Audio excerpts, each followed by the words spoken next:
Everyone figured La Sung was the top dog, the final boss, eh? But fate, that sneaky hoser, decided to yeet him back to the Stone Age, stuck in the body of some kid who just hit the big 1-0. In this total backwater, being hungry all the time was basically the town motto, and even a scrap of cloth for your bits was considered a luxury, buddy. But our boy La Sung was no slouch, eh? He'd been through the ringer in his past life, so he was pretty sure he could ace this whole primitive society thing. No sweat. Just as he was giving himself a mental high five, a few of the fur-clad boss ladies nearby started giving him the stink eye, their expressions screaming, "What kind of kerfuffle is this kid trying to pull now?" They were probably thinking, "Ugh, this little jinx is about to try and check out again. Give it a minute." Ignoring his fan club of gossips, Lasung went all in, grabbing a sketchy-looking stone knife and slicing open the snakebite, then topped it off by shoving a flaming branch right into the wound. Beauty, eh?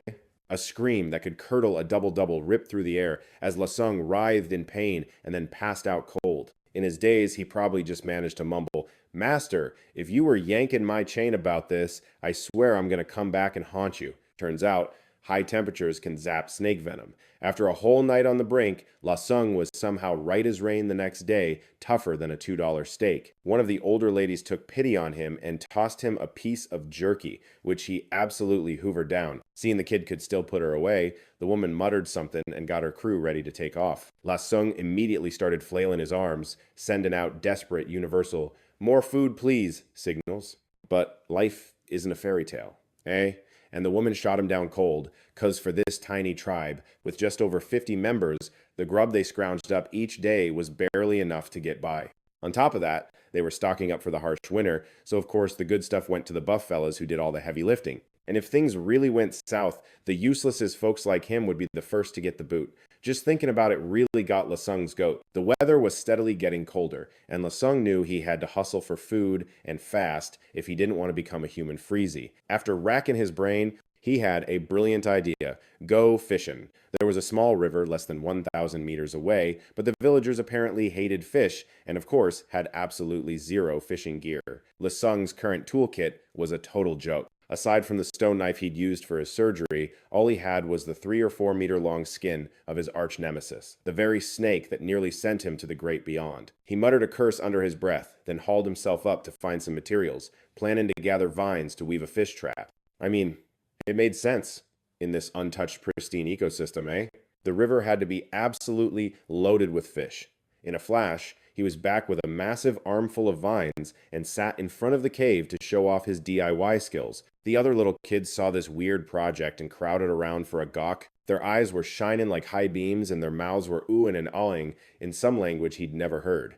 Nearby, a few of the aunties were busy drying out thatched grass. That stuff was going to be their limited edition primitive mattresses come winter. Suddenly, out of nowhere, a blood-curdling scream tore through the air. Lasung snapped his head toward the western edge of the forest and was greeted by a real gong show. The scraggly, bearded tribe chief and 2 of his buddies were sprinting for their lives. Each guy was desperately clutching an egg the size of a watermelon, screaming bloody murder as they ran. Behind them, a piercing screech echoed as a giant chicken over 3 meters tall closed in on them. Lasung yelled at the top of his lungs, "Drop the eggs, you hosers!" But thanks to the language barrier, his advice fell on deaf ears. The chief stubbornly held onto his prize, so the enraged bird showed no mercy, speeding up to deliver a devastating peck that sent the old guy flying face first into the ground. What happened next? Let's just gloss over that part.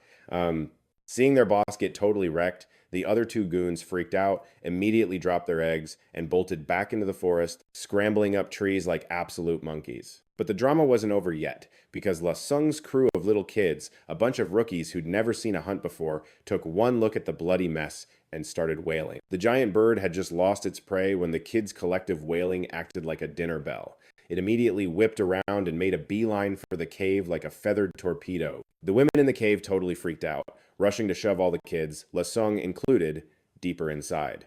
Then, they all put their backs into it and pushed a massive round boulder in front of the cave entrance. When the opening was only about 30 centimeters wide, a massive beak suddenly thrust inside. Good thing the cave was a tight squeeze, or the whole group would have ended up on the menu. They were safe for the moment, but the kids were still bawling their heads off. La Sung got ticked off and snarled, "Zip it! Any of you keep crying, and I'll toss you out for that bird to deal with." Even though they didn't understand a word, he said. One look at La Sung's murderous expression scared the kids into dead silence. The giant bird, unable to bust through the boulder, let out a few frustrated squawks and finally took off. Seeing that the coast was clear, La Sung tiptoed to the entrance and peeked through the gap to check things out. The area in front of the cave was now deserted, but that freaky bird wasn't gone completely. It had returned to the crime scene and started to chow down on the chief's corpse. Lasung gritted his teeth, swearing an internal oath. "You and me, buddy, it's on now." Oh, for crying out loud, this bird's got a hankering for humans now, and it's totally GPS locked on our tribe's location. If we let this thing roost here, nobody in the village is going to get any shut-eye, eh? But the kicker was, our boy was pretty much empty-handed. Going at it solo with just a stick would be a total gong show. Just when things were getting super dicey, Lasung suddenly clocked the bird's pair of lanky legs. All of a sudden, a light bulb went off in our main character's noggin, and a truly wicked plan was hatched.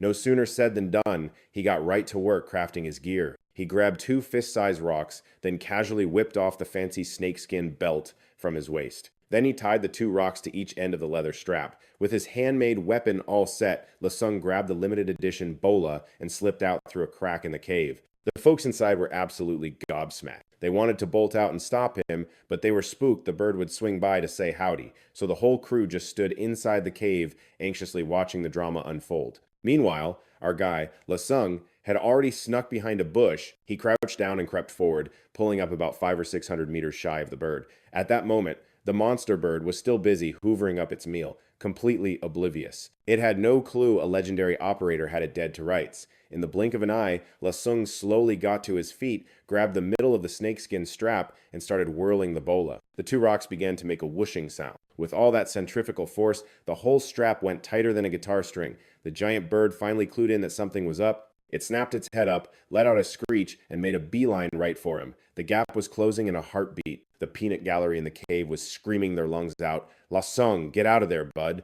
But our hero stood as still as a frozen poutine. When the bird was only about 30 meters away, Lasung suddenly made his move, launching the bola straight at it. The strap spun like a top through the air, and the second it grazed the bird's legs, it instantly wrapped around them tighter than a toque in January. The bird was just 10 meters away from him when it suddenly lost its footing and did a massive faceplant on the ground. Its puny wings flapped like crazy, but getting up was a definite no-go. The people in the cave had their jaws on the floor once again. They couldn't believe this plot twist. Lasung immediately hollered at his 2 little sidekicks in the cave, signaling for them to pin down the bird's neck. As for himself, our guy hoisted up a ridiculously massive rock and brought it down right on the bird's noggin. Ketchup went everywhere, and the bird's frantic dance came to a full stop. The 2 kids, probably buzzing from the wind, also grabbed rocks and started giving the giant bird's head a serious percussion solo. After a few dull thunks, the beastie was officially toast. The 2 kids looked at Lasung, their eyes just sparkling with adoration, as if to say, "Buddy, you're an absolute beauty," completely lost for words. Lasung untied his snakeskin souvenir from the bird's legs, wrapped it back around his waist, and then gave his 2 apprentices the nod to help him haul their prize back to the cave. This time, they were as keen as mustard. They looked just like 2 little bros escorting their big boss. The 3 of them teamed up to drag the massive carcass towards the cave.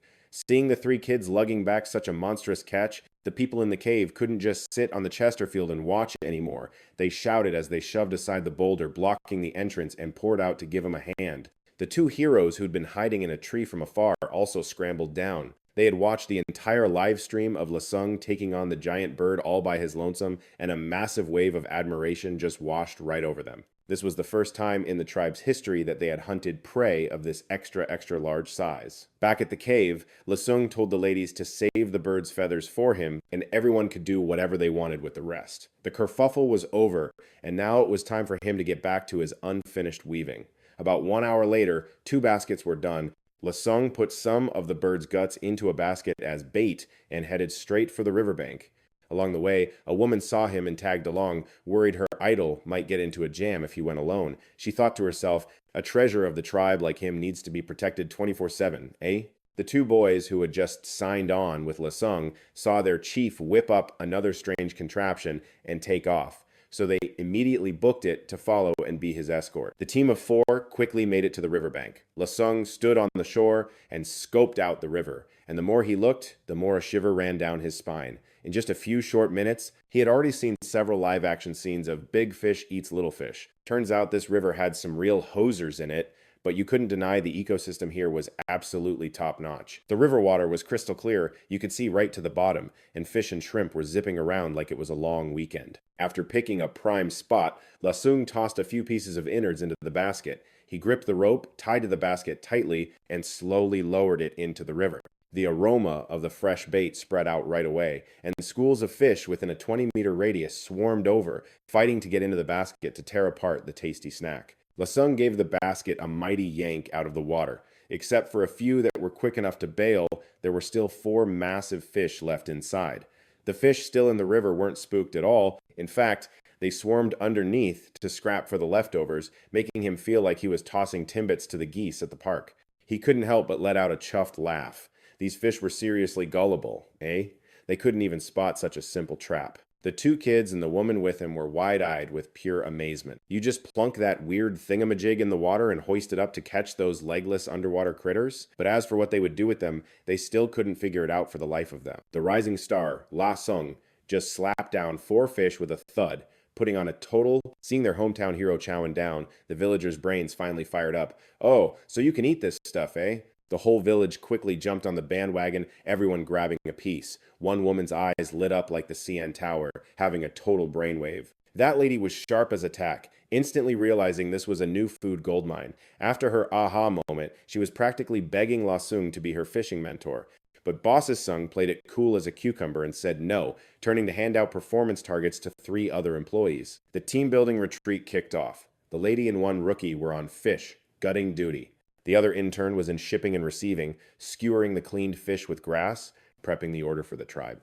Meanwhile, CEO Lasung was casually scooping up fish. The fish swarmed him like he was a Timmy's on roll-up-the-rim day, so all he had to do was swing his net for an autofill, making this item farm a total cakewalk. The 4-person team hustled all afternoon, closing the deal on over 200 fish. The biggest final boss was almost 10 kilograms, a truly legendary haul, eh? But the loot was too heavy. The 3 of them couldn't carry it all, so they had to send a kid courier back to the main base to call for backup. A bit later, a crew of absolute units showed up, and everyone huffed and puffed, carrying the haul back to the village like they'd just won the Stanley Cup. At the same time, the hunter and gatherer teams were also heading home from their shift. But thanks to their garbage gear, the seniors only managed to snag a few measly rabbits and chickens. What a total buzzkill. Just then, La Sung's fishing team returned, flexing their wicked catch. The whole village's mood was in the dumps because their chief had just cashed in his chips, but seeing Lasung's insane numbers, the mood flipped faster than a pancake at a stampede breakfast, and everyone was absolutely buzzing. The chief kicking the bucket was instantly yesterday's news. After the battlefield was tidied up, the whole tribe gathered for the drama, they assembled at the stadium in front of the cave. A funeral pyre the size of a mountain was set up. The guest of honor for the ceremony, the former chief, was placed right on top. An old fellow rocking some goat horns, looking pretty gnarly, sparked it up with a torch. The flames went up like a Canada Day firework, neatly sending him off in style. The flickering light on everyone's faces made for a super artsy scene, you know? The kids caught a whiff of barbecue, and their mouths started watering. None of them looked the least bit sad, and the adults couldn't have cared less. Why be sad when your idol Lasung just brought home an all-you-can-eat seafood feast, right? Lasung used this chance to do a quick head count of the tribe's roster. The total population was 52. Team Sausage had 8 dudes, Team Taco had 15 women, and the rest were a cast of kid extras. The goat horn cosplayer from earlier was the Big Cheese. Scratch that, the Elder, who was supposed to be the village's brainiac. But it looked like the server's top-ranked genius was about to get knocked off his perch. Lasung was totally stealing his spotlight with the local fandom. Anyway, continuing the rundown, there's a dude named Six Fingers, with a 6-fingered hand, whose weapon was a sad-looking twig.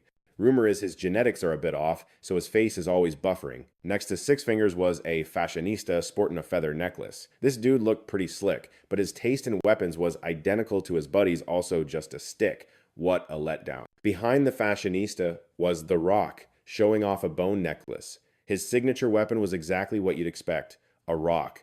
Standing apart from the stick in the mud crew was a 15-year-old kid with a pretty intense vibe. His left ear was permanently offline, and his left face had a bonus of 4 scars. His weapon was a sharpened thigh bone shiv. Next to one ear was Beast Fang, a 17-year-old certified hoser. His cred was pretty solid. He was the crown prince of the chief from 2 generations ago.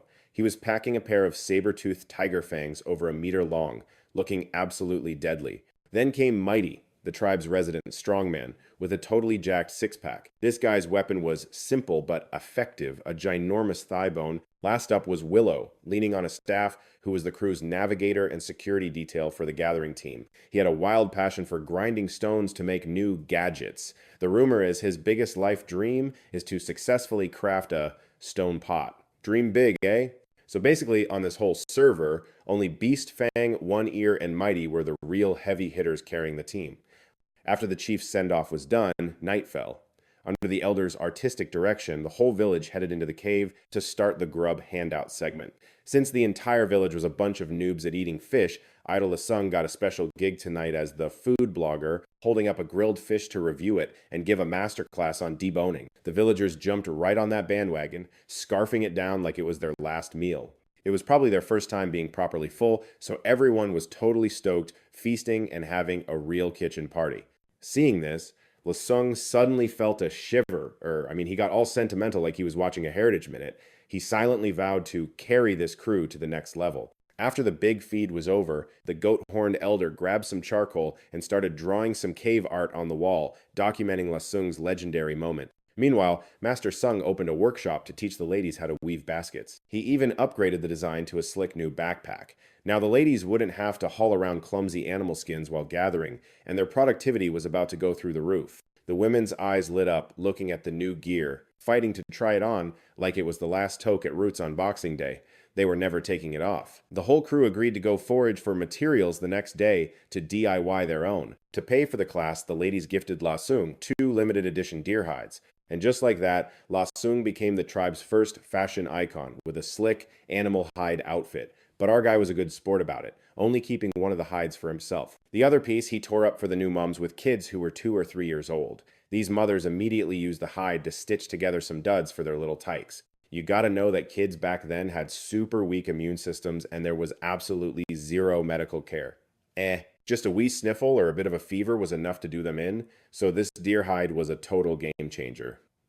Lasung was pretty sure that if he ever needed a favor down the road, these folks would be too polite to say no. The next morning, Lasung was up with the birds, as per usual. After popping off a few military-style katas to get the kinks out, his throat felt drier than a 2-day-old Timbits. Glancing at the stone basin holding the communal drinking water for the whole village, he felt a bit sketched out. Well, time to take matters into his own hands and fire up some personal pottery jars, to get a little fancy. Before long, the villagers started to trickle out of their caves, but the vibe was super weird today. Nobody was rushing to go hunt, and the elder gathered all the able-bodied guys in an open clearing.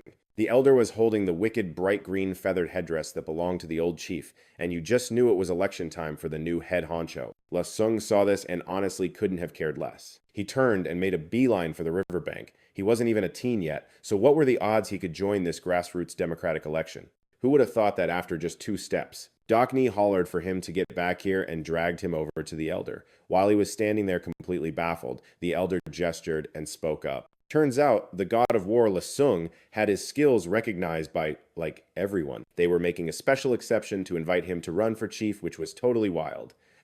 This was a sweet deal, and Lasung wasn't about to pass it up, buddy. Only by becoming the top dog could he run the show and lead the entire tribe. The rules were simple and pretty savage. A bare-knuckle one-on-one scrap, no items allowed. Seriously, injuring your opponent was a definite no-no, and the last one standing would be the new boss. Real quick, Doc Nai, Thuna, and Dai Luke sent the other challengers packing one by one, proudly making it to the final round. Cause of his smaller build, though. Lasung wasn't up first. The opening match was Dokni versus Thunya. The 2 guys circled each other like a couple of chickens with absolutely zero technique, just using brute strength to smash into one another. Dokni wasn't as strong, but geez, could he ever take a hit? Before long, he saw his opening and charged in, tackling Thunya to the ground. Thunya thrashed around a few times, but it was no use. He was left completely winded. In the end, he had no choice but to tap out.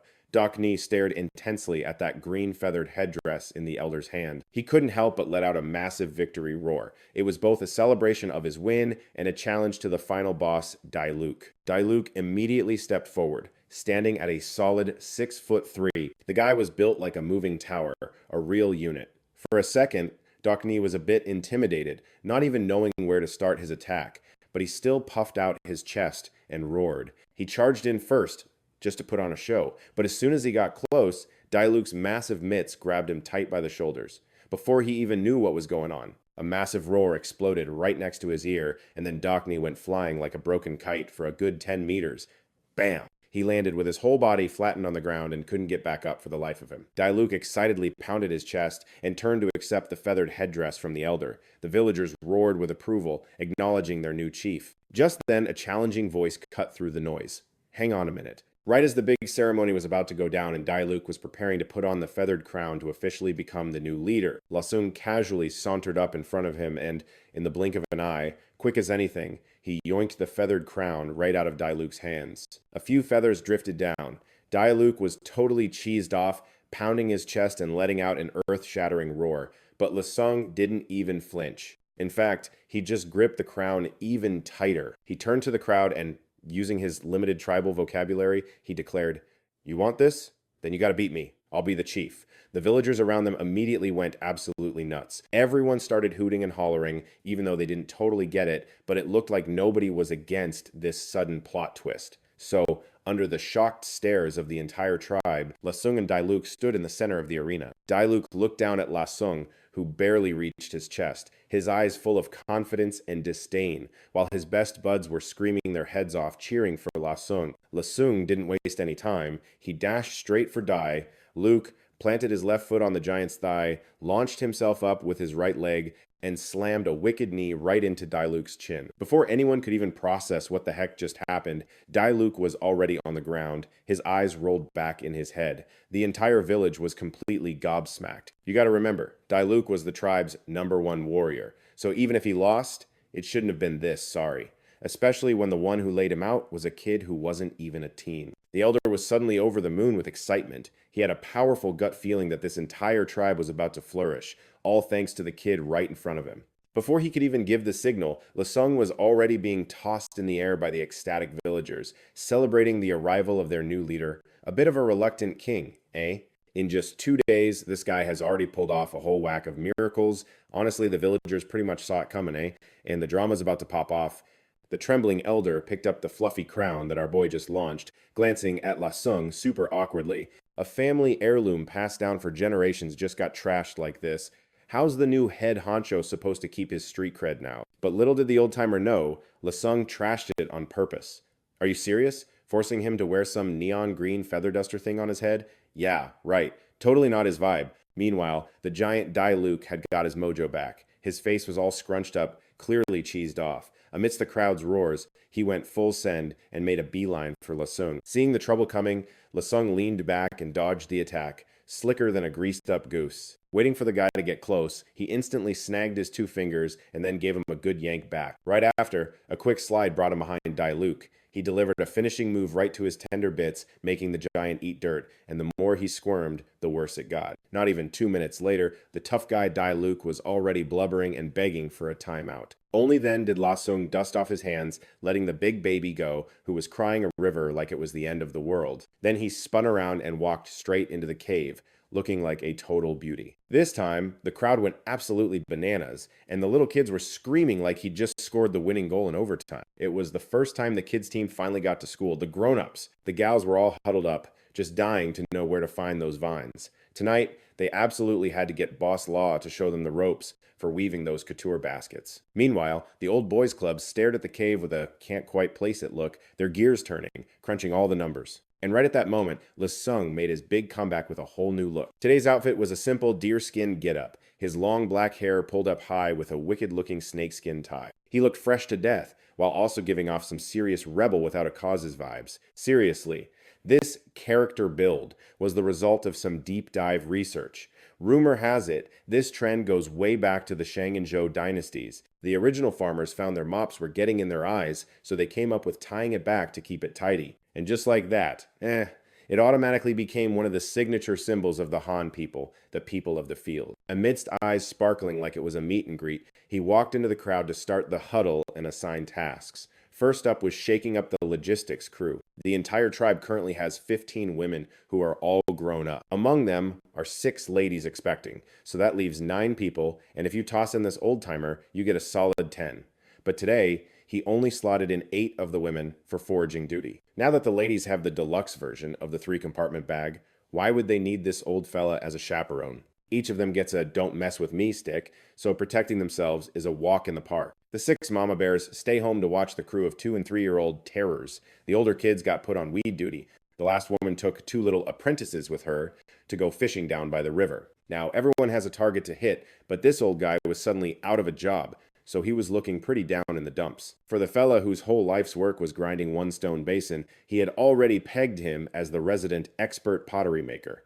But this craft is no small potatoes, it takes a heck of a lot of prep, so for now, he gave him a new gig. The haul of fish from yesterday was still super fresh, but in this heat, without salt to cure it, it would all just be a total write-off. But if you smoke it, it'll be good for ages.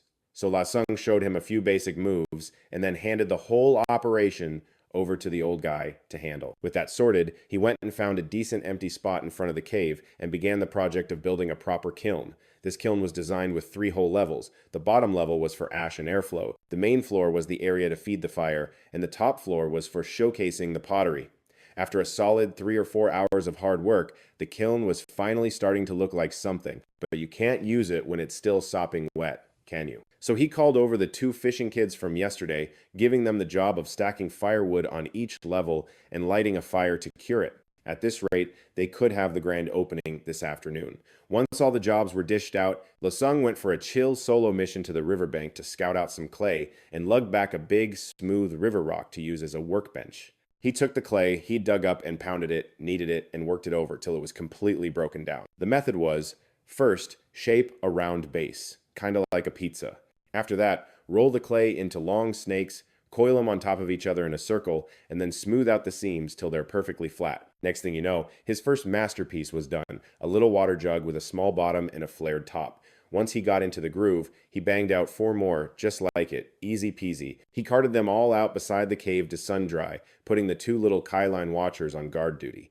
Anyone who got too close was going to have a chat. Next on the list was mass-producing pots and pans. 2 pots with handles and a dozen bowls, plus a bunch of other bits and bobs. This batch didn't need to be all fancy pants. As long as it was tough and did the job, it was good to go. Still, La Sung was pretty worried, wondering what the dud rate would be for this batch. As evening rolled in and the sun started to dip, La Sung started to carefully load all the half-baked pieces into the kiln. The 2 keeners and the wrinkly old-timer just stood there gawking, eh? Their eyes were glued to the new chief who'd been in charge for, like, a single day and had already pumped out a whole kitchen's worth of pots and pans. But on the inside, they were pretty sure this whole batch would be a total write-off, especially the old dude. He was having a full-on crisis, kind of hoping the clay pots would be a beauty, but also secretly wishing they'd just shatter into a million tiny pieces. I mean, if they didn't, wouldn't his entire life's work of grinding stone bowls look like a complete joke to everyone? But La Sung just coolly ignored all the side-eye, chilling by the fire and casually chucking more wood in. Then he grabbed an animal hide and started fanning the flames like he was born for it. This whole scene went on till dusk, right when the villagers started trickling back to the tribe. The gathering crew returned, their baskets overflowing with loot, all just delicious wild fruits. They were also lugging a bunch of ridiculously huge vines, looking like they were about to start their own basket weaving business or something. The guys weren't slacking today either, eh? They bagged 2 massive Jurassic-sized turkeys. Plus, they scored some bird eggs, a few chubby field mice, and get this, over 100 freshly caught fish. All in all, the whole village totally cleaned up today. If they stockpiled all this grub, they could feast for days on end. The expecting moms in the village were probably breathing a little easier, knowing they wouldn't be short on nutritious snacks. Just then, peeking through a crack in the kiln, he saw the ceramic bowls on top starting to have a major glow up, turning a porcelain white color. La Sung figured it was go time, so he let the fire in the kiln just die out on its own. He planned to let the pottery just chill out overnight, figuring a morning unboxing would have the most dramatic flair. After a super long day, everyone was completely wiped, but they still crowded around the campfire for the tea. Everyone looked as happy as if they'd just won the lottery, for real. The days of scraping by were pretty much ancient history, and the best part? Losung flexed his cooking skills and whipped up a steamed dish with the two giant birds. The whole tribe was chowing down, going on about how amazing it was, like it was the best meal of their lives. But Losung, he thought it was kind of meh because the food only had a tiny sprinkle of rock salt on it. You could barely taste any saltiness at all. Back in these days, rock salt was worth more than its weight in gold, and the gossip was you had to trade with other tribes to get your hands on any. Lasung started plotting, wondering if this whole pottery for salt mission was even going to work. After they finished the feast, the gals all headed back to the cave to get a start on their weaving empire. Everyone had to admit these backpack baskets were a genius idea, like super handy. The proof was in the poutine. Today's gathering team was smaller, but their haul was way bigger. And Lasung, being the ultimate model chief, had already dished out all the animal hides. So now all the little kids had warm blankets to snuggle under. The next morning, the second his eyes snapped open, Lasung bolted straight to the kiln to check on his masterpiece. Seeing this, that Fuzi character immediately dragged a few of the elders over for a front row seat. He was whispering some serious drama to the other elders, his face all tense. To be honest, Lasung was nervous as heck too, since his entire plan to trade for salt and his dream of a decent pot of meat soup hinged on this one batch of pottery. He'd been eating nothing but dry, crusty, grilled meat for days and was so over it. Feeling like he was unboxing a limited edition drop, Lasung slowly lifted the kiln's lid. He peeked inside, and the first thing he saw was the brilliant, earthy red of the whole set of ceramic bowls. Their surfaces had started to melt a little from the crazy heat, but surprise, it actually created a smooth, shiny layer, like it had some fancy high-end glaze on it. Seeing this, Luzi snatched a bowl faster than a flash of lightning, feeling it all over like he'd just found a winning lottery ticket, and even tossed his trusty old walking stick aside. He scrambled back to the cave on all fours like a madman. Next thing you know, the old guy is back holding a bowl of water, running and yelling his head off, showing the whole village this super fancy water cup. Lasung just smiled and continued with his big reveal. 4 clay pots and 4 water jugs came out perfectly. Their surfaces were super smooth without a single crack. The 8 spoons were kind of a flop. Though only 2 of them were decent, the rest just melted into a big sad blob. Out of over 20 bowls, he managed to salvage 12 that were still totally usable. As each bright red piece of pottery was pulled from the kiln, the entire tribe went from being completely shook to absolutely losing their minds with joy. Thu Nya and Dai Luke too were the quickest on their feet, each grabbing a jug and booking it towards the river.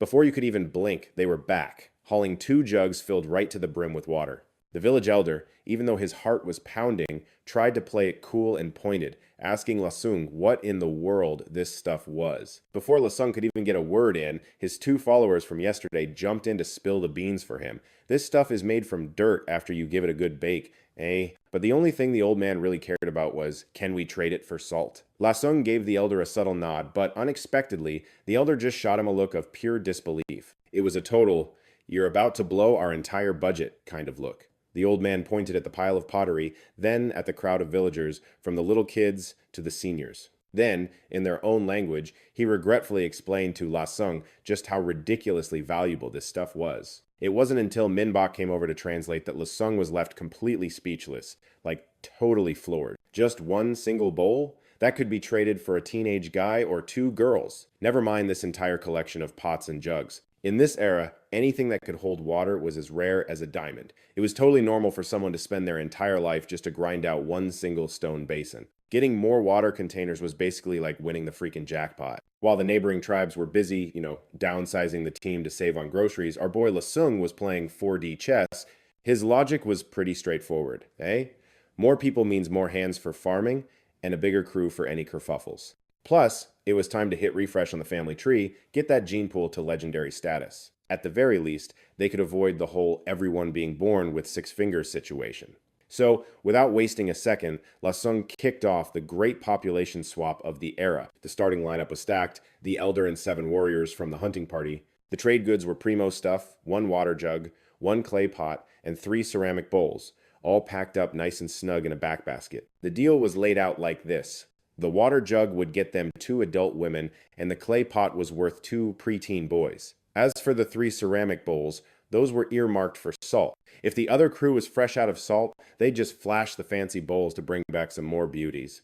The plan was solid, the team was out the door in a flash, while the big cheese Sung stayed back to manage the home team. The meeting spot was a tribe out west, just a quick hop over a mountain and a skip through a valley.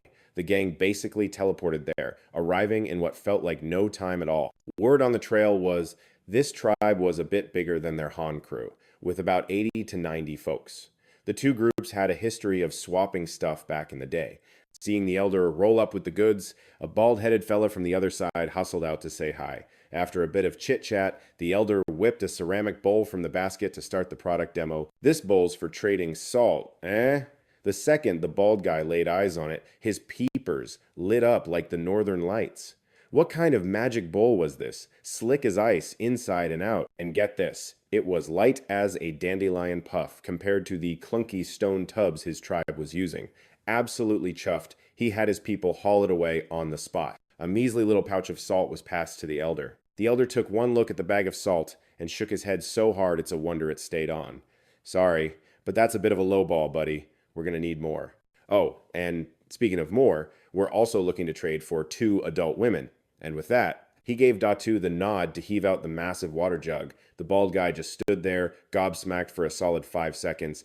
Holy doodle, what a massive basin. They could store a boatload of water in that thing. But then he got real thoughtful. 2 women for a basin that size was an absolute steal, like winning the 6 over 49.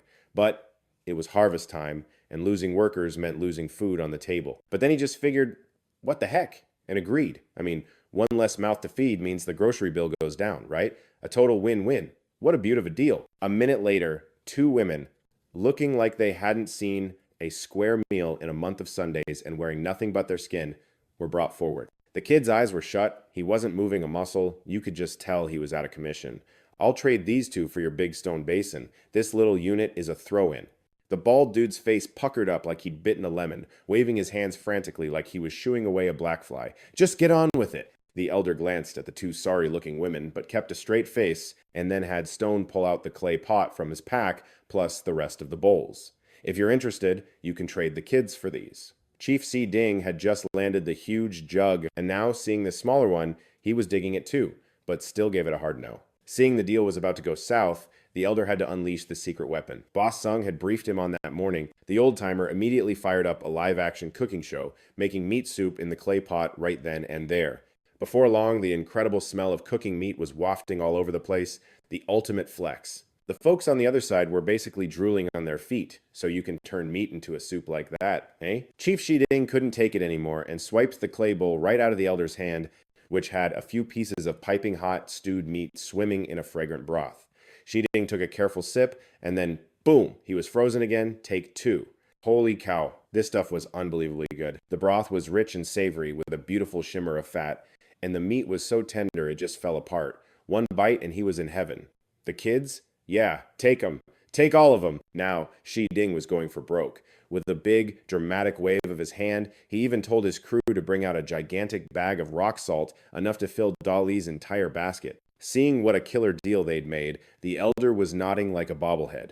Right after that, the whole gang headed for home, feeling pretty pleased with themselves. They'd left as a party of 7, plus the 9 new recruits, and were coming back as a full squad of 16. You had to admit, this little shopping trip was way more productive than a whole day out hunting. The elder led the triumphant crew back home, but the sight waiting for them made everyone's jaws hit the floor. The cave was absolutely covered in pottery. We're talking 4 brand new water urns, 4 pots, and a bowl the size of a small tub. Lousy was standing next to this pile of loot, grinning like he'd won the Stanley Cup. And out in the distance, on a cleared patch of land, 100 massive fish were hanging up to dry.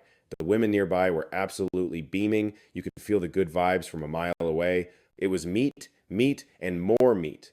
Looks like the whole crew finally had a chance to hunt for themselves. The new merchandise that had just been traded, both adults and children, were totally floored, their souls practically leaving their bodies. You gotta get this, eh?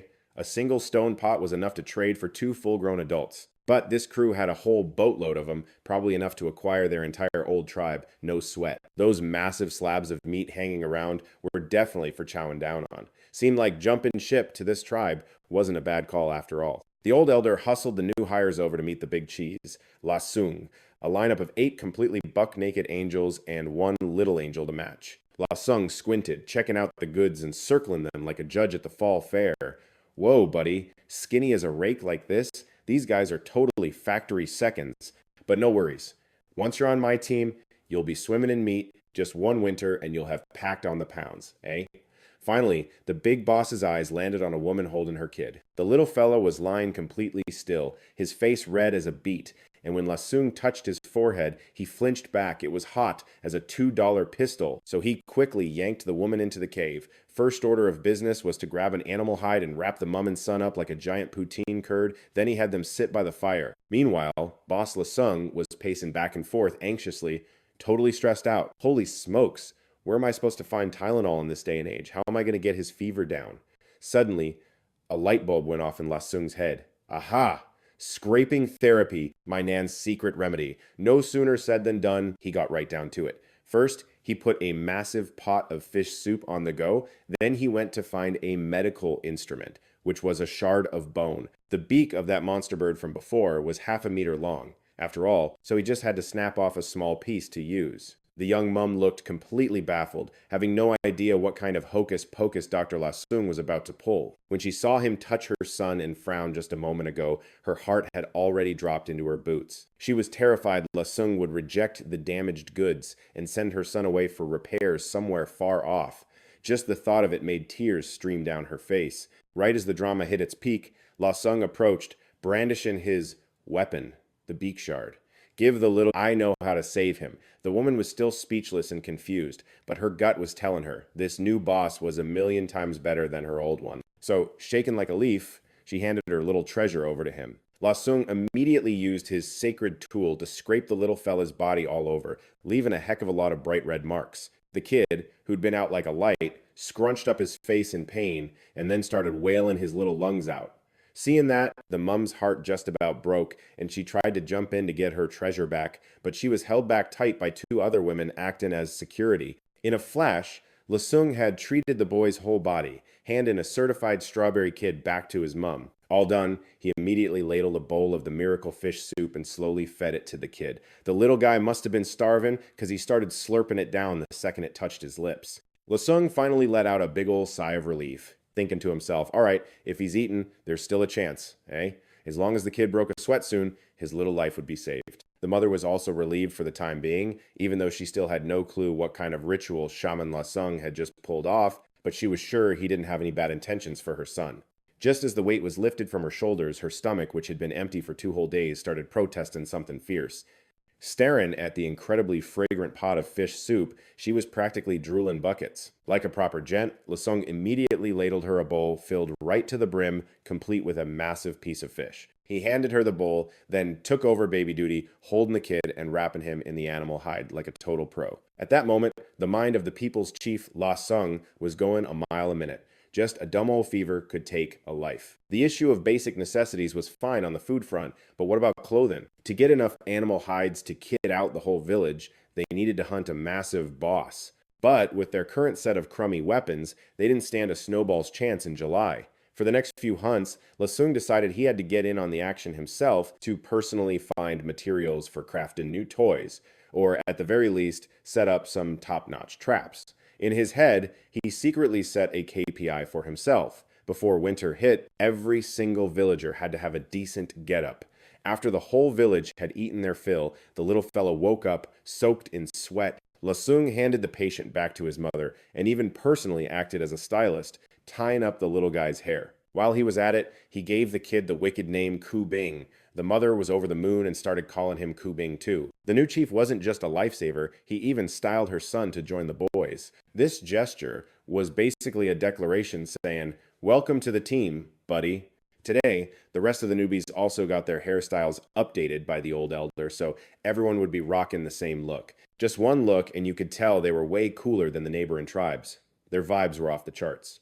With all that sorted, Lasung started his crafting session. He grabbed a stick that looked pretty straight and attached a spearhead he'd sharpened from the monster bird's leg bone to the end of it. And just like that, an authentic prehistoric bone spear was born. Next, he sharpened that massive bird beak into a short sword, tossing the leftover scrap material to the old elder, telling him to craft one just like it. For now, the armory only had a grand total of 2 items, both 100% handmade. At the crack of dawn the next day, after all the residents had woken up, Lasung immediately organized a morning huddle. He assigned the old elder a KPI to continue his pottery career, with the immediate goal being one bowl per person. The women were split into two teams. One team went gathering and the other went hunting for fish. The little kids stayed home to be the gophers. Lasung himself took charge of the hunting party, which included all the original warriors, plus his two trusted disciples, Da Chui and Hu Zi, and the pair of rookie brothers, Da Mao and Er Mao, who had just joined yesterday.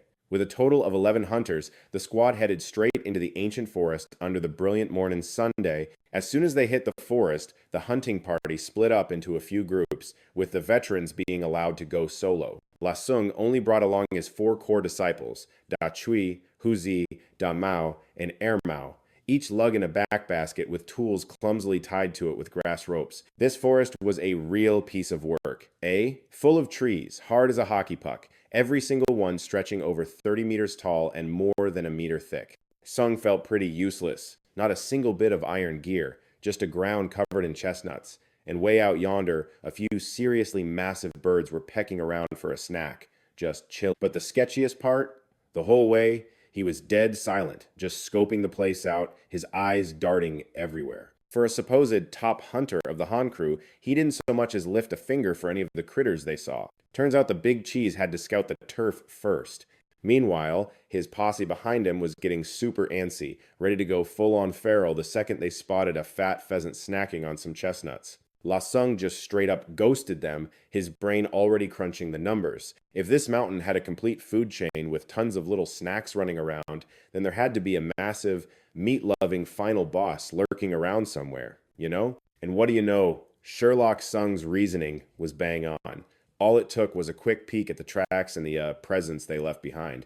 In a flash, he'd already clocked the trail of a wild boar. The absolute mess of tracks showed a whole squad had rolled through, but the depth of the prints was just bonkers. Seriously gave him the willies.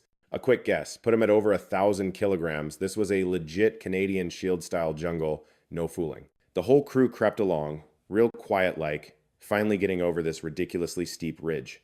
All of a sudden, Lasung's eyes lit up like the high beams on a semi, because right in front of them was a whole valley with a little stream sparkling like it was full of gold flakes. The banks were loaded with aloe vera plants as big as hydropoles. And there they were. The main event had arrived. More than a dozen massive tusked wild boars were having a get-together by the stream, looking absolutely brutal. You could tell it was one big family reunion. The old man leading the pack had to be at least 1,500 kilograms, followed by his 3 or 4 wives and a whole herd of princes and princesses, and each one was already the size of a farm pig for Pete's sake. Trying to 1v1 this raid boss, and his crew was just asking for a beatdown, so setting a trap was the smart play. Lasung signaled for a tactical retreat, quietly fading back into the trees. His crew was so freaked out they went white as a ghost, their teeth chattering like a cold day in Winnipeg. These hosers were only brave enough to scrap with some wild chickens or dig up a few rats, but facing a monster this size? Yeah, hard pass.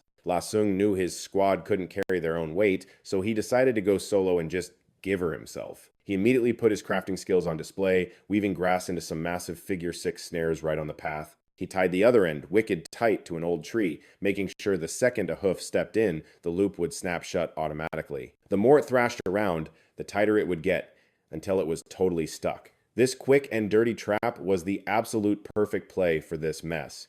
Just to be safe, he made his whole crew climb a tree to watch the drama unfold from a distance. Now it was time for the bait phase. Lasung moved like a total ninja, getting to the other side of the stream and slathering himself in mud to go into stealth mode. He was even holding 2 branches as props. What a keener. Then he just jumps out of nowhere, screaming his head off like a car alarm that won't quit. The herd of boars had never seen a freak show like him before. They completely lost their minds and bolted into the forest, and Lasung was right on their tails, chasing him down. He kept running and yelling, making a huge racket. Pretty soon, he heard some seriously pained squealing up ahead. As he got closer to the trap zone, the pathetic screams just got louder and louder. When he got there, he saw he'd bagged the goods, the big fella himself and a young female. But these janky grass ropes weren't going to hold for long, that's for sure. Lasung gripped his bone spear and slowly moved in, waiting for the perfect moment before landing a beauty of a strike right into the male boar's wide-open mouth. The spear point slid clean through its throat, and blood just gushed out like a broken fire hydrant. A few seconds later, the 1,500-kilogram behemoth officially bought the farm, its body still twitching every now and then. La Sung finally let out a breath of relief. But the drama wasn't over, eh?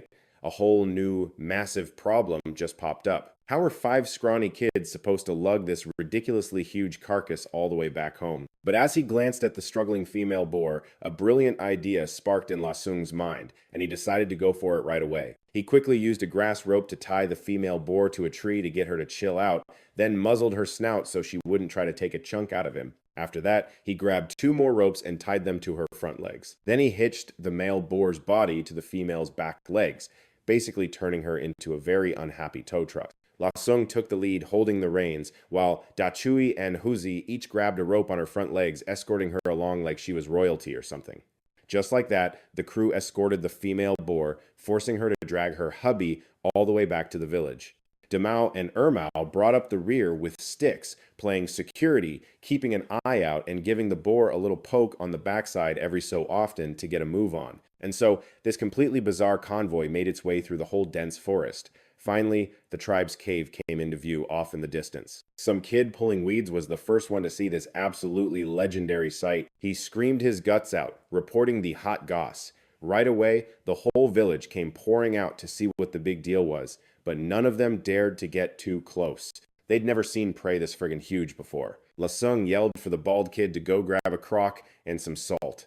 The kid limped off and brought it back, lickety-split. Once the crock was there, La Sung dug a hole and buried it so only the rim was sticking out of the ground. All the villagers piled on to hold the female boar still right next to the crock. Without even blinking, La Sung finished her off with a quick slice to the throat, and the fresh blood poured straight into the crock. Not a single drop was wasted. In no time, the crock was filled right to the top. He poured the blood into a bowl of salt water and gave it a good stir. And just like that, they had a super fragrant blood pudding ready to go. The soup tonight was going to be an absolute beauty. The pig hide could be turned into a whole bunch of designer boots and backpacks.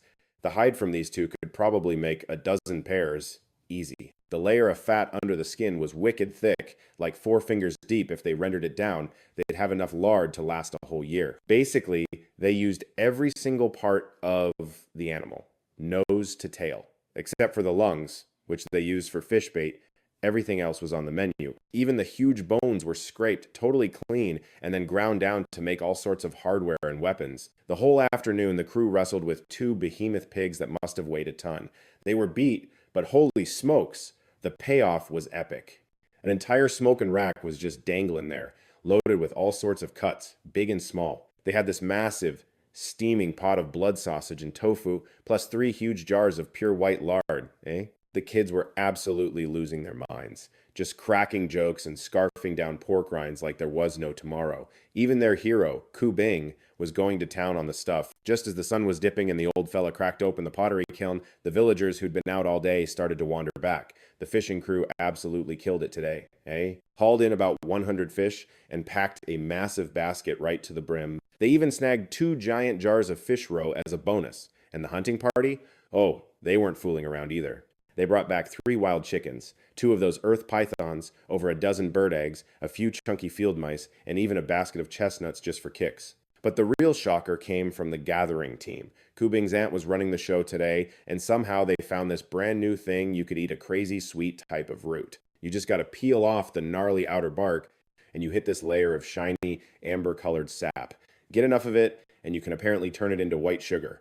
Seriously, Luo Song had to give her a proper public shout out for that discovery. The whole village was having a wicked feast when, of course, someone had to show up and ruin the fun. The elder's face was an absolute storm cloud, eh? He's waving this bright red thorny whip, chasing Ku Bing's aunt all over the village. From what the body's original owner remembered, Luo Song knew this was the tribe's version of family justice, which they only busted out for major screw-ups. Seeing this whole domestic kerfuffle go down, he jumped in to stop the fuming old guy and figure out what the heck was going on. But then the elder drops a total bombshell. He claims the root is bait from a demon tree, and anyone who nicks it gets eaten.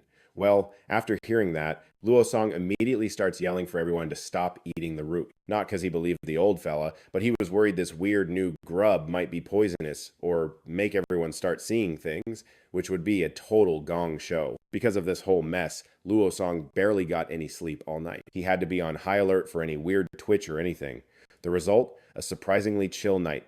Go figure. Once morning finally rolled around, the villagers all headed out to work again, and Luo Song started dishing out the day's chores. Everything was pretty much business as usual, except for one little plot twist. Hu Bing and his mom were heading out with the fishing crew today, while Luo Song took his 4 core disciples to tag along with the gathering team. He needed to see for himself what the heck this demon tree the elder was going on about actually was. The tree was way out there, deep in the mountains. You didn't see a lot of big trees on this mountain, but man, the bush was absolutely everywhere. There were plenty of fruit trees too, for sure. While they were trekking along, holy smokes, Luo Song spotted them. The tongue-scorching chili peppers he'd been dreaming of, just a flash of bright red peeking out from behind some shrubs. The villagers had never touched the stuff. The crazy heat just made them assume it was poison. So Luo Song gave his 4 little buddies just one job for the day: pick every single last one of those peppers. He, meanwhile, kept heading deeper into the mountains with the rest of the gathering crew. After they got over a small set of hills, this basin opened up in front of them, just littered with grayish-green animal bones. It looked exactly like a boneyard, eh?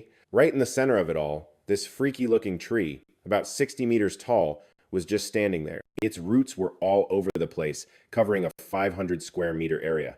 The closer you got to the middle, the knobby bumps on the roots got way thicker, almost like they were trying to bait you in. Luo Song's spidey sense was screaming that getting any closer was a terrible idea. But since he was all guts and not much else, he decided to give her and check it out anyway. He figured with his skills, he could probably bail pretty quick if things went south. With every step, he'd poke the ground with his spear, testing the path as he crept his way towards the center. But the second the tip of his spear touched the ground under the tree, his finely tuned danger sense went into full-on red alert.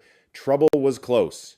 Without even thinking about it for a second, Luo Song yanked his spear back and booked it the way he came. Just then, a whooshing sound cut through the air, and over 10 spikes, each one almost 1.2 meters long, slammed into the dirt right where his spear had just been. These spikes looked absolutely bizarre. Each one was almost a centimeter thick, and even the shortest one was over a meter long. The back end even had a white flower on it, about the size of a cereal bowl. Holy cow, wasn't this pretty much an organic version of an arrow? Luo Song was suddenly stoked. That whole story about Zhuge Liang borrowing arrows with straw boats popped into his head, and he immediately yanked the basket off his back to use as a target. He tied a long rope to it and just chucked it right under the tree. Whoosh! Whoosh! Before you could even blink, more than a dozen sharp spikes were sticking out of the basket. He'd just pull the basket back, yank out the spikes, and then do the whole thing all over again. It wasn't until he'd collected 2 huge bundles that he slung them over his shoulder with his spear and booked it out of there. On his way out, he made sure to tell the women that the roots were still okay to eat, but they should probably just stick to digging around the edges to be safe. On the way back, he also managed to loot about 100 saplings from this weirdo tree. These things were already 3 centimeters thick with perfectly straight trunks, which was some primo material for making long spears. He called over his 4 disciples, who were busy picking chilies at the 4 bridges, and the 5 of them, master and crew, hauled the bundle of saplings back to the village. The second they showed up, the village kids were all over them, staring like their leader had just brought back some kind of alien. But to the powerful madams of the village, this whole score was just a pile of junk.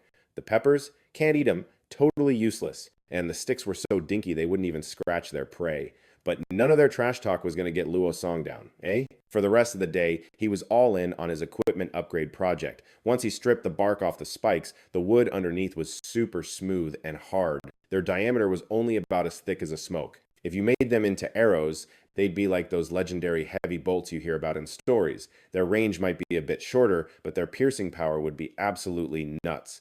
As for those 3-centimeter saplings, their wood was tough as nails. You just gotta harden them over a fire and sharpen the tips, and boom, you've got some sweet new hunting gear. He tossed the sharpening job over to his 4 lackeys, and now the whole tribe was about to get a serious weapon upgrade. Right, so all he was missing was a bow to complete the look. Since they were flat broke, he could only throw together a kind of chunky longbow, but holy smokes, that thing packed a serious punch. And if you're gonna make one, you gotta go with mulberry wood, eh?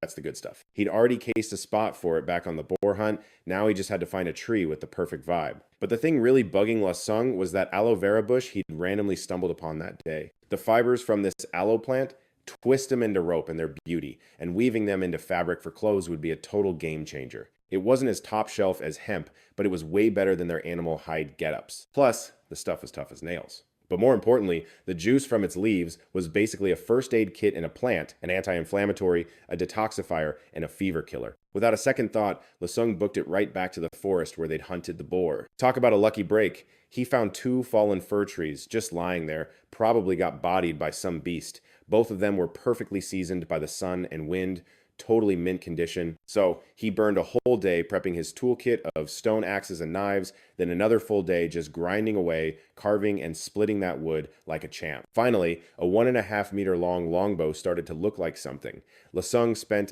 another entire day meticulously sanding and polishing it before he was happy with it. The bowstring was expertly braided from fibers of the ghost sword plant. For arrows, he just used sharp thorns he found lying around the forest. And for the fletching, he went full bougie, using the bright blue feathers of some massive bird. In what felt like a hot minute, he whipped up over 200 arrows.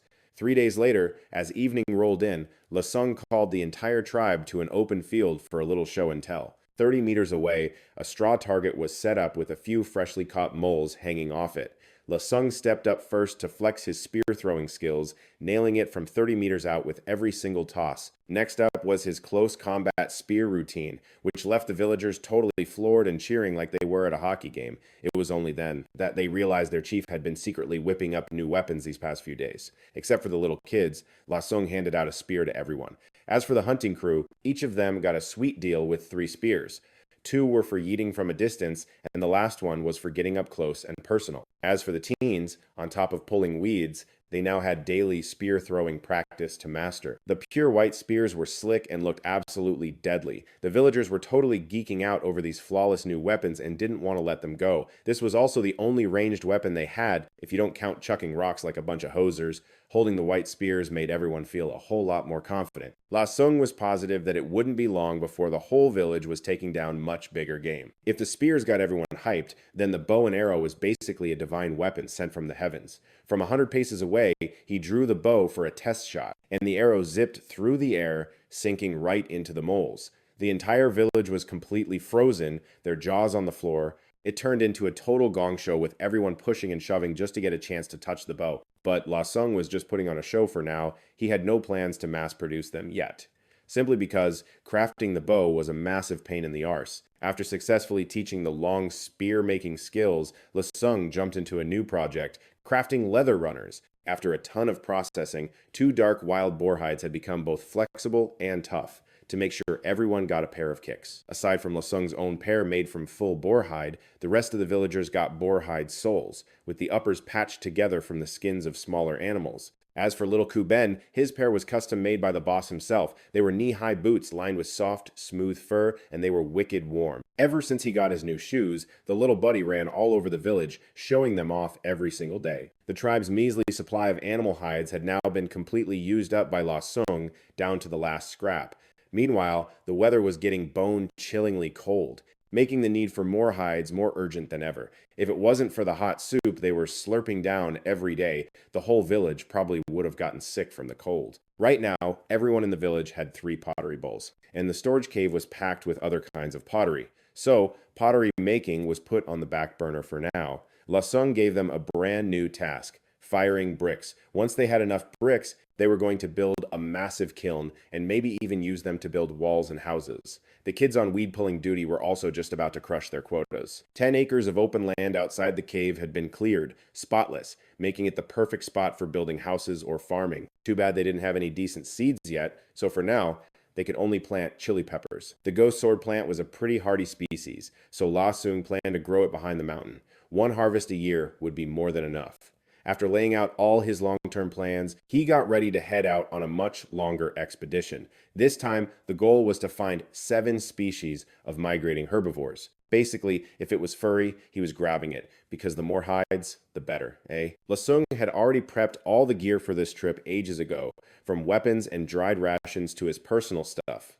Everything was packed and ready to go. Down to the very last detail, he went through his checklist, like, super carefully, but Luo Sung still felt this weird void, you know? And then, his super dramatic eyes locked onto this little troublemaker, just kind of shuffling about in a pair of boots. He was totally rocking this boar tusk necklace that looked sick, eh? But the little dude kept hiding like he was dodging someone he owed a loonie to. "Ku Bing!" Luo Sung cleared his throat. Gimme back my precious snakeskin water flask.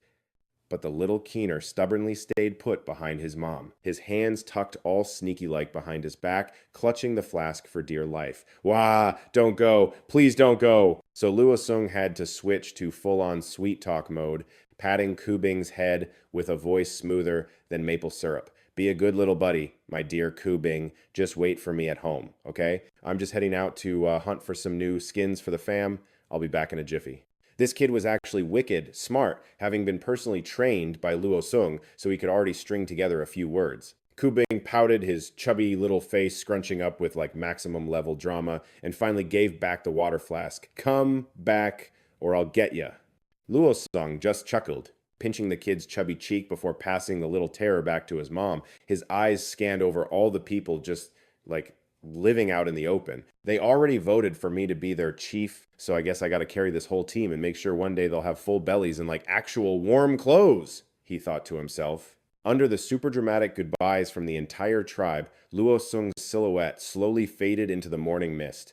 The elder watched him go, a massive frown creasing his face. A seriously worrying thought was buzzing in his head. Literally no one who'd ever spent a night outside the cave had ever come back. Meanwhile, our main character Luo Sung was just casually strolling upstream along a little creek. The game plan was to find a narrow spot to, illegally cross the river. The herbivores usually chilled on the plains, so job one was to clear this dense forest. After a solid morning of grinding, the trees finally started to thin out. This got Luo Sung super stoked. It was a sign he was about to bust out of this maze, but then, plot twist, the sky suddenly went all dark and gloomy. The trees around him suddenly got crazy dense, completely blocking out the sky and throwing a dark shadow over the river, making this natural bridge that looked both epic and super creepy. It was dead quiet everywhere. Something's not right. Luo Sung went into full-on alert mode. It's totally sus for a legit ancient forest like this to not have a single bird making a peep. And just like that, he grabbed a dry branch and slathered some pork fat on it to get it lit. He whipped out some embers and gave him a good blow. Poof. The torch lit up, finally giving our boy a bit of a security blanket. The pork fat on the torch started to crackle and sizzle away, adding some noise and light to the deathly silent forest. After sorting out his gear, Luo Sung held the torch up high and started to climb onto the unique natural bridge. He grabbed onto a big tree trunk and slowly shimmied his way forward. Just as our guy got to the middle of the river, a drop of hot grease from the torch fell right into the water below. With a massive boom, the river's surface suddenly started to boil like crazy, like some kind of leviathan had just woken up on the riverbed. The sudden racket made Luo Sung just about jump out of his skin. Holy cow, he muttered. Good thing I didn't try to swim across, eh? Chill, just gotta chill, he thought, inching his way forward. But when he got to the part where the two tree trunks met, the branches suddenly got twice as gnarly. With no other option, he jammed his torch to the side and whipped out his stone axe to clear a path. The axe smacking the trunk sent a shockwave that made his whole arm go numb, and then, in a classic what could possibly go wrong moment, the torch slipped out of his hand and plopped right into the water. Right before Lasung's horrified eyes, a gigantic mouth full of razor-sharp teeth shot out of the water like a shark snatching bait. It swallowed the flaming torch in one gulp. A split second later, a blood-curdling scream echoed through the whole forest. Whatever owned that mouth was now thrashing around like a maniac underwater. A huge wave exploded upwards, knocking Lasung off the branch like he was a rag doll. The monster immediately lunged to turn him into a quick snack, but Lasung dodged the attack in a flash. Its jaws snapped shut on the pack on his back. The irony? The pack got totally wedged in its mouth. It couldn't swallow it, couldn't spit it out, and couldn't even crush it. All the monster could do was whip its head back and forth like a crazy person. Lasung was dragged through the water like he was on a wild toboggan ride, thrashing the whole time. In that do-or-die moment, he scrambled to pull the birdbeak knife from his boot. He sliced through one of the pack's straps and the waist belt, finally getting himself some breathing room. In the murky water, you couldn't see the monster's shape at all. He clung to the last strap with one hand for dear life, while using the other to just go to town, stabbing its head over and over. The monster just started thrashing around even harder, chucking Lasung into the air, then slamming him back down onto the water and dragging him at a wicked speed. When he saw a boulder on the riverbank just rip past him, Lasung went into full-on parkour mode, twisting his body to launch himself right onto the monster's back. He totally gave her, summoning every last ounce of strength and plunging the blade straight into its eyes. Fresh blood and brains just gushed out of the two empty sockets. A huge section of the river was stained bright red. The water monster's fight got weaker and weaker until it was just twitching. Lasung, now completely gassed, dragged himself to shore, sucking wind. At this point, it was totally game over for the water monster. It was floating belly up on the river, its pale white stomach facing the sky. And wouldn't you know it, his indestructible pack was still wedged tight in its jaws. Lasung had no choice but to find a heavy-duty vine, thread it through the monster's empty eye sockets, and haul the massive carcass onto the shore. Only then did he get a second to check out his prize. Turns out, it was just a jumbo-sized fish with a red head and a silver body, about 5 meters long. After catching his breath, Lasung grabbed his stone axe and started to harvest its fangs, and each one was the size of a kid's hand. Over 50 triangular teeth got added to his shopping cart. Once that was sorted, he finally got his god-tier pack back to see if any of his stuff inside was wrecked. So crazy lucky, eh? The tinder tube didn't get soaked, and while the other gear was a little soggy, it was still good to go. Just as he was about to start a fire to dry everything out, he heard this super sketchy rustling sound coming from the forest. He whipped his head around and saw something totally bizarre. A woman with skin as pale as a ghost was leading a little girl. The mom and daughter duo were just gawking at him like he'd just landed in a UFO. All of a sudden, they let out a massive scream and booked it, dropping something round that went rolling across the ground. Lasung, being a bit nosy, went over to check it out and saw it was a wooden bucket, the real deal handmade kind carved from a hollowed out log. Oh, so those two were just out getting water, but they totally freaked and ditched their stuff to make a run for it. Lasung had a feeling something was about to go down, like they were 100% going to bring the whole village back to deal with him. And what do you know? It wasn't long before. The woman from before came back, and this time she brought the whole posse with her. Everyone was decked out in pure white animal hides, and their skin was snow white. They formed a big arc surrounding Lasung, and the vibe was super tense, eh? Their eyes were glued to the massive fish behind him, and everyone looked completely shook. A fella who looked like the village's head honcho stepped forward to face Lasung, nodding his head toward the wooden bucket. Lasung got the hint right away, and used his long spear to nudge the wooden bucket back to its rightful owner. The chief took it, mumbled something in some language he'd never heard, and then jutted his chin towards the monster fish behind Lasung. Even with the language barrier, body language was saying it all. Our guy stepped aside, basically saying, "Have at er." Instantly, the other crew went all in. They all swarmed in and started wailing on the fish. Some of the women were even bawling their eyes out, so they must have had some serious beef with this thing. The chief, meanwhile, was grinning from ear to ear, clearly loving it. The guy pounded his chest like he was king of the castle, then held out his fist towards Lasung. Lasung looked totally confused, but seeing the guy's friendly smile, he figured he wanted to connect, not start a kerfuffle. After pausing for a second, he gave him a fist bump just to be polite. The chief just cracked up laughing, gave him a huge bear hug, and started chattering away while waving his hands and feet all over the place. It's true that languages can be different, but body language is universal, eh? Lasung also gestured, explaining that he'd crossed the river to hunt some horned beast. The chief nodded, looking like he totally got it. Turns out the village's public enemy number one was this water monster, which had already taken out who knows how many of their people. To thank their hero, Lasung, for taking out the threat, the chief enthusiastically invited him back to their village. It was getting late anyway, and their settlement was close by, so Lasung thought, you never know, maybe I can team up with these folks in the future. With that thought, Lasung gave a solid nod. He signaled for them to haul the fish back, adding the pro tip that this thing is edible and crazy delicious. The chief was completely floored by this news. In their experience, the only option was being fish food, never eating the fish. But they eventually came around to the idea, except the fish was a real unit, so they had to carve it up right there just to carry it. So, Lasung had to roll up his sleeves and play butcher. The fish skin was a shimmering silver, a full 4 meters long and 3.5 meters wide, and felt both smooth and stretchy. More importantly, its waterproofing was A+. Without another word, Lasung yoinked that sweet skin for his collection. The rest of the fish meat was carved up into massive slabs for the whole village to haul back. Their tribe lived deep inside the forest. After just a 10-minute walk, Lasung spotted an absolutely massive ancient tree. A real beauty, eh? The inside was hollowed out, about 100 square meters, which wasn't huge, but was enough for them to live in since their population was kind of, let's say, cozy. The adult men and women combined came to a grand total of 14 people. Tossing in the whole gaggle of little kids, their total population was 32. La Sung went ahead and gave this tree-dwelling tribe a cool-sounding stage name, the Great Tree Tribe. The reason their skin was so pasty was from living deep in the forest all year, away from the sun. But don't you go thinking they're just a bunch of hosers? The elder, the village's wise old man, led La Sung and the Great Tree Chief up to a lookout point. This spot had a killer view, towering over the rest of the gloomy forest. From here, you could see for kilometers.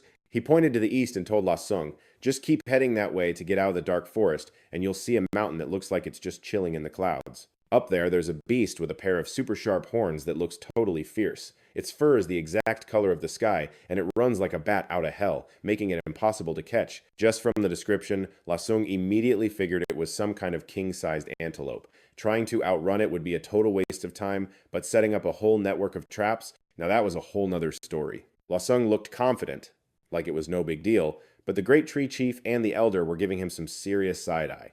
Sensing the awkward vibe, the chief quickly changed the subject, showing off the leather clothes he was wearing. Turns out, it was the hide of a giant rabbit, over half a meter long. Their favorite munchies were moss and forest mushrooms, which were all over the place in this forest. Hearing this, La Sung's eyes lit up like the CN Tower. Oh my gosh, rabbits. This was a total gold mine, eh? Everyone knows rabbits multiply like crazy, and popping out litters of 5 or more is just a regular Tuesday for them. The little kits are ready to join the breeding brigade at just 4 months old. They pop out a new litter every 2 months on average, so by a rough estimate, if he brought back just 2 pairs, in 1 year, he'd have an empire of a few hundred rabbits. By then, the whole village could be decked out in rabbit fur, toques, and parkas, and they'd be swimming in so much rabbit meat they'd never go hungry again. La Sung got so lost in this beautiful dream of a rabbit farm that he started drooling without even noticing. After everyone was gassed up and hydrated, Elder Big Tree dragged La Sung along for a night hunt with the tribe. Our boy was a bit thrown, but then he remembered that rabbits are straight up nocturnal. So a night hunt was a total no-brainer. So he was on board faster than a puck in the net. After that, every warrior in Elder Big Tree's crew was rocking these gnarly, blacked-out branches, covered in some wicked-looking thorns that were sketchy as all get out. The whole squad rolled up to the spot, but our boy La Sung was basically just there for the vibes, arms crossed and all. He quietly found a corner to scope out how these backwoods pros wrangle rabbits. Elder Big Tree led them to snag some mushrooms. Then they posted up at the base of this massive ironwood tree. The whole crew hunkered down nearby, dead, silent, just waiting for the drop. Before long, this chunky little bunny bounced on over, its head whipping around like it was trying to cross a Toronto street. Seeing that no one was going to chirp at it, it tiptoed closer to the mushrooms. Just then, Elder Big Tree gave the signal, and the whole crew poured out of the bushes. They used the thorny branches to box in the poor little critter, leaving it with nowhere to bolt. Then they used a wooden thorn to send the little rabbit to meet its maker. Talk about an organized hunt, they could even catch them alive. La Sung's brain went into overdrive. This was a golden opportunity. If he could just get this squad to help him with his rabbit ranching scheme, it would be unreal. They packed up and found a new spot, setting another mushroom trap. This time, La Sung decided it was time for the main event to take the stage. He whipped out his longbow and knocked an arrow that looked absolutely wicked. Elder Big Tree's jaw was on the floor. He had no clue what in the name of Don Cherry this thing was. Just then, another rabbit poked its head out and started creeping closer, still a good 10 meters from the bait. Elder Big Tree quickly gave La Sung's sleeve a yank, signaling for him to get ready to go full send with him. But La Sung wasn't having any of it. He drew his bow, aimed, and let her rip. The arrow whistled through the air and planted itself right in the rabbit's throat, a one-shot wonder. Buddy. Elder Big Tree was absolutely gobsmacked for a solid 5 seconds. His eyes were practically welded to the bow. La Sung just cracked a little smirk, handed the longbow to the elder, gave him an arrow, and then walked him through it like he was teaching a kid to skate, aiming at the bunny that was already out for the count. The elder fired another shot. The meter-long arrow drilled into the dirt, sinking in more than halfway. The villagers lost their minds like they were at a concert, staring at this absolute beauty of a weapon. Everyone was totally shook, but also super impressed. Seeing Elder Big Tree holding onto the bow and arrow like it was the Stanley Cup, his eyes lit up, so La Sung sweetened the pot by giving him a fletched arrow as a little diplomatic gift. The rest of the hunt basically became his own personal highlight reel. In just half the night, he totally cleared the zone of over 10 little bunnies. This number was something the villagers couldn't even fathom. Usually, on a good run, they'd be crying happy tears if they bagged just 3 or 4. This whole spectacle had Elder Big Tree's entire tribe spilling all the tea, wondering how ridiculously stacked La Sung's crew must be. After they got back, just like they agreed, the rabbits they caught this time were all La Sung's to keep, while the meat was for Elder Big Tree's crew, and of course, the villagers were all for it. I mean, who's going to say no to a free meal, eh? Now, if he just chilled here for a bit longer, he was sure he could wrangle up enough mascots for his own squad. The goal for this little road trip was pretty much in the bag, but our boy was thinking bigger. He wanted to get out there and explore, see what was what. Plus, he was dying to know about those other animals. Elder Big Tree dropped spoilers on. Who knows? If he could score some wicked new rides, that would be absolutely legendary. The next morning, just as the sun came up, Lasung gassed himself up and was ready to rock before saying his goodbyes to Elder Big Tree. While he was at it, he pawned off the whole rabbit ranching job onto the Elder. All they needed was a bit of grass and some shrooms to snack on each day, and when he returned, he'd trade for them with other loot.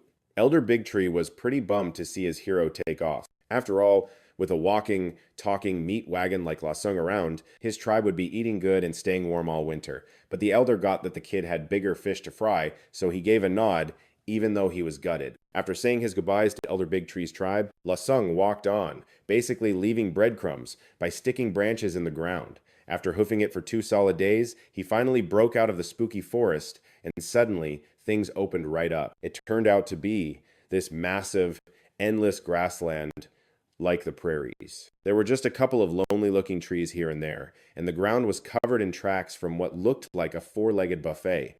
Lasung got his bow and arrow ready and crept forward real quiet-like. Right now, Lasung was posted up in the middle of this massive field. He drew his bow, taking it slow and steady. Before long, the sight in front of him made him break into a massive grin. There was a whole herd of bright green gazelles, each one the size of a donkey, just chillin', munching on some grass, using them as delivery drivers instead of donkeys. Now that would be a serious upgrade. La Sung's inner business mogul was screaming, and he was dead set on catching them live. But these green gazelles didn't look like a bunch of hosers. One look at the pointy horns on their heads told you that if he just sent it without a plan, the whole herd of over 10 of them would turn him into Swiss cheese. Taking a closer look, Lasung figured out that it was basically their cuffing season. In the green gazelle herd, there was just one dude leading the pack, while the rest were 8 ladies and 8 little ones. Seeing this, a beauty of a plan started cooking in his head. He just had to pull the same classic move he used on the giant birds. Take out the head honcho first, and his whole fan club would just follow along. He immediately backed off to a safe spot. Lasung started whipping up his legendary sling. Not long after, he brought his brand new toy back near the herd. He ducked behind a bush, lying in wait for his shot. Very quickly, he saw his opening, a real beaut. The main man of the herd was getting a little friendly with one of the females. Lasung went for it, whipping the sling around, the cord spinning like crazy as it zipped right towards the two of them while they were getting acquainted. Like, out of nowhere, a freaking rope zips out and wraps around the couple's back legs, and oh my god, they started bugging out like they just got a "we need to talk" text. Thump. Both of them did a full-on faceplant, screaming like their favorite show just got canceled. But wait, there's more. Our boy Lasung was slinging a lasso like some pro from the Calgary Stampede. He launched it with a perfect auto aim and snagged the horns of the 2 hotties who were having their little moment. And just like that, the entire Blue Antelope fam went into absolute chaos. They started a messy round of let's just headbutt everyone. Before you knew it, a few of them were a tangled up hot mess of rope, screaming and flailing like crazy. The other 2 gals smelled the drama from a kilometer away and bolted, taking 8 little ones with them. Lasung just froze for a solid 5 seconds, watching the 10 of them dip, probably thinking, excuse me? Seriously, what was he supposed to do? He had no choice but to use the rope to cuff the rest of the antelope crew. Taming these wild ones was a total gong show, especially with the major attitude problem of the blue antelope species. Lasung figured he had to school them a bit first, just to crush their massive egos. He had a bunch of options, but he went with the most extra and straightforward way to get it done quick. So Lasung grabbed his stone axe and gave them a little style adjustment, snapping off all their bougie horns, then casually used hot coals to make sure they couldn't start any more family drama, if you know what I mean. The 7 antelopes went from thrashing around like they were in a mosh pit to going limp like overcooked spaghetti. Finally, Lasung tied a rope around the big boss's neck, stringing the rest of them together into one long besties forever chain. By the time he was done with this whole disaster, it was already dark out. He herded the whole gang to a small stream and, while he was at it, whipped up a pot of dried rabbit to deal with his hanger. To the northeast of the stream was a five-colored stone mountain that was giving off major rich kid vibes. Under the sunset, it was sparkling like some kind of designer fabric. Just from a quick look at that vibe, Lasung was 100% sure it was a massive, multi-mineral ore vein. This discovery made him as stoked as if he'd won the Lotto Max. He wanted to book it over there and check it out right away, but it was already pitch black, so he had to chill out. Who would have thought that the next morning, at the crack of dawn, La Sung would be woken up by this super annoying hack sound? The scene in front of him legit almost gave the guy a heart attack. In the thicket he'd used to ground the antelope herd yesterday, the two runaway hotties had come back with their 8 little ones to turn themselves in. Not only that, but the two of them had also peer pressured some six-pack having doodleope to join their clique. Lasung sneakily hid in a bush and decided to replay yesterday's drama. After a bit of a kerfuffle, the antelope herd's follower count blew up from 7 to 18. When the sun was fully up, Lasung just casually hopped on the lead antelope and cruised straight towards Eight Treasures Mountain. This place was the real deal, the jackpot where all the good stuff gathers. After scoping it out for a bit, he found out it was a copper mine with a bonkers amount of reserves. All that other colorful stuff was just, like, bonus loot. With this ore in his hands, his dream of crafting bronze tools was finally about to become a reality. The freebie minerals were pretty mint too. The orangey one was real gar, which you could use as a plaster for snake or centipede love bites, or drink it to cleanse out any gross parasites. The white one was kaolin, perfect for making crucibles for smelting that were absolutely fire. As for those huge red mounds, he thought they were something insane, but turns out they were just giant white termite nests, though the dirt inside was A+ material for firing pottery. So, unbelievably lucky, eh? It was only a 3-day hike from Eight Treasures Mountain back to the tribe, but with a whole fleet of blue antelope ubers pulling, it would be quicker than a puck drop at a Leafs game.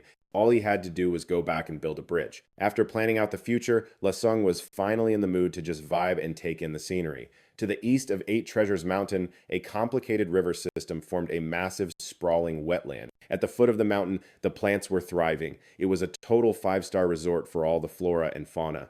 There was black oak grass that came up to his knees, and kogon grass that reached his waist, and sweet elephant grass as tall as a baby tree. It was basically an all-you-can-eat buffet for herbivores. The empty space in front of the tribe's cave was more than enough to start a farm to grow these types of grass. Lasung's epic rabbit-herding career, along with his blue antelope posse, was about to get a major glow-up, since they all depended on this grass to live. There was also celery and broadleaf veggies, perfect for grabbing a few for some extra vitamins. Just as he was totally stressing about what to use to haul the grass seeds, a massive snakeskin just hanging out on a mangrove tree caught his eye. The guy was immediately like, "Yep, add to cart," and in just half an afternoon, he'd scored a full bag of grass seeds, chucked it onto the back of one of the antelope gals, and then started the hunt for some grub. Before long, an absolute unit of a goose with a 5-meter wingspan got yeeted out of the sky by 2 of Lasung's wind-slicing arrows. He plucked all the feathers to save for making more arrows. He planned to make some pot roast goose to replace the dried rabbit meat that was all gone from his basket, but while he was chilling by the water's edge, dealing with the goose, a mind-blowing discovery made Lasung so shook he wanted to scream. He realized that inside the goose's stomach were a few undigested grains of rice. He'd never seen this type of rice before. Each grain was bigger than a green bean. This was the first ever drop of this grain Lasung had found in this world. The first thought in his head was, I gotta find where this came from, no matter what. He was way too wired to sleep that night and got busy crafting some branches, prepping his gear to explore deep into the swamp. He had to harvest the rice before the wild animals finished the buffet. At the crack of dawn the next day, Lasung carried his DIY dugout canoe, found a spot with just enough deep water, and paddled right into the sketchy-looking swamp. At the same time, in some other spooky forest, Daishu was leading his crew on a snow rabbit hunt to hit the deadline for Lasung and the entire tribe. The whole crew was basically on the grind 24/7, leaving just the grandparents and the little tykes under 6 back at the pad. To hit his quotas, our boy Dai Thu started giving big time. He was just barreling in, digging up any rabbit warren he spotted, and if some stubborn little buggers wouldn't pop out, he'd smoke 'em out. This move was a total game changer, scoring him a boatload of rabbits, plus a bonus round of some fresh out the oven kits. But, life's not all poutine and maple syrup. Yeah, it was this go big or go home hunting strategy that kicked off a total gong show. This season, every crew was hustling hard to stock the pantry, and you better believe that squad with a particular palate was no different. Their 5-star menu, let's just say it was very locally sourced. Once you got nabbed, the guys became the featured dish while the ladies were stuck on baby duty or became like personal assistants.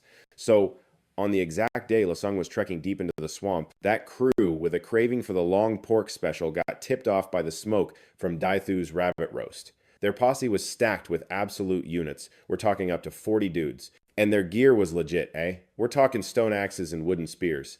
Honestly, their power level was completely off the scale. To make things even more extra, the two head honchos were riding a couple of junior saber-toothed elephants. Compared to that, Daithu's crew, even if they rounded up everyone from the grandparents to the toddlers, wouldn't even be a proper appetizer. Facing these absolute tanks, Daithu could only scream for his squad to book it and get the heck out of there.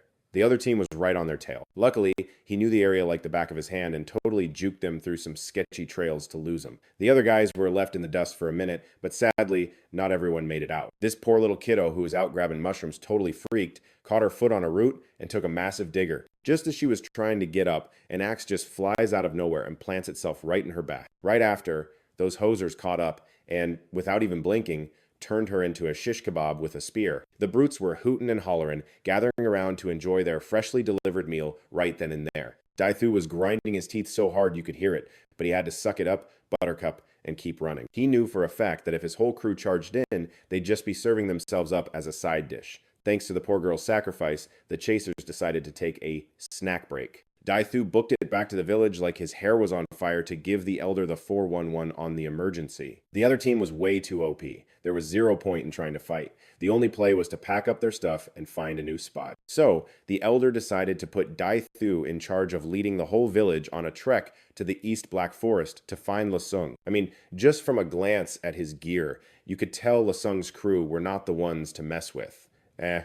While he, the elder, would stay back to run interference since his old bones weren't exactly built for a marathon anymore. Daithu choked back his tears, gave a solid nod, and told everyone to grab their gear and make a beeline east. But on the inside, Daithu was having a full-blown meltdown. Lasung had been MIA for days. Like, where on earth was he? Was he still kicking, or had he already bought the farm? He had no clue. But if they didn't bounce, like right now, they were basically toast. There was literally no other option. It didn't take long for the enemy crew to track them to the village.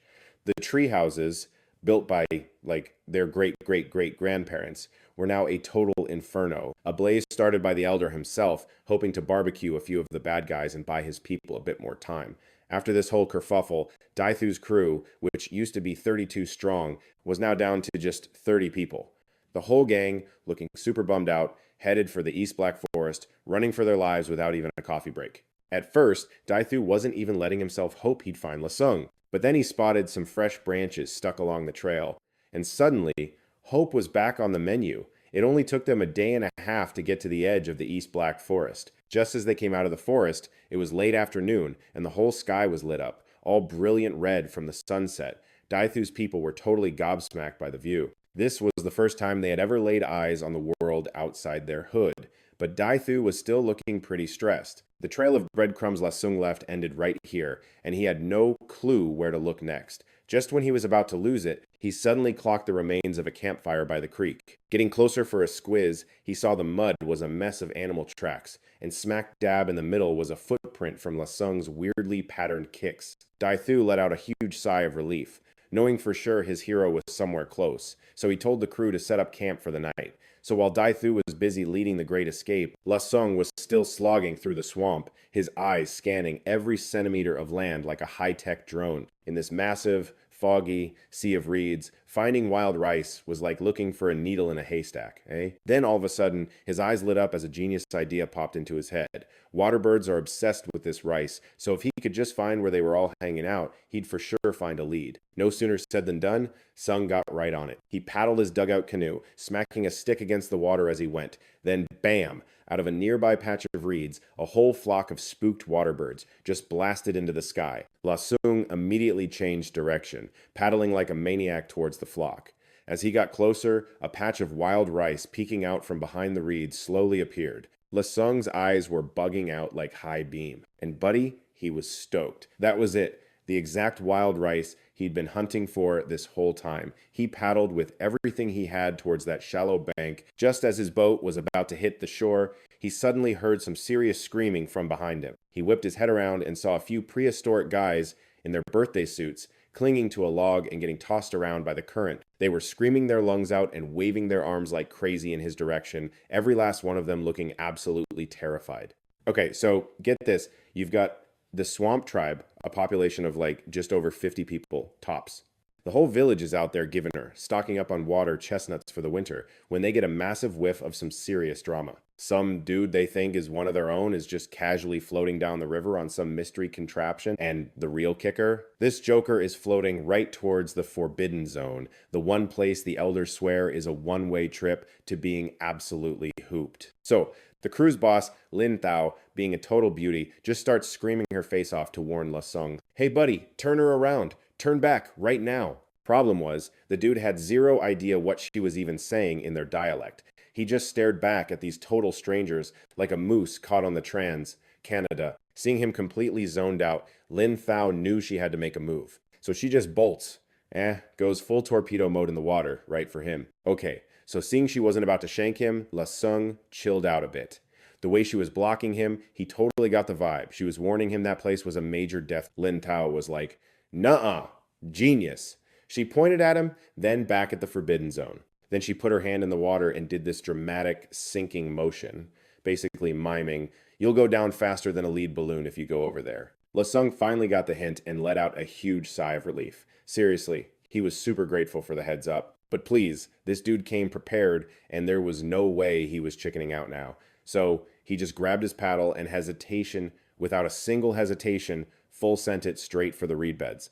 Lin Thao was totally freaking out, screaming after him, but she wasn't about to swim any closer. I mean, come on, she had a whole tribe and a kid to worry about. But the very next second, her jaw literally hit the floor. She watched as La Sung strapped two plank-looking things to his feet and grabbed this massive, man-sized shield made of reeds. The audacity. He just casually steps onto that forbidden marsh of doom, and he doesn't sink at all. The entire crowd let out a collective gasp. They had never, ever seen anyone walk on that marsh without becoming fish food, and this guy was making it look like a total cakewalk. But let's be real, it was anything but easy for La Sung. Under all those reeds was just a pit of thick, nasty sludge. Every single step with his DIY snowshoes was a total workout just to pull his foot back out. After a seriously epic struggle, he finally made it to the grain patch. Each stalk was like 2 meters tall, dripping with these fat, golden grains. La Sung whipped out a snakeskin bag he'd prepped so extra and just went to town, stripping the stalks clean like a human vacuum. He literally didn't stop until every last grain was gone. Then he dragged 2 ridiculously full bags of grain back to his little raft, totally pumped to paddle his way to victory. It was time to launch his agricultural revolution. But, plot twist, he barely got anywhere before he was completely surrounded by the Lin tribe. The crowd totally clocked the 2 sacks, weighing his raft down, but it was still floating, and you could practically see the light bulbs go off over their heads. They were like, "Hold up, this floaty majig can carry stuff? Not just people?" The smart ones were already daydreaming about cruising around on their own little rafts, picking water lilies. La Sung took one look at the mob in front of him, and you could just feel the rage O-meter start to climb. But they didn't seem like they were about to start a riot, so he decided to keep his cool. Lin Thao saw he was about to blow a gasket and immediately started doing some frantic charades while basically asking, "Oh my God, can you teach us how to make one of those?" He glanced at all the people treading water, their skin looking like giant raisins, and also they did try to save his butt earlier. So La Sung was like, "Yeah, whatever, fine." He motioned for them to round up all their floating logs, line them up, and then grab some reeds to use as rope. It was DIY time. He tied the logs together super tight and then told Lin Thao to hop on and test it out. And just like he figured, when she climbed on, the raft just floated there, all stable and everything. Lin Thao was instantly obsessed and started waving her people over to try it with her. Too bad for them, the raft was strictly a 2-person ride. Any more, and it would have been a total Titanic moment. Everyone who got left out was just staring with major FOMO, but Lin Thao was on cloud 9 because she realized this raft thing was stupidly easy to build. Plus, all the materials were like right there in their backyard. She could already see herself paddling back and the entire tribe going absolutely bonkers with a raft building frenzy. Thinking about this, Lin Tao gave Lasung a look that was pure gratitude. She gave him a super warm invite to come hang out with the Lin tribe. But Lasung politely hit her with a no thanks. He still had his herd of blue antelopes waiting for him, and you can't just ghost your crew. Lin Fao didn't press the issue. Instead, she handed him this giant egg-sized water caltrop as a peace offering. She promised that if he ever got into some drama, he could flash this thing and the Lin tribe would have his back. La Sung grinned and pocketed it, then immediately heaved the 2 bags of grain seeds and bounced without even taking a breath. Back at the meadow near Bat Bao Mountain, after a totally insane day of harvesting, La Sung had somehow managed to score about 60 kilograms of grain. He wouldn't even let himself eat a single piece, wanting only to get this treasure home as soon as possible to plant next spring. But you can't farm without tools. So now he had to go on a side quest to find copper and tin ore to make some. Meanwhile, on the exact same evening that Dai Thu made his dramatic escape from the dark forest, Lasung was just chilling in a meadow on the other side of Bat Bao Mountain, munching on some bomb-roasted beaver meat and weaving a huge basket for his mining trip the next day. But things were looking super grim for Dai Thu's squad over on the west side of Bat Bao Mountain. They fled without any fire. For the past 2 days, their entire diet consisted of a few sad pieces of dried meat. At night, they were freezing and starving, forced into a giant group huddle just to stay alive. The next morning, bright and early, a totally refreshed Lasung was leading his herd of blue antelopes straight for the west side of Bat Bao Mountain. At the exact same time, at the base of that very mountain, Dai Thu was passing out some freshly picked fruit, probably to stop his tribe from completely losing it. And then, out of nowhere, a few of the tribe members started freaking out. They were all screaming and pointing up at Bat Bao Mountain, where they spotted some guy on a crazy high, rocky peak. He was casually leading a whole herd of these 4-legged spirit beasts. Lasung heard all the commotion from down below, and when he looked, he totally saw the tree tribe just chilling by the creek. He was super confused, what are times doing here? About 10 minutes later, Dai Thu drags the whole crew up the mountain, and when Lasung saw the state they were in, Lasung just scrunched up his face seriously? You brought the kids? You guys look like you wrestled a mud puddle. But Dai Thu, seeing Lasung again, was basically staring at him like he was some kind of rock star god. He knew Lasung was on the hunt for those horned beasts, but he never in a million years thought he'd actually bag them. And so many. I mean, those people eaters on their prehistoric elephants, they had nothing times on this. At that moment, Lasung was basically a legend in his eyes. Then he noticed that every single one of them was clutching one measly piece of wild fruit, which was a dead giveaway they hadn't had a real meal in days. So Lasung immediately whipped out his leftover wild goose and roasted beaver to share. Dai Thu just plopped down by the fire, spilling all the tea about the last few days while he chowed down. The rest of the tribe started jumping in, adding all the juicy details. Once Lasung put the whole crazy story together, he literally gasped. He had no idea that lurking around here was a tribe of actual people eaters. Suddenly, a totally horrifying thought hit him, and Dai Thu's news just sent an ice-cold chill straight down his spine. He couldn't believe a tribe with questionable taste in food was so close. The horrifying thought that slammed into him was that his own Han tribe was practically neighbors with the Tree tribe. And if those freaks had already hit Dai Thu's crew, then his own people were definitely next on the menu. Just thinking about it, Lasung made a snap decision. They were mining all the ore times today, and bouncing tomorrow. He was just praying that River would buy them a few days. He looked Dai Thu dead in the eye and asked, "So, what's the plan for you guys now?" At that question, the whole Tree tribe just stared at the ground, totally clueless. I mean, winter was coming, and their home had literally just been torched. Plus, they were being hunted by a bunch of crazies. They had absolutely zero clue where to go. Seeing their pathetic state, Lasung just laid it out there. "Look, why don't you just roll with my Han tribe? We've got enough food stashed away to keep your whole crew fed through the entire winter." Hearing that, Dai Thu's eyes practically lit up like a Christmas tree. He was totally sold. I mean, that herd of 4-legged beasts was basically a walking buffet for the entire Tree tribe. The other members were all for it too. They'd seen what Lasung could do with that bow and arrow. With a piece like that, getting food would be a total cakewalk, and they wouldn't have to worry about getting punked by their enemies anymore. The entire tribe was just laser focused on Dai Thu, praying their chief would say yes. Dai Thu was already leaning towards a yes, but being the chief, he had to play it cool. After, forever, he finally asked, "So, you want us to join you? But what about your chief? Is he going to be cool with it?" La Sung just laughed. Oh, you don't have to worry about him. Because, surprise, I'm the chief. Daithu's face was a picture of pure shock. Like, asterisk this kid times is the chief. But he pulled himself together real quick. He'd seen La Sung's skills firsthand, and the stuff this kid had pulled off was stuff most grown-ups couldn't even dream of doing. Thinking about that, Daithu didn't hesitate for another second and gave a solid nod. And just to erase any lingering doubt, La Sung straight up handed his long spear to Daithu, tossed the stone axe to some guy named Mu Tong, and the vine-woven shield to another dude named Thu Trang. He knew this was a total power move. Giving away his best weapons was the ultimate way to show he was for real. I mean, who just hands over killer weapons to someone who could turn on you? And just like he planned, the guys who got the gear were grinning from ear to ear. Dai Thu even showed off the live rabbits La Sung had asked for earlier. There were more than 30 of them, all sizes, but mostly little ones. La Sung was totally geeking out. He was already thinking about how fast rabbits multiply, like a new batch every 2 months, and he realized his people were about to be set for life on the livestock front. After they ate, Dai Thu figured they'd be hitting the road. But, plot twist, La Sung started digging up rocks on the mountain. Dai Thu was like, why are you grabbing all these rocks? With these, La Sung said, I can make even sicker weapons. Then we'll be hunting so much food we'll have more than enough for 3 meals a day, and we'll be stuffed 24/7. Dai Thu and his crew were just speechless. They couldn't even comprehend a life that awesome. And without La Sung even having to ask, everyone just jumped in and started helping him dig. With dozens of people working together, they started flying through the work. By noon, they had every single giant basket packed to the brim. This time, they mostly went for copper and tin ore since there was a ton of it.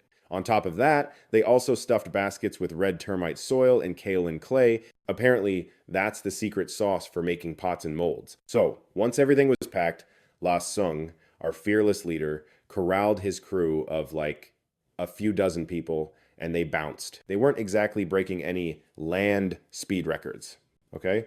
As they moseyed along, La Sung decided it was the perfect time for a weapons tutorial with Big Tree in the squad, and the whole gang just kept trucking until it was super late. They finally picked this big open spot to crash and grab some dinner, and the first half of the night was like totally chill, just the crackle of the campfire and good vibes. But then, plot twist.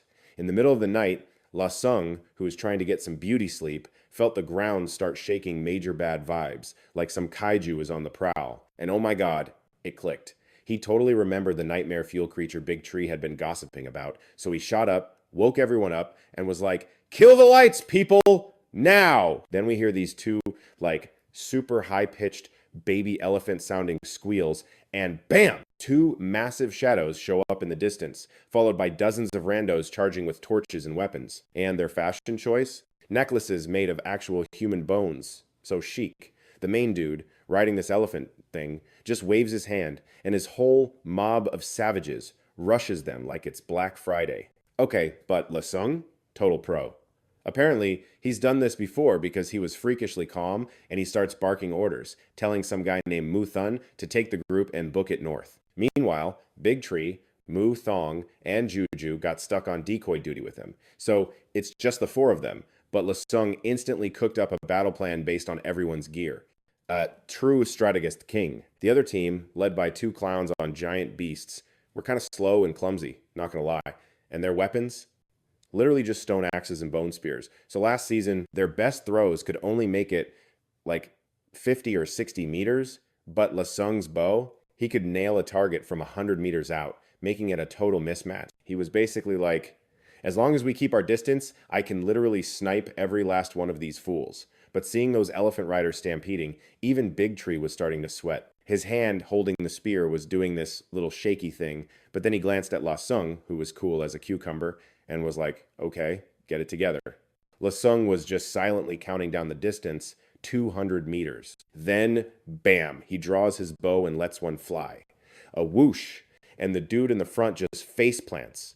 The arrow having gone straight through his chest. Savage. The other guys saw this giant wooden stick poking out of their friend's back and just, like, froze. And in that hot second of them being totally shook, whoosh, whoosh, 2 more arrows, 2 more guys down for the count. That's when the head honcho on the elephant finally spotted La Sung, let out this primal scream, and ordered his crew to just charge and yeet a volley of stone axes at them. Lasung saw that coming and immediately yanked Big Tree behind a tree for cover, and Mu Thong scrambled to hide too, while Juju just squared up, bent over, and used his rattan shield to protect his back. You just hear this thud thud thud as a bunch of axes and spears smack right into the shield, and thank God that thing was woven from some tough as nails vines. So Juju was fine, but let's be real, that shield was not going to last.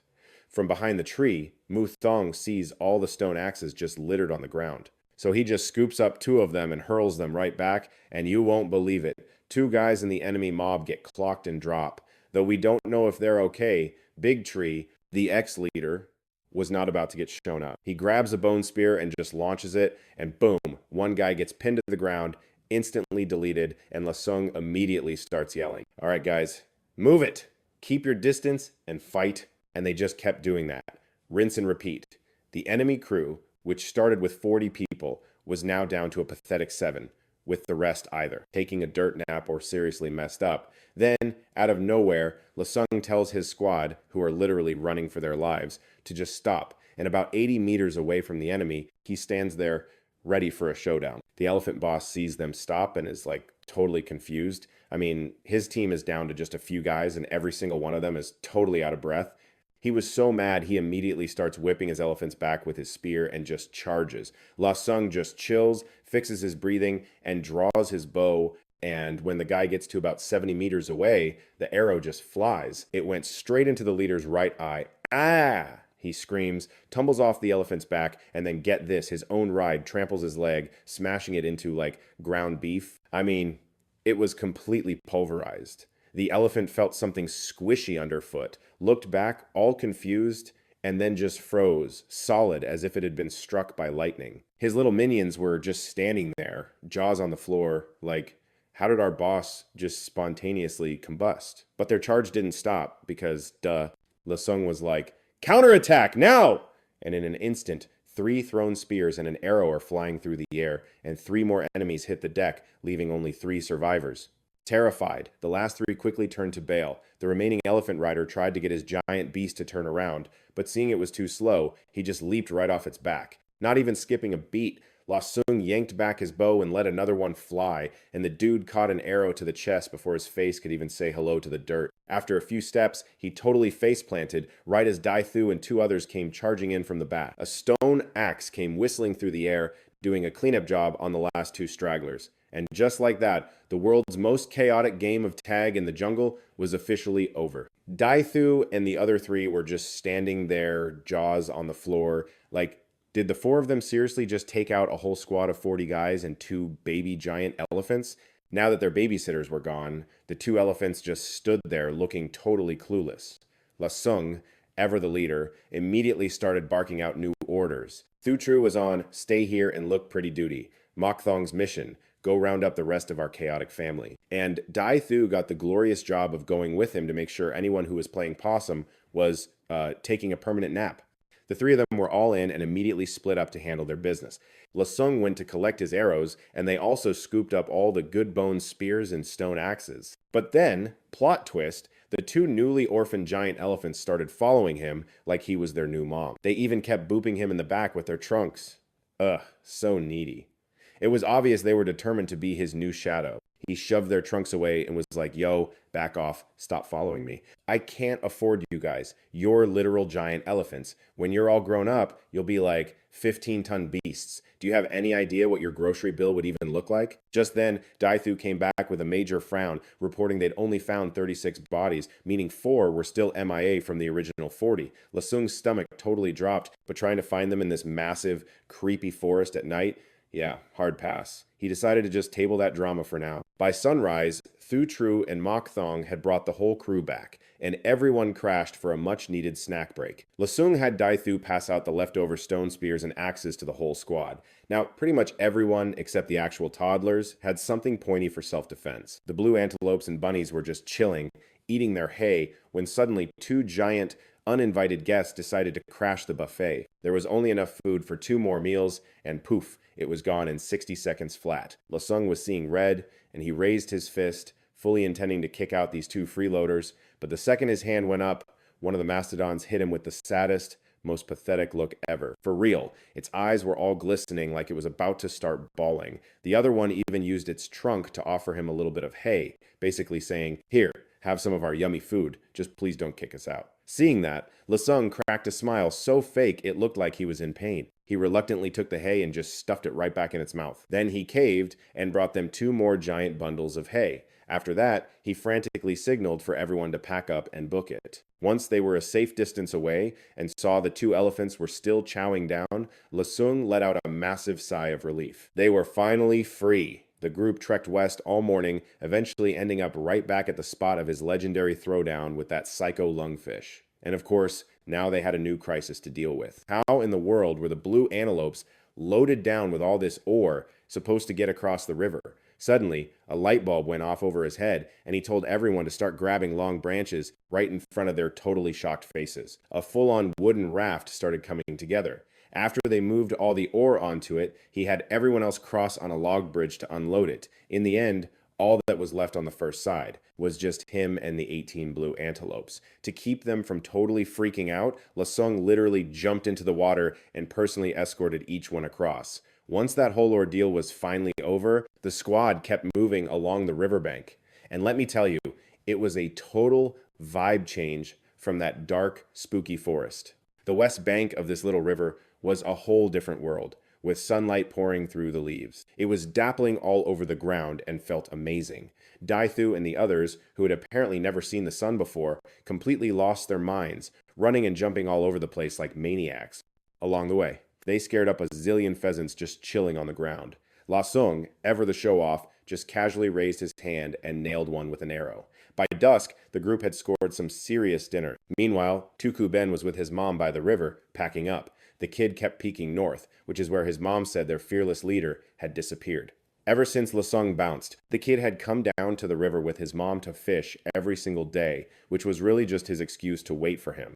Seeing his mom start to pack up their catch, he realized the chief was still a no-show. Tuku Ben was majorly bummed out. His mom gave him a reassuring smile and a pat on the head, but deep down, she was totally panicking too, not sure if Lasung would ever make it back in one piece. I mean, he was still just a kid, after all. The thought made her shoot a worried look to the north, but as she looked up, she was shocked to see a bunch of figures in the distance. "There are people over there. Grab your weapons," she shrieked. The rest of the fishing moms instantly dropped their day's haul. Every single one of them whipped out a long white spear, ready for a fight.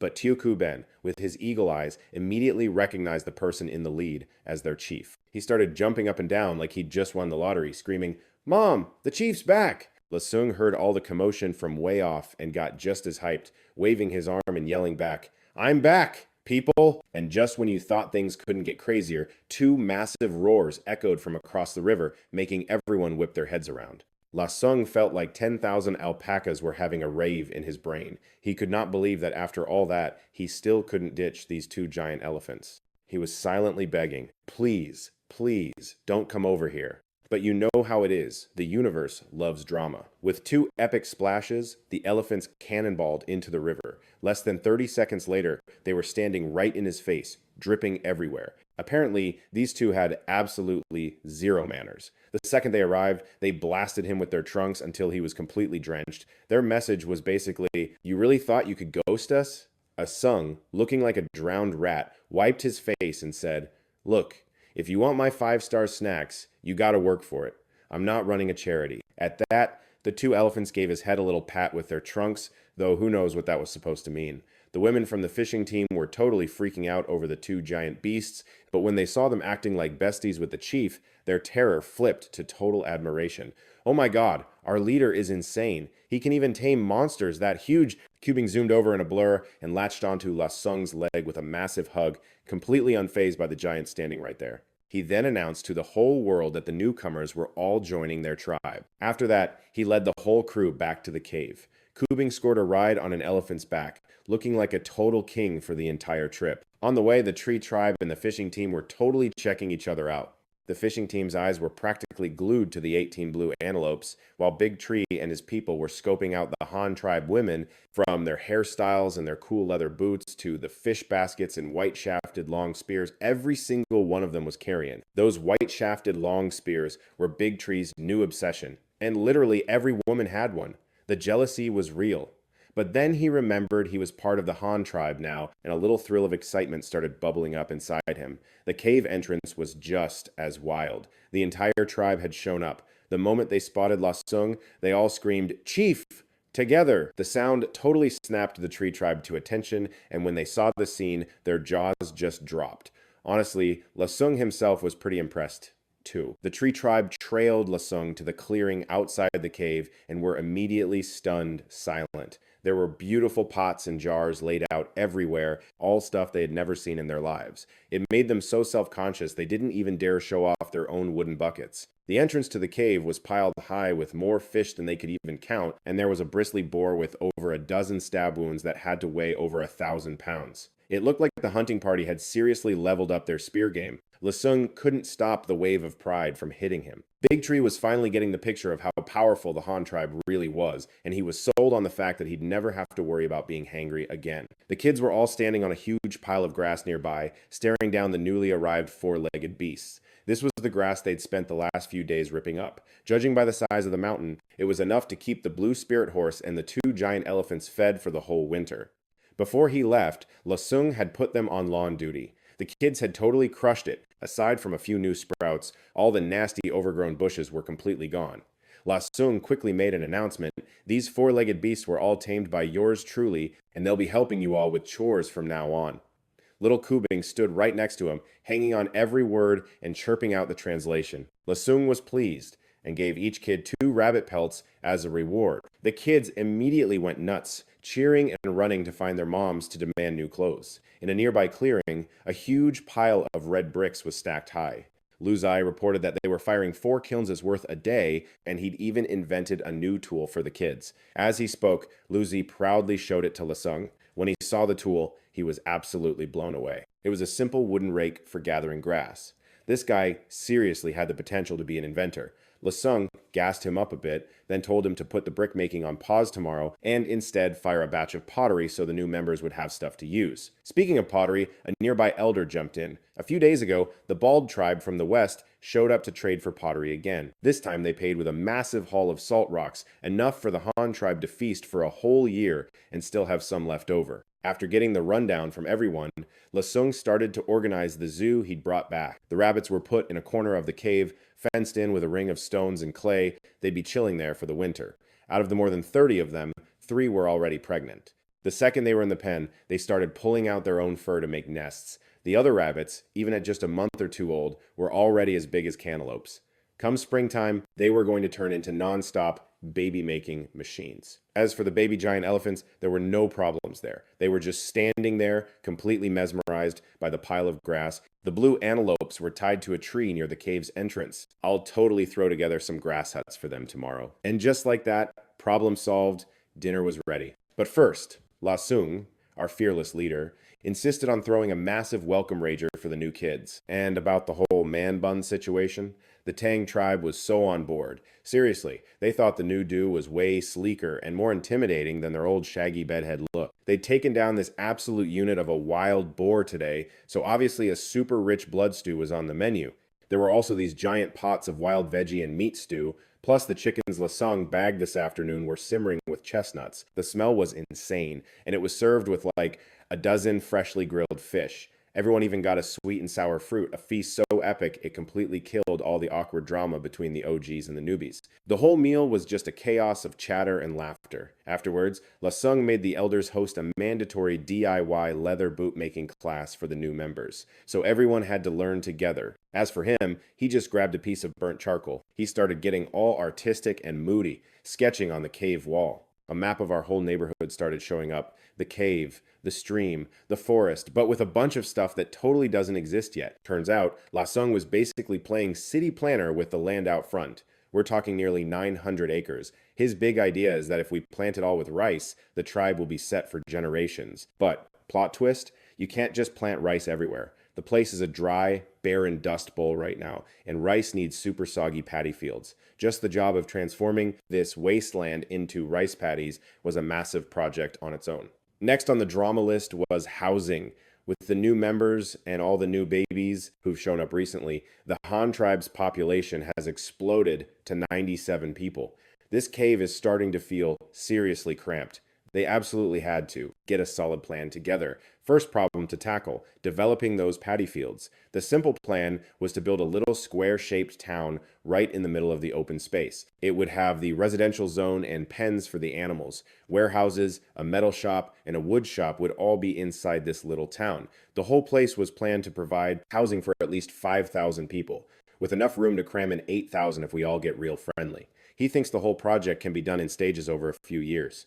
No big deal. Next, they're going to dig a moat around this town, 400 meters on each side. The dirt they dig up will be used with mud bricks to build city walls, to keep out giant monsters and other rival crews. Then, using the moat as the main hub, they'll dig a canal, completely rerouting the 89-meter wide stream from the east. He also wants to dig a few winding side channels so the moat water can flow back into the stream. This whole thing will create a massive water network. By digging smaller irrigation ditches off this network, they can get water to the entire plot of land. The plan is for the moat and the man-made river to be 4 meters wide. The little river to the east is 89 meters wide. The water volume will be the same, but its channel is getting squeezed by half. This means the new river's flow speed is going to more than double. That'll make it super easy to install cool water-powered stuff like water mills. The specific battle plan was to use the cave as ground zero and mark out 200 meters on each side for the town site. To make sure we don't miss next year's spring planting,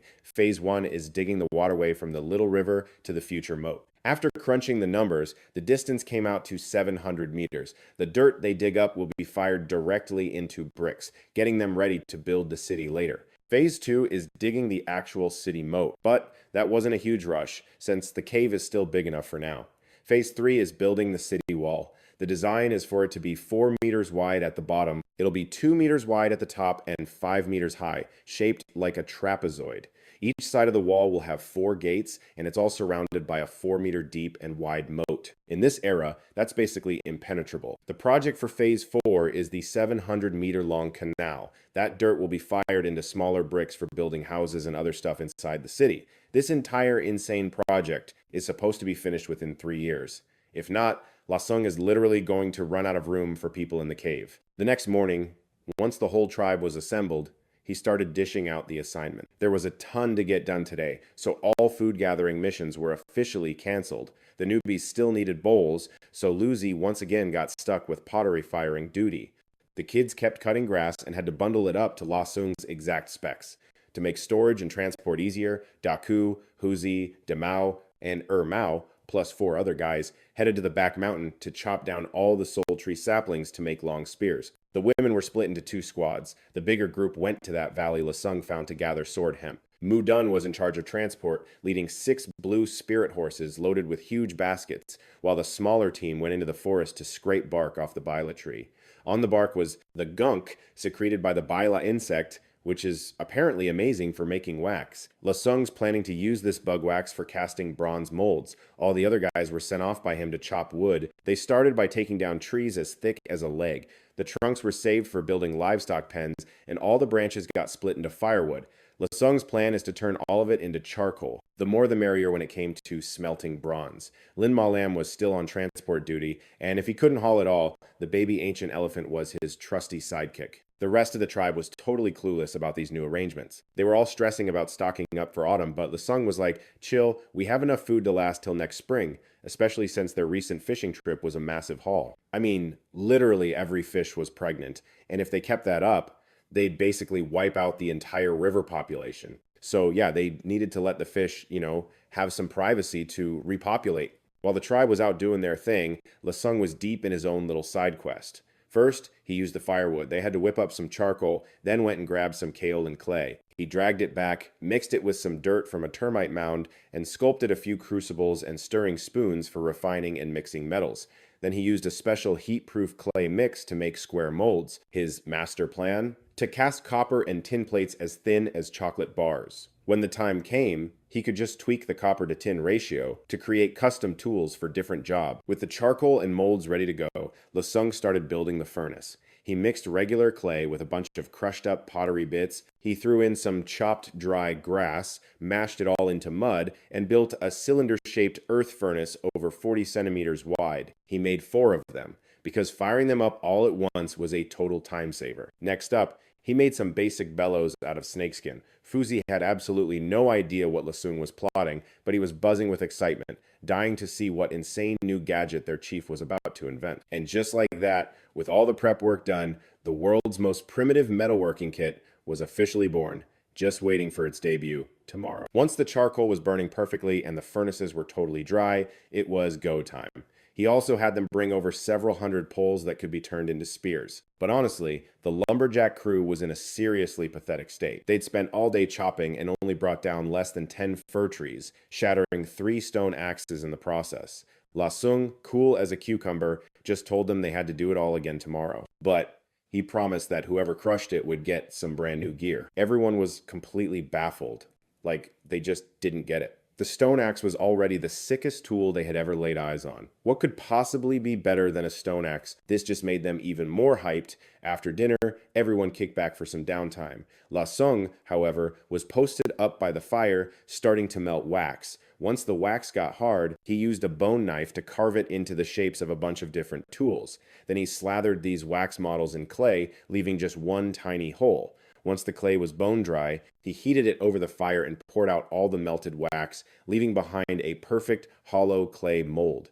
The super thin layer of wax left inside would make it a breeze to pop the final product out. It was kind of a hassle, but this method was super precise and didn't waste any materials since the melted wax could just be used again. It all collected into a big block for later. First thing the next morning, the tribesmen led the whole herd of lamlin horses away. After Lasung's non-stop lectures, they finally understood animals weren't just for dinner, they could actually help people get stuff done. Dechu and the other 3 stayed behind. Their job for the day was to be Lasung's personal bellows crew. Fuzi's pottery from yesterday was all fired up. Today, his main gig was being Lasung's right-hand man. Budao was a sharp cookie, so La Sung decided to teach him the secret art of bronze smelting. This kind of gig was too much for one person to handle forever. It was way smarter to get an apprentice and pass down the knowledge. Now that the 4 furnaces were dry, he lit up 2 of them at the same time. Demao and Ermao were pumping the bellows like their lives depended on it, while Dachu and the monkey were busy loading in charcoal and crushed copper ore. The bellows made the flames roar out of the furnaces like crazy. It didn't take long for the ore inside to start melting. The liquid copper dripped down through an opening at the bottom, pooling into a lumpy mess mixed with slag. The tin furnace right next to it was also going full blast. That whole process was way faster. The intense heat turned the tin to liquid in just a few minutes. Using a branch from the embers under the furnace, Lasung raked out 2 nasty-looking chunks of metal, then did it all over again. About 3 to 4 hours later, he had a whole pile of crude metal that was probably mixed with some gold and silver. Then he fired up the other 2 furnaces. He waited for the temperature to get crazy high, then put the crude copper and tin into separate crucibles. Once they both turned into liquid, he used a clay ladle to skim all the gross stuff off the top. Then, using a ceramic rod he'd made earlier, he scooped out the pure copper and poured it into the checkerboard patterned clay mold to cool. He gave the molten tin the exact same treatment. Budao and the 4 little ones were all there, just staring in total shock as the liquid metal slowly hardened. They had zero clue about the science behind it, so to them, it was straight up magic. Once the copper and tin plates had cooled down a bit, an impatient Lasung just dumped all the metal plates out. It was the middle of the day, and the plates caught the sunlight, flashing with this insane gleam. Everyone's jaws literally dropped as they stared at the metal. They had never in their entire lives seen anything so beautiful and shiny. The look on their faces was the same as a modern person seeing a solid gold bar for the first time, and yeah, that included the monkey. Hu Bing, who was just messing around nearby, totally crashed the party, poking at everything and being all, "Chief, what even is this stuff?" Luo Chung just ruffled the kid's hair. "This, my friend, is called copper, and that over there is tin. You just hang out here and be security. I gotta go grab some things." Ku Bing nodded like his life depended on it, whispering copper and tin to himself, while Luo Chung hauled over a massive pile of casting molds and tools and immediately kicked off the great bronze making project. He started chucking blocks of copper and tin into the new furnace, following some secret recipe, and waited for it all to get melty. Then he stirred the glowing goo with a ceramic rod until it was perfect, and then it was showtime. First up were axes and hammers. He poured the fiery red metal into the molds, and poof, gray smoke shot out of the air vents. As soon as the temperature dropped a little, Luo Chung, having zero patience, just smashed the clay mold open with a rock. Out of the busted pottery shards, a huge axe head with a pale golden glow appeared, just lying there like it was taking a nap. This thing was way bigger than a fire axe. Luo Cheng passed off the grunt work of sharpening it to Lu Zi while he got busy casting even more tools: a ruler, a plank saw, a carving knife, a chisel, a wood plane, and a hand drill. Oh, and a totally extra four-sided spearhead. By late afternoon, when the rest of the tribe finally dragged themselves home, the whole project was a wrap. The golden axe head was polished to a blinding shine and hooked up with a wooden handle. The world's very first bronze axe was officially a thing, along with two plank saws that also got handles, one for solo jobs and a bigger one for a two-person team. The second Deshu and the guys saw that sparkling axe, they swarmed it. An axe! Oh my god, it's gorgeous! Their eyes were literally glued to it. And that's not all. Luo Cheng, totally loving the attention, whipped out a long spear with a bronze tip. The tribe's eyes went wide. No way, that's a spear too? It's insanely beautiful. Shou, Ya, and Du Er, especially, were practically drooling over the bronze spear, begging, "Chief, are we going to get one too?" The whole tribe started chiming in. It was a full-on riot. Luo Cheng just laughed and handed Da Shu a chunk of the golden copper rock. "They're made from this stuff. But plot twist, we're all out for now." The Tang tribesmen were all completely floored. They'd helped dig this rock up before, but had no clue the weapons made from it would be this epic. Tuo Tan, who has no filter, just blurted out, "If it's that rare, then we just need to go dig for more. We totally know where to find it." Luo Cheng nodded, but then he had to break it to them that their current digging skills were way too slow. They had to make some gear first, and after this winter, they could go mine a ton of it, and then everybody would get a sick long spear like that one. The crowd finally chilled out, since their chief's word was basically gospel, and if he promised everyone would get one, it was a done deal. Then Luo Cheng led them over to a pile of freshly cut wood to teach them how to use the new bench saw and hand saw. The bench saw was a two-person job. You had to pull it back and forth at the end of a log, and it sliced off a round piece of wood in no time, while the handsaw was for trimming branches. A branch as thick as your wrist was sawed clean through in under a minute. That 1-meter-long great axe was also a total dream to use. You could just swing it with everything you had. If a big, strong Han dude used it, a huge tree as thick as a guy's leg would be, down for the count in seconds. Once everyone got the hang of the new tools, a Chung told them to go eat and take a break. After dinner, the tribe gathered round to hear Yu Bu spill all the tea on the bronze smelting drama. Luo Cheng, on the other hand, started getting all official, trying to standardize units of measurement. I mean, as long as they had standard rules, they could slowly level up their civilization in the future. The hemp plants had all been harvested.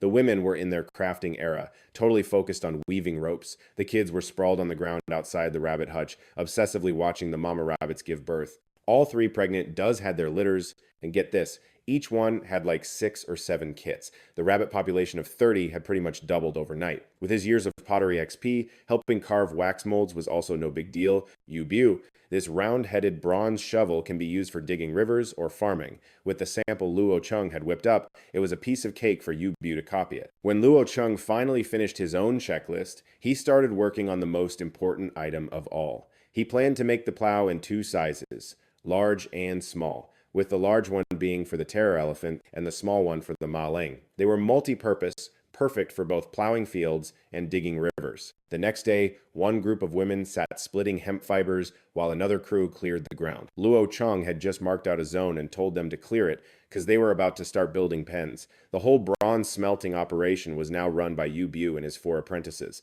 The 5 of them just kept cranking out bronze plates and tin plates, and whenever they had no clue what they were doing, they'd run over and ask Luo Cheng. When the women finished clearing the area, he led them in building a fence, chopping the fallen trees into 13-foot-long posts, driving a post every 6 feet to make a big rectangular enclosure, tying 2 crossbeams in the empty spots to make it sturdy, and then using tree branches to weave these panels that they attached to the wooden fence, finally slathering it with a layer of mud. Inside the pen was a wooden shelter with a roof 13 feet high, which was basically a mansion for the baby terror elephant. When the whole thing was done, the pile of grass outside was tied into bundles and stacked neatly inside the pen, to stop wild animals or any randoms from messing with it. The whole Han tribe was in their hustle era, just grinding away, completely clueless that some major drama was about to drop. For a minute now, Shay Ding had been having a full-on meltdown. The weather was getting brutal, and the spring that was their life life source was about to go ghost. When that happened,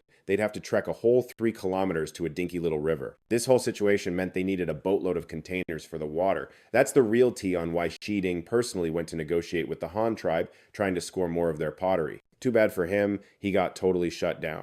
From that moment on, his new plan was basically a hostile takeover. In his head, the Han tribe was this tiny crew with like less than 10 adults. Meanwhile, his own tribe was rolling 15 deep.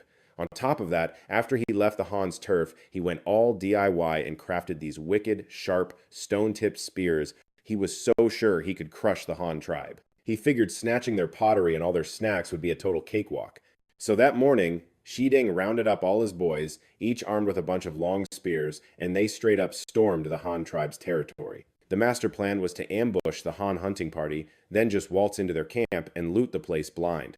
But, plot twist, over in the pine forest on the mountainside, Da Shu and Shou Ya were still busy chopping wood. They were on fire today with 3 massive axes and 2 long saws.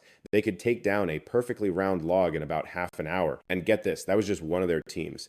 The whole logging squad had 10 people, split into 3 groups. So, like, every 30 minutes, they were dropping 3 trees at once. The last guy, Mu Kun, was on transportation duty, and he was just letting the wild horses graze near the work zone. Then, out of nowhere, a whole squad of people materializes on the mountain across the valley. Every single one of them was clutching a long spear. Mu Kun immediately screamed a warning from the mountainside, then yanked the herd of wild horses and started booking it back. Hearing the shout, everyone dropped what they were doing, grabbed their weapons, and prepared to throw down. Mu Kun was in a dead sprint with the 6 wild horses, while Jiding and his goons were right on his tail. As the chaos reached the mountain peak, a few whooshing sounds sliced through the air, and the last 2 blue antelopes got totally speared, collapsing with these awful cries. The remaining 4 were already tied up, and they kept running for their lives, dragging the bodies of their 2 fallen friends straight for the Han tribe's mountain camp. Seeing this tragedy, the Han tribesmen, hiding behind a huge tree, all whipped out the stone axes from their backs and just started yeeting them. A few sick thwacks later, 3 of the enemies dropped instantly, 2 more were seriously messed up, leaving only 10 guys still charging. This was definitely not in Shading's playbook. He seriously thought bringing a huge crew would make the other side just panic and run. Who knew they'd actually have the nerve to fight back? Shiding was absolutely furious and ordered another spear storm. But just as the 10 spears went flying, Da Shu and his crew had already ducked behind the tree trunks. All the pointy sticks just face-planted into the dirt. Seeing their opening, Da Shu and his boys charged out from behind the trees again. 9 white wood long spears flew out at once, and just like that, Shading's tribe was down another 4 members. Luckily, the rest of them managed to dive behind some trees, while Da Shu's team also took cover, bracing for the next wave. But they waited and waited and got nothing. What they didn't know was that Shading was scared out of his mind by now. This enemy was legit terrifying, and he finally realized the Han tribe had way more backup than he'd calculated, while his side was down to just 8 guys, 2 of them injured. There was absolutely no way they could win this. He scrambled to get his remaining forces back to their cave. At the exact same time, Xiao Kubing was dragging Luo Sung over to the 2 giant elephants to give them names. The bigger one was officially Hui Shan, and the smaller one was Ru Bao. Just as Luo Sung was about to say something, Hui Shan suddenly threw its head back and let out a massive trumpet blast toward the west. Xiao Kubing was so not ready for that and literally jumped. Luo Sung's head snapped to the west, only to see 4 blue antelopes dragging the bodies of 2 of their own, stampeding right toward them. The antelopes were basically pincushions with all the spears sticking out of them, but the logging team was completely MIA. A super bad feeling started creeping into Luo Sung's gut. He immediately ordered the entire tribe to hide in the caves. Nobody is allowed to come out until I get back. After making sure everyone was safe, Luo Sung grabbed his bow, arrows, and his legendary golden-tipped spear and vaulted onto Hui Shan's back and charged straight to the west. Seeing all the action, Ru Bao immediately took off after them. The trail of the blue antelope's blood was still fresh on the ground. Hui Shan was a blur, carrying its master forward like the wind, and they soon disappeared into the dense forest. Suddenly, a group of people blocked the path ahead, and the guys in the lead were carrying these flashy golden axes. It was clearly Da Shu and his crew. Luo Sung was floored and was like, "What's going on? Why is everyone just hanging out here?" and nobody's even hurt, Shoya immediately stepped up with the hunting party and gave him the full, juicy recap. After hearing the report, Luo Sung couldn't help but get suspicious. The absolute nerve of that Shi Ding to attack their tribe. But honestly, the reason didn't matter. Anyone who dared to mess with his people was going to pay. He wasn't even going to let the death of a single antelope slide.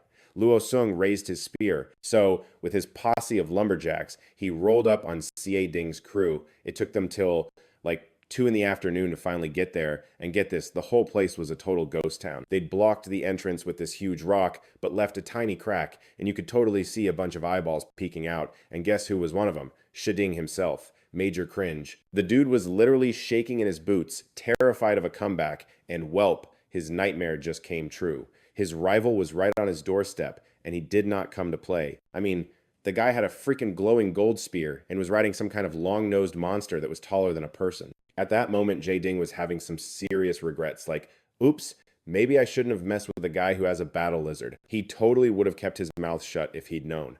Meanwhile, Luo Sung spotted the peeping toms in the crack, and without even hesitating, he just knocked an arrow and let it rip. Next thing you know, there's this blood-curdling scream as the arrow goes straight through Xie Ding's eyeball and out the back of his skull. Yikes. Then Luo Sung's just like, Dali, Shitu, Lu Ji, you three, go move that rock. Luo Sung just pointed at the giant rock like he was ordering takeout and gave the command. The 3 dudes charged it, giving it everything they had, but yeah, that thing wasn't budging. In fact, they were actually getting pushed back, which is just sad. Luo Sung literally scoffed, like, you really think this rock is going to stop me? Dream on. He strolled up to the crack and pulled out his bow again, and right then, some dude's shadow pops up behind the boulder, straining with all his might to hold it steady, his face all scrunched up, and then whoosh! Luo Sung let another arrow fly. That thing skewered 2 guys standing behind the rock door in one shot. Seeing that, the rest of them totally freaked and ran for their lives, not wanting to be anywhere near that entrance. Dali and his buddies noticed the pushing suddenly stopped, so they gave the boulder one last heave-ho and shoved it aside. The 3 dudes behind it, who weren't quite gone yet, got completely pancaked by the rock. We're talking crush bones. Mangled everything. And just like that, the screaming stopped. With the entrance wide open, you could see this sad little fire flickering inside. A bunch of women and kids were huddled in a pile of hay, totally terrified.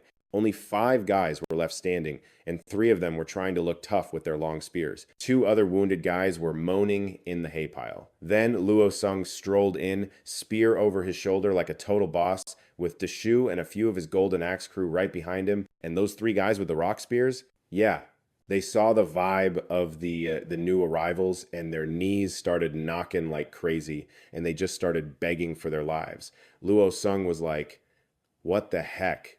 You're holding weapons and you're already begging?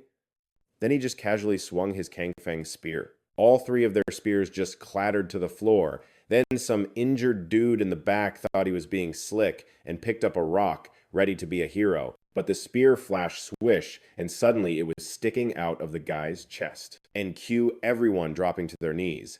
Anyone else feeling brave? You die, Luo Sung roared, giving them the death stare. The whole crowd basically melted to the floor. Da Shu, go check out their pantry. Grab all their snacks and let's bounce.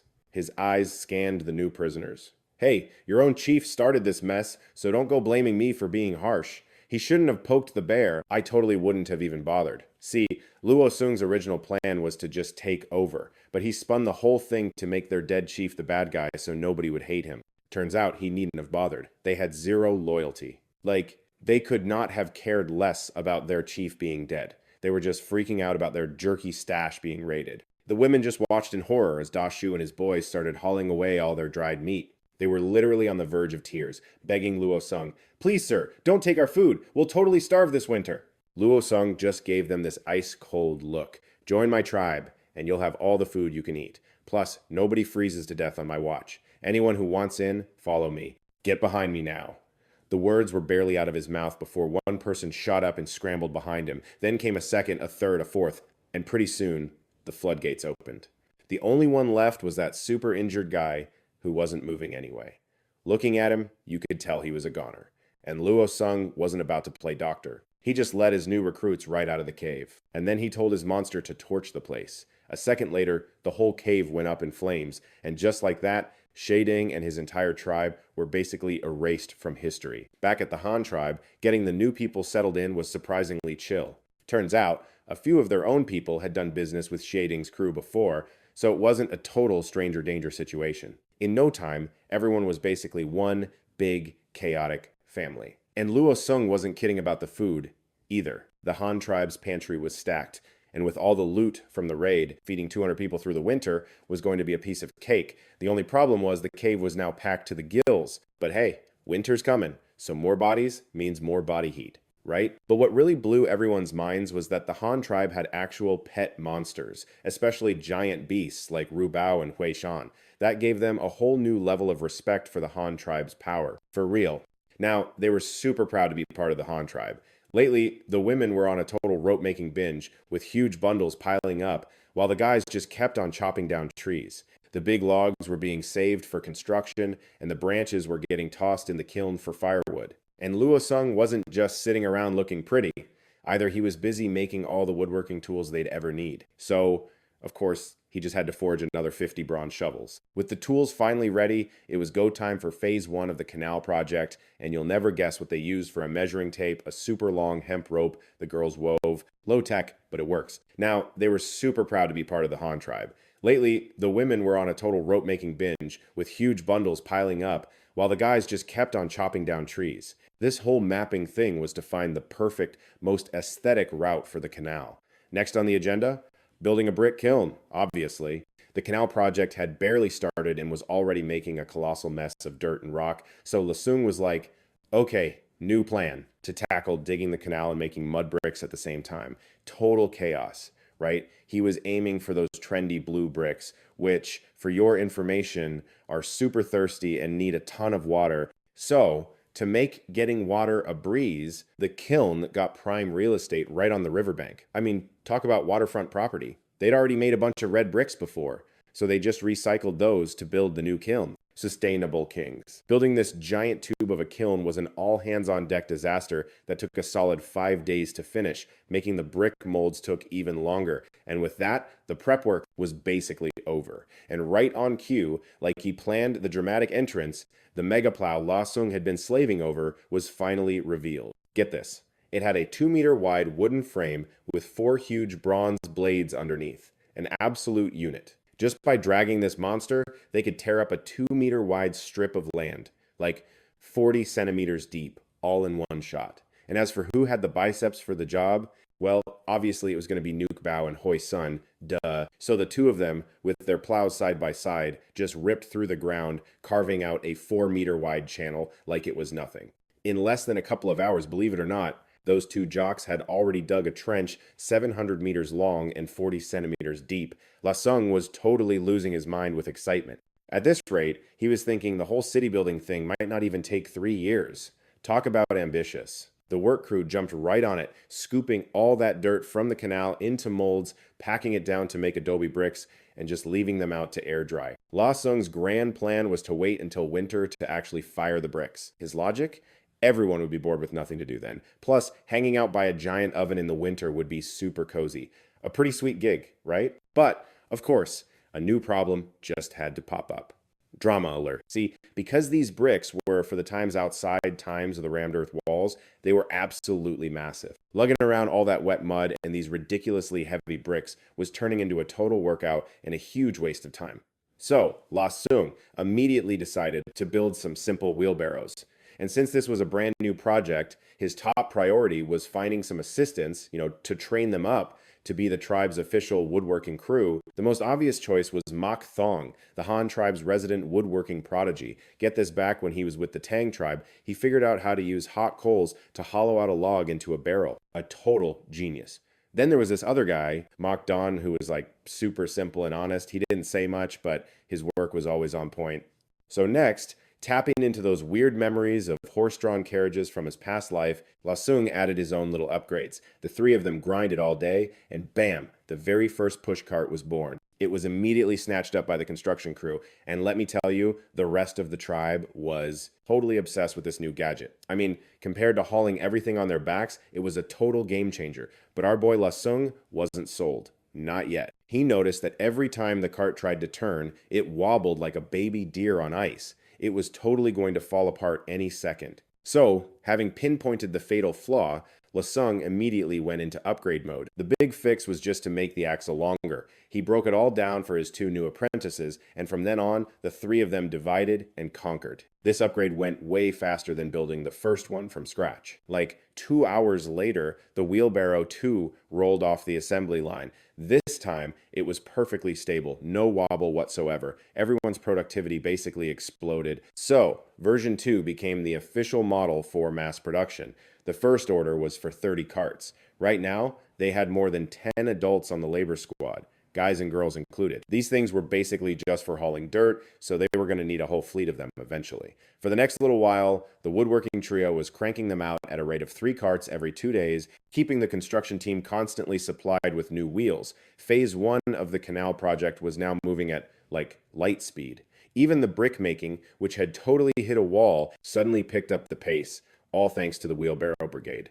The whole project was just flying. Finally, on day 18 of work, a 698-meter-long, 4-meter-deep canal was just sitting there, staring back at Lasung. He then told everyone to stop digging. The last 2 meters would be for the grand finale, when they were actually ready to let the water in. So, the tribe went back to their normal routine, with the guys going back to chopping down trees, to prep for whatever crazy project was next. The women went back to gathering food, because, let's be real, you can never have too many snacks. All 30 pushcarts were done too, just waiting for the future, when they could finally start that massive copper mining operation. Meanwhile, with Lasung as their manager, Mok Thong and Mok Don were trying to build a huge horse-drawn cart, and these two were basically pros after the last couple of projects. Lasung just handed them the blueprint for a 4-wheeled cart and let them figure it out, while he went back to his forge to make more plowshares for farming. Everyone was just vibing, busy, doing their own thing. Then one morning, Lasung steps out of the cave, and the first thing he sees is just an insane, endless blanket of white. Cliffhanger. Just then, Lasung finally emerged from his man cave, and bam, a total whiteout. The winter everyone was dreading had officially made its dramatic entrance. The sky was just dumping these massive, goose feather-sized snowflakes, with zero end in sight. The guys totally bailed on chopping wood and were just huddled up in the cave, while the women were officially on a gathering hiatus. The only sign of life was someone occasionally ducking out to toss some dry grass to the 7 sable antelopes. But Meatbun and Huishan, they were a whole other story. Lasung was convinced those two psychos would tear their pen to shreds, so he just unleashed them. The two of them shot out like rockets, immediately starting a wild brawl in the snow. Yeah, trying to fire bricks in this mess? Not gonna happen. Which meant they were all stuck until the snow decided to chill. So, Lasung unleashed his master plan. Operation Make Everyone Talk Like Me. I mean, the Han tribe peeps had already picked up a few words, to be fair, especially Ku Bing, the little prodigy. The kid was already spitting out a few simple sentences, which was a huge help. Now Lasung just had to level them up with more vocab and, actual grammar. When it came to the actual writing, he knew teaching the modern stuff was a lost cause. So he went old school with the clerical script, which was basically just fancy pictures. It wasn't like he needed them to write novels or anything. The main goal was just getting them to recognize the characters. And to light a fire under them, Lasung made a new house rule, a pop quiz before every single dinner. Fail the test, say goodbye to part of your meal. But the star students got rewards, like chestnuts or that sweet river sugar. And you know what? This totally savage tactic actually worked. The whole tribe was suddenly super into school, especially the kids. They were so extra they even started their own study cliques. A few days later, the snowpocalypse ended and the brick-making project was back on. After Lasung gave a personal demo on how to build 2 kilns, he totally delegated the rest to the tribe members. It wasn't even a daily grind, just mostly heavy lifting when it was time to load the kilns or pull out the finished bricks. The rest was just waiting for stuff to bake and cool. So yeah, that became the new normal.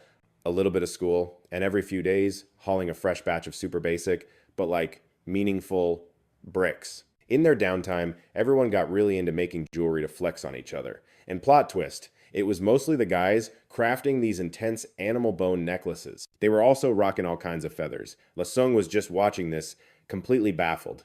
It took the elder pulling him aside later to spill the tea. It was all to avoid, keeping it in the family, because that apparently leads to some serious drama with the bloodline.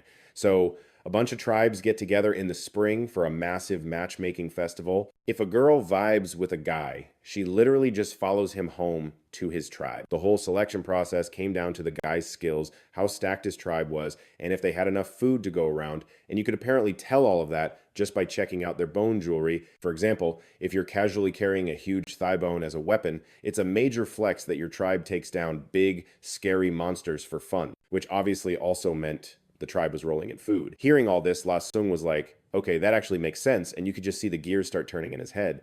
He realized his accessory game was seriously lacking. Those basic bone bead strings weren't going to cut it. After some deep thought, he decided to invent a whole new thing called a fagu, basically.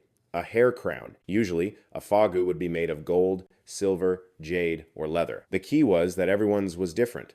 I mean, since the dawn of time, gold has been the ultimate status symbol. The Han tribe was fresh out of gold, so his crown was cast in bronze, super intricately carved, with a custom Han character engraved right on top. La Sung couldn't just let his crew walk around with naked heads, obviously, so he whipped up a silver-colored iron one for Deshu with a cool tree design. Deshu was absolutely living for it. Then, with his expert guidance, all the other grown-up dudes started making their own crowns from whatever they could find. We're talking animal hide, wood, and bone. Some even had hairpins. And just like that, the Han tribe had a new, super strict rule. Kids could rock a bun or a crown, but hairpins, totally off limits. Grown men, however, could wear a top knot wrap, and times had times to use a hairpin. It was all about telling the adults from the kids. The women also got a major style update. They were no longer stuck with basic ponytails. All the adult women had to wear their hair up in a bun, accessorized with wooden combs or these horseshoe-shaped things. But girls who weren't yet officially adults could still do ponytails, wear their hair down, or rock braids, and they could use the horseshoe ornaments too. But metal? That was a whole other level of exclusive. It couldn't just be used for anyone's random jewelry project. So, La Sung turned metal ornaments into the ultimate prize. You had to do something amazing for the tribe to even have a shot at getting one. After this whole makeover montage, you could literally get a person's entire resume, their status, their age, whether they were a tribal hero just by looking at their hair. And of course, Kubing's top knot wrap was a custom La Sung original. It was wood wrapped in python skin with a bronze cloud clasp, basically a trophy for being the fastest to learn his characters. Talk about teacher's pet. Kubing was the first dude in the crew to score some metal bling, and you'd think he won the lottery. He was totally obsessed, constantly fiddling with a bronze stud on his head. But get this. Gung didn't go through all that trouble with the jewelry just to flex on everyone's social status.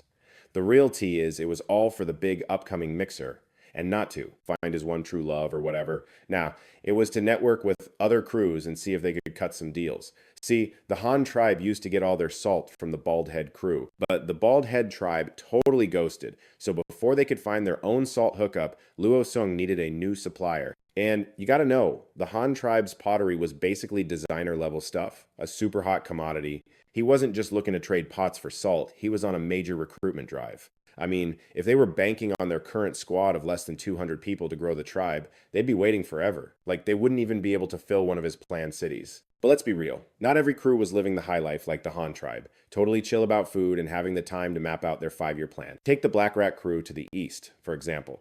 They were a decent-sized squad with over 150 members, and they had one major thing setting them apart from the Han tribe. The Black Rats were super into their own beliefs. Yeah, they literally worshipped a black rat and even had a shaman who was supposedly on a direct line to their god. So this winter, the Black Rat shaman drops a bombshell, claiming he got a message from the big guy upstairs. The memo said this winter was going to be extra long. He was totally freaking out that their snack stash wouldn't last till spring, so he basically ordered the chief to get a hunting party together and find more grub, like yesterday. So, Shu Dai, the Black Rat tribe's chief, rounded up 19 of his guys and went on a food run.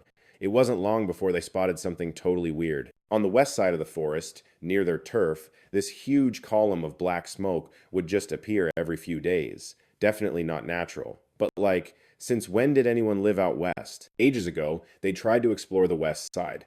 But this massive river, like 25 to 30 feet wide, was a total dead end. They never bothered going back. But now, seeing where the smoke was coming from, it was obviously right near the riverbank. So Shudai immediately ran to tell the Black Rat shaman. The shaman, though, wasn't even shocked. In fact, he was super curious about whoever was making those fires. See, in the shaman's book, fire equals cooking. So, lots of fire must mean they were rolling in food. I mean, if they were just trying to stay warm, wouldn't the fire be going 24/7? The shaman was getting suspicious, so he told Shudai to grab some guys and go investigate. If the vibe was right, maybe they could work out a trade. Who knows? They might even pick up some cool new tricks. So Shudai and his posse headed out on their little diplomatic mission. Meanwhile, back at the Han tribe's headquarters, Mutong and Lu Ji were stuck on kiln duty, basically staring at flames and tossing in firewood every now and then. These two had been babysitting this fire since last night, all the way into the afternoon. By now, the bricks inside were glowing crazy red hot. It was finally time for the big finale, dousing it with water and sealing it up. So, Mutong gave Lu Ji a tap on the shoulder. He told him to run back to the cave and get some backup for the heavy lifting.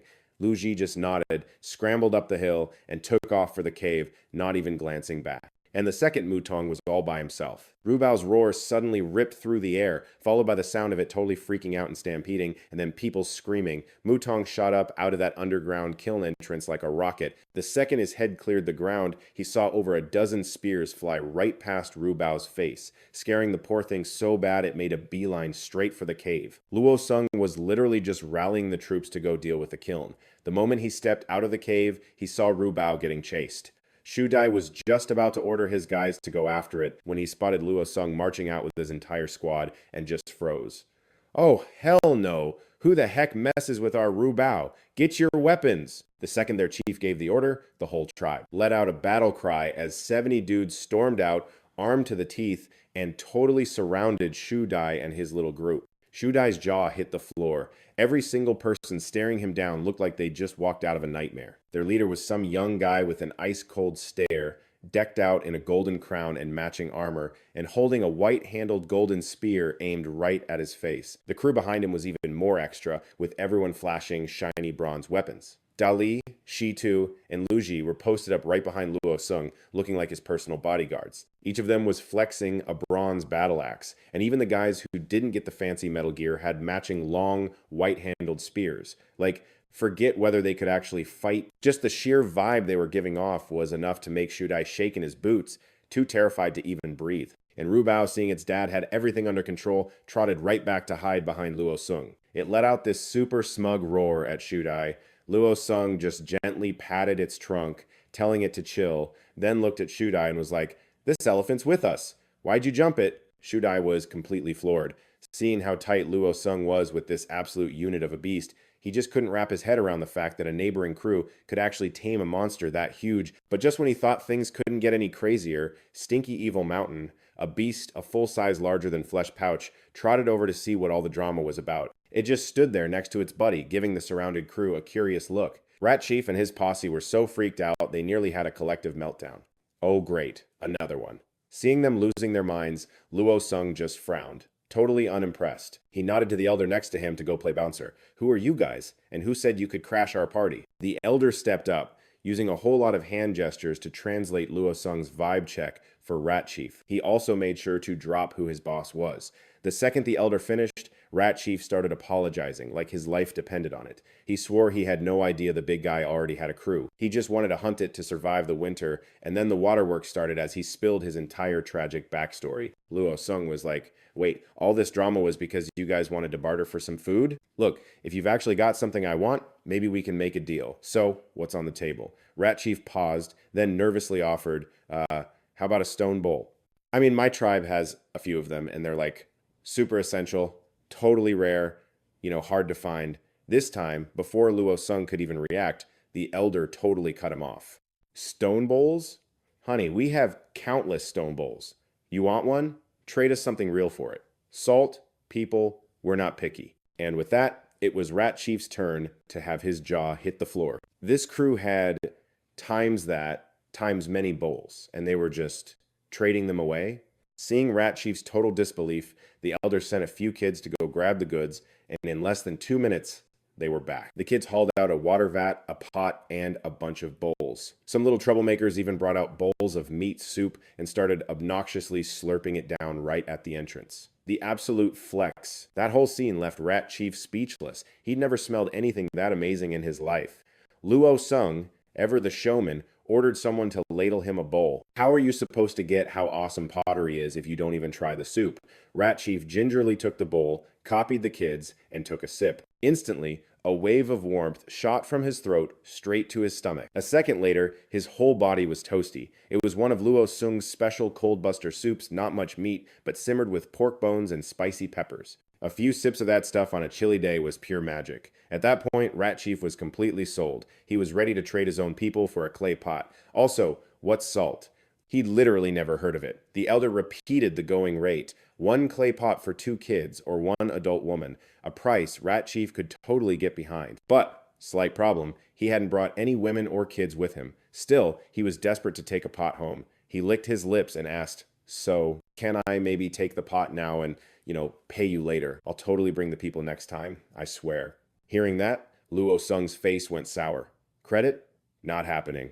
Not in this lifetime. You think I'm going to let you ghost me on this deal? I'd look like a total idiot who got scammed. Seeing that Luo Sung wasn't buying it, Rat Chief frantically told his minion to pull out a bulging animal skin bag and hand it over. "Here, it's food. I know it's not much, but maybe it's enough for a down payment on 1 bowl. We'll use people to pay for it next time, for real." "As if I need your sad little bag of snacks," Luo Sung scoffed, casually opening it up for a look. But the next second, his eyes were practically glued to what was inside, unable to look away. His mind was suddenly racing with a million delicious thoughts.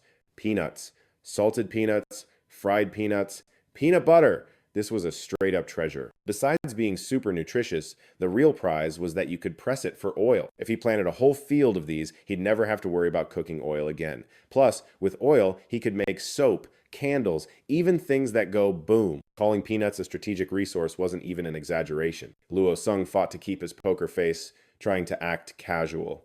"So, where'd you guys score these?" Rat Chief just mumbled something and made a bunch of weird hand gestures. Luo Sung eventually figured it out. Their tribe worshipped some kind of black-furred rat god, and they got the peanuts by literally raiding rat holes. Since they knew how to find the rats' secret stashes, peanuts were no big deal to them. Luo Sung just nodded to himself. He nonchalantly grabbed a big basket. A basket this size full of peanuts gets you your pottery. But here's the catch. The shells have to be perfect. Rat Chief couldn't believe his luck. The deal was insane. He quickly promised to bring way more next time.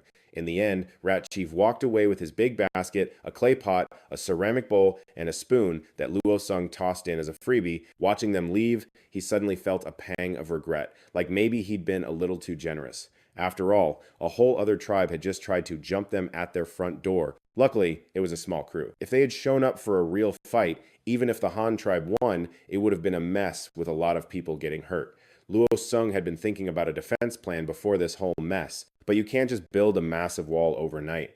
During this super vulnerable period, he knew he had to get some solid defenses up, immediately. He sent Da Shu to lead a team to the brick kiln to douse the fires and seal it up, while he just stood at the cave entrance, lost in thought. That kiln had been burning nonstop for 2 whole months. Okay, so the brick pile was literally a mountain.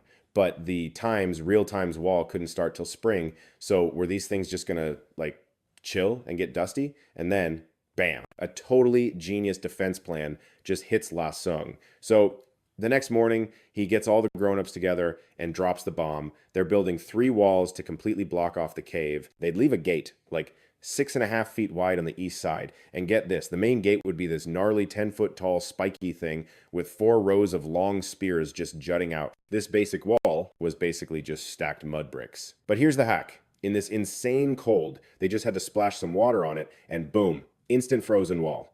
And when the ice melted next spring, those same bricks would be perfect for the real city wall, totally undamaged. So for the next few days, the whole tribe went into overdrive. And with their wheelbarrows and all their cool new gadgets, that wall went up crazy fast. Meanwhile, over at the Black Rat tribe's place, Shu Dai is stirring up some meat stew, spilling all the tea to the elders about his little diplomatic trip and the loot they scored. The Black Rat shaman was getting more and more hyped listening to all this, with this seriously creepy, greedy look in his eyes. So yeah, as Shu Dai was dishing about the trip over his stew and spilling every last detail he'd seen and heard, the shaman was practically vibrating with excitement, this wild gleam in his eyes that just screamed trouble, and he basically decided right then and there he was crashing Shu Dai's next visit. Back with the Han tribe though, their temporary wall was officially done, standing almost 10 feet tall and a solid 1.5 feet thick. Basically, it was strong enough to shut down any uninvited guests, and with the ice brick wall up, they got their defensive arsenal ready to go too. See, last time the tribe was mostly fighting with bronze shovels. Like, really? Those are only good if you want to get up close and personal, which is a great way to get someone hurt. That's why getting some long distance firepower was the new obsession. After a ton of brainstorming, javelins were still the obvious MVP. I mean, as long as your aim is on point, it's pretty much game over for the other guy.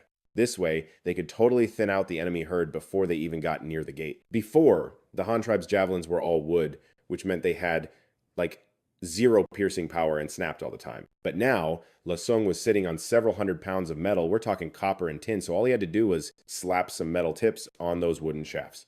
Making the spearheads was ridiculously easy. La Sung cranked out the first one himself, to set the vibe, then passed the rest of the work off to Mu Tong and Mu Dun, while the rest of the tribe pitched in with assembly. By day 4, they'd churned out 260 of these new soup-head-up javelins. So now, with the wall and the javelins, La Sung was finally feeling a little bit of swagger. This time, as long as the enemy crew wasn't bigger than, say, 20 people, the Han tribe's 60-plus adults could literally erase them with one single epic volley of javelins. So, that day just happened to be when they were cooling down the brick kiln, and it was dead silent outside the wall. And right on cue, Shu Dai leads his people across the creek, but he totally can't find the Han tribe's cave. All they could see was this massive bluish-white ice wall that had just materialized out of nowhere.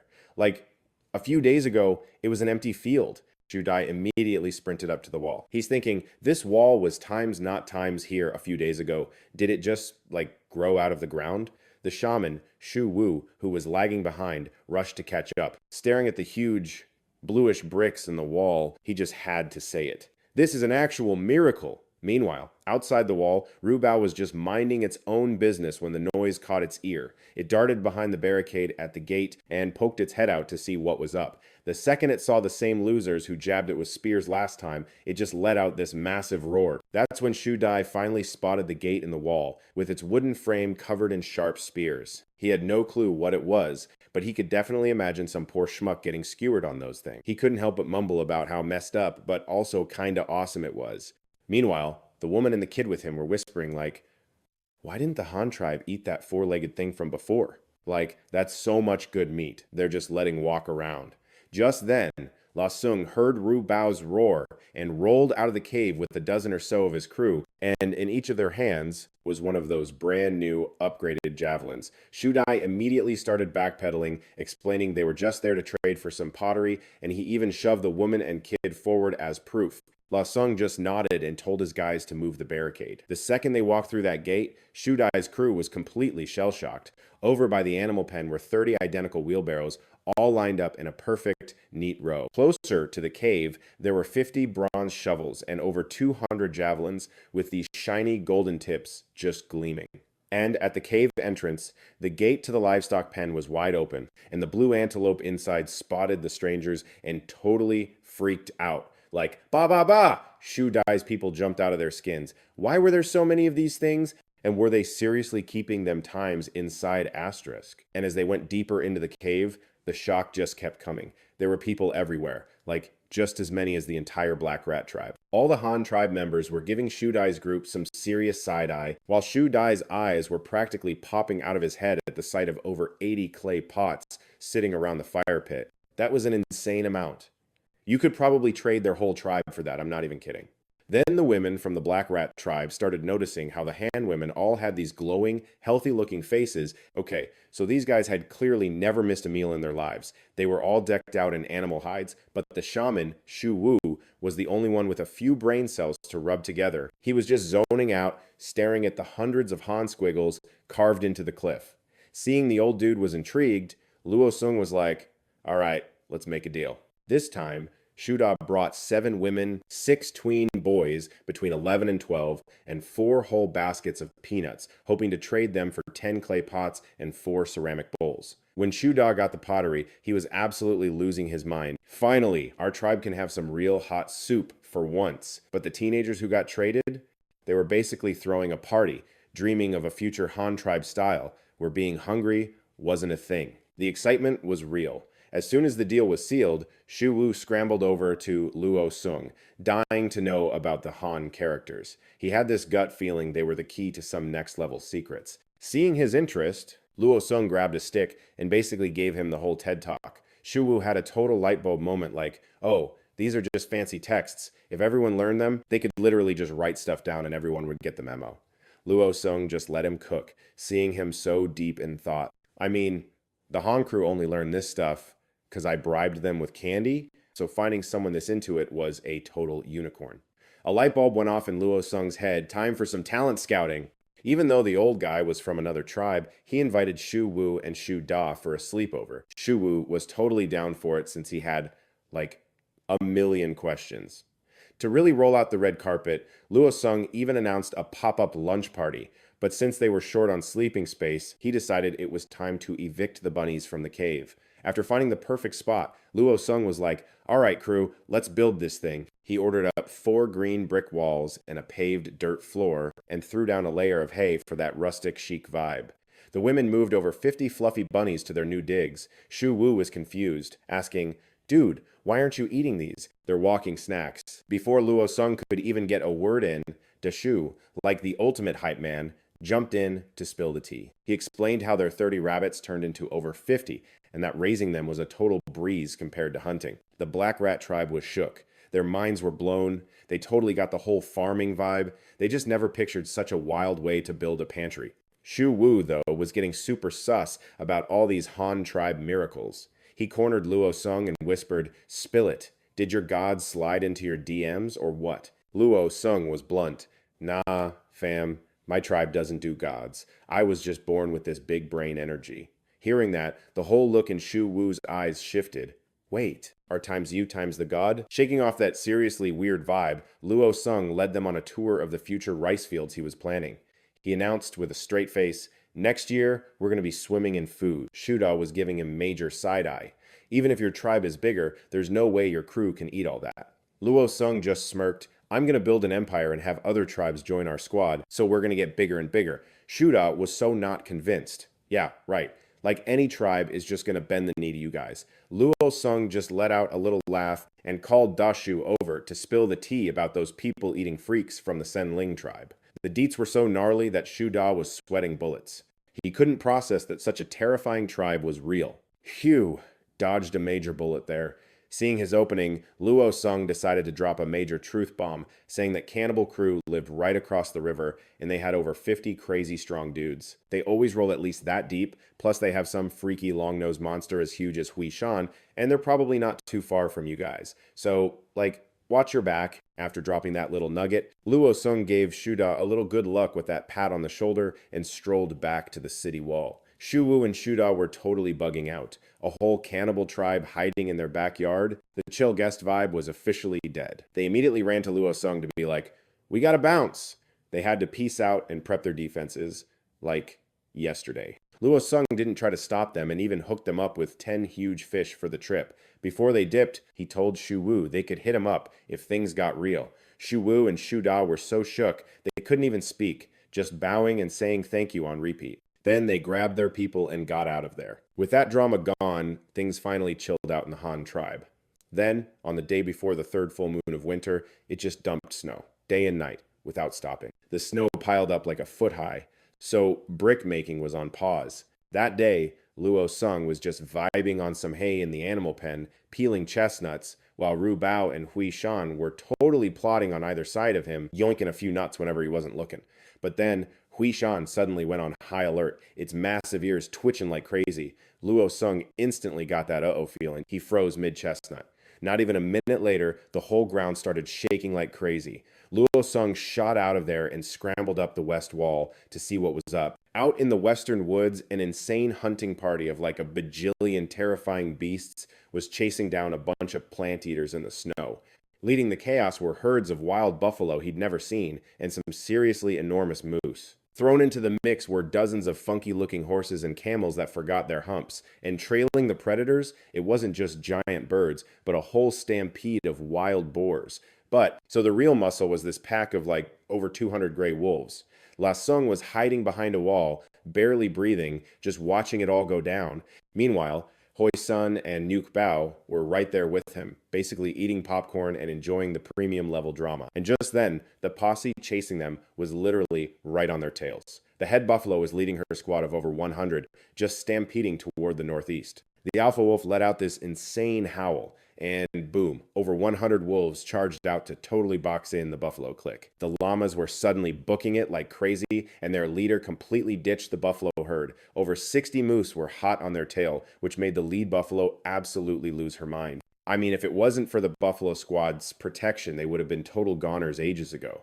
Then, at the most critical moment, the lead buffalo realized the llamas up ahead had completely ghosted. Then, poof!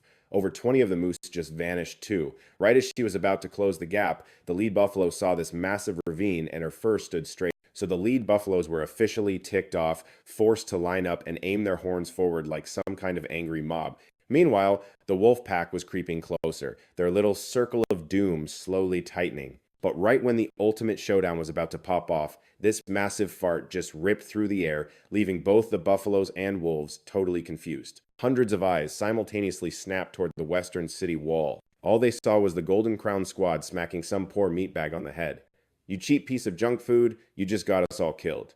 The buffalo herd's eyes immediately lit up as they glanced over. That whole area had, like, zero moat. The wolves' eyes also lit up when they spotted what looked like a way tastier meal. Lasung suddenly caught the weird vibe and bolted back to the cave. He was full on sprinting and screaming for everyone to grab weapons and guard the cave entrance. The city wall was so not reliable anymore. A 3-meter high brick wall might stop people, but it was basically a welcome mat for a herd of completely unhinged wild buffalo. They had started their breakout charge, and their target was pointed exactly in Lasung's direction.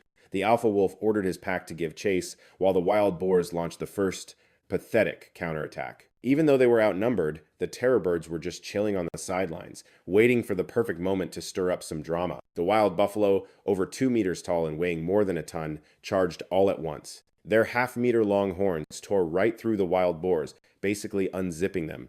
In a single clash, dozens of boars went flying through the air, crashing hard into the city wall. The frozen green brick wall just couldn't handle all that impact and came crashing down. Meatbag and Stinky Mountain totally freaked out and scrambled for the cave entrance, their butts practically plugging the opening. The terrified wild boars that were left turned tail, trampling their own friends to flee through the brand new hole in the wall. In the middle of all the chaos, more than a dozen buffalo from the back also stormed in. The two sides smashed into an all-out war, and the animal pens were completely wrecked. 2 antelopes in their enclosure got absolutely skewered by buffalo horns, dying instantly. Lasung could only stand there and watch his entire operation get trashed in a hot second. This free-for-all between prehistoric beasts was way above any single person's pay grade. The pens collapsed, burying more than a dozen chained antelopes under the mess, who were then trampled by panicking boars and buffalo. He had no idea how many were even still alive. The scene was a total heartbreaker for Lasung. Outside the wall, more than 100 wild buffalo broke through the wolfpack circle, heading straight northeast. The wolves didn't dare face them head on, so they just nipped at them from the sides, picking off and tearing apart any stray buffalo, managing to take out more than 20. The alpha wolf called off the chase to get ready for a feast, but inside the walls, Lasung was seeing red. "All the horse antelopes I caught are dead. If we don't take advantage of this and get something out of it, this is a total loss." Lasung instantly rallied all the adults. He was getting ready to use javelins to finish off every last wild boar and buffalo inside the walls. I mean, when a buffet literally crashes your party, how can you possibly say no? 70 to 80 people formed a line in front of the cave entrance. A shower of spears instantly rained down. The rampaging boars and buffalo were turned into giant, angry pincushions. More than 20 of them dropped to the ground, each one riddled with 5 to 7. So, like, dozens of wild boars were just flopped on the ground, totally gored and barely hanging on. The guys made a human shield up front while the girls got into position behind them, ready to deliver the final blows. They put the boars out of their misery and dragged them back inside the walls. Lasung, ever the main character, stepped up with his golden spear, giving the wolf pack some serious side-eye. About a dozen of his Han bros flanked him, getting into this perfect single-file line. The women behind them just started plunging bronze spears into the downed boars. The air was filled with this super gross squishing sound, mixed with the boars squealing and the girls' battle cries. All that drama obviously got the wolf pack's attention. A wide open path to freedom had just appeared right in front of them. The buffalo herd was not about to hit the brakes, setting off a collision so epic it was like Mars decided to slam dunk on Earth. We're talking more than 100 buffalo, each one over 2 meters tall and weighing over a ton, all charging together. Their half-meter long horns just ripped through the wild boars, basically turning them inside out on the spot. The boars, who are usually total tanks, were suddenly as tough as wet paper. In just that one clash, dozens of boars got absolutely yeeted, crashing hard against the Han clan's wall behind them. The frozen green brick wall just couldn't handle the constant pounding. With a massive crash, the whole thing came down, which sent a totally freaked out Meatbag and Stinky Mountain scrambling for the cave entrance. Their butts were pretty much sealing off the doorway. The dozen or so boars that survived were absolutely terrified, even trampling their dead friends to escape through the new hole in the wall. In all the chaos, over a dozen more buffalo charged in from behind, and the two groups immediately started a brutal brawl. In the blink of an eye, the livestock pens were completely annihilated. Two poor antelopes, shaking in their pen, got super unlucky and were skewered by buffalo horns, dying instantly. All Lasung could do was stand there and watch the horror show. The foundation they'd worked their butts off to build was just gone. This insane prehistoric monster mash was way beyond anyone's control. Now it was just about trying to save themselves and their people. In the mess, the pens collapsed, burying over 10 chained antelopes. Then they got trampled by the panicking boars and psycho bison. It's a total mystery how many antelopes actually survived. The whole thing broke Lasung's heart since he'd personally brought every single one of those animals back. Outside, over 100 bison broke through the perimeter and charged across the man-made river. They sprinted straight for the northeast side of the Han tribe's back mountain. Seeing those boars get launched through the air was burned into the wolves' memories, making them way too scared to fight the bison head-on. They just circled them like vultures, picking off the stragglers, and managed to take down over 20 of them. The alpha wolf called a timeout on the chase, getting ready for a massive victory feast. But inside the walls, Lasung's eyes were bloodshot with stress. The horse antelopes I captured are all dead. If we don't get something out of this, it's a total loss. So Lasung immediately rounded up all the adults in the tribe, getting ready to use their throwing spears to take out all the wild boars and bison trapped inside. I mean, free meat delivery? You can't just ignore that. In a flash, 70 to 80 people formed a line, and a wicked rain of spears came pouring down. The rampaging boars and bison were suddenly getting turned into pincushions by bronze spears. Over 20 animals hit the dirt, each one rocking 5 or 6 new spear piercings. Lasung told the elder to take the kids and guard the cave entrance. Everyone else followed him to the collapsed part of the wall, where dozens of boars were barely clinging to life. "Get in formation," Lasung yelled. The guys formed a defensive line, with the women behind them to do the dirty work. The plan was to finish off all the boars and drag the carcasses inside. Lasung stepped forward, his golden spear held at eye level, cautiously watching the wolf pack. About a dozen Han tribe guys immediately formed a defensive line around him. The women behind them were mercilessly stabbing the fallen boars with bronze spears. The whole area echoed with the sound of piercing flesh, the boars' dying squeals, and the women's triumphant shouts. This whole scene immediately got the wolf pack's attention. The leader growled, and the feasting wolves all stopped at once. It was like, "Hey, Lasung is leading a boar hunt over there." The sounds of the action totally piqued the wolves' interest. All around, the wolves, munching on bison, just stopped, their mouths dripping with blood. As they all turned to stare at Lasung, he quickly yelled at his people to tighten their formation. Then he offered a reward. Anyone who takes down a wolf gets a wolf pelt and a longbow. At first, seeing hundreds of wolves had everyone a little nervous, but now their eyes were burning with greed. They looked at the terrifying wolf pack in front of them like it was just a bunch of walking fur coats. A long howl from the alpha wolf echoed, and the entire pack immediately got into a charging formation. They sprinted toward the busted wall. At that exact moment, Lasung was the first to raise his long spear, aiming it right at a super hungry wolf that was leading the charge. And with a totally gross time squelch asterisk, wolf guts went flying, and the big bad wolf just dropped. The guys next to him totally nailed their first round of pokes, too. In front of that pointy stick wall of doom, like over a dozen wolf bodies were already decorating the lawn. And shout out to Meat Bun and Gray Mountain, because thanks to them, over 50 wild boars got totally wrecked. Anyone not busy immediately jumped into the fray, plugging the holes in the front line. The rest of the girls held the second line with their own spears, basically on standby for whatever drama came next, to handle any plot twists.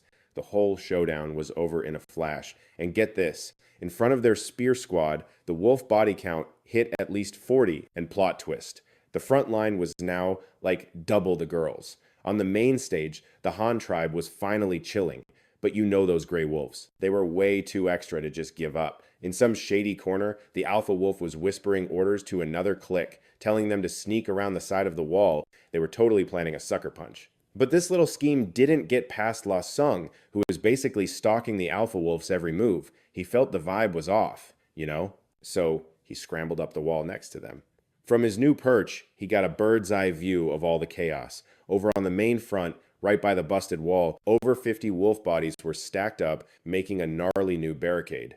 The alpha totally saw La Sung climbing the wall and freaked out, thinking its whole sneak attack plan was blown. So it let out another dramatic howl, telling the main squad to switch things up. One after another, these huge varsity-level wolves started vaulting over the bodies of their fallen friends. They were trying to totally leapfrog the first line of spears. Their new mission? Go straight for the people in the back. This sudden plot twist definitely got La Sung's attention. He immediately yelled for the front line to take one step forward. The second line lifted their spears, making a spiky roof over the front row guys' heads. And that's when this blood-curdling scream just ripped through the air. It came from the south wall. La Sung's head snapped around so fast he probably got whiplash, his eyes practically popping out. Over there, Meat Bun was just swinging its giant trunk around like a wrecking ball. It was absolutely bodying any wolf that even thought about jumping the wall. Seeing this epic move, La Sung's own gray wolf totally caught the vibe and started throwing down right next to Meat Bun. So yeah, the main front was starting to look stable again. The alpha wolf, realizing its big attack was a total flop, screeched for the pack to retreat. Now, all its hopes and dreams were riding on that secret squad doing their thing. Right then, some beefy wolf used its fallen comrades as a step stool and went airborne. It seriously looked like it was about to clear the 10-foot-high wall, but then an arrow just zipped out of nowhere from below. The arrow tagged the wolf right in the neck, which totally freaked out the next ones in line. Then came the times whoosh, whoosh, whoosh times of a whole storm of arrows. They completely canceled the wolf's little pincer move. The alpha finally got the memo that both of its brilliant plans were epic fails, and it wasn't about to push its luck. It let out this huge, pathetic howl and ordered a full-on retreat. The pack turned to go snack on the dead bison outside. But did you really think La Sung was going to let them have a pity party after they messed with his precious horses? Absolutely not. He immediately started shouting orders like a drill sergeant. The dudes had to stay on watch, while the girls were tasked with dragging all the wolf bodies from outside back into the compound. The ladies started whipping up torches with firewood and pig fat. The elders got the memo to bring out the entire stash of extra arrows. After maybe 10 minutes or so, everyone was geared up and ready to roll. Every rope the tribe owned was piled onto Big Tree's back. La Sung slung his quiver around Big Tree's neck. Then, with La Sung riding high, 30 grown-ups with torches and spears fell in line beside them. They marched right for the fallen bison.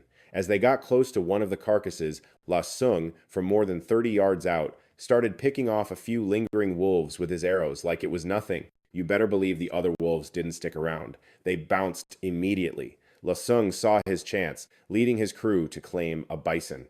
They roped its head, and then the dynamic duo, Meat Bun and Big Tree, dragged it back home. They kept running this play back and forth like a total pro team.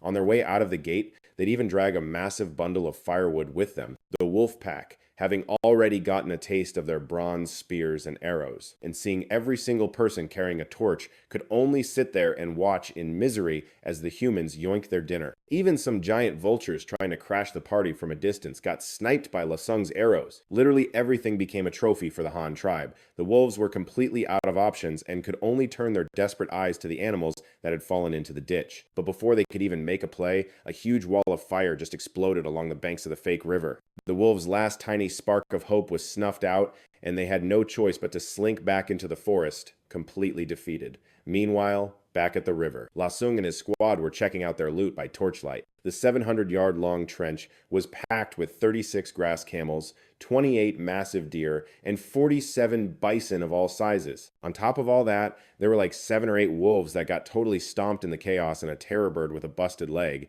So the new drama was, how are they going to get all this stuff out? And save the ones that were still breathing was going to be a massive time suck. But La Sung was still totally bugging about the wolf pack, convinced they could pop out of the woods for a surprise party at any second. So he grabbed some meat, his trusty gray wolf, and basically left a two-bore. We cool? After more than an hour of serious cleanup duty, they finally hauled all the party favors back inside the walls. By then, it was way past midnight, and the whole tribe was totally gassed. So to get the vibe back up, La Sung ordered a victory feast, a whole wild boar for a midnight snack. Everyone scored a massive slab of roasted meat, plus it was all-you-can-slurp soup on the side. I mean, this was the first legit barbecue they'd had in 3 miserable winter months. You've never seen so many happy faces. Of course, the guys were already flexing about their wolf takedown count and daydreaming about the loot they were going to score. By the time the feast was over, the sun was basically doing a walk of shame. So, La Sung split the more than 70 adults into 4 crews. Crew number 1, with 10 people, was on wall duty lookouts and patrols. Another 20-strong crew was on damage control, fixing up the walls and animal pens. The last group, over 40 of them, grabbed their gear and rolled out with La Sung. First up, 6 dudes with those fancy bronze shovels started digging a ramp on the north bank of their man-made river. The catch? This ramp was strictly single file, with absolutely no U-turns allowed. Meanwhile, the other 30-something people, with La Sung leading the charge, were throwing up a wooden fence. The second those animals hit the top of the ramp, they'd be herded right into this super narrow, fenced-in runway. Then La Sung busted out a makeshift charcoal furnace. He jammed 2 bronze hooks into the coals until they were glowing red hot. With everything in place, La Sung had someone wave a bundle of grass to tempt the critters in the ditch over to the ramp. And, those poor, starving, freezing herbivores saw that grass and started climbing that ramp like it was the last snack on earth. Once they hit the top, the hard part was over. A few people used ropes to guide them inside the walls to get sorted out. When the very last bull finally lumbered up the ramp, a couple of guys totally boxed him in with wooden poles from the front and back. Without skipping a beat, La Sung grabbed a sizzling hot bronze hook and bam, right through its nose. The psycho bull went from total beast mode to a giant puppy, letting the tribe drag it inside. The chaos lasted all afternoon, and by the time they were done, the riverbed was literally spotless, not a single living or expired thing left. The final head count was insane. 97 live animals from 3 different cliques, plus 45 bison who didn't make it. 52 forest deer, 17 massive stags, and a whole 113 gray wolves. Oh, and don't forget the 14 terror birds they took down with arrows, plus all the blue antelopes in the pen that totally freaked out and kicked the bucket. Thank goodness the magic rabbit hutch survived the drama. After a day of pure insanity, by dusk, all the damage was completely repaired. They even stacked another 5 layers of green bricks on the 3 walls, basically telling the gray wolves, "You can't sit with us." Inside the fence, the bonfire was crackling, setting the whole vibe. Amidst the non-stop chatter of the Han tribe, hundreds of people were gathered around the fire, getting work done but mostly gossiping. A few of the women were bragging like, "Oh my god, I'm a total pro at skinning wolves now." So, naturally, they got put in charge of teaching everyone else the ropes. Meanwhile, Mutong was sawing the horns off a dead bull, giving the Lu tribe boys a look that said, "Watch and learn, kids." A little while later, it was their turn for a pop quiz. The little kids were running around with huge pieces of BBQ, singing some song La Sung had never heard before. It was a legit festival because, for once, the food was an all-you-can-eat buffet. La Sung just stood there in the middle of it all, watching his people go hard for a full day and night without even looking tired. But deep down, he was stressing. Winter was only 1 month away, and when the weather warmed back up, what were they going to do with all this leftover meat? You can't just preserve everything. The whole skinning and butchering party went on till midnight, yet the tribe, with totally bloodshot eyes, still refused to crash. They were just so hyped. Seriously, they'd never seen this much food in their entire lives. In the end, La Sung had to play dad and literally forced them to go to bed. The next morning, the second the sun was up, the crew, running on like half a night's sleep, was already up and itching to get back to it. La Sung had to step in and basically assign everyone homework. First, he told Laozi to take Da Zui and Monkey and whip up 42 bullnose rings. Next, he had the guys dig 2 small ponds and fill them with some plant concoction to tan over 200 animal hides. The rest of the crew was still on meat duty. Da Shu took a few people to sort through the bull horns and sinew. La Sung called over 3 of the grown-ups from the Yuanshi tribe. "Okay, spill. You guys used to trade salt with us. Where did you get it?" "Chief, the salt's in this tiny crack in a cave. We always have to send in like 3 or 4-year-old kids to grab it. None of the adults have ever even seen the spot. La Sung replied. Interesting. All right. Next time we go on a salt run, I'm leading the mission. But then he remembered those 7 wolves still lurking in the West Forest and decided to put a pin in the salt trip for now.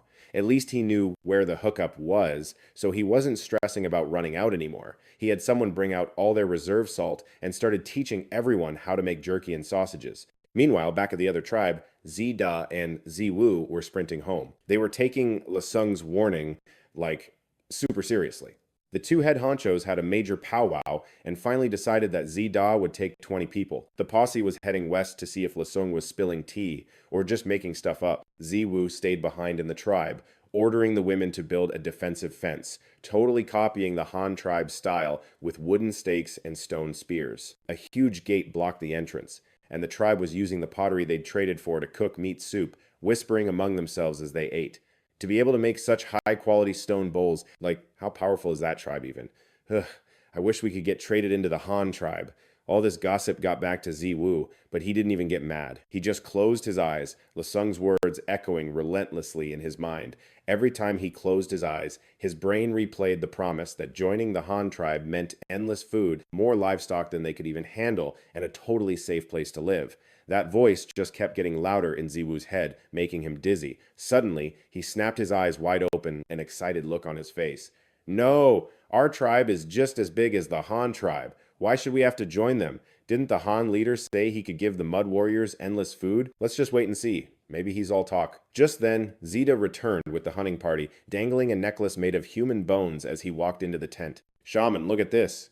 We found it on those frozen beast carcasses in the forest, Zida said. Hearing this, Ziwu nodded over and over. So, they were telling the truth. Time just stopped as both of them fell silent, totally clueless about what the right move was. After a moment, Ziwu said to Zida, So, I had the people build a fence today. If those flesh-eaters really do attack, do you think it will hold? Not a chance. Zida shot back. A toddler could climb over that thing. Ziwu sighed, completely defeated. Then just post more guards and tell the women and kids to make more weapons. If that day really comes and we can't fight them off, we'll just have to wing it, I guess. Ugh, if only we had a few more people. Zida nodded. He was about to get up and go make the arrangements, but then a light bulb went off over his head. I have an idea that could get us more people. Hearing this, Ziwu's eyes lit up. Quick, what's the idea? Spill it. Okay, so, the Lee tribe over in the Chestnut Forest, right? They've got to be desperate for pottery. So here's the tea. We trade our pots for some of their people, and then we flip them to the Han tribe. The going rate is 1 pottery pot for 2 teens or 1 adult woman. So, get this, we'll offer them double, trading a pot for 2 Lee tribe women or 4 boys. Then we take the new recruits and trade them to the Han tribe. Any extras? They're ours to keep. Shuvu was literally buzzing when he heard this, so this is how business works.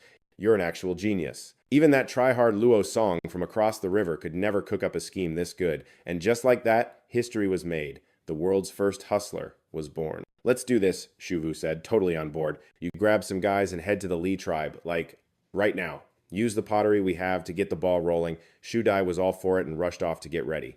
Meanwhile, over with the Han tribe, Luo Song was having a major meltdown about the 7 wolves who were basically ghosting them from the forest. His tribe was down to just 200 people with only enough food for a month. A long, drawn-out standoff was not on the agenda. Luo Song was racking his brain, but a head-on attack was a suicide mission. They'd just be wolf chow. Right then, he heard Xiaoku Ping's voice from outside the cave. Just ignore him, be a good boy, and hold still. At that moment, Lao Er and Dali were giving the bison some new nose bling. The poor things were not having it, acting all wild from the pain. Xiao Ping was waving a thorny vine around, whacking the bison on the butt. Suddenly, Luo Song's eyes lit up. Ding! An idea hit him. He let out this huge, creepy laugh and ran outside to gather his own thorny vine. These things were as thick as a finger and just covered in nasty thorns, the perfect main ingredient for a death trap. First, he chopped them with an axe into thumb-sized bits, then soaked them in cold water until they were frozen solid. A slick layer of ice formed right over the thorns, hiding them completely. Then, he slathered the outside with a thick coating of pig fat. All the wolf pack had to do was gulp down these little treats, and boom, the ice would melt in their stomachs. The thorns would then do some serious internal redecorating. It was a guaranteed one-way ticket to the afterlife. That afternoon, Luo Song hopped on his gray horse and trotted to the edge of the forest where he tossed out some animal guts. Just a little appetizer to make them feel safe. As evening rolled in, he served up the main course. Literal gifts of death. Those thorny, ice and fat covered death balls were packed in a huge barrel and sprinkled all along the western edge of the forest. Now, all he had to do was wait for the wolves to bite. Thinking about all that glorious, fluffy wolf fur, Luo Song couldn't help but crack a wicked smile. By then, Luo Song had filled several huge barrels with his thorny traps, which he chucked all over the western edge of the forest. After that, he didn't dare drop his guard for even a second. He quickly gave the guards on the wall their marching orders. He warned them to watch for any movement near the woods, telling them not to miss a single rustle in the leaves or whisper on the wind. Once that was handled, he dragged his totally exhausted self back to the cave to crash. Seeing that winter was just about over, he knew there was a mountain of work to do for the tribe, and it was all on his shoulders. Spring, farming, and the salt harvest were basically life or death now. Before, the tribe was seriously lacking in the animal department, with only 16 green horses in total, and out of those, only 2 stallions were strong enough to plow. But now, these new bison were way bigger and a whole lot stronger. Okay, so that dinky little plow they were using before, it was so not going to fly anymore. A brilliant new design for a double-bladed monster plow started brewing in my brain. At the same time, I was pouring my heart and soul into designing a slick new bronze plow. And Shu Dai, that total drama king who loves playing all sides, had already bounced on his trading mission. The U Tribe's crew was now over 230 members deep. The tribe's turf was basically one giant, gorgeous chestnut forest. Now, you can't live on chestnuts alone, but when the hunting got rough, they were clutch for keeping everyone from getting hangry. Because of that, the tribe never had to deal with a full-on starvation scandal. Life was pretty chill. Their camp was south of the Black Rat tribe, not exactly next-door neighbors, but not long distance either. We're talking a full day's hike. For these ancient tribes, that kind of trek was totally normal. I mean, in an age without Ubers, you could only count on your own 2 feet to get anywhere. And everyone knew the golden rule: be back home before dark. At night, the wilderness became a horror movie and the dangers were off the charts. So Shu Dai led his squad of 10 buff dudes on a day-long journey. By the time they rolled up to the Li tribe's village, everyone was just starting to think about dinner. The second Mao Li, the Li tribe's leader, and their shamans saw the crew arrive, they were instantly fuming. Winter had just ended, which meant every tribe's pantry was looking seriously sad, and they were all just toughing it out. Mao Li was totally thinking, "Are you kidding me? We're running on fumes, and they're here for a free meal?"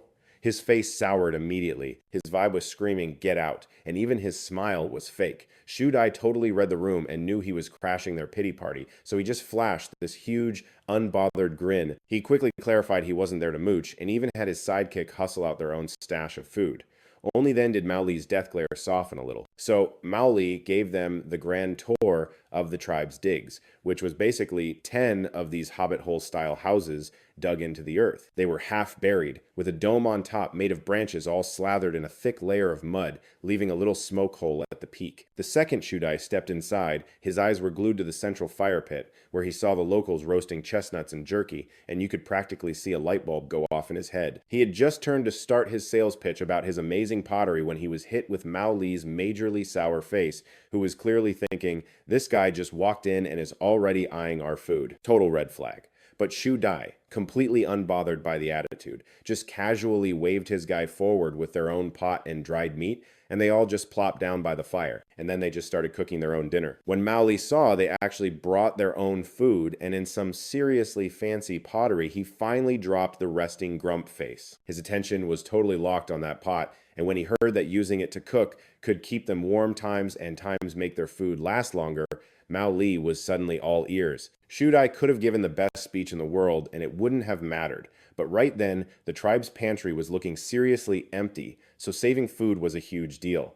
When it came to the price, things got heated, like immediately. Shu Dai had only brought the pots with no matching bowls or anything, so Mao Li had no idea what they were really worth. He was totally convinced Shu Dai was trying to rip him off. After a ton of haggling, they finally struck a deal. 1 pot in exchange for 3 of the younger boys, or 1 of the women plus a young boy. Shu Dai had this all calculated out. He was just trying to beef up his fighting crew, so he was laser focused on getting the boys. He wasn't really feeling the trade for women, thinking they were weaker and would just slow the group down.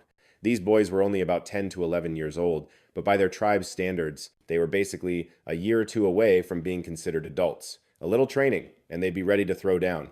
Mao Li was super salty about losing so many future workers. I mean, even if your tribe is huge, you can't just keep trading away your people. In the end, they pinky swore this was a one-time only deal, and from now, heading back to the Shu tribe feeling like a total rock star. With winter finally ending, Shu Dai was still obsessing over his deal with Luo Shu of the Han tribe and was already plotting his next big move. Meanwhile, the Han tribe was on a total victory high. After that epic, super emotional battle to defend their home, every single member was basically a hero. The rewards you had promised before the showdown had to be delivered.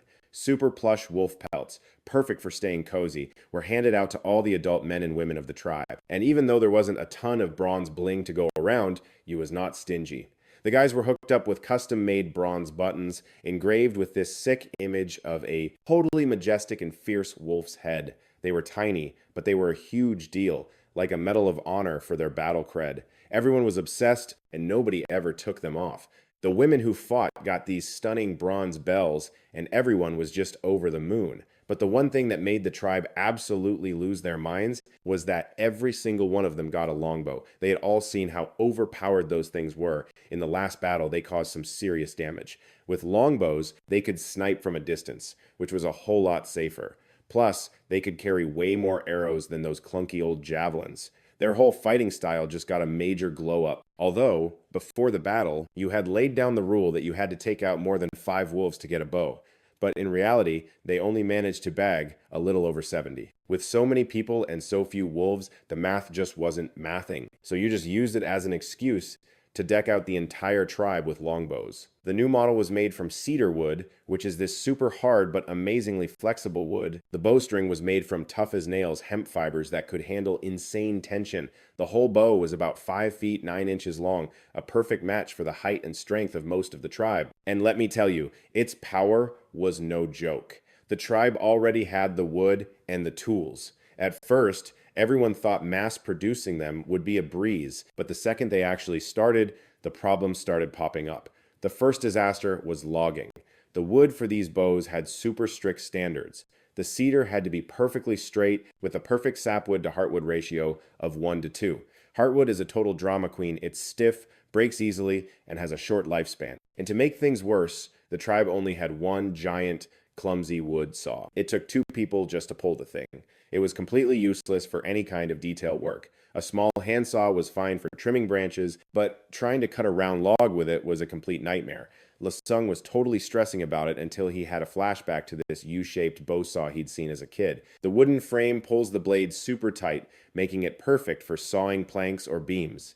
With a master plan forming, Lasung quickly started delegating. He told Tan to forge 2 saw blades with holes at the ends, while Mukthong got to work on the U-shaped wooden frames. Both of them were total pros, so making a little tool like this was a piece of cake. Meanwhile, Lasung was focused on a whole other puzzle. How in the world do you draw a straight line on a round log? Then, the idea of using an ink line hit him like a lightning bolt. A total galaxy brain move from his ancestors.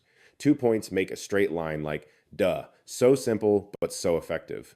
The tribe had plenty of hemp string, but surprise, they had 0 ink. The tribe hadn't even invented paper yet, and it's not like they needed brushes and ink for their daily chores, but right now, getting ink was a full-blown emergency. Lasung was totally stumped trying to remember some ancient DIY ink tutorial. He knew that pine soot ink was basically just the greasy gunk left over from burning pine wood. The best part? He didn't even need a fancy kiln or a chimney to get it.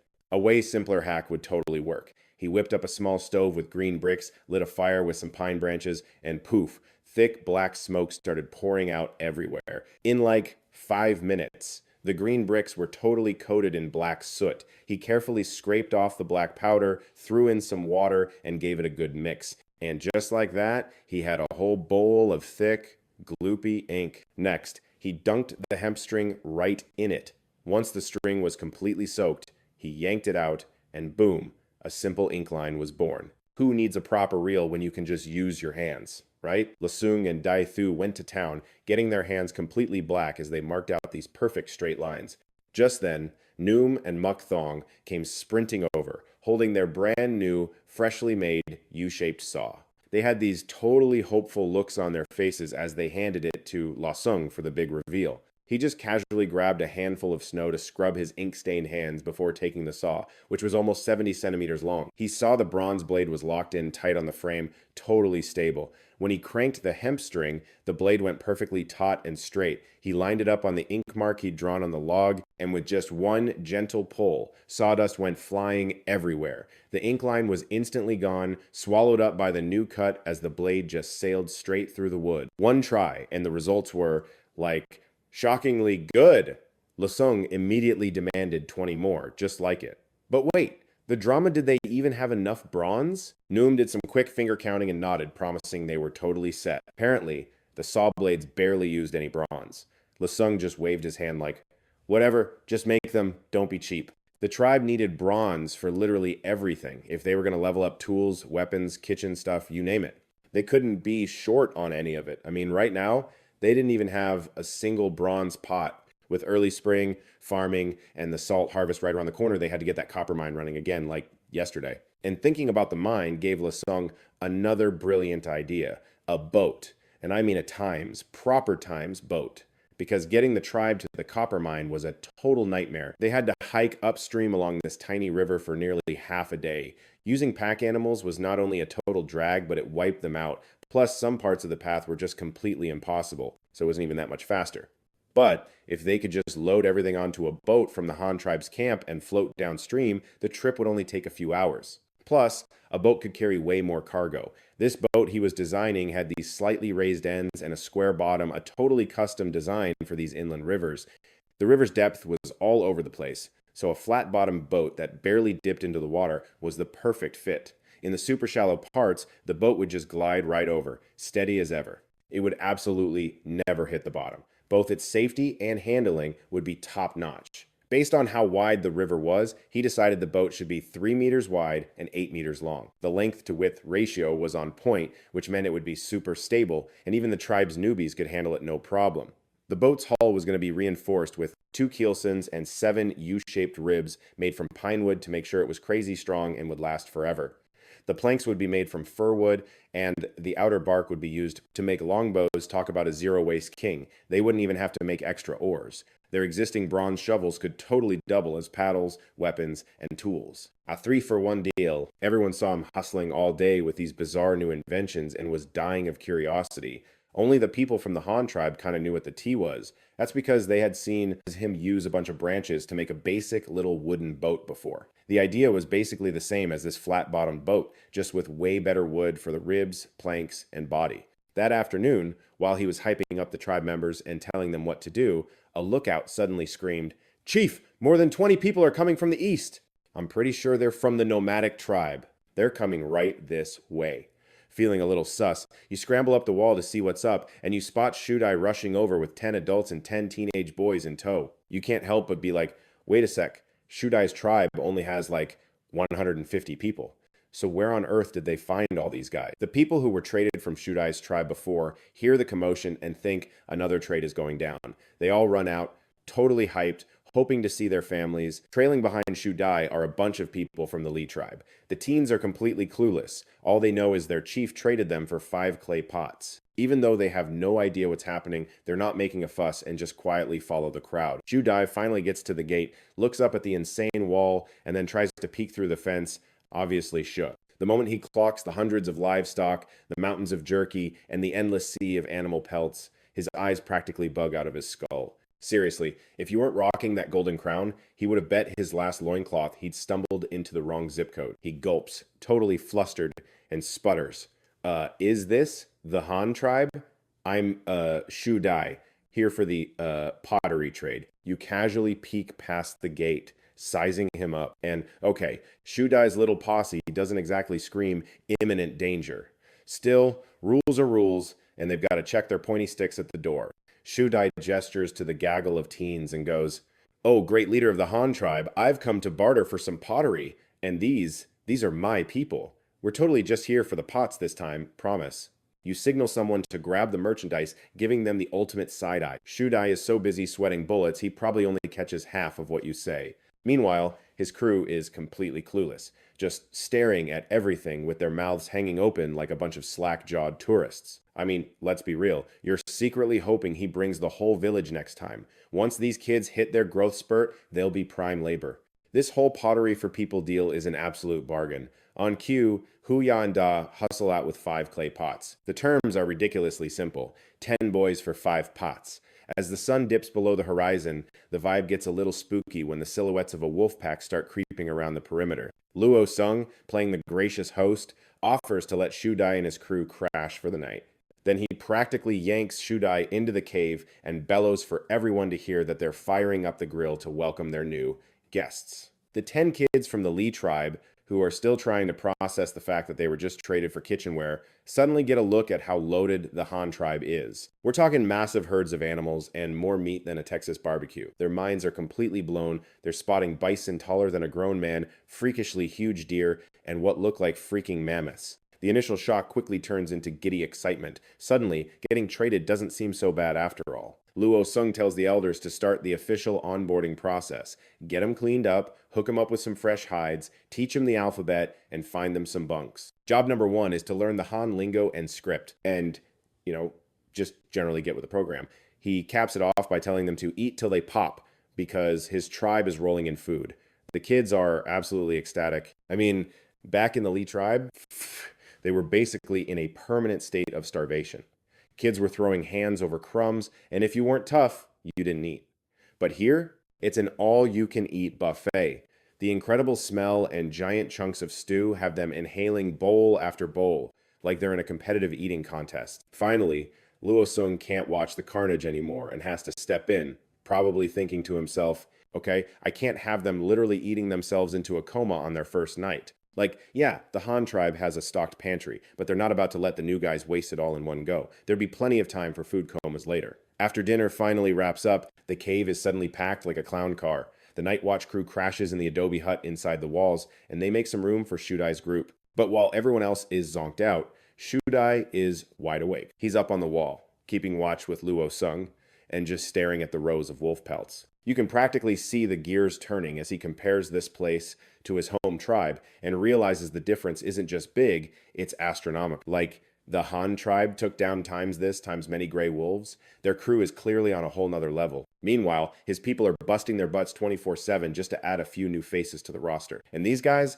they get new recruits delivered to their doorstep, complete with a hot stew welcome party. The more he mulls it over, the more pathetic his situation seems, and he finally gives up and goes to bed. At midnight, the guard shift changes. Da Shu and Hu Ya are up, and Luo Sung immediately grills them for intel on the wolf pack. Da Shu reports, 2 nights ago, I spotted a massive pack lurking at the edge of the woods. It was just a sea of creepy, glowing green eyes. Hu Ya jumps in, but last night, way less of them. I only counted about a dozen. Luo Sung just cracks a sly smile and nods. I pulled half the night watch myself and didn't see a single whisker. The forest was dead silent. Looks like the pack took the bait. I'll roll out at dawn to confirm, and hey, maybe I'll score some more pelts and wolf steaks. The next morning, after waving bye-bye to Shudai and his crew, Luo Sung rallies a 30-man squad. They all chow down on an early breakfast, gearing up for a little field trip into the western forest. Meat Pie and Xuan Shan, the 2 big doggos, are tagging along behind. They haven't been on an adventure in forever, so they're absolutely jazzed, with tails going a mile a minute and noses glued to the ground. Luo Sung scouts ahead to the forest's edge. The thorny barricade he'd rigged up, totally gone. The snow is a mess of gray wolf tracks and signs of a frantic search. He lets out a huge sigh of relief. They fell for it, hook, line, and sinker. Not sure what the final body count was, he immediately gave the signal for his spear squad to quietly assemble and move in. They followed Luo Sung deep into the woods. The trail was eerily silent, the only sound being the crunch of their boots on the snow. Black Mountain and Meatloaf were also in stealth mode, trotting along obediently. The dogs were even starting to scan the ground just like Luo Sung. It wasn't long before he spotted it. Under a tree lay 2 dead gray wolves, their heads a mess of bite marks, flesh picked clean from the bone, and fur absolutely mangled. Yikes. Looks like they either turned on each other, or they got so hungry they decided to put their buddies on the menu. After another 3 hours of hiking, Luo Sung made it to the valley where he'd scored that demon sword plant. The wolf tracks on the ground dissolved into total chaos, with the last discernible trail pointing straight toward the Yuan Shi tribe's mountain. And Luo Sung had to wonder, oh no, did they actually stumble into the Yuan Shi's den? So wolves are basically squatters, right? They just steal other animals' dens. And around here, that cave was literally the only place big enough for all seven of those gray wolves. And just as he suspected, when he hiked up the mountain, he found a bunch of frozen wolf bodies. Their stomachs were all bloated, and there were these massive bloodstains around their mouths and their back ends. It was so obvious they had a seriously rough time before they checked out. Lasung had his crew gather the bodies and mark the location. The squad kept pushing west, and you won't believe it, they just kept finding more dead wolves. Around noon, when they got about a kilometer from the cave, the wolf tracks on the ground got super thick. The pack had to be hiding nearby, so Lasung cautiously led everyone around the area. Everything was creepily silent, and Big Tree, who was lagging in the back, muttered, "They're probably all toast by now." Lasung immediately shut that down, warning everyone to stay sharp and not get cocky for even a second. Wolves are seriously crafty creatures. A few minutes later, the group finally hit the cave entrance and got the full picture of what was going on inside. And oh my god, most of the gray wolves were dead, and the few still hanging on were barely breathing, just letting out these weak whimpers with zero energy to even move. Seeing this, Lasung immediately ordered everyone to partner up and, finish the job. The tribesmen got right to it, quickly making teams to handle the bounty since the wolf meat was still good. Meanwhile, Lasung took some of his people back to the flat-roofed cave, rushing to the entrance to get the salt. But plot twist, the opening was completely blocked by a massive boulder, and its texture and color blended in so perfectly with the cliffs. That's totally why they missed it the last time they were here. Lasung immediately called the tribesmen over and ordered them to move the rock. Everyone swarmed it and heaved this absolute unit of a boulder. With a huge groan, it moved, revealing a small hole leading straight down into the ground. The hole was this weird, squished circle, so tiny that maybe only a 5-year-old could squeeze through, and even that would be a struggle. Lasung frowned, clearly thinking this was a major pain. He knelt down, holding a torch near the opening to get a better look. The rock was a mix of quartz and granite. Yeah, widening this thing was not going to be a walk in the park. As he was trying to figure out a game plan, a crazy bright light suddenly flashed from the cave ceiling. It totally caught Lasung's attention. Looking up, he saw the ceiling was covered in these hanging, cone-shaped rocks that were all sparkly and yellowish white. Lasung immediately pulled out a feathered arrow, planning to shoot one down. He wanted a closer look, but after 2 failed shots, he gave up and just yelled, "Dali, get a big rock and knock that thing down." Hearing that, Dali got all excited and ran over, grabbing a huge rock and taking aim. He yeeted it with all his strength, and with a loud thud, the tip of the hanging rock just snapped clean off. With a clatter, it hit the ground and shattered into a million little pieces. Lasung, thinking it was salt, bent down, picked up a tiny shard, and popped it in his mouth. But like a second later, he spat it right back out. This was not salt, it was natural alkali. Realizing this, Lasung was pretty bummed. He turned and asked the 3 dudes standing on the peak, "So, how did you guys usually know there was rock salt to mine down here?" The 3 of them just glanced at each other, then back at Lasung, hesitating for a hot second before one of them finally spoke up. "A super long time ago, some kid accidentally fell into the pit. When we pulled him up with a rope, we saw he was holding a bunch of this stuff. Ever since then, we've mined it once a year before the water in here freezes, and then again right after the ice melts." Hearing this, you could practically see the gears turning in Lasung's head. He knew he had to figure out a way to blow open the mouth of this pit to start a massive salt mining op.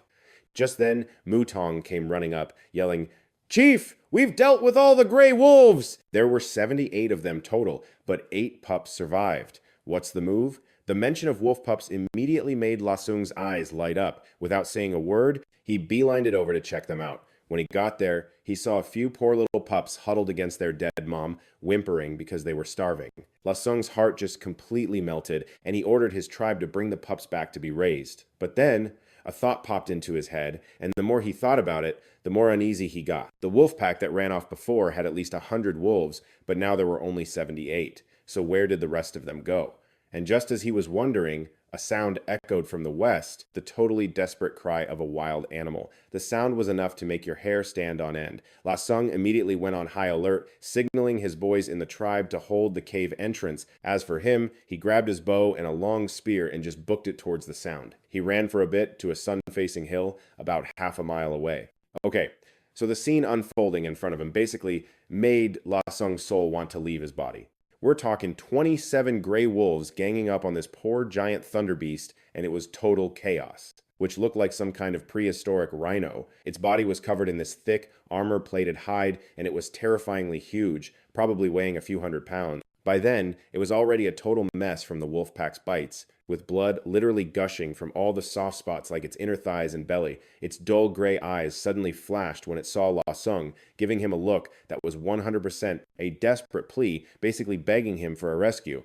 From the wolf pack, two of the fastest ones immediately shot forward, baring their teeth with a clear vibe of "La Sung, stay out of our business," but he wasn't even a little scared. He just raised his bow and popped off two arrows, one right after the other. Two gray wolves dropped, twitched for a sec, and then went completely still, seeing that the rest of the pack absolutely lost it, letting out this insane howl before charging all at once straight for La Sung. The whole scene was like a tidal wave of fur and fangs, enough to make your heart stop, and he immediately used his longbow to just smack an incoming wolf. Taking his chance, he did this epic roll on the ground and frantically grabbed the golden spear lying next to him. With that spear in his hand, you could tell La Sung felt way more confident.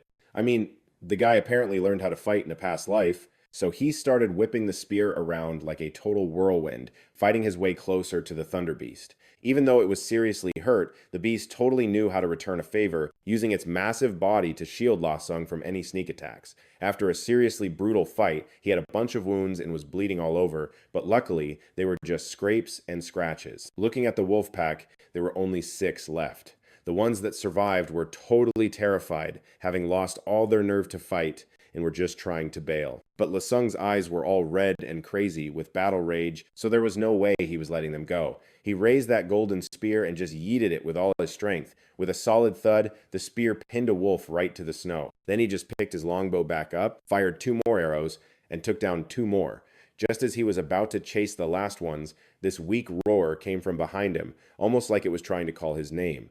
La Sung whipped around and saw the thunder beast struggling to get up, its 4 legs totally mangled and soaked in blood. It was just standing there shaking, but weirdly enough, its belly was completely fine. Then it lifted its head and roared at the sky, like it was using the absolute last of its energy. Just a second later, with this little popping sound, its belly just deflated.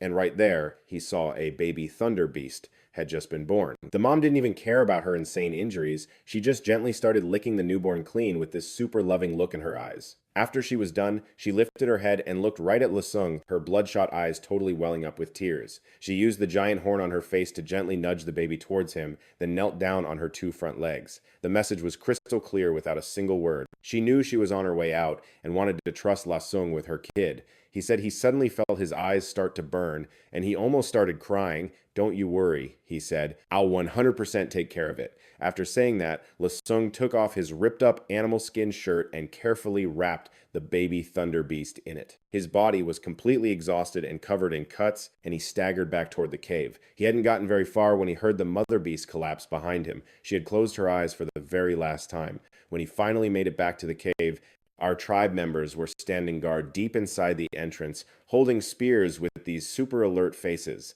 Seeing La Sung all messed up, everyone swarmed him, bombarding him with questions and freaking out with concern. La Sung just weakly waved his hand. Yeah, so we ran into the rest of the wolf pack. Things got a little wild, but it's a total bummer a few of them dipped. Then he gestures with the baby thunder beast in his arms. "So, you two are on babysitting duty now, this little guy. From now on, he's a tribe baby." Just then, Stonehead ran over, pointed to a gray wolf in the distance, and said, "Chief, those wolves didn't get very far. I took care of them the second they ran back this way." La Sung breathed this huge sigh of relief, thinking that the whole wolfpack nightmare was finally totally over. From now on, our people wouldn't have to live in constant fear anymore. After chilling for a bit, La Sung told everyone the whole dramatic story of the gray wolves and the thunder beast. When the women heard it, their eyes got all red, and they couldn't stop wiping away tears. The guys all tried to act tough, but you could tell every single one of them was seriously moved.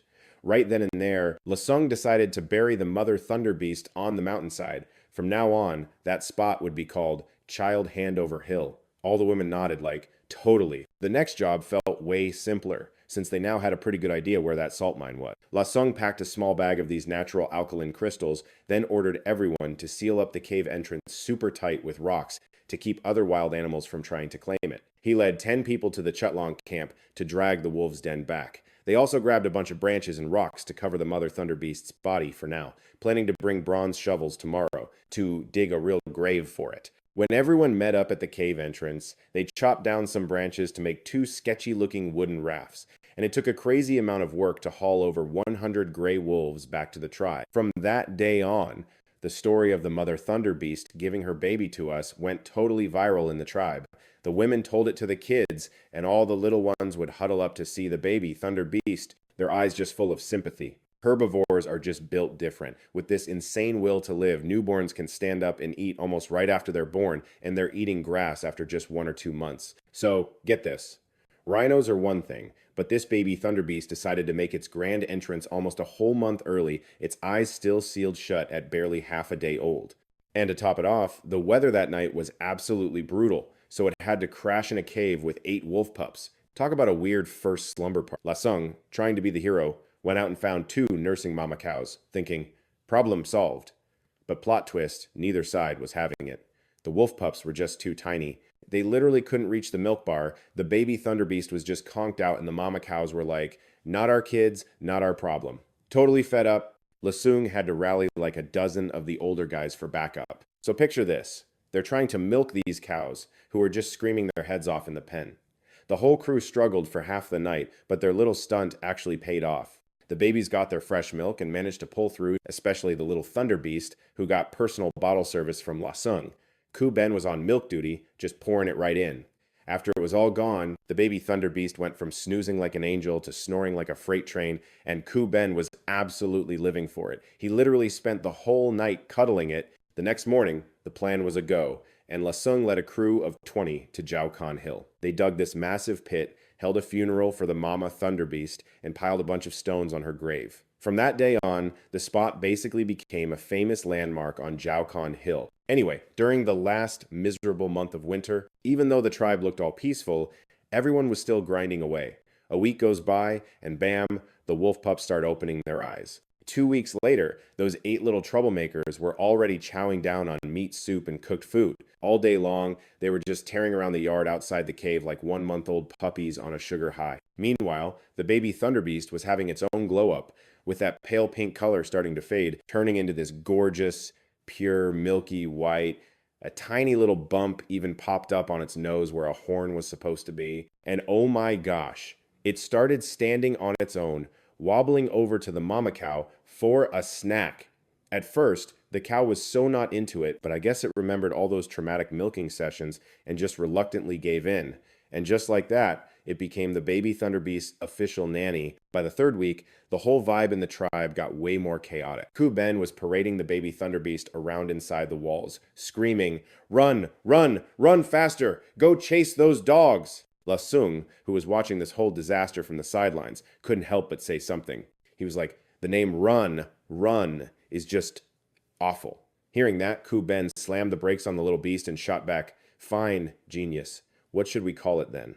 Lasung actually thought for a second and then said, "Let's call it Bon Bon from now on. It means to run super fast, and it sounds way cooler than Run Run." Ku Ben was totally ecstatic, while Lasung just stood there looking completely zoned out. He screamed, "Bon Bon, go get those dogs!" By the 4th week, the carpenters were on a total roll, finishing 70 standard bows. And, of course, every single one was personally fine-tuned and tested by Lasung, so the quality was absolutely flawless. Thanks to their new gear, the bows they were making were even slicker than the one he was using. The women weren't just sitting around either. They were busy cranking out arrows. For now, though, they could only make the shafts without the pointy tips. The feathers were already on them and everything. Lasung's big plan was to wait for the next mining trip to forge some bronze arrowheads. For the time being, he broke out the 200 arrows he had in his stash for the tribe to practice with.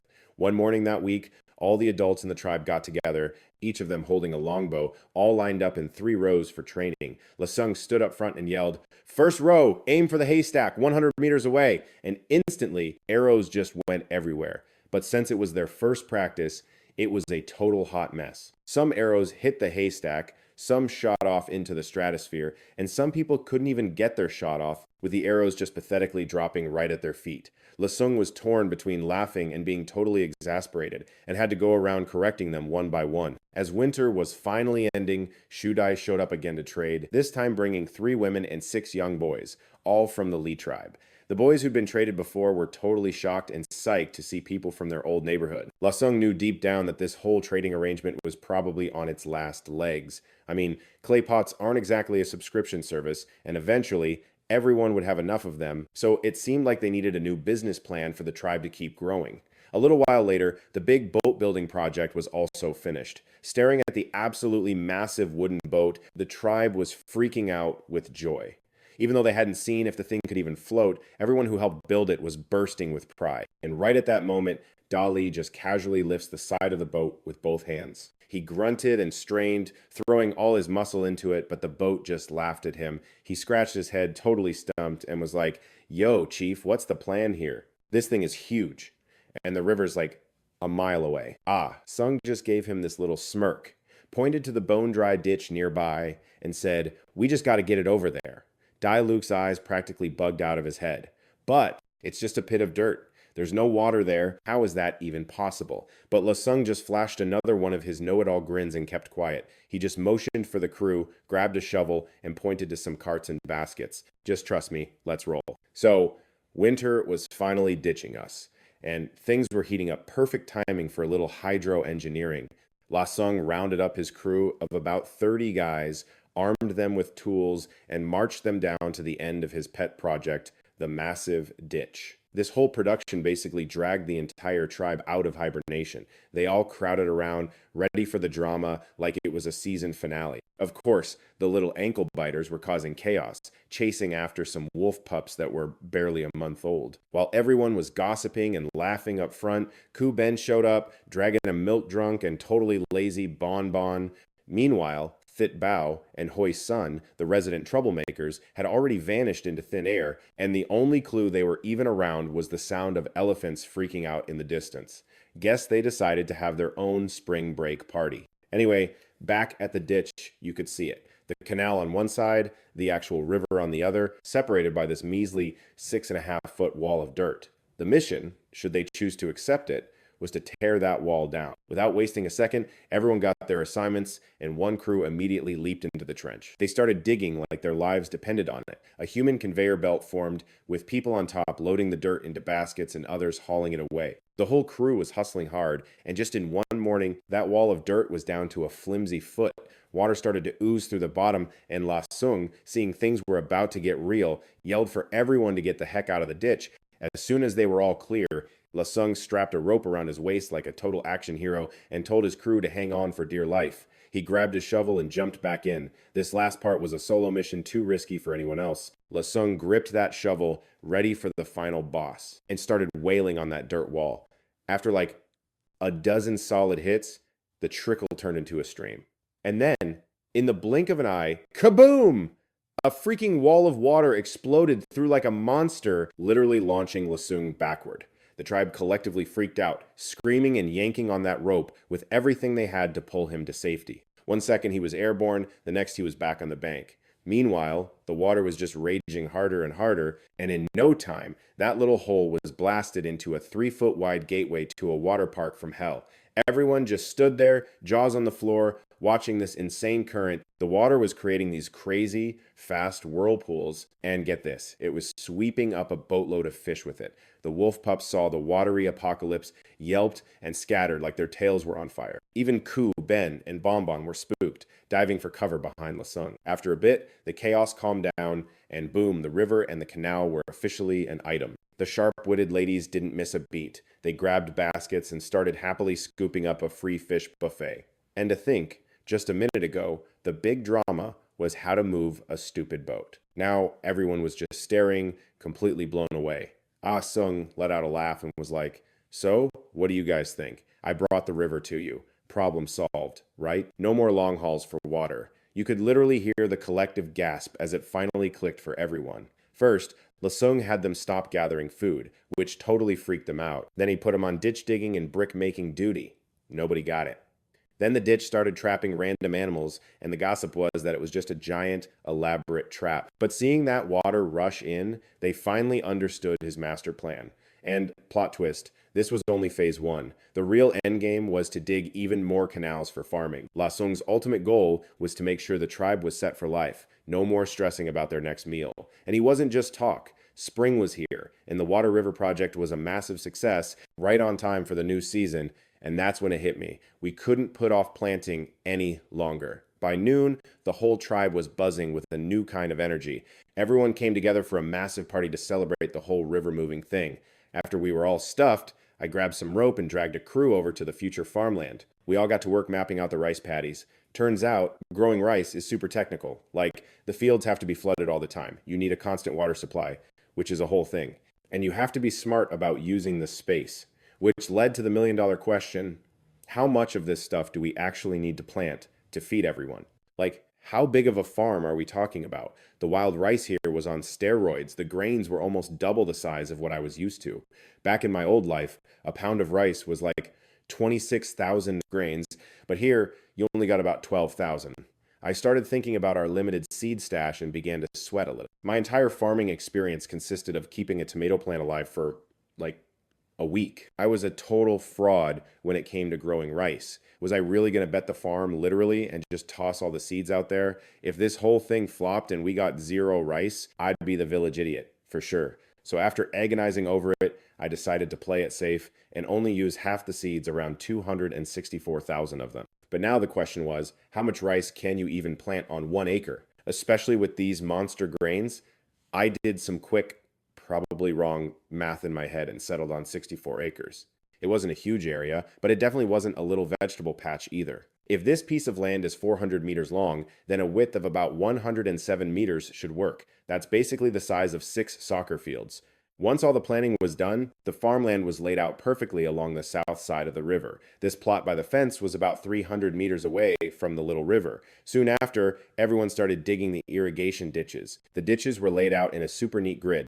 They dug 20 of them at a time, each one less than a meter wide, about half a meter deep, and stretching 110 meters straight to the south. The ditch digging teams were already set. They called up 50 adults for each shift, and, conveniently, the tribe had exactly 50 shovels. Each person was only responsible for a little over 2 meters, so it took less than half an hour to finish one ditch. With 20 ditches to dig, everyone pitched in and finished the whole project in just one day. It was New Year's Day, and right on cue. So, the sky decided to throw us a little pity party with some light rain, and everyone was like, finally!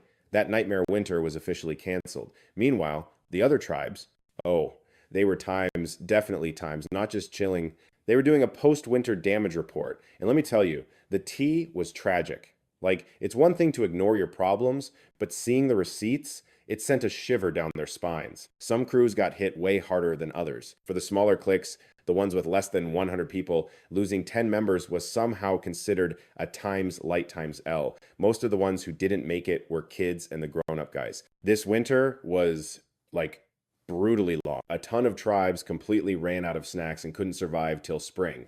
With 0 options left, they had to bite the bullet, and let's just say some of the youngest members got dropped from the team. It was a whole drama. The guys couldn't stand watching the kids go hungry, so they basically went on suicide missions to hunt in the blizzard. If they got super lucky, they'd snag a random animal or, like, a few chestnuts. But the unlucky ones, they'd either come back with nothing, become human popsicles, or get absolutely wrecked by a pack of beasts. And even the ones who survived usually came back looking like they'd been through a war zone. A whole bunch of them had their ears, fingers, and toes get all frosty and gross, and the number of people left with permanent damage was insane. Compared to that hot mess, the Han tribe was living the dream for real. Not only did they dodge the whole starvation bullet, but they were actually having a major glow up. Their pantry was so stocked that the elders got together and were like, you know what this calls for? A massive spring festival. They wanted to pray for an even better year for the tribe. Luo Sung was totally on board, but of course he had his own asterisk vision times for the party. First of all, he was like, we don't do gods here. We're all about shouting out our ancestors. Plus, the whole vibe needed to be classy, not tacky.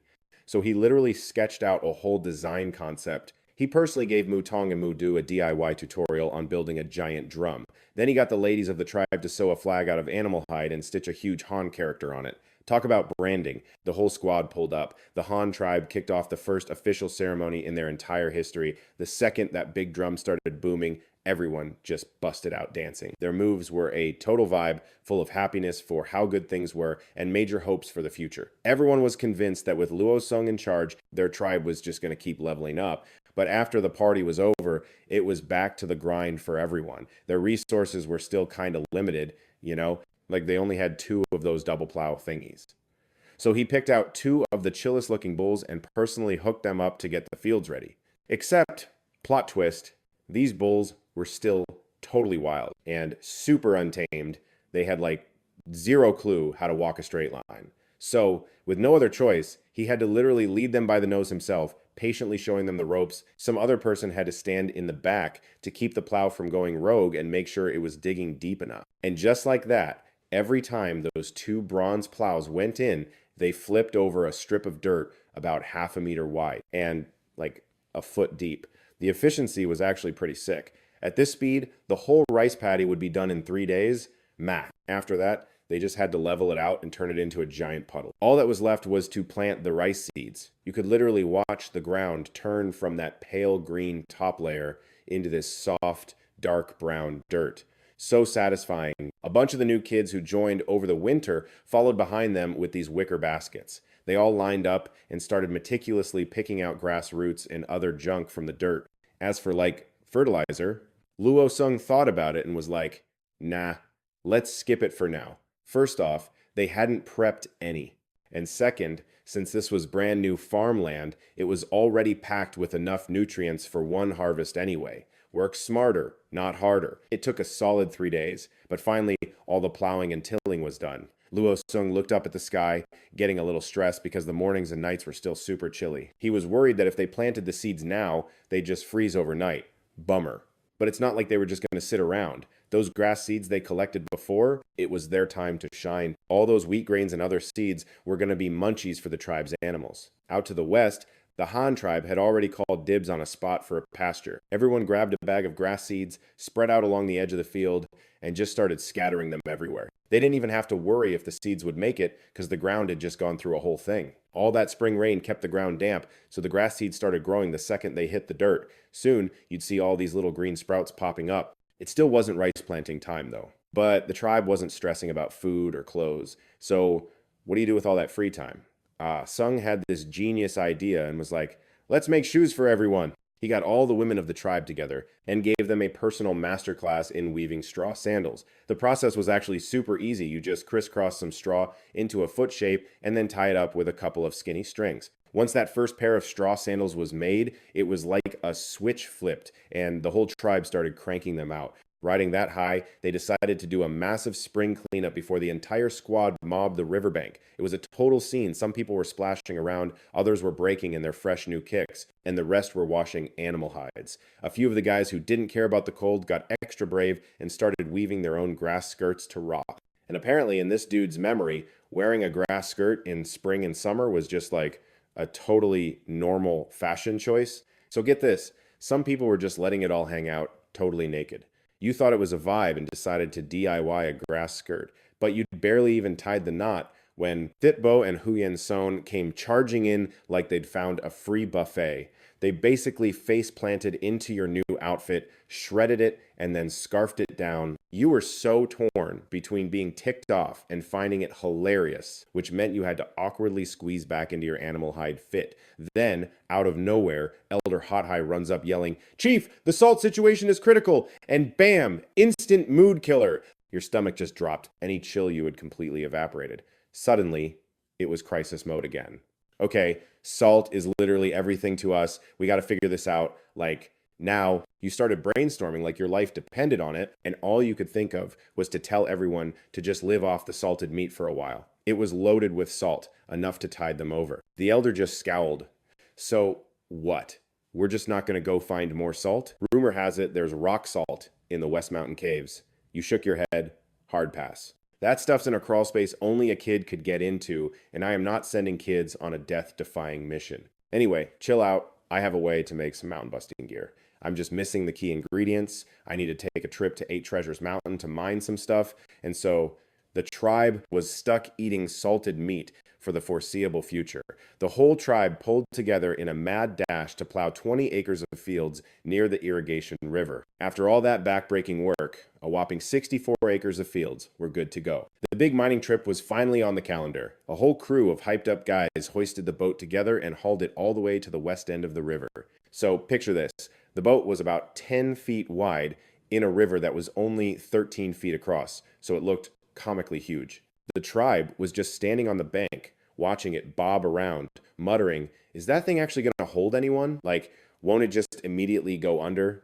Lasung heard the trash talk and didn't say a word. He just strode onto the boat, which rocked back and forth a few times and then just floated there, totally stable. Lasung glanced over his shoulder and shouted, "Anyone else hopping on? Anyone who chickens out has to pull the boat from the shore. And what do you know?"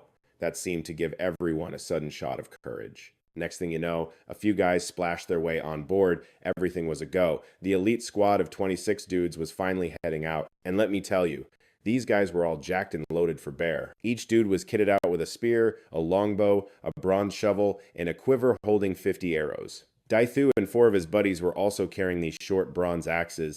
The send-off was a total spectacle. The whole tribe, from toddlers to elders, showed up at the riverbank. The women were busy stocking the boat with dried meat and clay pots, and the kids brought along 8 wolf pups who were just losing their minds with excitement on the shore. Diem, all reluctant, pulled on your sleeve and handed you this snakeskin water pouch. You gave the kid a little smile and a pat on the head, telling them gently, "I'm just going to dig up some rocks. I'll be back real soon." The whole crew hopped on the boat and started paddling upstream. Yeah, going against the current was slow going, but it beat walking by a long shot. In just a couple of hours, you guys made it to the place where you first met Die Thursday. After pulling up to the shore of some creepy, dark forest, you docked the boat and got straight to business. The whole crew was beat from the journey, so the first thing on the agenda was to cook up some grub and take a breather. Next, they strapped all the tools and supplies onto the oxen, and then everyone worked together to haul the boat deep into the forest. Mokthong and Hack, who knew the area best, were left behind with 4 of the tribe's young guys to stand guard. As for the remaining 20 people, each of you is taking an ox. "Follow my lead. We're going to get those minerals." Then you looked back at Mokthong and laid it out for him. "You got this covered, yeah? I'm leaving 5 people and some supplies with you. You guys are on watch for, like, 7 sunsets. If you see any enemies you know you can't handle, just bail. Seriously, get out of there. The one thing you absolutely cannot do is lead them back to the tribe, okay? We've got women and children there." After they ate, everyone hid the boat real good. The mining team kept moving, but then, late that night, things got weird. While the whole camp was passed out, the unthinkable happened. A loud rustling sound cut through the quiet, like some massive beast was stomping through the woods, and then a deafening roar ripped through the air and scared everyone awake. They look up, and there's this giant ape thing completely covered in reddish gold fur with muscles on top of its muscles. It was baring its teeth and flexing its claws, looking ready to rumble, and it was barreling straight for the Han tribe's campsite. The 2 gray dinos and Thit roared back, squaring up against this great demon. You charged in, and the monster came right at you, head on. This thing literally dropped from a tree with, like, insane power, swung its arms, and just yeeted Huyen San into next week. Seeing that, Lasung totally freaked and frantically yelled for everyone to grab their pointy thing. He was literally shaking while scrambling for his stuff, only feeling a little bit better once he got his hands on his blinged out golden spear. He was gripping it for dear life, but he was so spooked his legs were basically jello and he could barely stand. The great beast had zero chill. After landing, it opened its gross, drooling mouth and just charged the whole squad. A single roar made everyone's head feel like it was gonna explode. Lasung, fighting off a killer headache, ordered his guys to get their wooden spears up. Then he actually charged forward himself, trying to stick his golden spear right into the great beast's chest. But surprise, the great beast was ridiculously strong. It just grabbed the spear, gave it a yank, and sent both the chief and Huyen San flying into a tree like ragdoll. In, like, a split second, it spun around and snatched up some young dude. There was this totally sickening crack, and let's just say the guy got folded. The beast then used the poor guy's body as a weapon, chucking it into the crowd. It was instant chaos as everyone scrambled to get away. They all backed up, trying to poke it with spears and arrows from a safe distance. Lasung struggled to his feet, just screaming his head off. That seemed to snap everyone out of it, and the guys scattered. Doc Nye saw his chance, gripping the bronze spear tight, and went for a stab at the great beast's chest. But before the spear was even halfway in, the beast snapped it like a twig. Just then, a not-so-dead Hu Yen San roared and launched a total sneak attack from behind and actually managed to knock the great beast away. Now super mad and hurting, the beast turned and snapped off one of Hyen Sun's tusks. Blood went flying everywhere. Just when everything seemed totally hopeless, Lasung aimed at the injured, slow-moving great beast, let an arrow fly, and screamed, "Dudes, throw your javelins, like now!"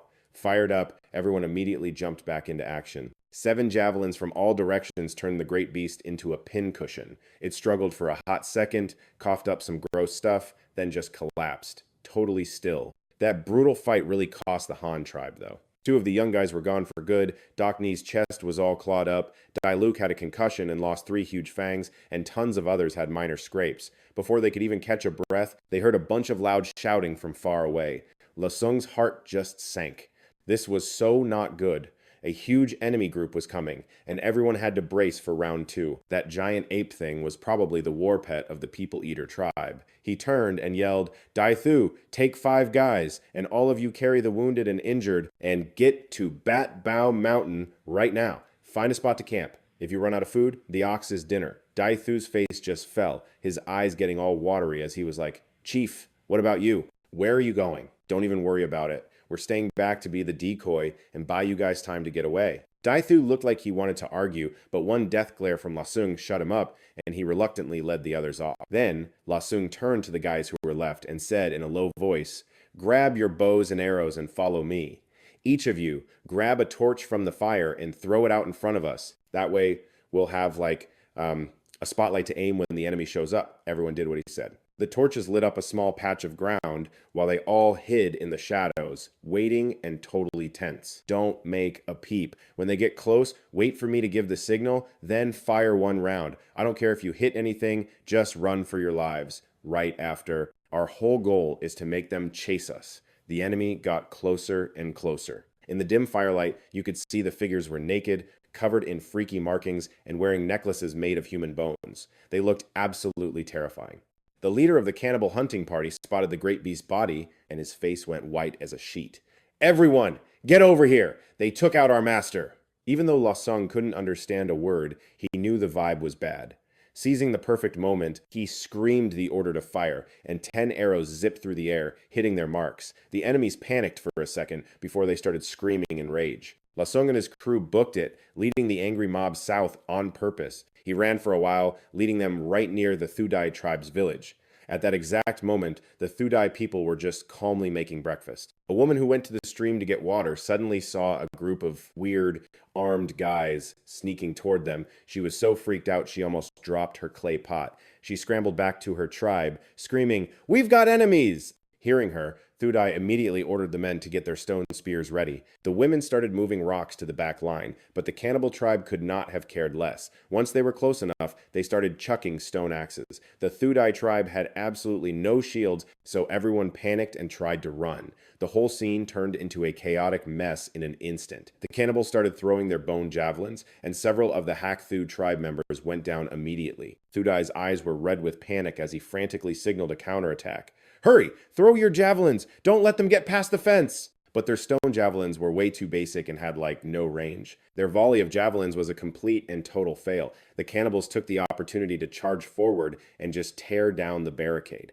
The 2 sides clashed in a super brutal up-close fight. Just as the Hak Thu tribe was about to be wiped out, Lasung and his Han tribesmen showed up like heroes in a movie. They charged in from behind the enemy, first just letting loose a volley of arrows from a distance. An arrow hit one of the cannibals at the wall, right in the back, and he dropped on the spot. The Hak Thu tribesmen were totally stunned. Thu Fu recognized the Han chief and yelled excitedly, "It's the chief of the Han tribe! He's here to save us!"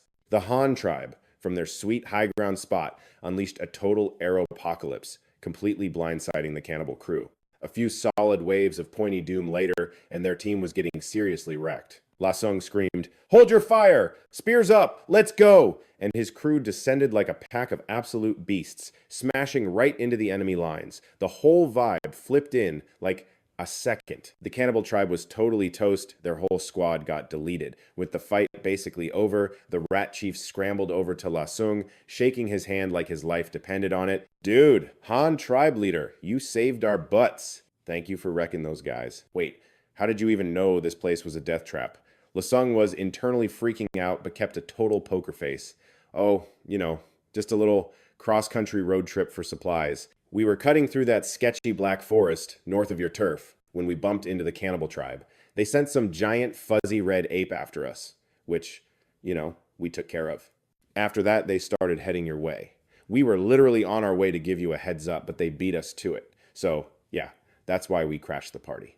The second he heard ape, the rat chief looked like he'd seen a ghost. That thing, that's the demon of the Black Mountain. Our ancestors ran into it once, and it was a total catastrophe for our tribe. Then he yanked Lasung into a tent, pointed at some old rock art, and spilled all the ancient tea. So, get this. The ape kidnaps people, basically brainwashes them into becoming cannibals, and then snacks on them later. The rat tribe was losing their minds.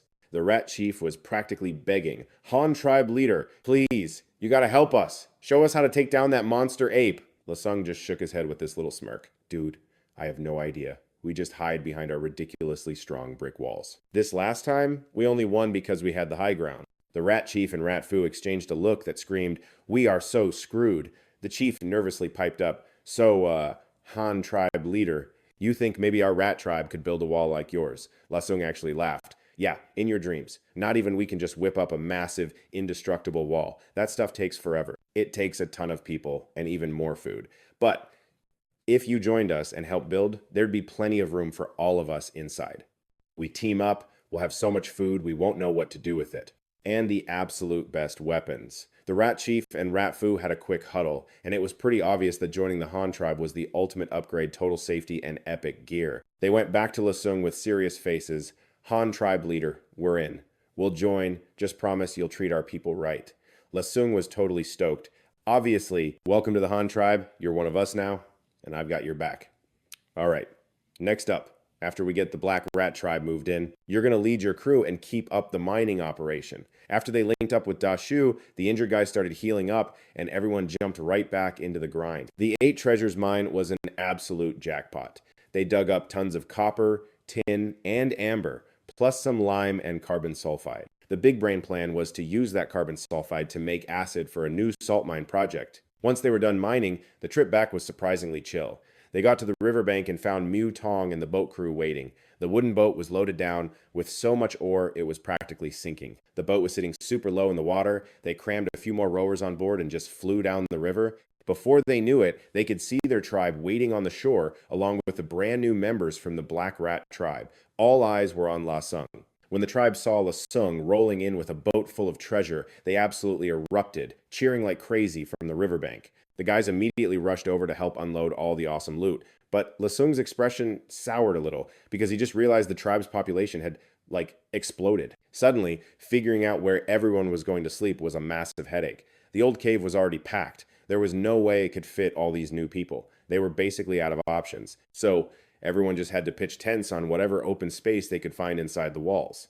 Luckily, the Black Rat folks weren't divas about it. I mean, they were used to tent life anyway. Plus, the second they got to the Han camp, they saw literal mountains of meat and hides, not to mention all the huge, healthy livestock roaming around. They were feeling a level of happiness they hadn't felt in forever. Lasung didn't waste any time and got everyone started on setting up the tents. Then he made a major announcement. From now on, bathroom breaks had to happen in one specific spot. They were going to use the natural byproducts, so nobody was allowed to waste it. Once Tent City was sorted, Lasung went to find Fatty. All right, I need you to crank out a bunch of new pottery for all the new faces and make some extra water jugs while you're at it. I've got plans for those. When Fatty heard the new assignment, he got a little whiny. Chief, come on. We just hauled back all this copper. Why aren't we firing up the forge first? Lasung just laughed and started sweet-talking him like he was a kid. Look, just let Da Shu and the B team handle the first part of the smelting.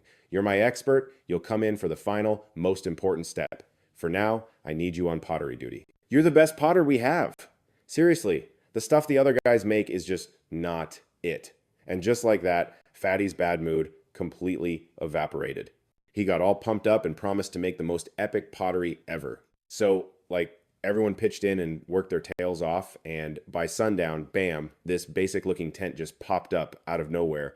That night, the entire tribe, from the babies to the boomers, had a massive get together. They were seriously freaking out about their first official dinner party. And get this, during the meal, the gossip was flowing, people were dying, laughing, and they were all having this major bonding moment without even realizing it. After everyone was stuffed, the guys went off to have a total bro fest, geeking out over the super sharp weapons and fancy pants tools from the Han tribe.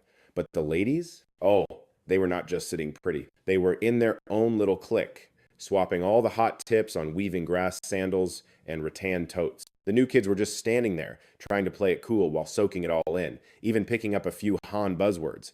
But right when everyone was distracted, some shady figure with a bronze shovel and a little cart was creeping around by the livestock pen in the outhouse. And, the whole sketchy situation was totally accidentally spotted. Some old timers saw this, shuffled over looking totally confused, and was like, Chief, you had to fight the urge to roll your eyes so hard they'd fall out. You snapped, I'm not digging up poop, okay? I'm digging up the dirt next times to the poop pile. The elder just looked even more clueless, asking, Chief, what on earth are you going to do with that dirt? You can't make pottery with that junk. You should be figuring out how to get more salt. We've got more mouths to feed now, and our salt stash is basically empty. La Sung just barely kept his cool and shot back impatiently. Hello? Can't you see this times me figuring it out? This dirt is like step one to cracking open the salt mine. Now back off.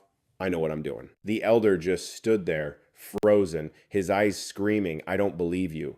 Watching La Sung hustle, he was totally thinking, opening a salt mine by digging in the dirt? Yeah, right. Our leader is definitely just making up excuses to play in the mud. But you knew the secret. The soil near the animal pens and latrines was packed with nitrate, and once you have nitrate, you can make things go boom. With a little explosive persuasion, getting into that salt mine would be a piece of cake. You got a few of the women to start refining the nitrate, telling them the process was basically just spicy salt making. The very next day, they had successfully produced these perfect, pure white nitrate crystals, but just having nitrate wasn't enough to get the party started. You still had to whip up some nitric acid and glycerin, then mix them together to create some seriously powerful nitroglycerin. Luckily, that Wolfpack party crash last winter left the tribe with a massive stash of animal fat. So, raw materials were not a problem. The catch? Making nitric acid meant you needed nitrate and sulfuric acid, and you were fresh out of sulfuric acid.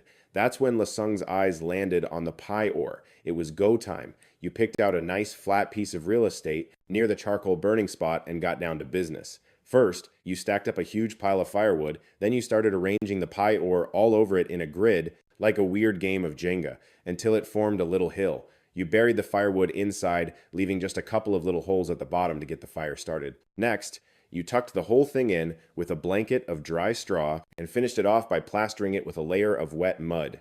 You had to leave a few vents at the top and bottom so it could breathe. Once your masterpiece was ready, La Sung grabbed a skinny branch with some tinder on the end. He carefully poked the flame into the bottom vent. Since pie ore is loaded with carbon and sulfur, the whole thing lit up inside its little mud shell in a flash. This whole thermal reaction thing was going to be a long haul, probably about 2 weeks. So with some downtime on your hands, you started building a distillery to purify the sulfuric acid, nitric acid, and glycerin. All the super fussy jobs like firing and drying, you confidently pawned those off on Lao Ju. Meanwhile, you took the chance to go check up on the livestock. As the days got warmer, it was like all the tribe's animals got the same memo and started shedding their winter coats at once. The moment you saw it, you practically slapped your knee. The time had come. You rushed to get everything ready for planting. The storeroom was stocked with wild rice, peanuts, and peppers. The peanuts were a little high maintenance and needed to be shelled and soaked first, so you grabbed a few of the more coordinated girls to find a clear patch of land. Everyone sat down and started working. Thudai happened to be wandering by, saw the whole scene, and came over looking curious. Hey, leader, what's everyone doing? Why aren't you guys just eating those? You just kept on working and explained with a grin, we're getting them ready to plant, and write this down, they're called peanuts. Thudai just kind of mumbled the word to himself a few times, still totally lost. So, what exactly is planting? You had to patiently break it down for him, complete with dramatic hand gestures. Okay, so planting is when in the spring We stick this seed in the ground and give it a little water, and then it grows into a whole plant. By fall, that one little peanut you planted will give you dozens, even hundreds of new ones. If we plant these 4 baskets, we'll get back at least 400 baskets, maybe even a few thousand. Thudai looked so shocked you thought his jaw might unhinge. His eyes were wide with disbelief. Lasung just gave him a confident nod. As long as we do it right, we'll be swimming in them. Besides, we're not just planting peanuts. We're also doing rice, and rice is on a whole other level. You plant one little grain in the spring, and by autumn, you harvest at least 10,000 times that. This is how I told you we were going to feed 6,000 people with this land. Thudai was listening, like his life depended on it, and he jumped right in, saying, "Chief, I get it now. We should be putting all our energy into this farming thing. It sounds way more important than hunting." Lasung nodded, totally impressed. Thudai, spoken like a true former chief. You've got the vision. Just then, Thumitch's face lit up like he'd had a brilliant idea. "Oh, Chief, I just remembered. We brought a few sacks of peanuts with us when we moved. Can we plant those too?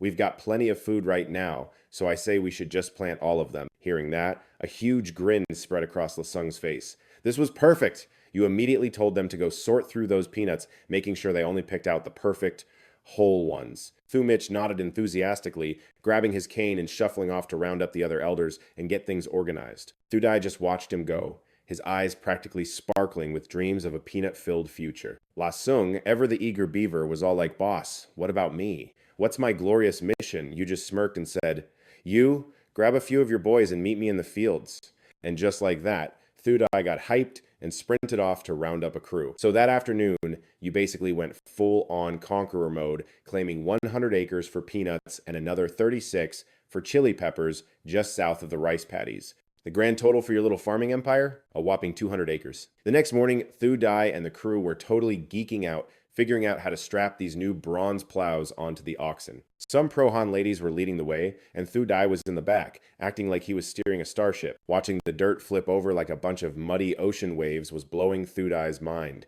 He was totally freaking out. With 2 oxen and 4 plows going at once, they were absolutely flying. And you? Oh, you were already 10 steps ahead, having soaked 24 pounds of rice seeds. The tea is, they had to marinate for a full 24 hours. While those seeds were getting their spa treatment, you scoped out the perfect spot west of the paddies to dig a whole irrigation canal, prepping for the big seed debut. Meanwhile, the peanut seeds, fresh off being sorted, were also taking a dip because peanuts, they're a huge deal. You can plant them right in the main fields, but, and here's the catch, the dirt has to be perfectly churned up first. To make sure the rice, peanuts, and chilies all had their big moment at the same time, Thudai and literally everyone else worked their butts off plowing. Plowing 136 acres was an all-day, all-night rave. Backs were aching, muscles were screaming, but was anyone complaining? Heck no, the vibe was electric. When one person tapped out, another jumped in. When an ox got tired, they subbed in a fresh one. Those 2 bronze plows were just gliding through the dirt, non-stop. It took, less than 2 days to get the whole area plowed. The fields were all fluffy and weed-free, basically prime real estate. Once the seeds were done soaking, they got tucked into a cozy straw blanket, sprinkled with water, and set by the charcoal kiln to get their sprout on. On day 3, the whole squad started sprinkling the sprouted rice seeds like they were fairy dust, then gently tucked them in with a thin layer of soil. To top it off, they dug these mini canals to bring water into the paddies. Planting peanuts was a whole other level of extra. The rows had to be exactly 1.5 feet apart, with each plant a perfect 6 inches from its neighbor. The sower had a bowl of peanuts in their left hand, and this little 6-inch long pointy stick in their right. They'd use the stick to measure, poke a hole, drop in exactly 2 peanuts, no more, no less, and cover it up. Then do it all over again, and again, and again.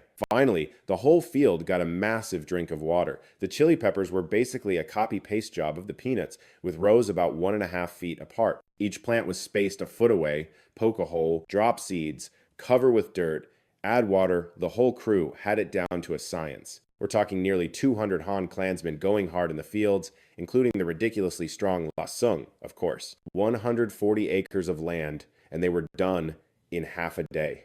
Seriously. They finished so fast, their muscles didn't even have time to start complaining. After that planting marathon, the tribe slipped back into its usual chaotic rhythm. Old B went back to his pottery obsession. Lasung snagged a few of the older new kids to be his assistants. I mean, the pottery wasn't just for, eating out of. they had to build up a stash to flex on other tribes when it was time to trade. Meanwhile, Thu Dai and his bros Da Mao and Er Mao were going hard in the paint on the whole bronze making thing. Lasung saw they were leveling up, so he was planning to expand their little metalworking club. He was even holding like open auditions. After their gear got a major upgrade, hunting was a total cakewalk. They were bringing back so much food they couldn't even eat it all, but the hot weather was making everything spoil. So the hunting team had to take a mandatory vacation, but did La Sung let them chill? Nope. He sent one group up the mountain to hunt and collect thorns from those freaky man-eating plants. Apparently, these thorns were both arrowheads and some kind of top-secret strategic material, so they needed a ton. They also planted more of the creepy things while they were at it. Another crew was on tree duty, trunks for houses and crafts, branches for firewood. And yet another group had the glorious job of running around the forest trying to catch chickens. Lasung was on this kick to expand their whole animal raising business, mostly because chicken feathers were perfect for making arrows. I mean, they couldn't just run out and snag a wild chicken every time they needed new fletching. That's so inefficient. They needed a whole sustainable system. The area was crawling with birds you could raise, like turtle doves and all kinds of jungle fowl. But you? You were totally obsessed with the red-tailed chickens. Classic you. You sectioned off some land next to the animal pens, built these little chicken condos out of bricks and straw, and put up a fence tall enough to keep them in. And here's the tea. They made sure those chickens weren't going anywhere by remodeling their wings and tails. As for food, they just grabbed a bunch of wild greens from the fields nearby. The local weeds were growing like crazy, so it was enough to feed the chickens and the rabbits. So, on the third day after planting, Thudai and two old-timers are all huddled up. They're whispering and getting all giddy like they're spilling major gossip. The second Lasung steps outside, they spot him. One of the old guys literally screams, "Chief, you have to come see this!" The rice plants you were talking about? They're here. Lasung, who was basically sleepwalking at this point, was suddenly wide awake. That news was like a shot of pure espresso. He bolts over to the rice paddies, and when he gets there, he scans the field and just sees all these tiny green shoots popping up everywhere. The seeds had actually sprouted. Suddenly, Lasung's eyes get all misty, and his voice cracks as he goes, "This is amazing. They actually grew. I can finally eat rice again." The old guys are just staring at him, totally baffled by this soap opera moment, and are like, Chief, you good?" Lasung snaps out of it, turns around, and says, "Oh, it's nothing. Just messing around. Oh, hey, you two. Go spread the word. Stay off the grass." Literally. Anyone who stomps on my baby plants gets their food privileges revoked for a whole day. And tell the kids to keep their pets and the wolf pack on a tight leash and keep them out of the fields. Anyone who breaks that rule is also on a one-day hunger strike. You mess with the food supply, you don't get to eat, period. So Thudai, who was totally eavesdropping, chimes in like, "Chief, what if we built a fence out of branches?" But Lasung just waved him off. "Nah, that's way too much work and would take forever. Just making the rules super clear is enough." And get this, when everyone heard the new decree at breakfast, nobody said a word. I guess they all figured out those little green sprouts are our future snack supply. By the 7th day, it was a full-on plant party. The peanuts and peppers totally popped up, and the rice paddies were showing their first leaves. The whole field was this insane, vibrant green, just bursting with energy. The red-tailed chicken population exploded to over 30, and the rabbits were basically a ticking baby bomb. Lasung is just staring at this animal kingdom, but his mind was already on his next big project, that four-wheeled cart he ghosted. Let's be real, metal is the ultimate cheat code for leveling up this tribe. Before, we were totally broke on copper, so all the cool plans got shelved. But now that we're basically swimming in copper ore, it's game on for projects like saddles, four-wheeled carts, and wooden barrels. Making a saddle? Pff, easy peasy. And it would look amazing on one of the big deer. The second that saddle was done, he didn't waste a second. He grabbed a big old male deer, strapped on the saddle, and was just doing donuts on it in the grassy field west of the camp. Total boss move. This whole scene was caught by some new guy who was just coming back from chicken wrangling. He was all, "Oh my god, the chief is so cool. I want to ride that deer. It's got to be crazy fast." Then his buddy leaned in to spill the tea. Duh. The chief is a legend. He basically invented everything here. The copper stuff, the pottery, taming animals, planting peanuts. I even heard he's planning on mining a whole mountain. Mining a mountain? For what? The gossip is it's for salt, the white stuff that makes food not taste like dirt. But who knows if it's true? So keep it on the down low. Chill. My lips are sealed. I just want to see how he pulls it off. Hey, speaking of insane, Have you seen those old guys with the bows and arrows? They're legit snipers. They can take someone out from super far away. The chief invented those too. I need one so bad. I heard the craft crew is already on it. Anyway, Lasung finished his little joyride, put the deer back, and immediately got back to the grind, which was making wooden barrels, because trying to carry water in our leaky pottery was a total disaster. The pots were fragile and spilled everywhere, so barrels were a must-have upgrade. And making barrels is like super high maintenance. You can't just slap wood together and expect it to hold water. So Lasung mapped out the whole design, picking out the good cedar wood left over from building the boats, and then handed the plans to Mudon. And just like that, a ton of wooden barrels started popping up all over the Han tribe, some for hauling stuff, some for around the house, and some even had fancy handles. The elders stared at the giant pile of barrels, completely confused, and were like, "Chief, what are we possibly going to do with all of these?" Lasung just laughed and said, use them? And if we can't use them all, we'll just trade them to other tribes. I mean, barrels are a massive upgrade from their leaky pots. They're going to be the hottest new thing. But I'm not trading them for anything less than 10 strong young dudes. The barrel project is basically running itself now. And with that, Lasung's focus snapped right over to the big cart. The most important part of the cart was, obviously, the wheels. The whole process was super complicated because they had to hold a ton of weight. The old way of making pushcart wheels was absolutely not going to work. Lasung paused for a sec, and then he dropped 2 sets of super precise measurements on Mudun. He got all serious, like, make 4 wheels exactly like this, 2 large and 2 small, and you better use the strongest wood you can find. Mudun took the wooden plank, which was just covered in numbers and lines. He whipped out his bronze ruler, checked every single mark like his life depended on it, and kept nodding. "No problem, Chief. You can totally count on me." Making those giant wheels was going to take forever, and waiting around is not my style. I had other, more important things to deal with. In what felt like a blink, that pile of phosphorus ore had been cooking for 11 days. Seeing that the time was right, I got ready to produce some nitric acid.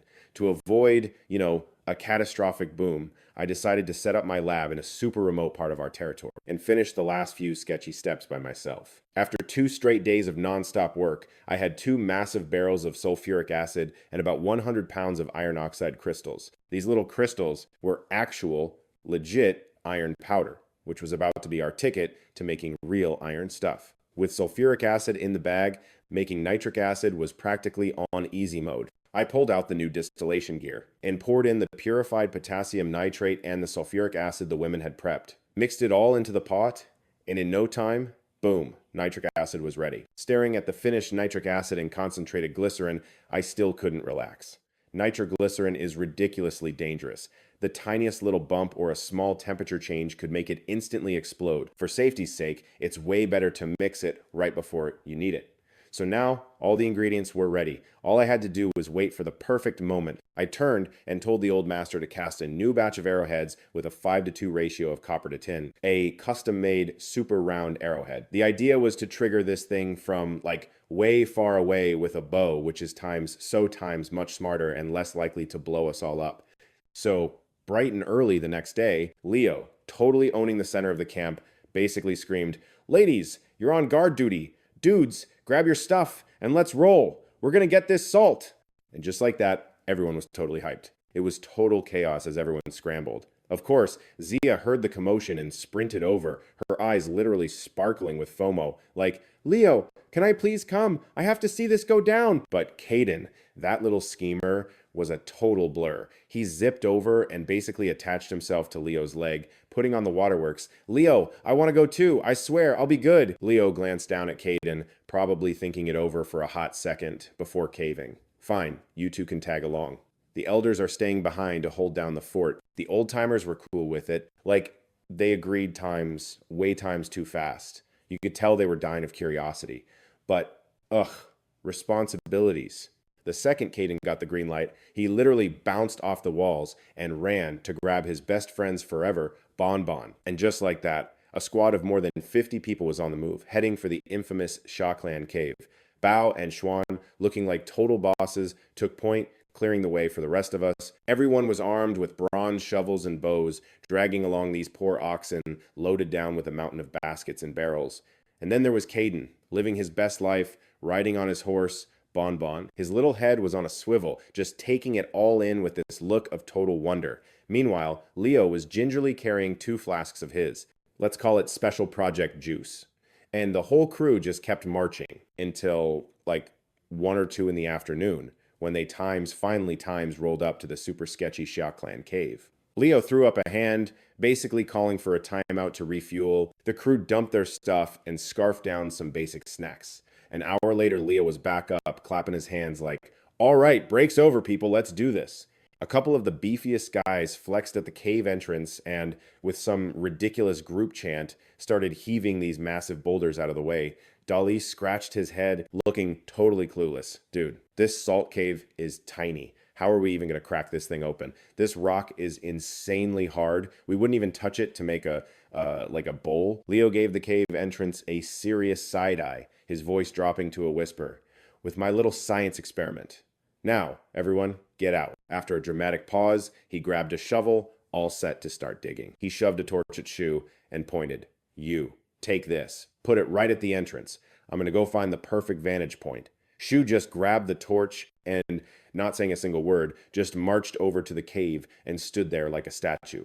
Leo bolted out of the cave, his eyes scanning everything like a freaking eagle. Like 87 yards out, he found the perfect little dirt ramp. From there, he had a crystal clear shot at the torch Shu was holding, which meant jackpot. A direct line of sight to the salt mine entrance, totally perfect for what he had planned. Leo snapped a branch, stabbed it into the ground to mark his spot, and then yelled, "Everybody, get over here! I need a hole stat! I want it waist deep.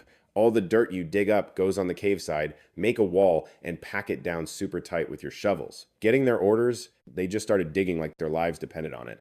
As the hole was almost done, Leo was like, "Okay, get all the oxen over to Suko Ridge. It's like half a mile away. Listen up, it's about to get real loud, and the ground's gonna go crazy. Don't move until it's dead silent, then you can find me in this hole." The crew just nodded, looking totally freaked out, and hustled the oxen out of there. Leo snatched his 2 flasks and slipped back into the cave. It was super dark inside, with just the one torch flickering all spooky-like. You could literally cut the tension with a knife. Leo took a deep breath and started his crazy science project, mixing one liquid into the other, drop by painstaking drop, stirring it all up with a freaking arrow. It took, over 10 minutes. And he was moving in super slow-mo because one wrong move meant, asterisk, boom, asterisk. But finally, he had a full flask of his, let's call it, boom juice. Leo carried the flask like it was a newborn baby and set it right at the mine entrance. Then he started packing rocks around it, trying to make sure it was totally secure and wouldn't just tip over. Right after that, he ducked back into the cave and lit a small fire to light the place up.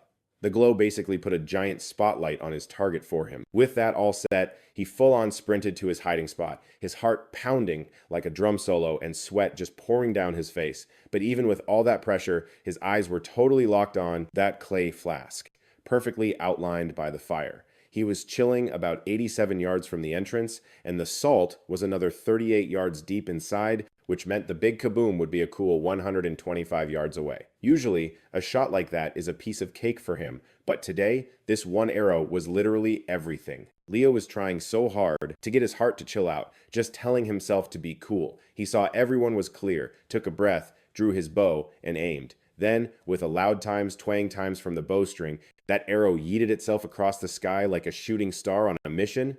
Lasam, not about to stick around for the fireworks, instantly ditched his bow, hit the deck, and plugged his ears. Then came the world-ending kaboom. Seriously, it felt like the sky was caving in and the world was splitting in two. The blast wave was this insane ripple of pure chaos, spreading out like lightning and morphing into a shockwave that absolutely meant business. Granite that was tougher than a $2 steak basically turned to dust, and the salt mine's front door got blown into a bottomless pit. Suddenly, massive chunks of salt that hadn't seen daylight in ages were getting a tan. The cave ceiling? Yeah, that completely gave up, sending a rain of rocks on a kamikaze dive from hundreds of meters up. Dust went absolutely everywhere as a hurricane of air blasted out of the cave's mouth. It was dragging dirt and rocks with it, screaming like a demon who just stubbed his toe. In the blink of an eye, it totally obliterated the dirt walls he was hiding behind. Lasam didn't even have time to duck. And just like that, he was swallowed by it. The shockwave just went on a rampage, and any bird within a 500-meter radius was, let's just say, permanently grounded. Tree branches were ripped clean off their trunks. The forest critters were absolutely losing their minds, shrieking and scattering in every direction. A ton of them still got taken out on the spot, though. Meanwhile, a whole kilometer away at the totem pole, the Han tribe was anxiously chewing their nails when the ground suddenly started doing the cha-cha. The shaman's pet mouse and the other one at his feet both just face-planted right onto the ground. A split second later, a terrifying explosion thundered through the air. Everyone looked up, totally bewildered, just in time to see a fireworks show made of flying rocks. We're talking boulders the size of a small car. They went screaming through the air for 400 to 500 meters, and the smaller rocks. Oh, and the herd of wild oxen went into full-blown panic mode, thrashing wildly, but plot twist, they were tied to trees. Bon Bon was so freaked out his legs turned to jello and he just pancaked right onto the ground. Thit Bao and Hoi Sun were just as terrified, scrambling down the hillside like their pants were on fire. They were covering their faces with their giant hands, trying to find a corner to go tremble in. Dai Tu, being the only adult in the room, screamed, "Everyone hit the deck! It's raining rocks!"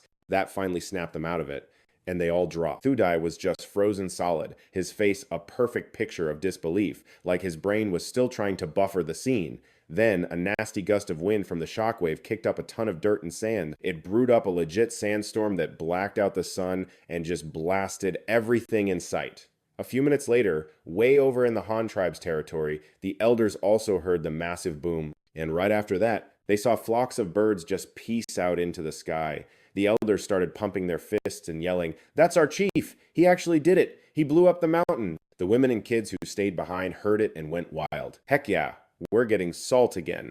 Meanwhile, over in the Li tribe's turf east of the river, Chief Mao Li was leading his hunting party, totally focused on the game, when suddenly the exact same insane explosion echoed. Everyone whipped around in shock, only to see a massive dust cloud blooming to the west. Mao Li muttered, completely baffled.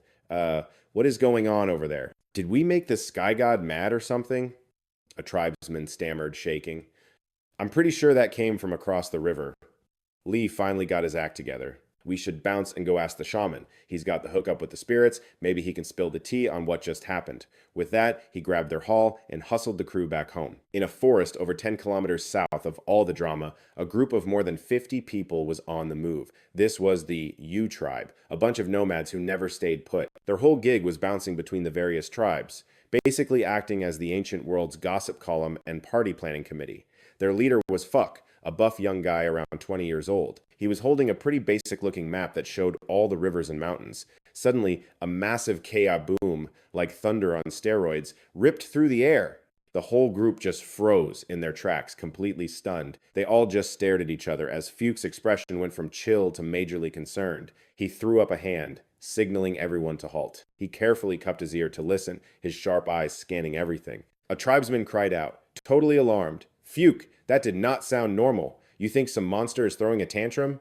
Fuch frowned, his voice low, as he replied, "Everybody chill. That noise sounds like it's coming from the northwest. Something that big is definitely not your average Tuesday." After saying that, he quickly spread the map out on the ground. His finger traced the mountain paths a couple of times, a little spark of suspicion in his eyes. The northwest is the western mountain region. Usually, it's just like a few wild beasts there. Totally boring, basically. For there to be this much drama today, you think another tribe caused it? The group started whispering to each other, all of them looking super sketched out. Fuck stood up, brushing the dust off himself like a boss. "All right, no need to freak out. Let's go be nosy and check it out. But keep your weapons ready." Everyone nodded, immediately grabbing their stone axes and wooden spears. They cautiously crept forward toward the source of the explosion. By now, the cave in the western mountains was half collapsed. Hidden by a thick cloud of dust, it was like a dense, nasty yellow fog that just wouldn't quit. And our boy, Lassam, he was buried in his little safety ditch, feeling his body being squeezed by what felt like a ton of mud. His chest was super tight, and every single breath felt like he was inhaling razor blades. He was totally flailing, clawing at the mud with one single thought, screaming in his head, "I gotta get out of here. Like, now."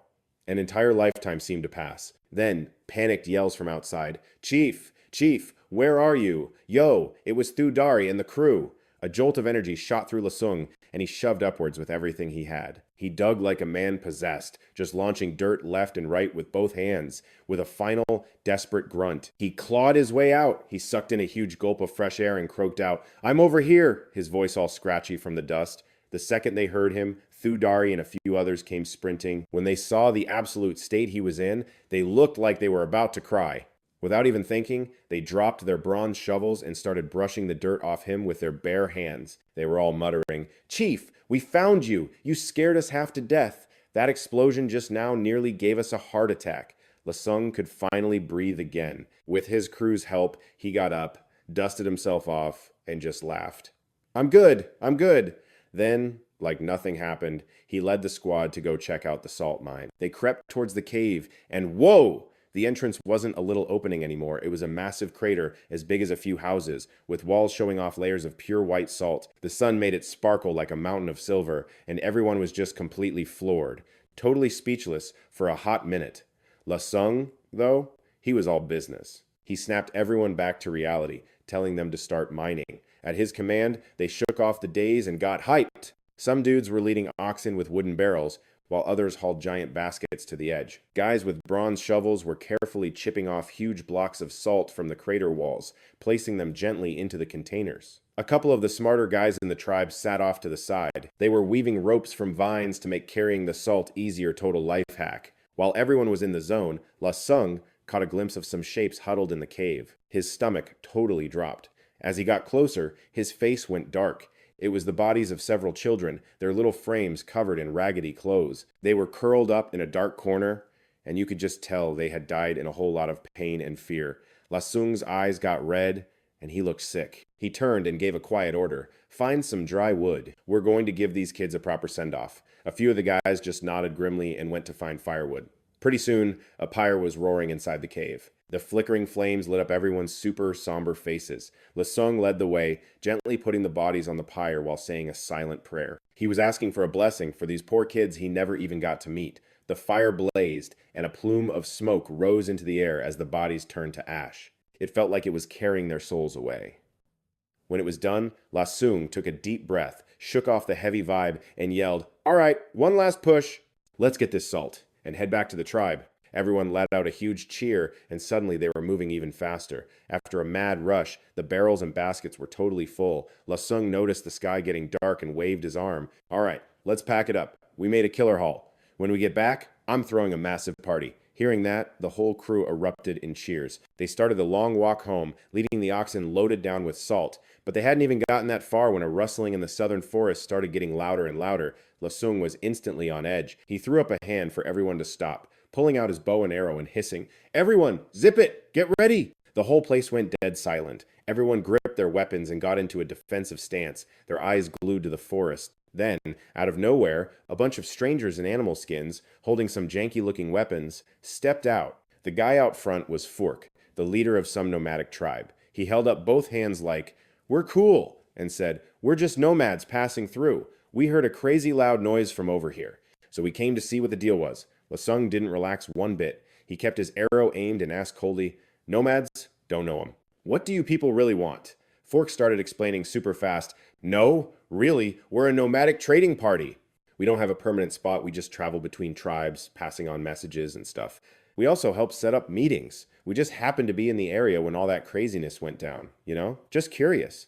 Besides, I can see your crew is seriously geared up. You guys have to be a major tribe. I was hoping we could, connect." Lasung narrowed his eyes, giving Fork a head-to-toe scan, thinking this whole situation felt super sketchy. Even if they were acting friendly, he wasn't letting his guard down. He asked calmly, "You want to be friends? Cool.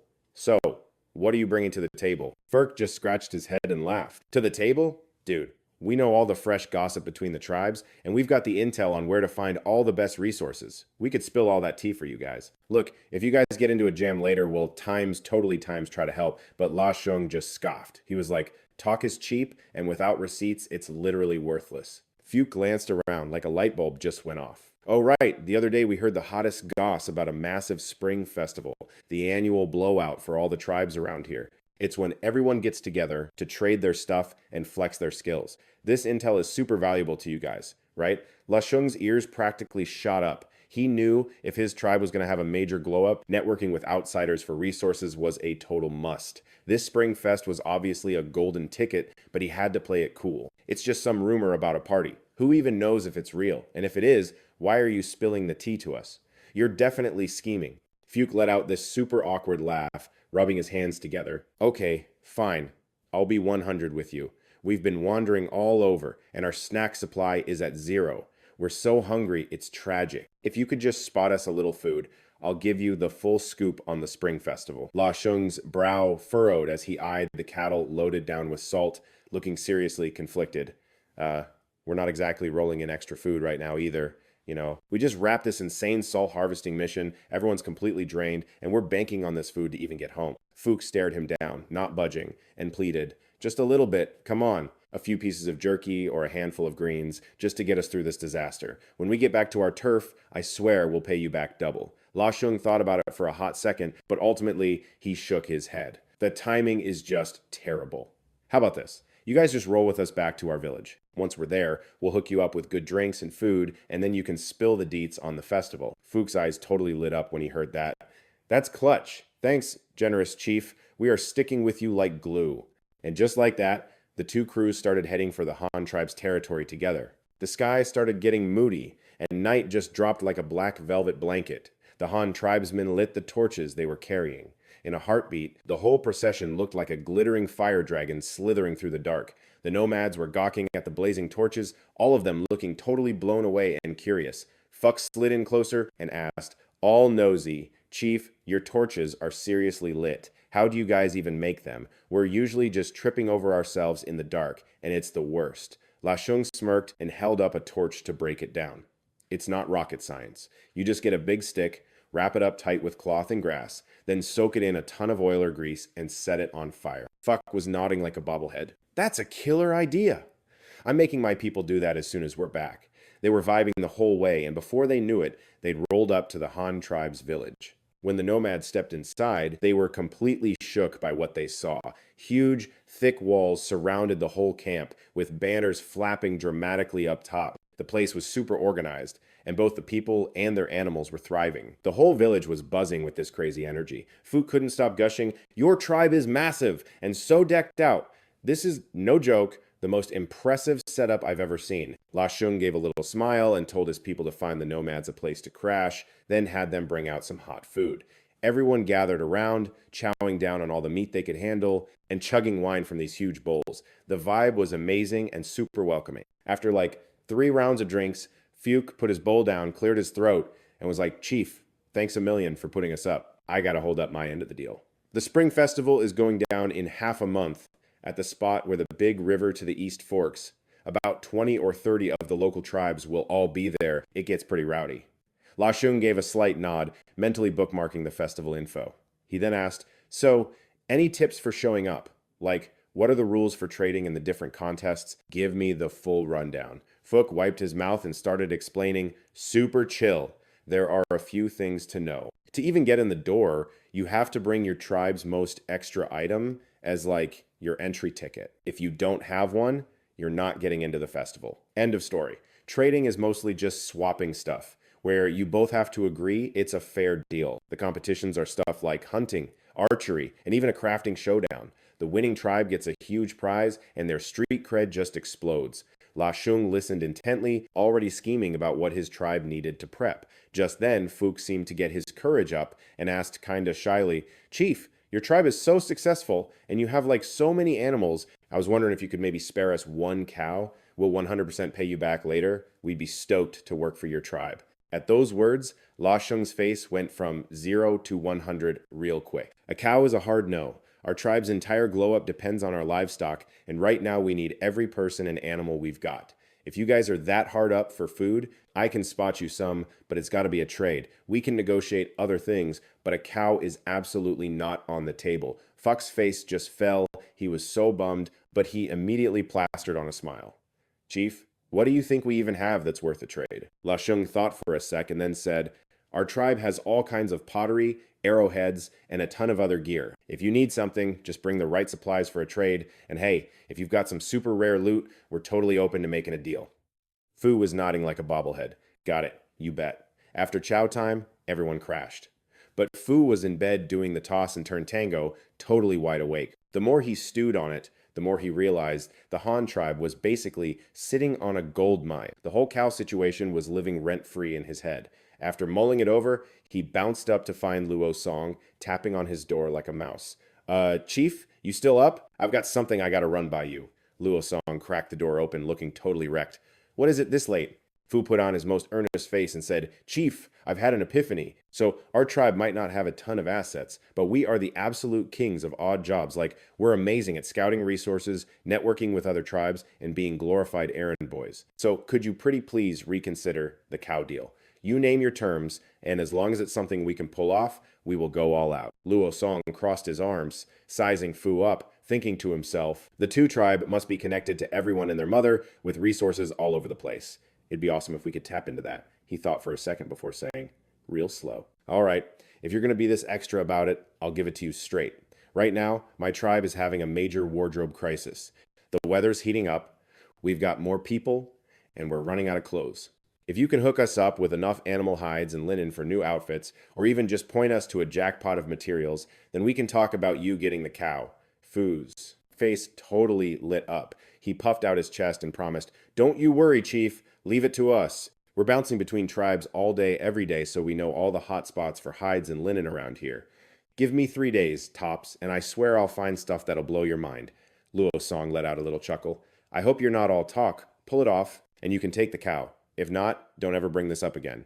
At that moment, watching Fu scamper off, Luo Song was actually filled with a little bit of hype. He knew this could be the Han tribe's big break, a chance to level up and get on the map. On the third day, Fu came sprinting back to the Han tribe. He announced he'd found a place overflowing with hemp plants. The only catch was that the location was crazy far away. Even a speed demon like Luo Song would need a whole day to get there. But Luo Song just smiled and didn't say a word. He just turned around and brought out a massive horned deer. Apparently, by riding it, they could make a round trip in just one day. Fu had seen these deer before, but he never imagined one could be so chill and easy to handle. Seeing Fu's mind blown, Luo Song patiently gave him a crash course on how to ride and steer the deer, even showing him how to hit the brakes. After just one test drive, Fu was completely obsessed with this magical ride. He immediately asked Luo Song if they could add the deer to the original deal. Hearing this, Luo Song shot him down flat. It's either the cow or the deer, my dude. Pick one. The deal I'm offering is already a steal.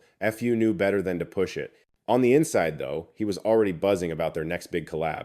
The next morning, at the crack of dawn, Luo Song and Fu each headed out with 2 deer. Before they left, Luo Song told his crew to start clearing out the wasteland by the north side of the canal. That way, they could plant the hemp the second he got back. The two of them hopped on their mega deer and booked it straight northwest. They figured it'd be an all-day trek, but by the time the sun was high in the sky, they had already rolled up to the spot Fu was talking about. It was this insane green hillside just blanketed in hemp plants. The place had to be over 2,000 acres, but weirdly, not a single other plant was in sight. Luo Song's face immediately fell. This isn't some kind of trap, is it?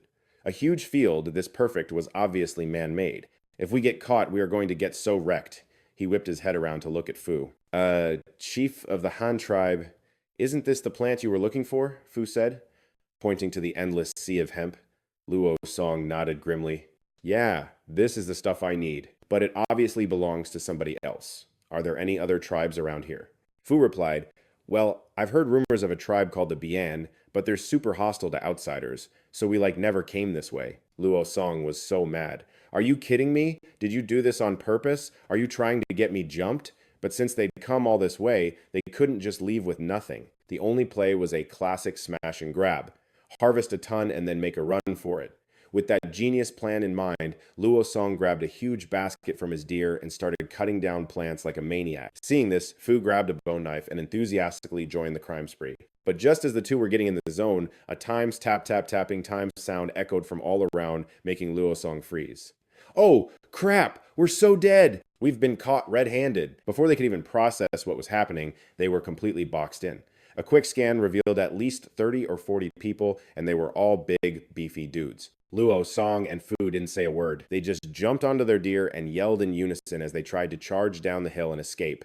But then, out of nowhere, a bunch of ropes flew out from the crowd, totally blocking their getaway. And just like that, a giant net dropped right on top of them. They were hoisted up like a couple of prize-winning pigs and dragged off toward the hills by 4 huge deer and a bunch of people. La Sung's stomach just dropped. Getting busted for stealing was like beyond humiliating. He looked up and realized the ringleader of this whole operation was some girl with this insanely smug grin plastered on her face, her long black hair just flowing. She was rocking a skirt made of some rough-looking cloth, and okay, she was actually super cute. But Lasung was in no mood to appreciate the scenery. He just whipped his head around to give Du Fu the death glare, since he was dangling in a net too. Dude, this is 100% your fault. In no time, they were hauled into the tribe's village, where the chief was already waiting for them, and what totally floored Lasung was that the chief was a woman, decked out in the same kind of cloth as the girl, but with a cool hooded cloak. And that girl from before? She was smiling like she'd just won the lottery. She strolled right up to Lasung and whined to the chief, "Mother, I found this guy the second he set foot in Ma Tian. You have to give him to me as a reward, right?" I mean, the girl had never seen anyone ride a beast that massive, and let's be real, Lasung was a total hottie. The second she spotted him, her brain went, "Mine. He is absolutely going to be my man." Turns out, this tribe was basically girl power central, a total matriarchy. The chief was a woman in her 30s, and the girl drooling over him was her daughter, Xiao Di. She'd just turned 12 this year, which apparently made her an adult, and they'd just heard about the big spring gathering. They were totally stressing about what kind of guy to find. They never dreamed some prime. A grade man candy would get delivered right to their front door. The chief, Shuang, stepped up to Lasung, checking him out from head to toe. "This one's different. You said he rode a beast to get here?" "That's right. They both did." "Mom, just give him to me. He can be my man. I don't even want to go to the spring gathering anymore." But Shuang was totally lost in thought. He doesn't feel like a regular guy. Her eagle eyes zeroed in on Lasung, especially the bronze crown on his head. She'd never seen bling that sparkly before in her life. She was thinking, no way some average Joe owns something this fancy. She figured he was either a chief or, at the very least, a chief's son. A Nepo baby. Keeping someone like that would be a major drama fest and could totally start a war between their tribes. Just then, some guy from the tribe brought Lasung's bronze spear over to Chief Shuang. "This is theirs, too." Shuang took the spear, noting its razor-sharp golden tip. She thought, if their whole tribe has weapons like this, then kidnapping him is a definite no-go. Then she picked up Lasung's bow and arrow, staring at it forever, completely clueless. Xiao Dai immediately snatched it and started plucking the string like it was a guitar, thinking it was some kind of musical instrument. Lasung was so ticked off he could have chewed rocks. Strumming it like that was going to wreck the bow. Shuang ignored her and pulled an arrow from the quiver. Seeing the feathers in the sharp bronze head, she knew it was a weapon, but she had no clue how to use this dinky little spear. Even though Lasung couldn't understand a word they were saying, he just watched this mother-daughter team fail to figure it out for ages. He could totally guess what she was thinking, so he yelled, "Let me go, and I'll show you how to use it." Shuang didn't get the words, but she got the vibe. She grabbed a bundle of flax and asked, "So why were you trying to steal our flax?" That's when Du Fu, from the net next door, piped up, "We had no idea this stuff belonged to you guys, but you should probably let us go. We're both like tribal chiefs." The crowd around them was totally shook when they heard that. "Wait, how do you know our language?" Lasung shot a glare at Du Fu, the idiot who got him into this mess. He never would have guessed he could actually talk to these people. Part of him wanted to punch him, but another part was like, okay, that's kind of impressive. How does this dude know so many languages? "I am Yu, chief of the Yu tribe. We trade with a lot of other tribes, so I have to learn their languages." Shuang paused, thinking it over. She vaguely remembered there was a Yu tribe. Okay, so she could verify Yu's story, but she was still giving Lasung the side-eye. "And what about him? What makes you say he's a chief, too?" Yu replied that his tribe was, like, way more powerful. Their population is huge, and they've got tons of insane weapons. You really don't want to keep him, or your tribe is going to have a very, very bad day. Hearing that, Shuang was already thinking about cutting Lasung loose. If two evenly matched tribes went at it, it would be a total disaster for both of them, and she was not about that life. But Xiao Di threw a fit, yelling, "We're not afraid of anyone." "Does he have a weapon better than a long spear? That dinky short spear can't even be thrown far." "You're lying. I'm totally keeping him." Du Fu just looked at Xiao Di's stubborn, pouty face, and he just smirked without saying a thing. Honestly, he had no clue how to explain it either. He'd never seen a bow and arrow work, he just knew it was crazy powerful. And when Xiao Di saw that smirk, she totally lost it. "You are lying! You're a liar! And I'm keeping him no matter what!" But Shuang wasn't a bratty teenager. She didn't throw a tantrum, even though she didn't get the bow and arrow. Just looking at that sharp bronze spear told her everything she needed to know. Good weapons meant good hunting, and good hunting meant their tribe was probably way bigger than she wanted to mess with. One look at that crown on Lasung's head, and Shuang knew he was a big deal. Like, chief of a major tribe, big deal. She dragged a practically steaming Xiao Dai back, saying, "Look, I can let you walk, but you've absolutely trashed our thorn grass patch. We're going to be short this year, so what's the payback plan?" The moment her mom mentioned letting them go, Xiao Dai totally lost it. "Mom, no! You can't just let them leave. I'm keeping him. He's my man now." But Shuang, as the actual chief, knew how serious this was. Not happening. He's the leader of another tribe. We can't just hold him hostage. DeFu was losing her patience. So, what's the price for our freedom? Just spit it out so we can leave. Shuang mulled it over for a second, then aimed a finger right at the bow. La Sung's arrows and his deer. We're keeping the weapons and that horned animal too. DuFu shot that down instantly. Absolutely not. Those aren't mine to hand over, and he's definitely not going to give them to you. Lasung pointed to his gear and the deer, looking at DuFu like, "What's she on about?" DuFu explained. She says, "We wrecked their thorn grass patch, so we're supposed to leave the weapons and the deer as payment." Hearing that, Lasung blew a gasket. Isn't that a complete ripoff? I just trimmed a little. I didn't do anything crazy. I didn't even yank them out by the roots. How can she claim I destroyed her thorn grass? Even if I had to pay up, it wouldn't be this insane. But then, something clicked in his head. She said, "We destroyed times the field." Wait, don't tell me they only collect this stuff one time a year? DuFu was completely lost, but she passed the question on to the Bian leader. "You guys only harvest the thorn grass just one time a year?" Shuang was floored. Like, duh, isn't that how it works?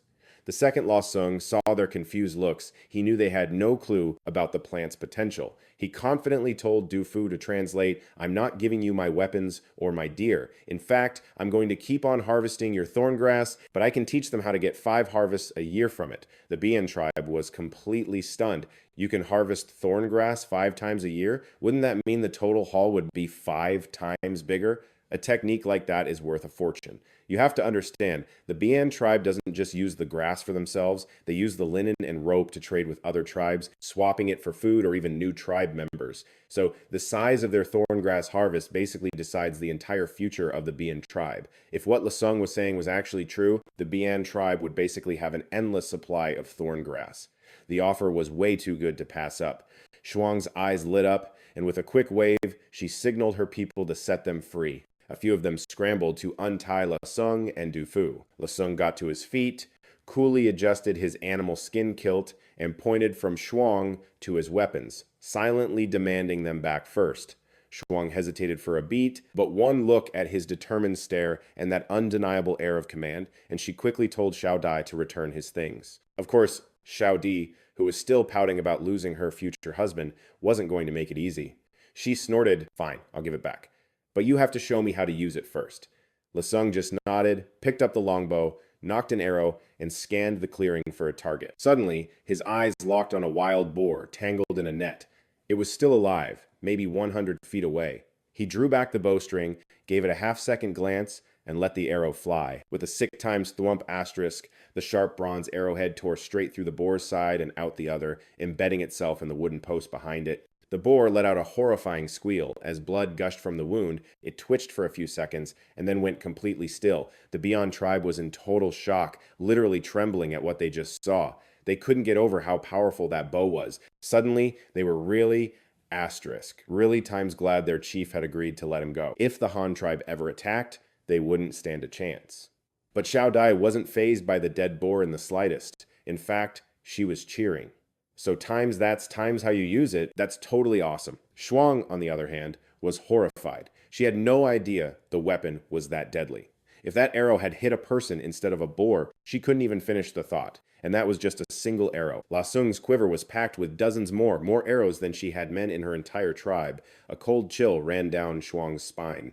With a weapon that terrifying, they absolutely, positively could not afford to be enemies with the Han tribe. He snuck a peek around, saw the looks of pure shock and fear on everyone's faces, and couldn't help but feel relieved. Asterisk. Yeah, let's see. You try to tie me up like a pig for slaughter now, huh? Asterisk. Lasung pulled his arrow free, slid it back into his quiver, then turned to lead his deer and the whole group back to the linen field. Once they were all gathered, he pointed to the thorn grass and started to explain the right way to harvest it. You don't yank the thorn grass out by the roots. You just cut it right here, he said, pointing to a spot, and it'll grow back faster than you think. You can get 5 or 6 harvests in before the first frost hits. Dufu, right beside him, translated everything he said. The Bian tribe was floored. They'd been ripping the plants up their whole lives. Who knew you could do it differently? Chuang looked at Lesung and asked, "How do you know all this? Have you actually grown thorn grass before?" Lesung lied with a perfectly straight face. "I've been growing it since I was a boy." Xiao Di, surprised, piped up, "Then why were you cutting our grass to take home and weave with?" "You know how to weave?" "Of course I do. And I can weave fabric way better than this stuff. It's wider and a lot thicker than what you've got on." He shot a look at their linen clothes, which honestly looked more like fishnets. "That thing is basically a glorified napkin." "So," Xiao Diap whined, "are you going to teach us or what?" Shuang wasn't buying Luo Sung's act for a second. "Please, those weapons you're flexing are all the proof I need that your tribe knows exactly how to make stuff." "Wow, fresh out of captivity and already back to looking out for number one." "Huh? Yeah, no, I only teach my crew. Unless, you want to join my tribe. Hard pass on joining another tribe, especially one run by dudes." Zhuang shut that down so fast it wasn't even funny. But Luo Sung wasn't expecting a yes. He was just planting a little seed of chaos in their minds. He literally just waved them off and yelled for Dufu to get back to chopping the plants. Shuang kept her mouth shut. A deal's a deal, but you could practically see the gears turning in her head as she cooked up a new plan. A plan to maybe trade with the Han tribe down the line. Luo Sung shot a look back at her, then sized up her crew. "Sure, we can trade, but I'm only taking young recruits and strong guys." Zhuang just nodded like that was totally not a problem. Luo Sung didn't say another word and just got back to it with Dufu. Like 20 minutes later, 4 massive baskets were stuffed with jute, strapped to the deer, and they were all set to bounce. And then, out of nowhere, Xiao Deep lunged for the reins, her knuckles white. "Can you please not go?" This was right as Luo Sung was loading those 4 giant jute baskets, getting ready to head home with Dufu. I mean, the girl was giving him major hard eyes, practically begging him to stay with her desperate rain grab. The second Dufu finished translating her dramatic plea, Luo Sung's face went beet red, but he still gave her a serious headshake. "I've got my own people to look after. I can't stay." Instantly, the waterworks started for Xiao Diep. She bit her lip, looking totally crushed, and asked pitifully, "Then can I at least get your name?" But Luo Sung was done talking. He just squeezed his legs, and the deer bolted. Then, in one smooth move, he knocked an arrow and shot it right into the dirt in front of Xiao Diep. It landed like 6 feet away. Xiao Diep scrambled over, yanked the arrow out of the ground, and started inspecting it like a detective. That's when she saw it. 2 weird square-ish symbols carved into the wood, and a Han character. "Matriarch, this symbol. It's the exact same one he has on his forehead." She passed the arrow to Shuang. "Guard this with your life, and don't you dare mess it up. Let's see if we can reverse engineer this thing." Meanwhile, Dufu and Luo Sung were booking it on their deer, racing against the sunset. With maybe 3 hours of daylight left, they finally made it back to the Han tribe. By then, up on the north bank of that canal they dug, the Du and Han crews had totally cleared a new patch of farmland about 1 acre's worth. Luo Sung grabbed a shovel and started marking out the ground. He was laying out the grid, telling his people to stick the jute seedlings right in the dirt and hit them with some water. That's when Zidai and the elders rolled up to Luo Sung. "Hey, Chief. So, what's the deal with this stuff we're planting to make clothes? The stuff on our backs. The clothes from this plant are super lightweight, totally perfect for summer." The tribe was all nodding, their minds blown. Another new word unlocked, clothes. So that's what you call the things you wear. Anyway, with the Du tribe's job officially done, Du Fu went to find Luo Sung to collect his payment, even with that. Asterisk, tiny asterisk, hiccup on their trip. Luo Sung was a man of his word and handed over that horned deer. He even threw in 1 clay pot and 10 clay bowls as a bonus. As for that whole part where they both got by that other tribe, yeah, they had a silent bro code agreement to never ever bring that up again. I mean, they were both chiefs. Talk about a massive L. The next morning, Du Fu and his people came to say their goodbyes to Luo Sung, promising to link up again at Dream Spring Valley. Luo Sung just watched them disappear over the horizon, looking totally wistful. He was having major FOMO, wishing he could just pack up and go on adventures like them. An elder snapped him out of it, calling from behind, "Chief, what's next on the agenda?" Luo Sung turned, his brain already switching gears to the rice seedlings he'd planted 17 days ago. It was go time, time to transplant them. Without even hesitating, Luo Sung told the elder to round up all the young adults and get the guys started on digging irrigation channels and flood the main field. The elder had zero clue what transplanting even meant, but he just went with it. He'd learned by now that trusting the chief's crazy plans was always the move. And sure enough, the guys, armed with their bronze shovels, busted open the ditch banks. A torrent of water from their man-made river poured into the rice paddy. At the same time, Luo Sung was leading the rest of the crew, pulling up seedlings and tying them into little bundles. Just like he was asked, Mutong was on stick duty, using a measuring tool to chop up a whole pile of little sticks, each one exactly 40 centimeters long. These were going to be their rulers for spacing out the rice. Once everything was prepped, it was class time. Everyone huddled around Luo Sung for the transplanting tutorial. He showed them the technique. Pinch the seedling at the bottom with 2 fingers, shove it straight into the mud, then use the little stick to measure out the spot for the next one. Everyone was like, yeah, got it, but you could tell they didn't. Finally, one of the older guys spoke up, sounding super skeptical. Chief, you're sure we can eat this grass? The second he said it, every single eye in the place snapped to Luo Sung. It was clearly the question everyone was dying to ask, but was too scared to. I mean, they'd seen the payoff from raising animals and planting peanuts, but this stuff was a complete mystery. The vibe was basically that this whole paddy rice project was a massive waste of time.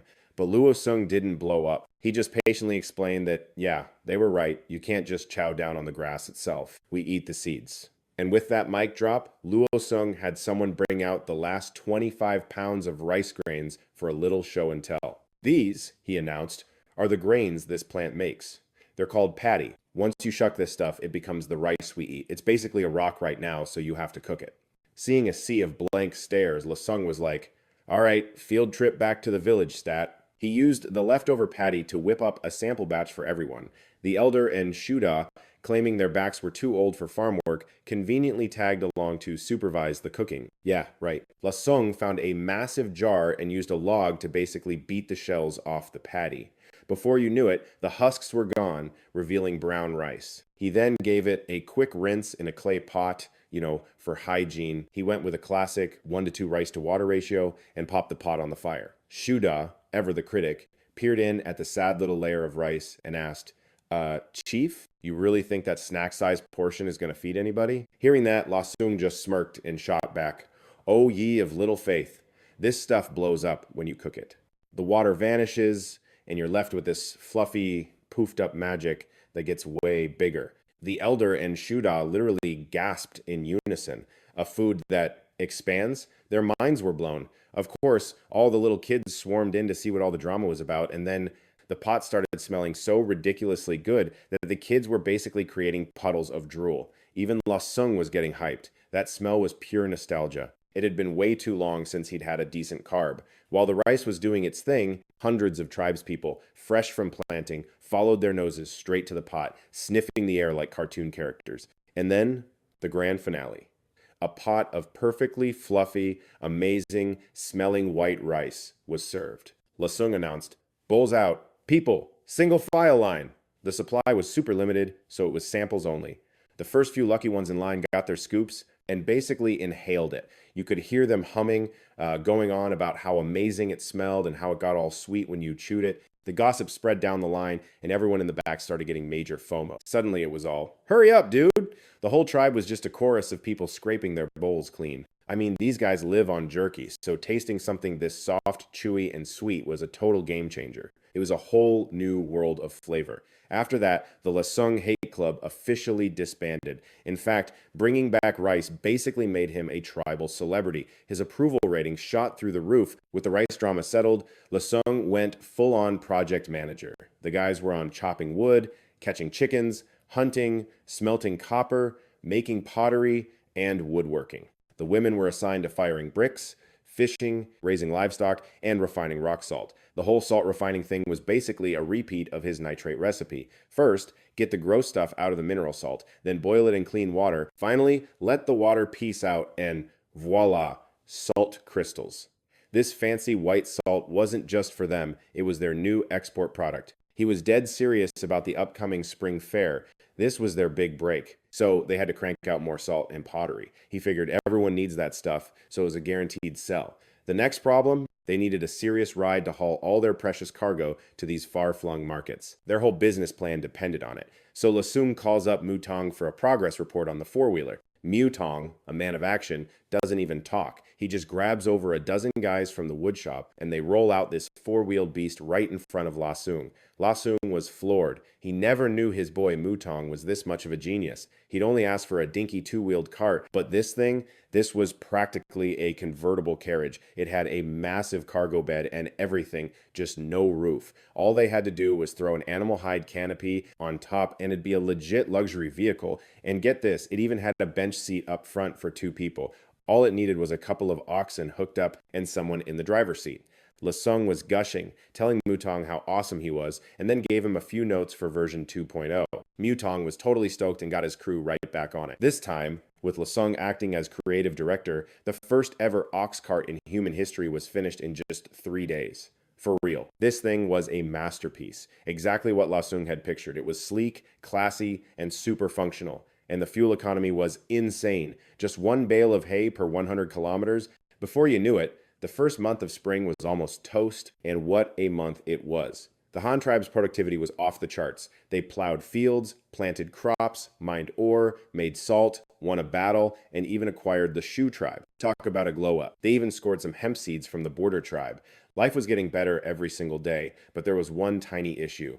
Lasung's dream of a fortified city was still just a dream. Building a city wall takes a ton of manpower, and the Han tribe was only rocking a little over 350 people. It was time to use their pottery and salt to make a killing at the spring fair. To make packing less of a nightmare, Lasung had Lu Zi design some new stackable pots, flat bottoms, wide mouths, and wooden lids for maximum space saving. The salt got packed into wooden barrels, all sealed up tight. Lasung was micromanaging the loading process like a hawk. The spring fair was in 6 days, and to avoid a total panic, he wanted to hit the road early. He called Da Shu over for the while I'm gone talk. Da Shu's new job was to babysit the entire tribe and, more importantly, guard the new crops. Feeling the weight of this trust, Da Shu gave his chest a dramatic pound. He swore he'd protect every single person in the tribe. Then he glanced over at Shu Da, who was just hanging around. Sung handed the tin crown he'd made to Shu Da and said, during the time, Shu Da, you're on hunting duty and whipping the newbies into shape. That means bow and spear practice, like every single day. So when Shu Da saw Da Shu snagging this massive gig, he was totally salty about it. But then Luo Sung whipped out a crown for him, a total twin to Da Shu's, and poof, all that jealousy just vanished. He was all giddy, playing with his shiny new tin crown. Last but not least, Luo Sung gave the elder and Shu Fu a crucial mission. Eyeball the rice paddies daily and make sure the water was at least a hand deep. Even though those two were basically ancient, they were still itching to pull their weight for the tribe. So, with a new purpose in life, they were totally on board. Once all the jobs were handed out, Luo Sung rallied the troops to head out. For this little spring festival road trip, he was keeping the entourage small, just a few of the grown-up guys. You had Dali, who was finally back on his feet, plus Du-Er, Shoya, Shi-Tu, and a couple of dudes from the woodworking crew, making a grand total of 6 guys. On top of that, there was an army of 20 fresh-faced young adults, led by Chi, Da Mieng, Da Mao, and Air Mao, who were basically their chaperones. Mutong got the glamorous job of being the ox cart's designated driver. Luo Sung and his 5 OG warriors were cruising on giant deer, while the other 20 teens had to buddy up, sharing 10 large deer between them. So this powerhouse crew of 27 hit the road, heading southwest for the Dream Spring Valley. The trail was a total cakewalk, winding through some chill forests and rolling grassy hills. When it got dark, they found a sweet clearing to make camp and circled up around a few bonfires. Luo Sung had his guys set up a night watch schedule and was just about to crash. But right as he was drifting off, he heard Shoya yelling for him, "Chief, wake up! We've got company coming up from behind, and it looks like they're headed to the Spring Festival, too." Hearing this, Luo Sung rubbed the sleep out of his eyes, shot up, and squinted at the line of torches getting closer. As they finally got near, Luo Sung finally got a good look and recognized the crew. The leader, all decked out in some rough-looking cloth, was from the Bian tribe. And get this, their squad was way bigger than his. They were rolling deep with 10 adult dudes and 20 young women, add their leader, and you've got a whopping 51 people. They were also hauling a bunch of stuff to trade, like ropes, nets, that same scratchy cloth, and even some giant bones. Right on cue, Xiao Dai started whining. Mom, I'm so thirsty. We haven't had water this entire trip, and honestly, I don't even care about going to Dream Valley to find a boy anymore. Of course, her mom saw right through that. What mother doesn't know exactly what's going on in her daughter's head? So she totally called her out right then and there. Don't even try it. I know exactly what you're thinking. He's the chief of another tribe. He's not joining ours, so drop it already. Just then, one of the adult guys ran up to the bickering mother-daughter duo. Chief, there's another tribe camped just up ahead. You want us to go check them out? The second Xiao Dai heard there were people up ahead, she was all over Shuang's sleeve, whining, Mom, let's go see. Please, I'm so thirsty. Shuang glanced back at the rest of her tribe. Every single one of them had been water-free for half a day and were dying of thirst. Shuang gave a nod, and that was all the permission Xiao Dai needed. She took off running. In like 2 seconds, she spotted the Han tribe's signature top-knot hairstyle and started cheering. Mom, look! It's the Han tribe! Let's go hit them up for some water! Shuang just shot her a look and muttered under her breath, their tribe's journey was even longer than ours. What makes you think they have any water left? Just then, Luo Sung himself strolled over, recognizing the new arrivals as Shuang and Xiao Di. Han Chief, you guys got any water to spare? We're completely out. Could we maybe trade you for some? Shuang gestured while she talked to Luo Sung. He just frowned. Trade? For water? All you've got is that raggedy junk. Other than your people, you have nothing worth my time. Luo Sung waved his hand, signaling a trade was off the table, and told them to follow him. He led them over to the back of the four-wheeled ox cart and hopped up to grab a huge ceramic bowl from the front. The Bian tribe folks were absolutely floored. Whoa, what is that thing? Did they seriously bring their whole house on wheels? Is their chief really holding a stone bowl? Okay, so they have a stone bowl. Big deal. Where's the water? A bowl's pretty useless if it's empty. Then they all just watched as Luo Sung went to the back of the cart and tipped a massive, round wooden barrel onto its side, yanked a wooden plug out of the top, and a stream of perfectly clear water came gushing out. One of the younger guy's jaws practically hit the floor. Is that thing for water? It's seriously massive. You could probably stuff a whole person in there. Luo Sung completely ignored him and just handed the full bowl of water to Shuang. Go ahead, drink up. No trade needed. Shuang placed her right hand over her heart, gave a little bow to thank Luo Sung, then passed the bowl back and forth with Xiao Di.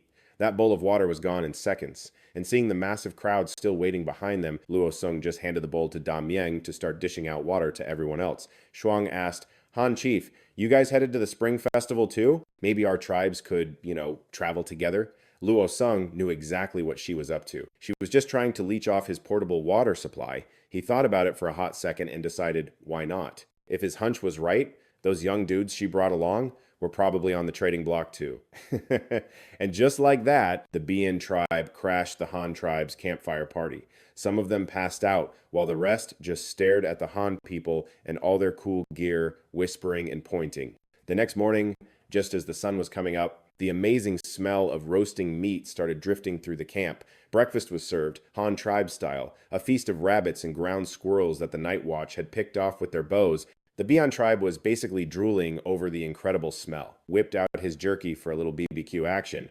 La Sung, looking all cool by the fire, skewered a rabbit liver on a stick and started dusting it with salt and some mysterious red powder. It didn't take long for that crazy good smell to totally lure Xiao Dai over. She was practically drooling, her eyes glued to La Sung as he twirled the skewer. Once it was perfectly roasted, he played the gentleman and sliced off half for her with his little knife. So, La Sung started grilling his own jerky over the flames. He was just chilling by the bonfire, expertly rotating this rabbit liver on a stick that he'd seasoned with salt and chili. And in a hot second, that wild, delicious scent pulled Xiao Dai in like a magnet. She was totally captivated, swallowing hard as he spun the tasty morsel. He let it cook all the way through, then carved off a piece just for her. I mean, she'd been staring at it like it was the last piece of food on earth. Xiao Dia's face lit up as she grabbed the liver and took a huge bite. A few seconds later, her face was beet red, and her jaw dropped open, and she was desperately fanning her mouth. But oh my god, she refused to spit it out. La Sung almost died laughing, but decided to be nice for once, and gave her a bowl of cold water. She chugged like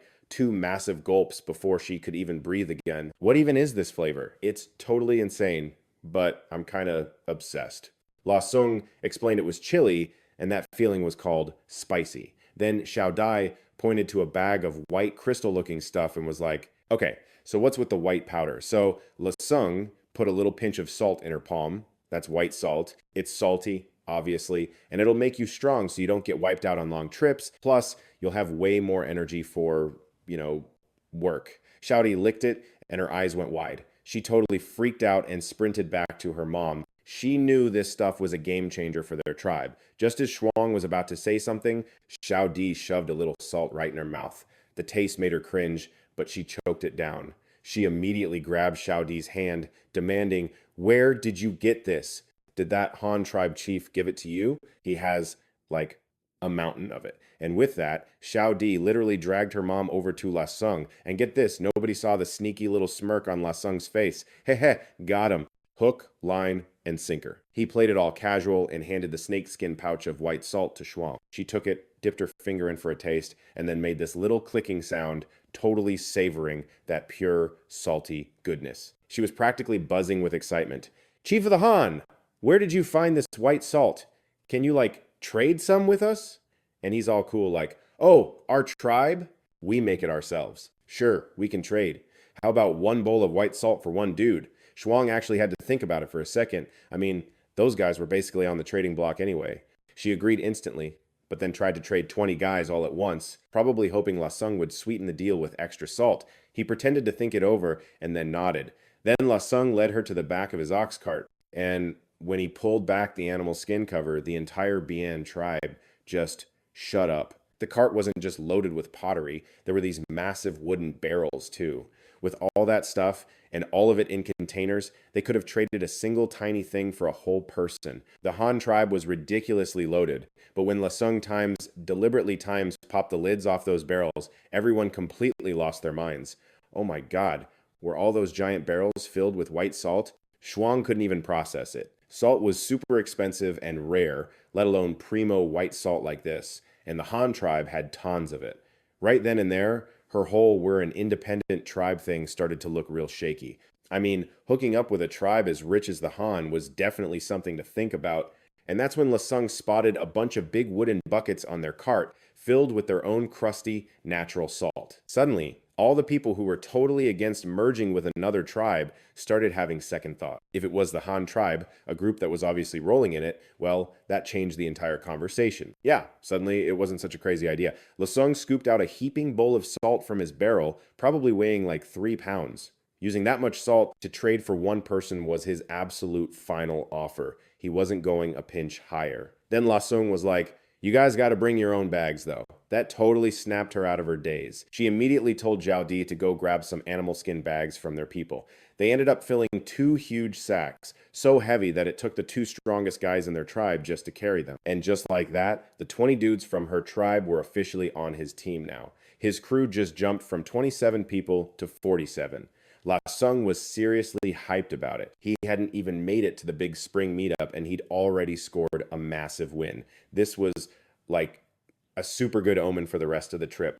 A little while later, the whole squad hit the road again. But this time, they were moving at a crawl, mostly because besides Lasung and Xiao Di chilling on the ox cart, everyone else was stuck walking.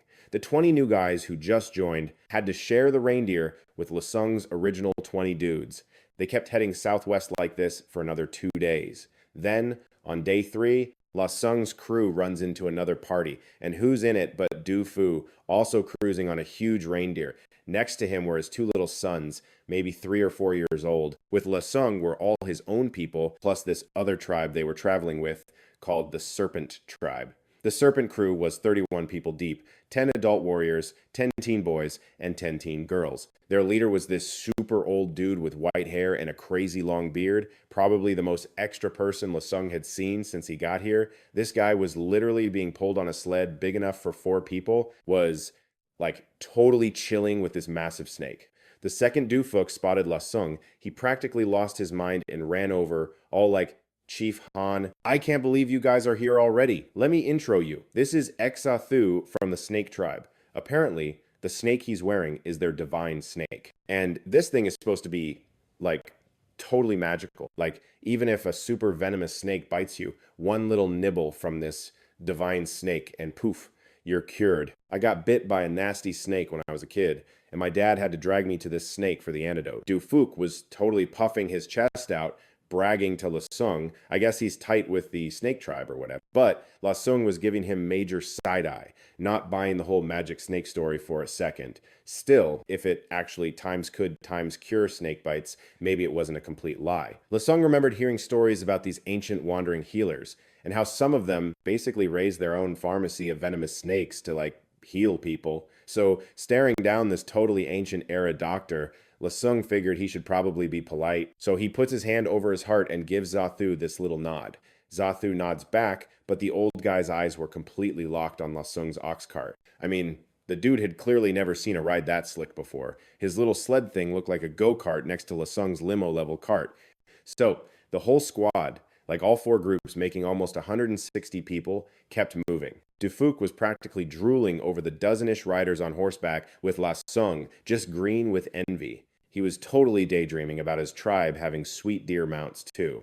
Then he turns to Lasung and goes, "So, Chief Han, you got any jobs for us? I'm trying to score some more animal horns." But let's be real. Lasung was so overtrading for livestock. His tribe was running low. He shut Du Fuc down immediately. "Yeah, we're not doing the whole animal horn thing anymore. From now on, you get paid and other stuff for jobs." Du Fuc looked super bummed for like a second.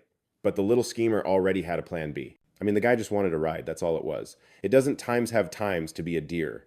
That ox cart is pretty sick, right? He asks Lasung, "Hey, Chief Han, so, like, can I have one of those ox carts? I'll literally do anything for you." Fuc was so delusional. Lasung was thinking, "Dude, that cart took forever to build. You think I'm just going to hand it over? Get real. But I could hook you up with a push cart." Lasung shot back, "A push cart will cost you 50 adults, and if you want an ox, that's another 10 people. Lasung just laid it all out, no sugarcoating, and I'm going to guess your little tribe doesn't have that many people, but I bet you're resourceful. Du Fuc, full of swagger, shot back, "You're right.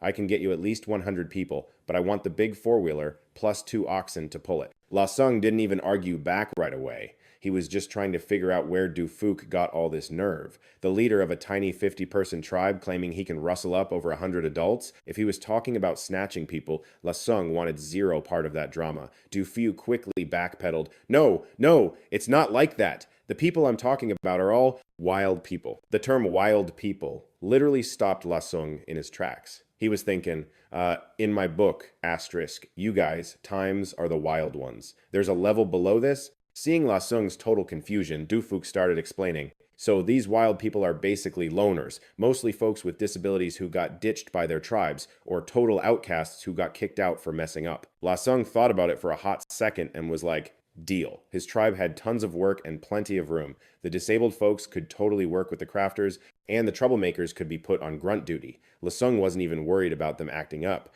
But the clock was ticking, so he demanded the people be delivered to the Han tribe before the second month. Du Fuc was all, "You got it," nodding like a bobblehead. After that, he totally bailed on the spring festival and bounced with his crew. I mean, the dude had a mission. So the group, now down to about 100 people, kept heading southwest.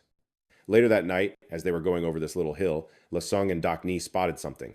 It was 3 grown-up terror birds just chilling by their nest. Lasung immediately sent Dak Ni to go get back up while he stayed behind to spy on them. The 3 birds were just having a snack in their nest, totally vibing and completely clueless that Lasung was watching. A little while later, the rest of the crew showed up. It was all the people from the Han tribe, plus the Snake tribe times and times 6 warriors from the Beyond tribe. Lasung's eyes started twitching when he saw the crowd. There were only 3 birds. Why did they bring an entire army? Dak Ni came over to report. "Look, Chief," I told him, "but those 2 tribes basically forced their way in. They said, we've already hunted everything on this trail, and they're literally starving." Lasung told him to let them know they could have one of the 3 terror birds, but the feathers were non-negotiable, they belonged to us. Then he told the rest of them to make themselves useful and go get firewood, since they only needed 16 people for the actual hunt, while the B team babysat the ox cart. Once One Ear wrapped up his little powwow with the 2 tribes, they all scampered up a hill for a front row seat. Lasung let out this insane battle cry, and his deer just times launched, times forward. The other 15 guys split into 2 squads, hot on Lasung's tail. The 3 so-called terror birds, who were in the middle of arguing over lunch, just stopped dead in their tracks. Seriously, they'd never seen a spectacle like this before. They all craned their freaky long necks and let out these ear-splitting squawks, trying to spook the humans into running. But Lasung? He was coming in hot. Backing down wasn't even in his vocabulary. He yelled for his crew to launch their spears, totally boxing in those overgrown chickens. Realizing the humans weren't just not times running, but were actually on the offensive, the birds started to totally freak out. With nowhere to run, their only move was to charge straight at La Song. And as they got closer and closer, he ducked low, leveling his spear like a missile. The second they collided, that spear went straight through the bird's chest with so much force it popped right out its back. Ouch. La Sung gave a little tug on the reins, and his deer just glided past the thing like it was nothing. In that one insane moment, the spear tip sticking out of the bird's back got yanked clean out. Savage. And just like that, with one hit, the terror bird dropped, totally done for. The other two didn't last much longer. Mao, and Big Mouth, the dynamic duo, teamed up. They nailed one in the neck and back, and it went down immediately. The last bird made the mistake of squaring up with Beast Fang.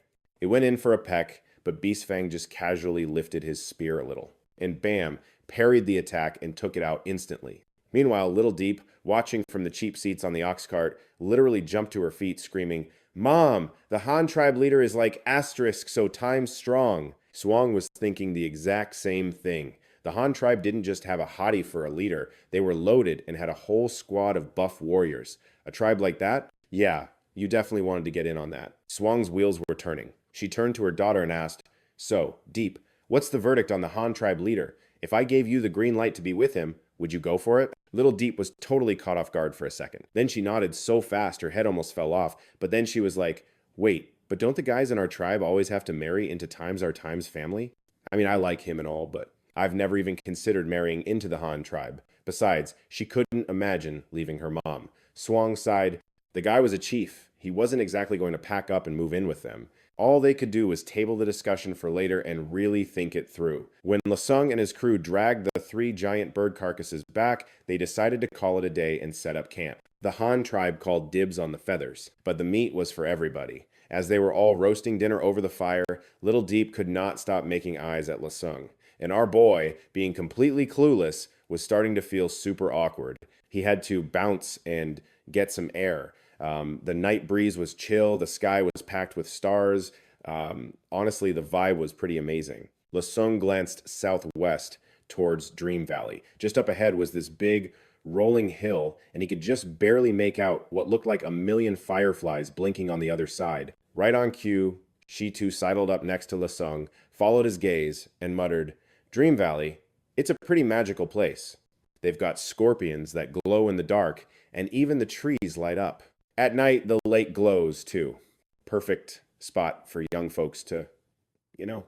The old man was rambling on, but honestly, Lasung could barely hear him over the constant hissing of the giant snake wrapped around the guy's body. Lasung made a mental note to maintain a healthy social distance from this creepy old dude. I mean, that was one seriously gnarly-looking snake.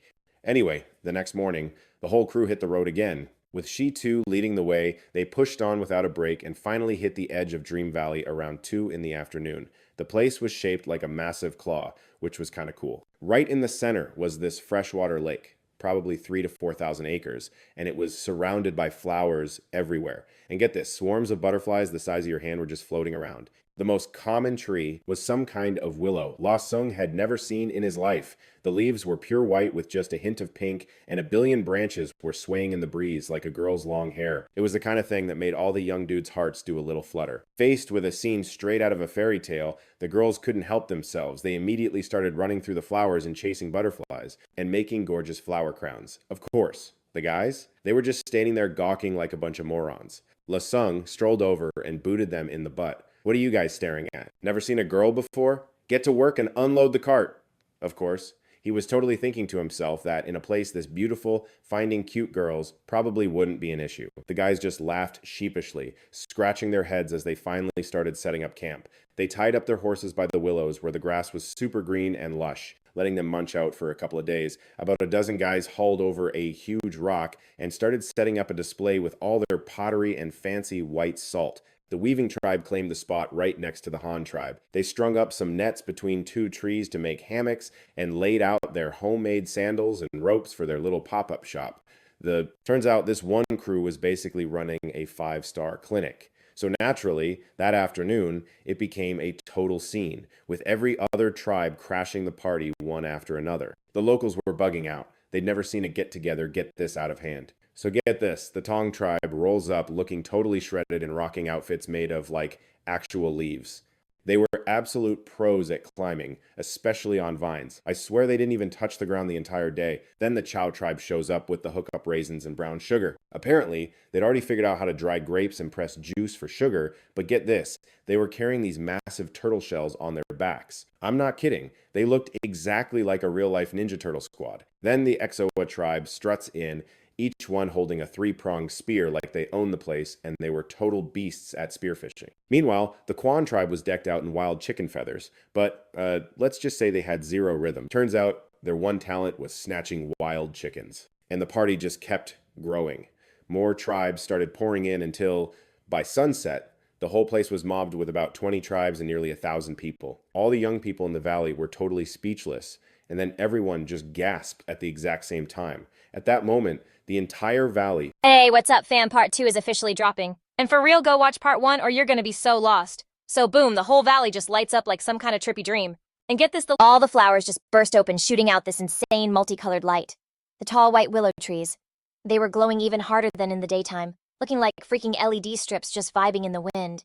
And the butterflies that were just chilling during the day. MG, now they're sparkling like next-level fireflies with these gorgeous dots of light that had this weirdly hypnotic vibe. All the young dudes and girls by the lake were just standing there completely shook by the whole scene. The only ones not bugging out were the old heads who'd seen this all before. They called over their people and started setting up for this year's Spring Bash. This festival is basically like a huge pop-up market where everyone flexes their local goods. While they're checking things out, if they spot another tribe needing something, they can try to make a trade. And okay, here's the tea. If a girl is into a guy, she can literally snip off a piece of her hair and tie it to his weapon. If the dude's feeling it too, he'll bring a bunch of gifts to her tribe's chief to, ask to wife her up. And then he gets to take her home. Now, if a guy likes a girl, he's gotta go catch those glowing butterflies in the valley to give to her. If she accepts same deal, the guy brings gifts to her chief to shoot his shot. But hold up, if two guys are crushing on the same girl, they have to throw down one-on-one to see who gets first dibs, but plot twist, no weapons allowed. As long as nobody gets totally wrecked, the winner gets the girl. So yeah, the border tribe's chief was giving Leo the whole rundown on these rules. And this made our boy Leo, a leader himself, get low-key embarrassed. So he did that awkward little cough to play it cool. Then he just whips around to his crew and yells, "Yo, what are y'all just standing there for? Go snag some butterflies." You know it? A whole crew of more than a dozen guys immediately bolted for the butterfly swarm. The other tribes weren't sleeping on it either. Some were just wandering. Some were trying to holler at each other, and others got right down to business trading. Meanwhile, my guy Leo was on grill duty, cause they still had that leftover terror bird meat from yesterday. Leo diced up the meat, skewered it on some branches, and made some fire kebabs, roasting them over the flames and hitting them with some salt and chili powder. Nate was over in the shallows and managed to snag a few fish. After cleaning them, he slides this flat rock next to Leo to get him sizzling. He even built 2 little DIY stoves out of rocks. Nate whipped up 2 whole pots of fish soup with lake water. And you know it, that bomb smell of meat started pulling in all the girls nearby. They gathered around, peeping the Han tribe's wild way of grubbing and their unique drip. All the dudes had their hair tied up with some serious bling in it.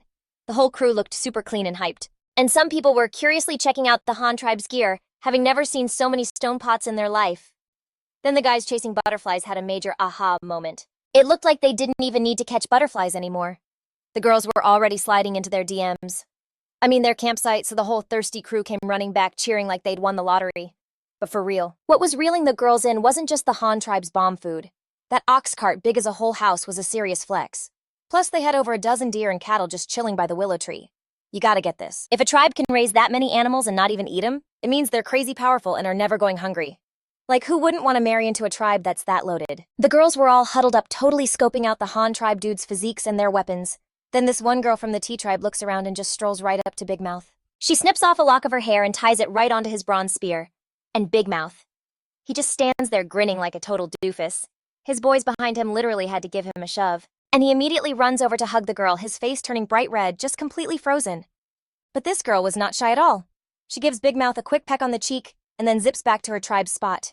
The whole thing went down right in front of Leo. Big Mouth instantly short-circuited, like he had no idea what to do.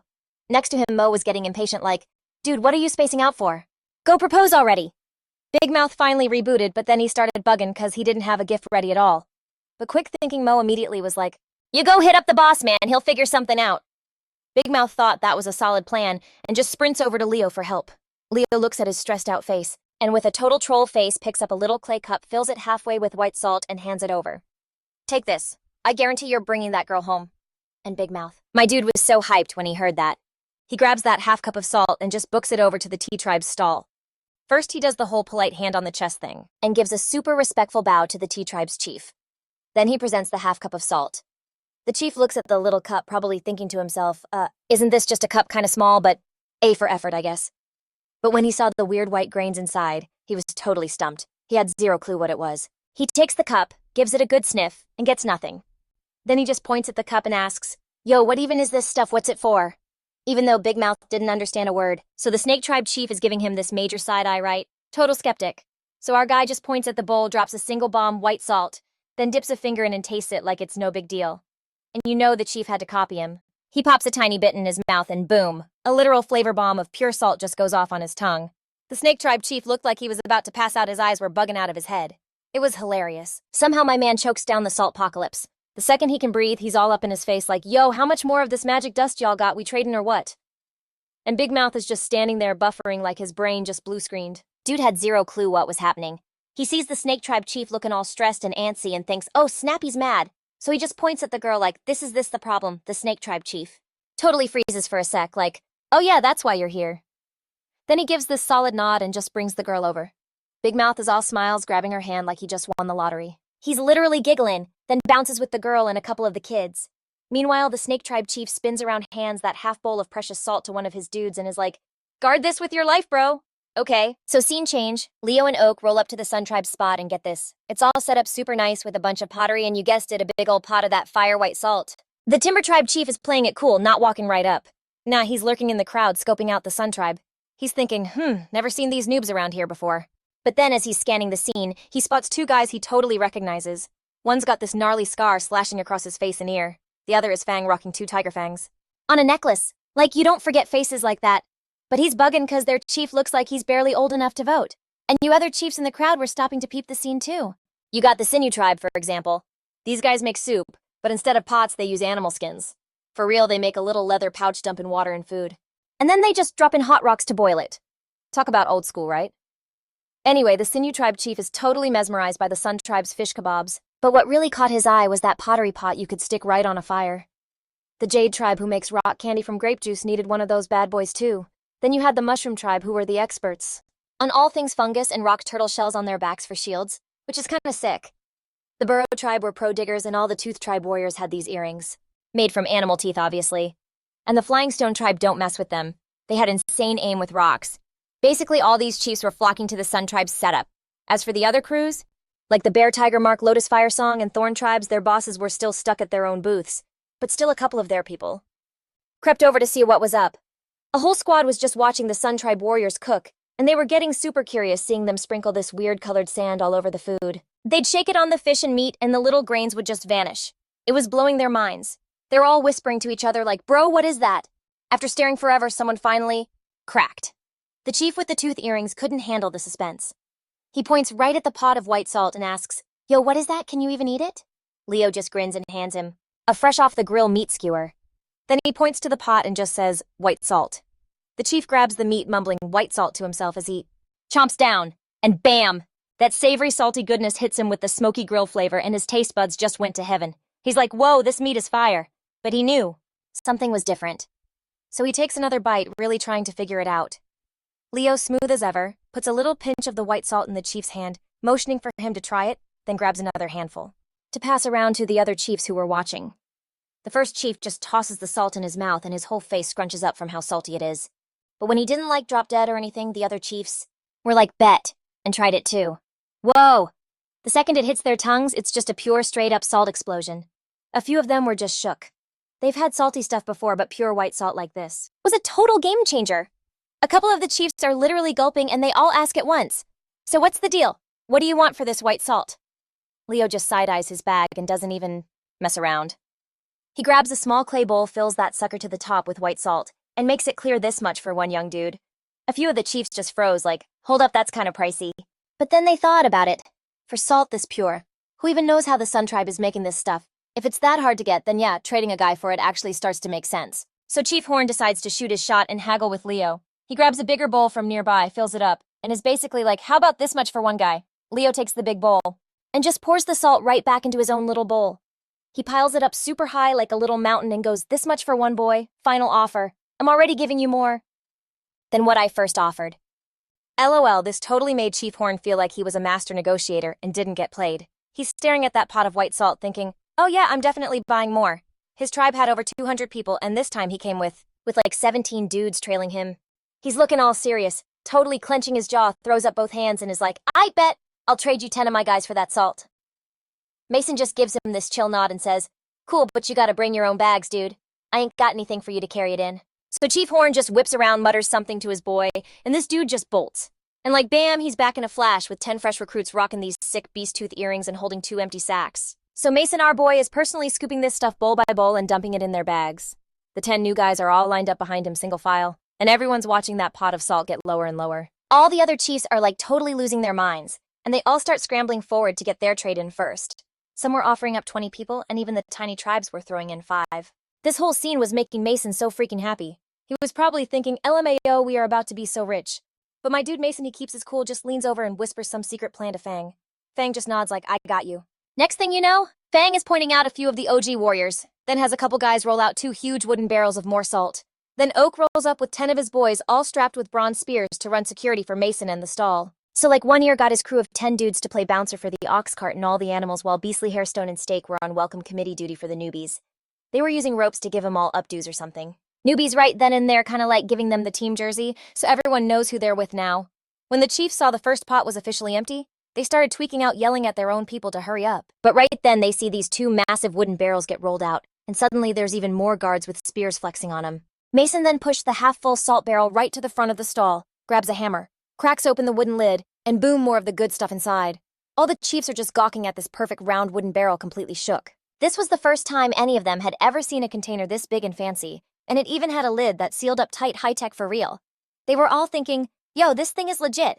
So when they saw Mason pour out a whole basin of that pure white salt, everyone let out a huge sigh of relief. The line starts moving again, dude after dude getting their hair tied up behind Mason, and that half barrel was gone in like 2 seconds.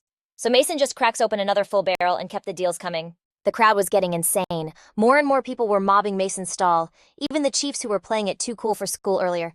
Before you knew it, his tribe's little booth was literally the main event of the whole festival. Even the girls who were there to find a boo were all crowding around because Hello Mason's tribe suddenly had all the guys. But then things got a little weird real fast. A totally ripped, shirtless dude with a crazy fire-shaped burn scar on his chest shows up. Turns out it's the chief of the fire tribe, and he walks right up to Mason, sizing him up. He's looking at Mason's crew, checking out their gear, and then get this, he brings out 30 of his young dudes to trade for the salt. 30. That was literally every single young guy the fire tribe brought with them this time. The only 10 dudes they had left were their main grown-up warriors. Mason's probably thinking, LOL, y'all really came to play and you're dropping major bank? But he didn't say no. I mean, come on, a deal that sweet just lands in your lap, you'd be a fool to turn that down. He hooked the fire tribe up with the same amount of salt as everybody else. And this whole trading frenzy kept going until there was literally no one left to make a deal with. So get the final numbers. There were 18 tribes at this whole party, and 17 of them, 17, made a deal with Mason's crew. On average, every tribe was giving up over 10 of their people, plus those 20 from the weaving tribe from before. Mason's tribe was now 215 people strong. That is a massive glow-up, and all it cost him was a few £100 of salt. What a total steal that was. But okay, plot twist. Because Mason's tribe went on this insane recruiting spree, a ton of the girls from the other tribes were left with like 0 options. So in the end, they had no choice but to check out the guys in Mason's tribe. In particular, before all this went down, some of the guys and girls had already kind of paired up, found their match, but then their new boo got traded to Mason's tribe awkward. So the girls who had already picked their guy just followed their partners and joined Mason's tribe. At this point, some of the other chiefs are getting super salty, arguing that Mason's tribe was getting way too big of a bonus. They're like, hold up, 1 bowl of salt gets you a dude, but also snags you 1 or 2 girls for free. That's a major L for us. So they all start demanding he pay up. But Mason wasn't cheap about it. He paid them back with either ceramic bowls or more white salt for each girl. The spirit tribe even managed to snag one of those big salt barrels, claiming they wanted it to hold grape juice. Seer. Mason let him have it for the price of 5 girls, though. Who knows if they're actually going to use that wooden barrel to make grape wine. LOL. So after that whole chaotic shopping spree, pretty much everything Mason's tribe brought was sold out, and their population had absolutely exploded. The number of young women who just straight up married into Mason's tribe hit 343. Can you even believe that? Which means on average every dude had like 1 or 2 ladies mostly, because Mason's tribe was flexing so hard with their wealth. The grand total number of people skyrocketed to 558, which is more than their entire original tribe. But for real, there were still some girls in other tribes who were like, nah, I'm good. You gotta remember that the guys Mason's tribe got were basically picked from the bottom of the barrel. Every tribe kept their best, most elite young dudes for themselves and the absolute strongest ones. Yeah, those were saved for the chief. So let's be real, the guys they got were the ones who were left over. But OMG, the ones who really got screwed over were the border tribe. They rolled up to the Springfest hoping to snag some husbands for their girls, but the Han tribe went on a total man-buying spree and they got left with like nothing. Chief Sam wanted to trade their burlap for some dudes, but the other tribes were like, nah, we're good. I mean, compared to that premium white salt, burlap was a joke. If anyone had a guy to trade, they were cashing him in for salt for real. So in the end, the border tribe got a big fat zero. Chief Sam was totally bummed realizing their burlap nets had like zero clout next to the Han tribe's white salt. He hit up Lily like, Lily Spill, what's the vibe, you want to join the Han tribe and get with their chief? Lily kinda looked away, dodging the question. Mom, so many girls got hitched to the Han tribe today, so how come their chief didn't pick a single one? Is he like not into girls, I'm just getting a real he's not into me vibe? But for real though, today, a ton of girls were totally eyeing Leo. The Han tribe was rich, he was the boss of hundreds of people, and let's be real, he was a total smoke show, making him the #1 prize for all the single ladies. Some of the thirsty ones even tried to shoot their shot by tying a lock of their hair to his weapon, only to find out a chief like him wasn't even strapped. This left the girls completely shook. Like, is he playing asterisk, that asterisk hard to get? Or wait, is he not on our team? In reality, Leo was 100% straight. It's just that none of those girls were his type. You know, at that moment he was busy measuring out salt, when some girl from the bear tribe came up with her hair making his hand start shaking while holding the salt. He couldn't stop it. The chief buying the salt was about to lose his mind, yelling, Yo, what's the deal? You trying to spill my salt on purpose? Little did he know what Leo just saw, that bear tribe girl was built like a straight-up tank, even though her face was super pretty. She had the nerve to walk right up to Leo and flex her bicep on him, which freaked him out so much he almost yeeted the entire bowl of salt on her. At this point, Leo was kinda on the fence, maybe because he wasn't ready to lock it down, or maybe he just hadn't found his person yet. Lily asked all shy, so like, do you think he's into me or not? He didn't even look at all those other girls today. Maybe you should just go for it. Lily thought about it for a sec, got all determined and whispered, I'd bet. I'll give it a shot. Then, Lily took a piece of her long hair, wove it into a tiny braid, and sliced it off with a sharp rock. Holding it in her hand, she quietly crept up on Leo. Right then, Leo was just chilling by a food stall, chowing down on some grilled meat. Lily just popped up next to him, took her little braid and tied it super tight around his wrist. Leo was completely confused, turning his head to see the girl who was trying to claim him. One of the girls from his crew asked what was up. Lily answered all smug, You don't need a weapon. Asterisk, Yuri asterisk the weapon. After saying that, she looked at him with total expectation, just waiting for the chief's reaction. Too bad they literally couldn't understand each other. Leo stared hard at Lily, thinking that after seeing those monsters from before compared to Lily, this girl was actually kinda cute. By Leo's standards, he'd give her a solid 70 out of 100. I mean, she was all natural, not like those girls from his old life who needed a full face of paint just to unlock their phones. Anyway, this was basically the Stone Age, so he couldn't be too picky. But while he could accept her, there was one major deal breaker for Leo. He wasn't feeling it. He shook his head and motioned to her. Nah, I'm not bouncing to your tribe. It's a deal only if you roll with my crew. Lily totally got what Leo meant, and immediately started nodding her head so fast she looked like a bobblehead. She then sprinted back to spill the tea to her mom, carrying a jar of white salt Leo had given her. As night came, all the tribes started to crash in their camps. After a super long day of trading, everyone was wiped except for a few hype young people who were still looking for a place to, get their freak on. A little hide and seek in the bushes. The next morning after breakfast, Leo took Lily for a little shopping trip through the other market stalls. Ever since he got there, he'd been so slammed selling his own merch that he hadn't had a chance to scope out what everyone else was selling. The Serpent Tribe's stall was packed with snakeskins and herbs. He heard they had some medicine for cuts that could stop bleeding and swelling, made from some plant with a root like ginger. It was already dried and just needed to be crushed into a powder to put on. Leo was like, yo, this is the good stuff, some all-natural first aid powder. So he decided to cop some. He also snagged a sick golden python skin, trading 3 of his clay pots for it. The Beast Tribe's stall had wooden chopsticks and animal sinew. And while Leo didn't care about the chopsticks, he knew that animal sinew was the absolute best material for making some next-level bows. He dropped 2 clay pots and 4 big bowls to buy out their whole stock. Over at the Fish Tribe's stall, there was this totally epic turtle shell which he snagged for just 1 large clay bowl. Next up were the stalls from the Water Valley tribes, where Leo went on a total shopping spree with his pottery and white salt, grabbing some things that were super important, like medicine and some stuff that was just nice to have, like furs and snacks. Lily held Leo's hand while they walked. The two of them were spending like crazy, using up almost all the clay pots they had brought with them. Of course, this was also part of his master plan. When the other chiefs saw Leo just casually throwing his pottery around to buy their stuff, they were totally hyped. By now, pretty much every tribe had done business with him. People were thirsty for salt, but OMG, they were also obsessed with pottery. And there just weren't enough people to trade with anymore.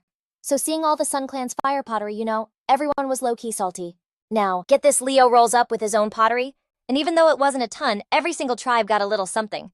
Instantly, all that jealousy just melted away, and their respect for this slick young chief totally skyrocketed. This whole vibe just boosted his rep like crazy. At this point, the Springfest was basically a wrap, and some tribes started dipping out, so it was time for the Sun Clan to bounce. Leo told everyone to get in formation and get ready to head home. The Serpent tribe and the Border tribe were going the same way, so they were like, bet we'll follow you guys.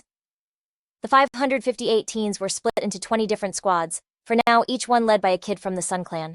Finn and Arrow were up front looking all cool on their stags leading the pack. Oak was in the middle pushing the ox cart like a champ. Viper and Bone were just kicking back on the cart.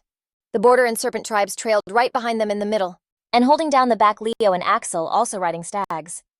But wait, when Lily saw Leo was about to leave her, she was not having it. She stood right in front of his stag and snatched the reins. Seeing this, Leo just leans down and holds out his hand to her. What are you doing just standing there, Hop On? Let's go home together.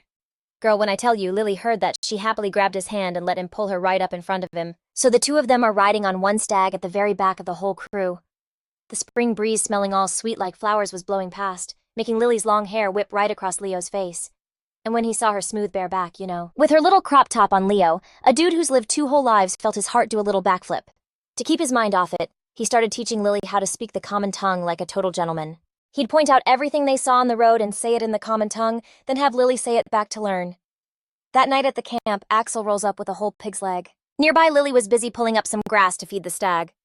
Leo was getting a campfire going when he saw Axel and was like, "So, Spill, have the guys I told you to watch pulled any shady stuff yet?" Fang reported the tea. Chief, out of the 30 dudes from the Fire Clan, 6 of them are totally leaving markers along the trail.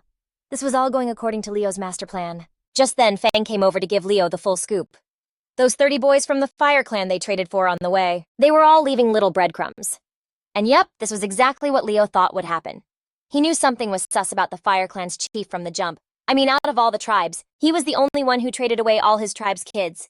If that guy wanted to play dirty, Leo was so down to play along and teach him a lesson he wouldn't forget. Oak, all stressed out, asked, "Chief, so what's the move? Should we just destroy the markers and, get rid of the Fire Clan kids?" But Leo just flashed this wicked grin like, "And why would we get rid of them? Why waste some perfectly good free labor that just walked right into our laps? If they don't want to be cool with us, we'll just have them dig canals and move rocks for us." Savage. Axel chimed in, "So we're just gonna leave the markers? What if the Fire Clan catches up to us?" Leo just calmly explained, "Them leaving markers proves they're not gonna attack right now. They're just guiding their backup. They're definitely planning to go back, get more people, and then follow the trail. In their little minds, they're gonna hit us from the inside and the outside at the same time, thinking they'll take us out for sure. So for now, don't even sweat the markers. Just leave them. But we can't go straight back to the tribe. We gotta take a little detour through Whispering Ridge." Axel was so confused, like, "Why are we taking the long way?" Leo didn't even answer him. He just turned to Fang to pass on an order for Finn. "As for you, Axel, just keep your eyes on the 30 boys from the Fire Clan. When we get to Whispering Ridge, we're gonna split them off into their own squad. Stone will lead everyone for another 2 days more. After 2 days, he's gonna ride back to the tribe and call for backup. Have Rat lead the hunting party ahead of us. They'll set up camp at Whispering Ridge and wait. The second we get there, we immediately tie up the 30 dudes from the Fire Clan and set up an ambush everywhere. We'll just wait for them to walk right into our trap, and then we'll bag them all at once." Axel still looked doubtful. "Leo, how do you even know the Fire Clan will show up at Whispering Ridge?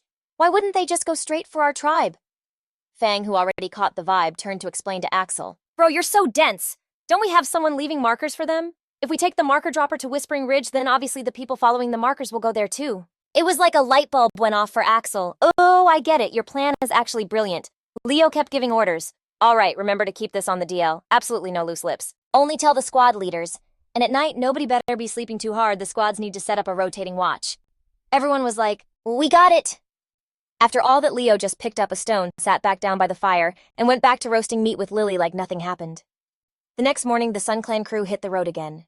They traveled all chill like that for 2 days. The Serpent Tribe's crew was about to head their own way, so their shaman brought his people over to say goodbye to Leo. "Chief of the Sun Clan, we're heading out now. I hope that later. Catch you later." Alex had zero clue what was going on, but got the vibe. He slapped a hand on his chest and gave the shaman a respectful nod. After the Snake Tribe bounced, Stone rolled up on his deer, over to Sam. He was like, "Yo, head back to the tribe first, spill all the tea to the Elder Tree, and get him to rally the troops to build some thatched huts for the newbies." After that, Hunter was supposed to lead the hunting squad to set up camp at Solitude Ridge, and dude make sure to bring a boatload of throwing knives and a few barrels of fat. Stone got his orders and immediately pieced out on his deer. At the same exact time, the Fire Tribe had also rolled back to their home base and were gearing up to throw down with the Han Tribe. Okay, so get this. The Fire Tribe was huge with a population of almost 2,000, but their whole demographic situation was seriously jacked up. They had 300 adult dudes, around 500 adult women, only about 1 to 200 older kids, and over 700 kids under 5. But, and this is the crazy part, not a single girl among them. The reason for this totally bonkers situation was the Fire Tribe's current leader, Blaze. And OMG, he's only 19 this year. 6 years ago, the Fire Tribe was tiny, less than 300 people. And back then, Blaze was not the chief. Ever since he was a little kid, he was a total pyro. For real. His chest had gotten torched once, leaving this massive, nasty scar. So picture this, it's the summer Blaze was 11. His parents weren't home that day, so he starts a fire inside their hut just to mess around. This kid was completely obsessed with flames, especially loving to just stare at the orange and yellow fire and listen to the crackling wood. He thought, it was a legit vibe. So of course, while this little psycho is having the time of his life, a spark just goes wild and sets the entire house on fire. The super dry hut burned crazy fast, the fire was an absolute monster. Blaze just stared at the flames like he was hypnotized, probably seeing some fire god in there or something. So creepy. The tribe's shaman saw the smoke billowing, rushed over and totally braving the heat. Charged right in and yanked Blaze out. A huge part of his chest was fried, but he didn't even cry out in pain, just kept blankly staring at the fire. The shaman had just pulled him from that inferno. And before he could even yell at him, he heard this horrible scream from inside the house. It was Blaze's sister, who wasn't even 3 years old yet. The shaman was about to dive back in to save her, but a hut made from wood and straw. Yeah, it couldn't handle that heat. Before he could even take a step, there was this loud crash, and the whole hut just collapsed. That afternoon, Blaze's parents came back to find the house they lived in every single day was literally just a pile of ash. His little sister, not even 3, was now just a pile of black charcoal. It's so messed up. Blaze's mom held what was left of her, just sobbing her eyes out. His dad grabbed a whip and beat Blaze until he was half dead. Blaze got bullied by his friends every day. They'd call him a monster for burning his own sister to death. His parents treated him like garbage, only giving him a little food, but Blaze still didn't change at all. He was still just as obsessed with fire as before. Every time he got beat down, Blaze would sneak off to some corner to start a fire, as if only the flames could warm his cold, dead heart. Lacking clothes and food, he started to hunt for himself just to survive, but being so young he couldn't catch a thing. Then by some total fluke, he caught this huge rat with long brown fur and zero reflexes. The rat was pretty much blind, super fat, and a seriously slow runner. So Blaze tied it up, chucked it straight into the fire, and burned it alive. The rat was struggling like crazy in the fire, squealing like mad. And Blaze just sat nearby, totally satisfied, waiting for it to be cooked. But he waited for half the day, and the rat just kept on burning. Through a bunch of seriously cruel experiments, Blaze found out that its long fur was super hard to burn. A big rat could burn for a super long time, so he nicknamed it the Fire Rat. This discovery made Blaze go even more off the rails. He used stones to build a whole pit just to raise these fire rats, and each day he'd take out 2 of them both for food and, for funsies. When he got older, Blaze straight up murked the old chief and crowned himself the new leader. Anyone who didn't vibe with it, he took care of them. Permanently. Having been bullied and dissed his whole childhood, Blaze became violent and totally ruthless. He led his tribe to attack other tribes, ending any men who fought back. The old women and kids under 6, he'd just get rid of them, and then snatch the women to use as baby-making machines. In the next attack, he'd make the captured guys lead the charge. Anyone who refused, he'd threaten them with their women or straight up burn their kids alive as a warning. The morale of the captives totally crumbled, forcing them to join his attack squad.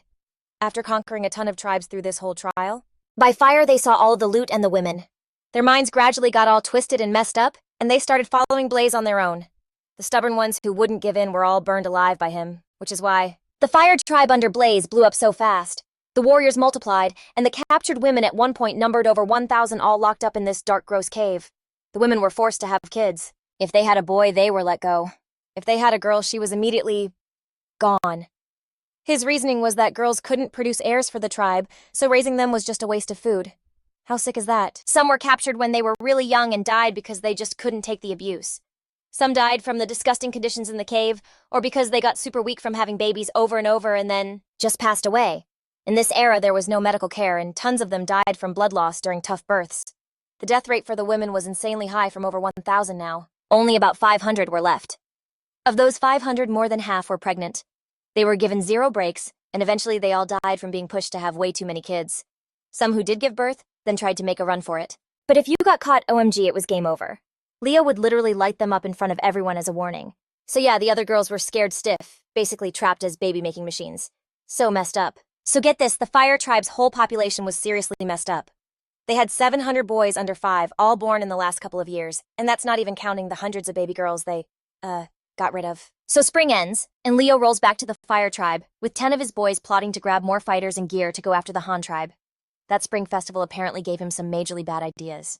Cause in Leo's head, he and Mason were the same kind of ruthless. But Mason used cool stuff like white salt and pottery to get people to join him. Leo, nah, he just used blood and violence to force them. He'd force captured dudes to be his soldiers and the women to pop out babies. Seeing Mason's whole vibe was like a light bulb moment for Leo. Turns out there's another way to take over. So back at the fire tribe camp, Evan asks Leo, "Yo, the Han tribe is huge and stacked for real, you think we can actually beat them?" And Leo, just totally chill, was like, "Yeah, they're big, but they mostly brought back women and kids. Those people have like zero fight in them. So the plan is I'm sending 200 dudes to go light their camp up. When it's a total inferno, we charge in during the chaos and snag all the women's stone pots, white salt, and animal horns." Somebody was like, but their territory is massive, the fire might not spread." Leo got all cocky, saying he'd already handled it. He sent 30 guys ahead, and the second he gives the signal, they're gonna start fires all over. The whole tribe. At that point, the Han tribe will be a total hot mess ripe for the taking. Then Leo starts clowning on them, making fun of how they acted at the spring festival. Like he seriously thought they were a bunch of idiots. His little minions, seeing a chance to suck up, started telling everyone to hustle and pack, especially a ton of fire rat skins cause they're the best for starting fires, duh. He promised his crew that the women they'd snatch this time were super young, and once they got him, he'd let his boys have their fun. Ugh. After that, everyone in the fire tribe got busy prepping. They were making these janky weapons, basically tying rocks to clubs and wrapping them in fire rat skin. In a fight, they'd light him up and chuck him, causing injuries. And fires. But then get this, 2 guys are carrying a woman's body to the graveyard. As they're walking, all the pregnant women just stare at the corpse with faces totally blank like they were made of wood. But the dudes making weapons? They're laughing and joking, completely clueless. But as the 2 guys go to toss the body into the messy burial plot, some dark figure just darts out of the grass. One dude freezes, and a split second later he hears this asterisk, whoosh asterisk, right by his head. They both whip around, but one of them barely turns when he hears another asterisk, whoosh asterisk, and a club as thick as your arm just smashes into his head. He probably felt his skull just crack open with gore flying everywhere. So gnarly. The last guy standing freaks out and starts running and screaming for help, but he doesn't even get 2 steps before he hears that same freaky whoosh. He goes down hard, and the shadow figure just grabs the club. It was a massive 6.5-foot long staff, and he just sticks it in the ground. Then super calmly he chops both their heads off, uses the staff to sling the heads over his shoulder, then grabs the woman's body for his other shoulder and just books it. Like the wind into the deep woods. Back at the fire tribe camp, a few guys making weapons pause, and one's like, "Yo, did you guys hear something?" Another one's like, "I don't know, maybe." "I think so. It sounded like someone was yelling for help." Then Evan realizes the 2 dudes who took the body never came back. Everyone just looks at each other totally stunned. "Aight, let's go check." So a few of them creep over to the burial site, and all they find are 2 headless bodies, and the woman's corpse is just gone. They all start freaking out. "Hurry, go tell the chief." When they dragged the 2 headless bodies back, Leo went ballistic, smashing a clay bowl and grinding his teeth. Damn it, it's him again. When I get my hands on him, I'm gonna carve him up and eat him while he watches. So, 4 days after the festival, the Bian tribe's chief comes over to say bye to the Han tribe. Their new home is nearby, so they can't travel together anymore.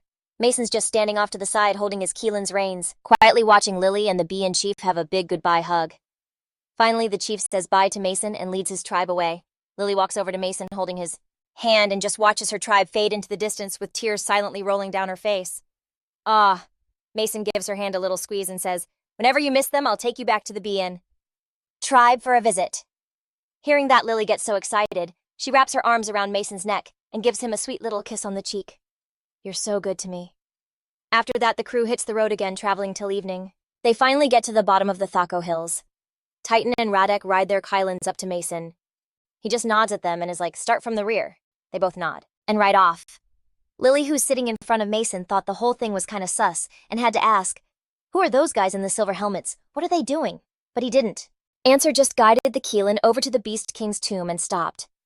Lily looked back at him like, "Hello," but right then she saw something that left her totally speechless. Radek, Titan, and the hunting squad were going down the line, calling out all the young guys from the fire tribe and taking their spears back. Then they made them carry these huge logs that had been just ditched by the roadside. And get this, the other kids on the team were low-key thrilled they didn't get stuck with the work.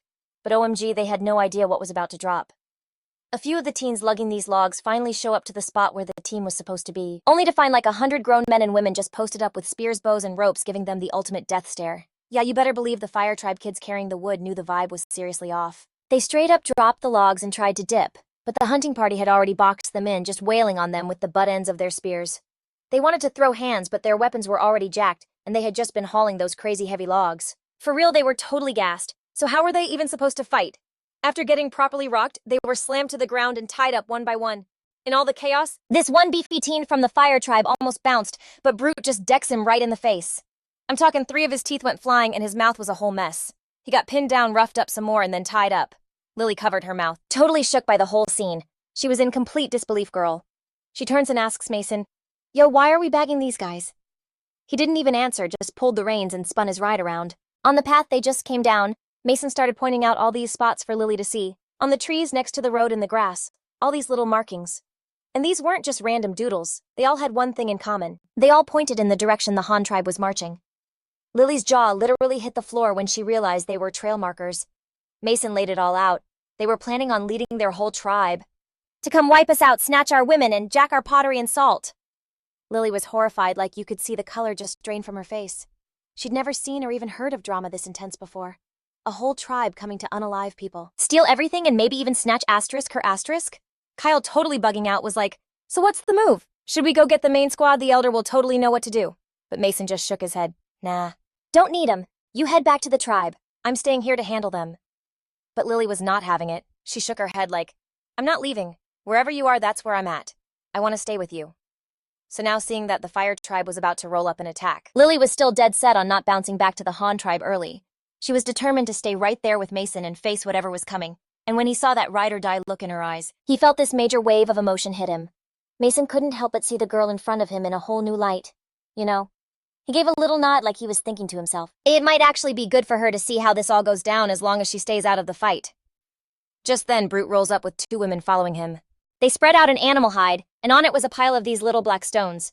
Brute goes, "Chief, these are the rocks we took off them. They used them to make fire." Mason picked one up, looked it over, and nodded, totally satisfied.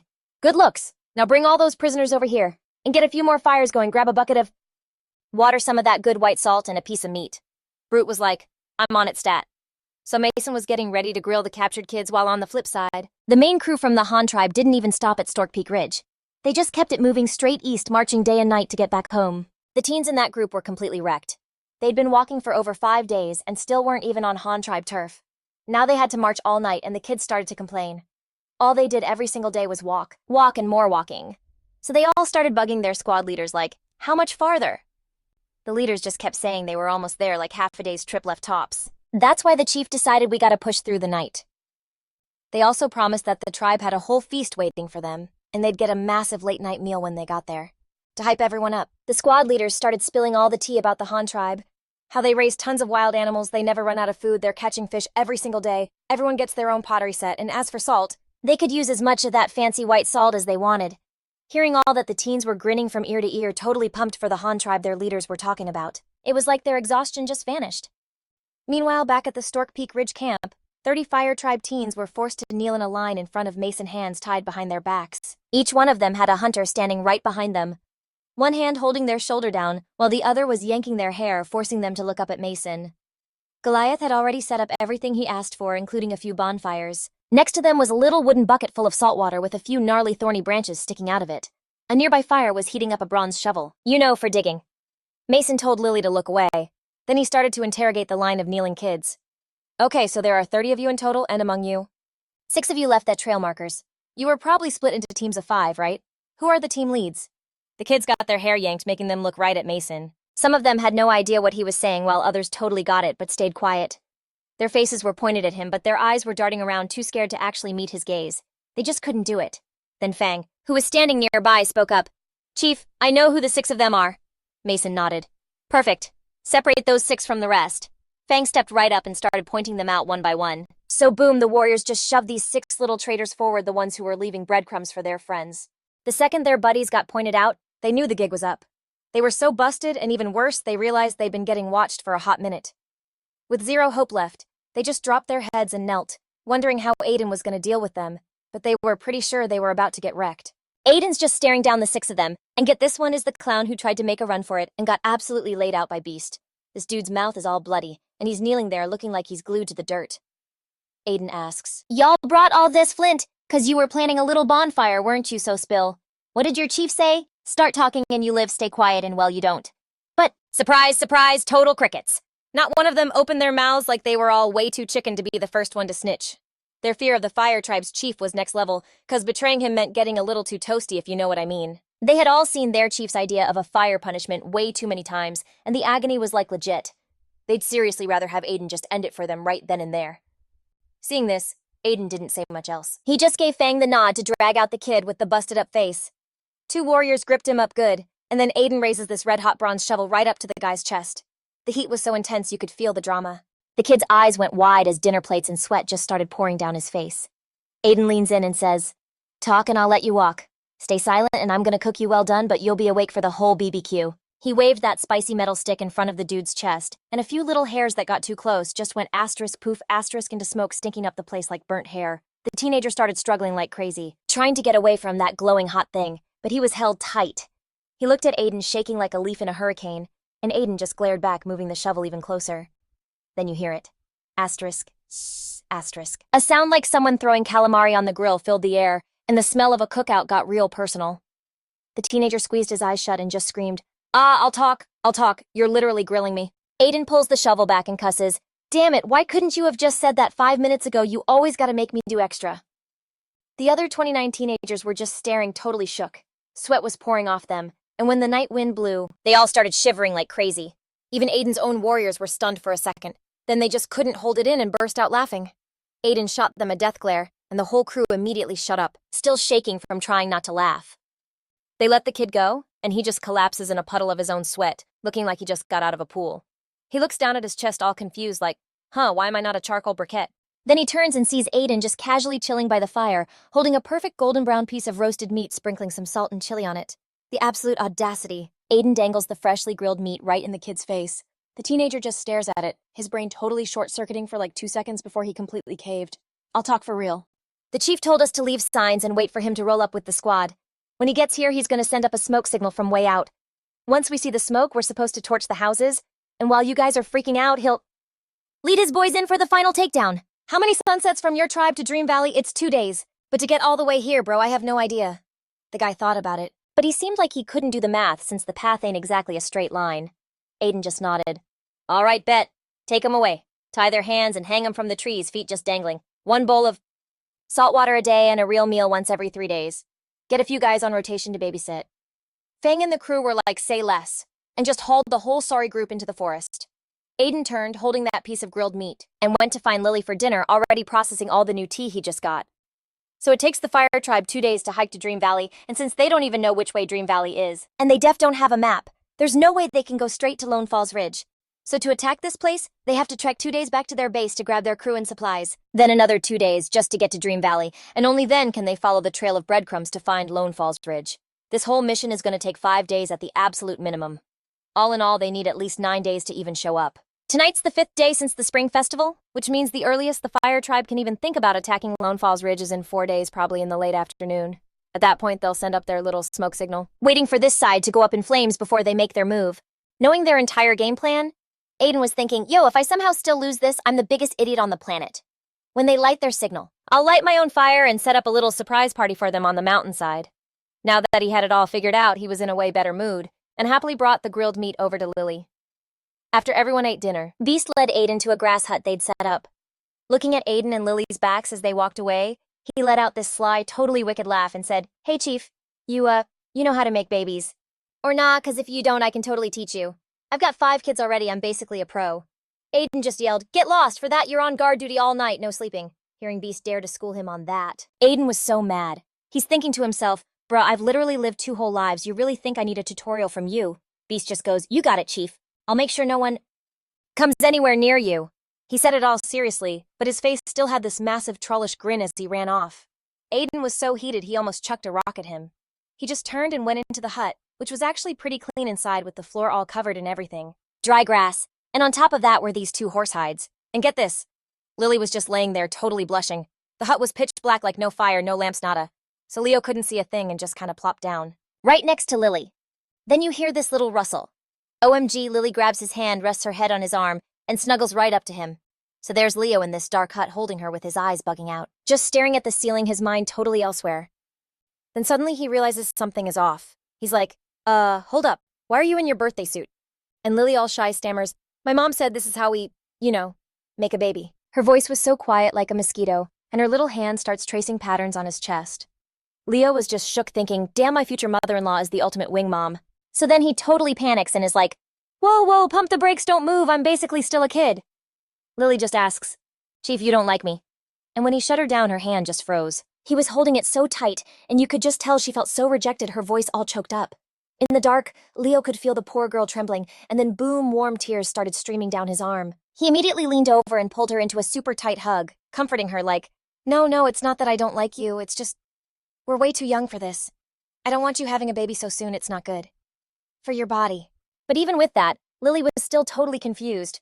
So Leo literally had to give her the talk, explaining having a baby when you're this young is like super dangerous. It took a solid half-hour before she finally stopped crying. Lily looks up at him and asks, so Chief, when can I have a baby for you? Leo's like, okay, listen, it has to be at least 3 more winters. But she fires back, no way, 2 winters tops. Just 2 winters. Leo couldn't help but crack up. All right, fine, 2 winters it is. Lily let out a little huff, got comfy on his chest, and a minute later she starts mumbling to herself. My mom said that in the future. I'm gonna be the chief's wifey, so I gotta help you out.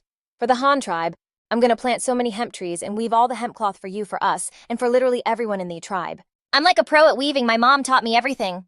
Lily just mumbled all that before passing out right on top of him while Leo's brain was still buzzing about his master plan for the tribe. The Han tribe now had 550 new members, and before the month was even over, the Du tribe was sending at least another 100.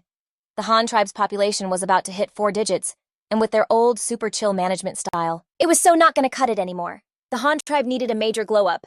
I mean, they went from just over 300 people from 4 tribes to bam, suddenly over 1,000, with people coming from more than a dozen different tribes, making things way more complicated.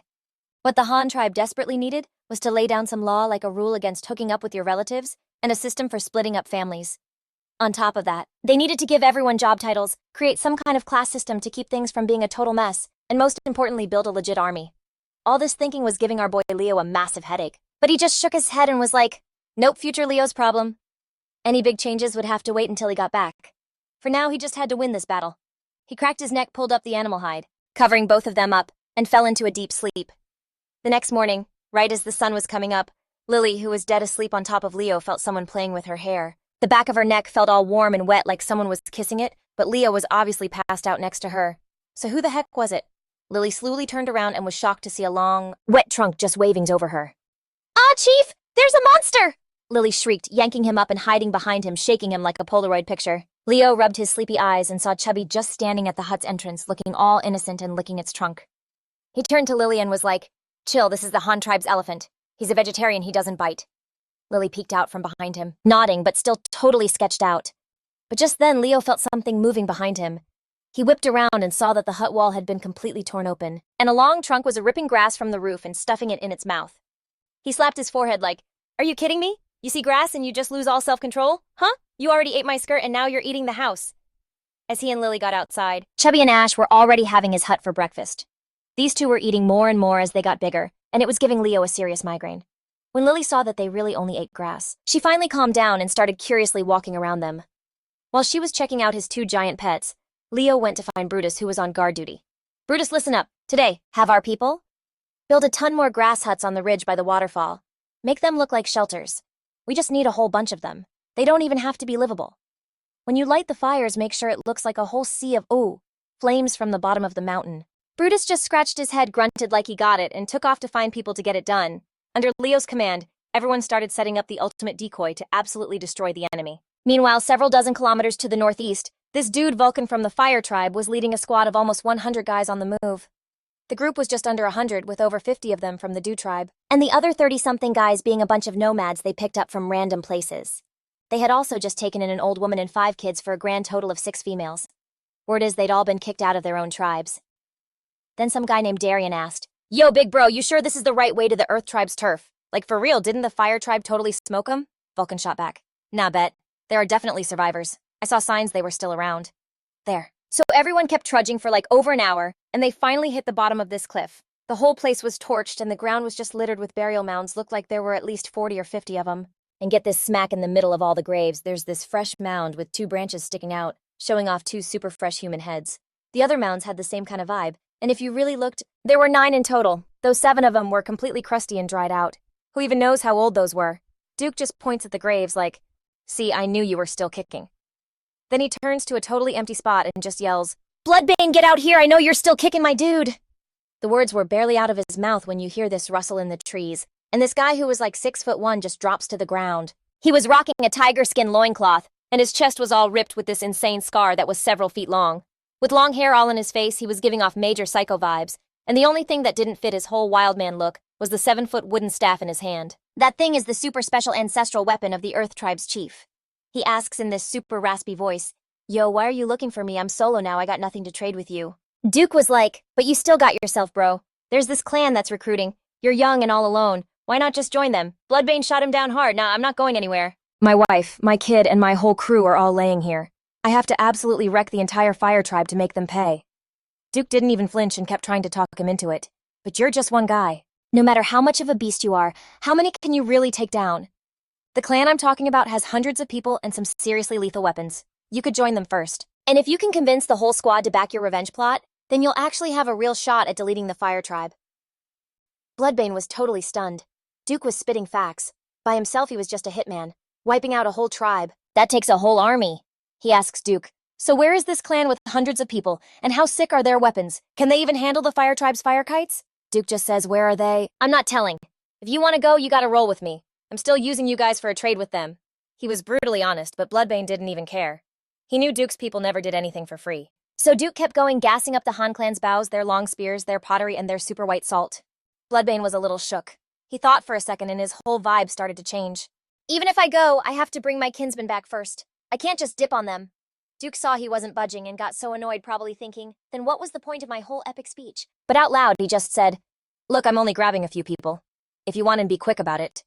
And just walked away. After a few steps, he turned back with this sly as heck grin. "But hey, when you bring your people back, you could always just join my tribe. Find a new wifey, start over. It's way better than living like some savage out here."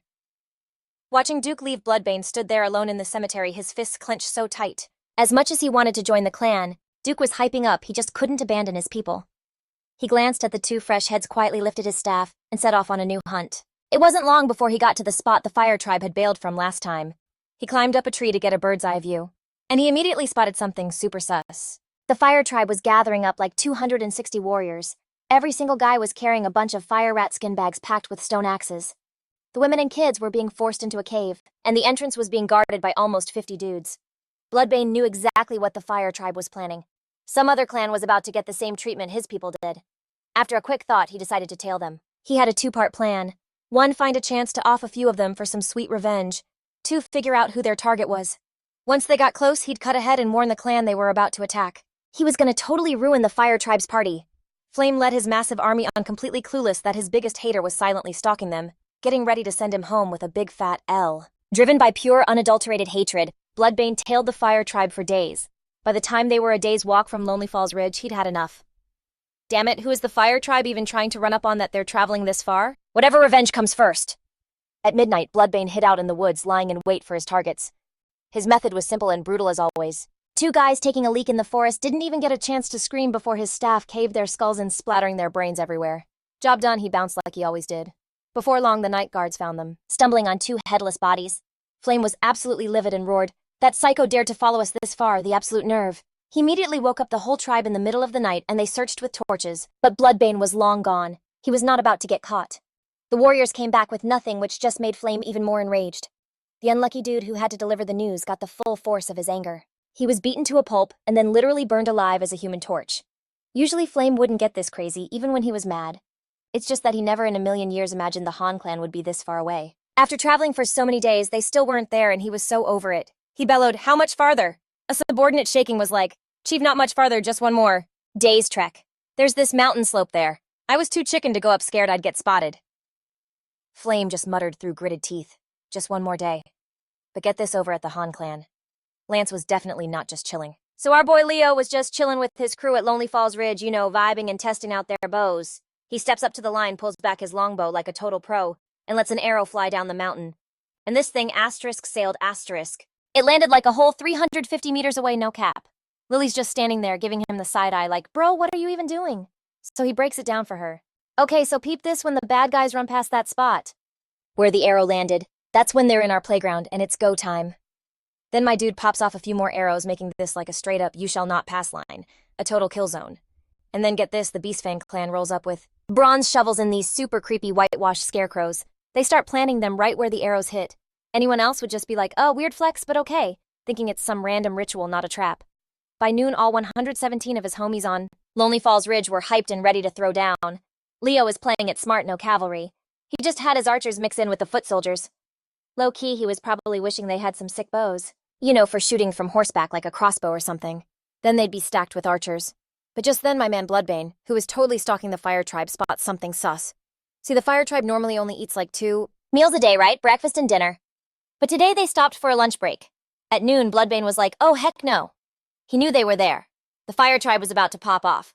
So he takes the long way around to get in front of the fire. Tribe trying to give a heads up to whoever they were about to jump. Dude was on the move for like 4 hours straight, and then he finally sees that line of freaky white scarecrows. Meanwhile, up on the mountain, Leo and his crew are just casually munching on some food. Then out of nowhere, a lookout yells that someone's coming with the tea. Leo was shook like, wait, this ain't in the script? But he still rolled out with his squad to the edge to see who it was. And surprise, it's Bloodbane. So after a quick what's up, Leo lets him come up the mountain. He tells his people to stay frosty, and Bloodbane is straight up pleading. Y'all gotta bounce, the Fire Tribe has you outnumbered like 3-1 for real, I don't want to see that Sun Tribe get wrecked like my people did. But Leo, our king, just hits him with, nah, we ain't running, just chill and watch this. And even though he looks like some kid, the absolute boss vibe, coming off Leo just made Bloodbane fold. So he's like, "Ain't bet," and stays put. Like an hour later, the sun goes down, and the Fire Tribe starts piling up wood at the bottom of the mountain to send up a smoke signal. And when Leo saw this, he wasn't even a little bit scared. Nah, my dude was hyped. He was like, it's showtime. This was the moment. So yeah, the Fire Tribe is down there stacking dry wood, about to get a little bonfire going. And seeing them about to light it up, Leo was totally unbothered. He just calmly tells his own people, you know what to do, light 'em up. And bam, like a dozen of his guys with torches just set over 100 of their own little huts on fire. Wild. So time passes and the whole place is just a raging inferno. Down below, this dude Pyro sees the massive blaze and thinks he actually won. He gets all giddy and starts screaming for his boys to follow him. He's yelling for them to charge, screaming about how all the salt, the pottery, and the ladies were all theirs for the taking. Yikes. So next thing you know, the Fire Tribe warriors, all holding 2 spears like there's some big shots, just start booking it forward. They get super close, like within 50 meters of those weird white grass tufts. Pyro is still screaming, burn their markers, burn 'em. Bro, they were asterisk the markers. And of course the little tufts instantly catch fire from all of the flaming stuff being thrown, which LOL just made them even easier for the archers to see. These clowns had absolutely no idea they just bought a one-way ticket to disaster.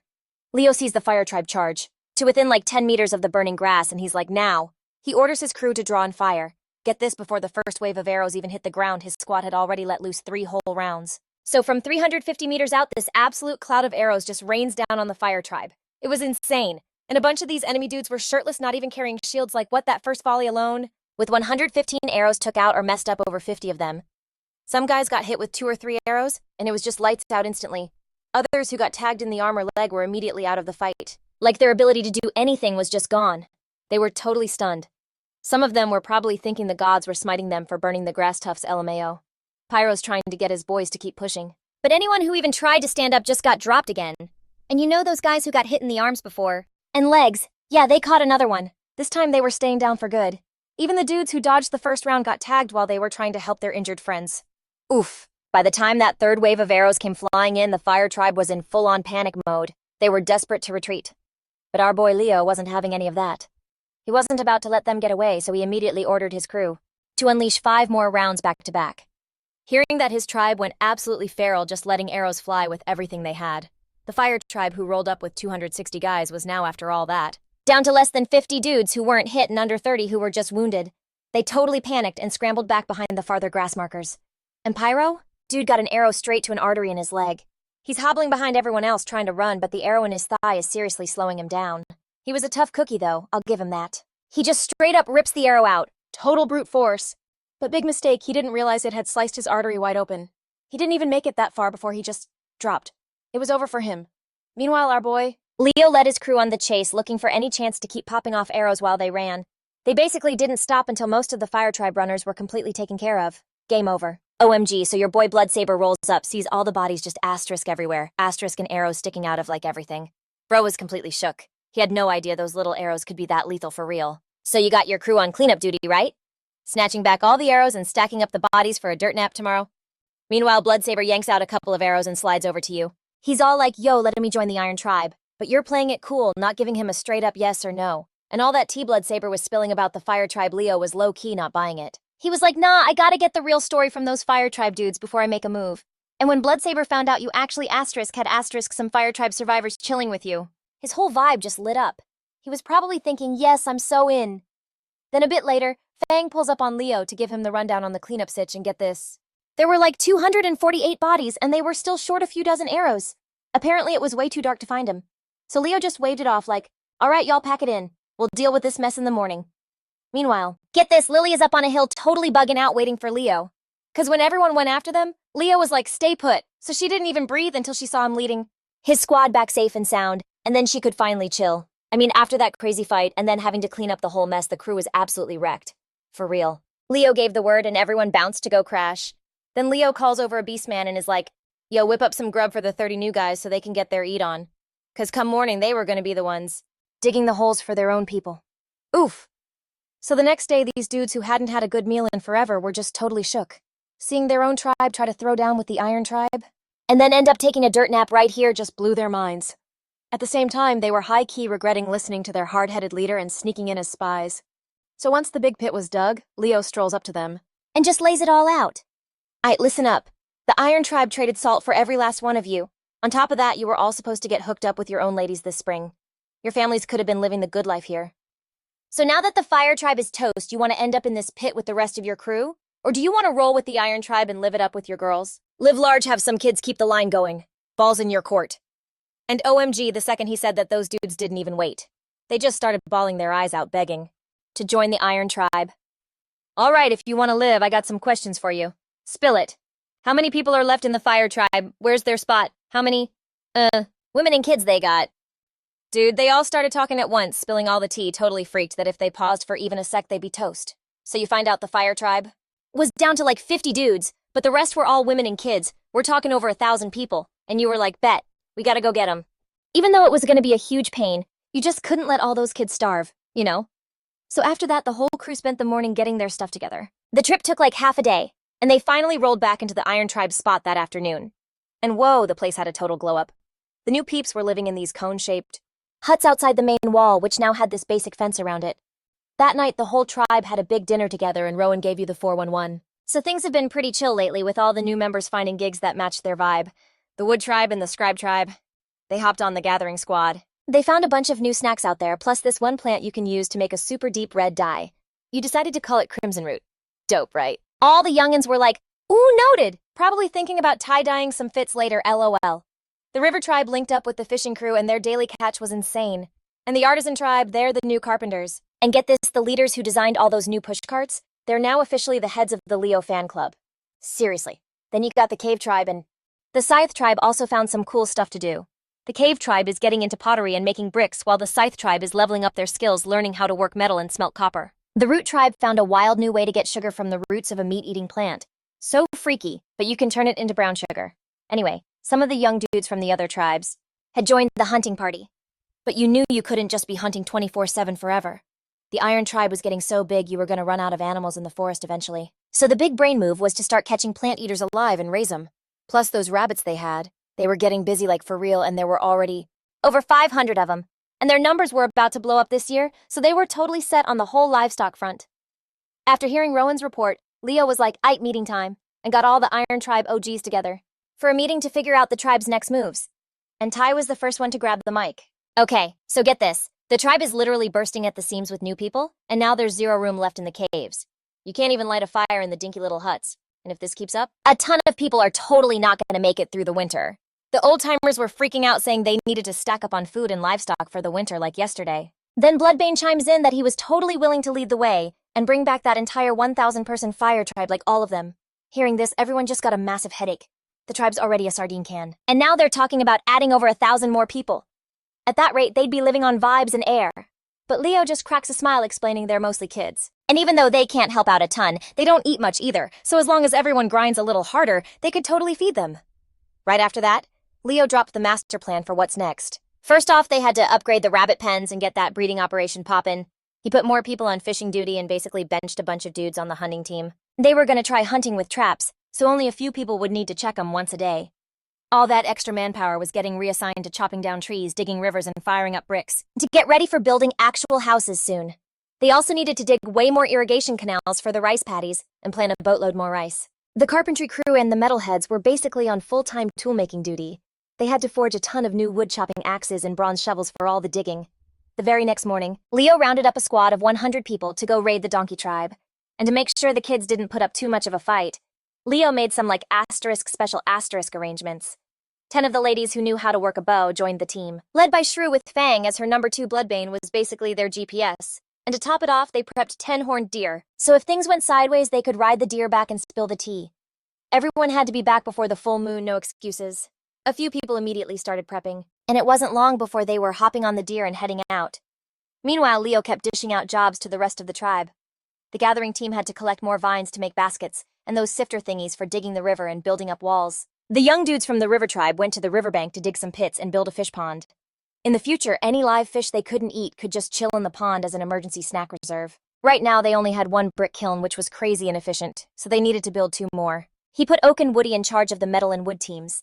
The 2 of them were going to coordinate to crank out tools first, and after that, they'd build some hand-pushed carts. Leaf saw that everyone had a gig and rushed over to Leo all like, "So what's my job?"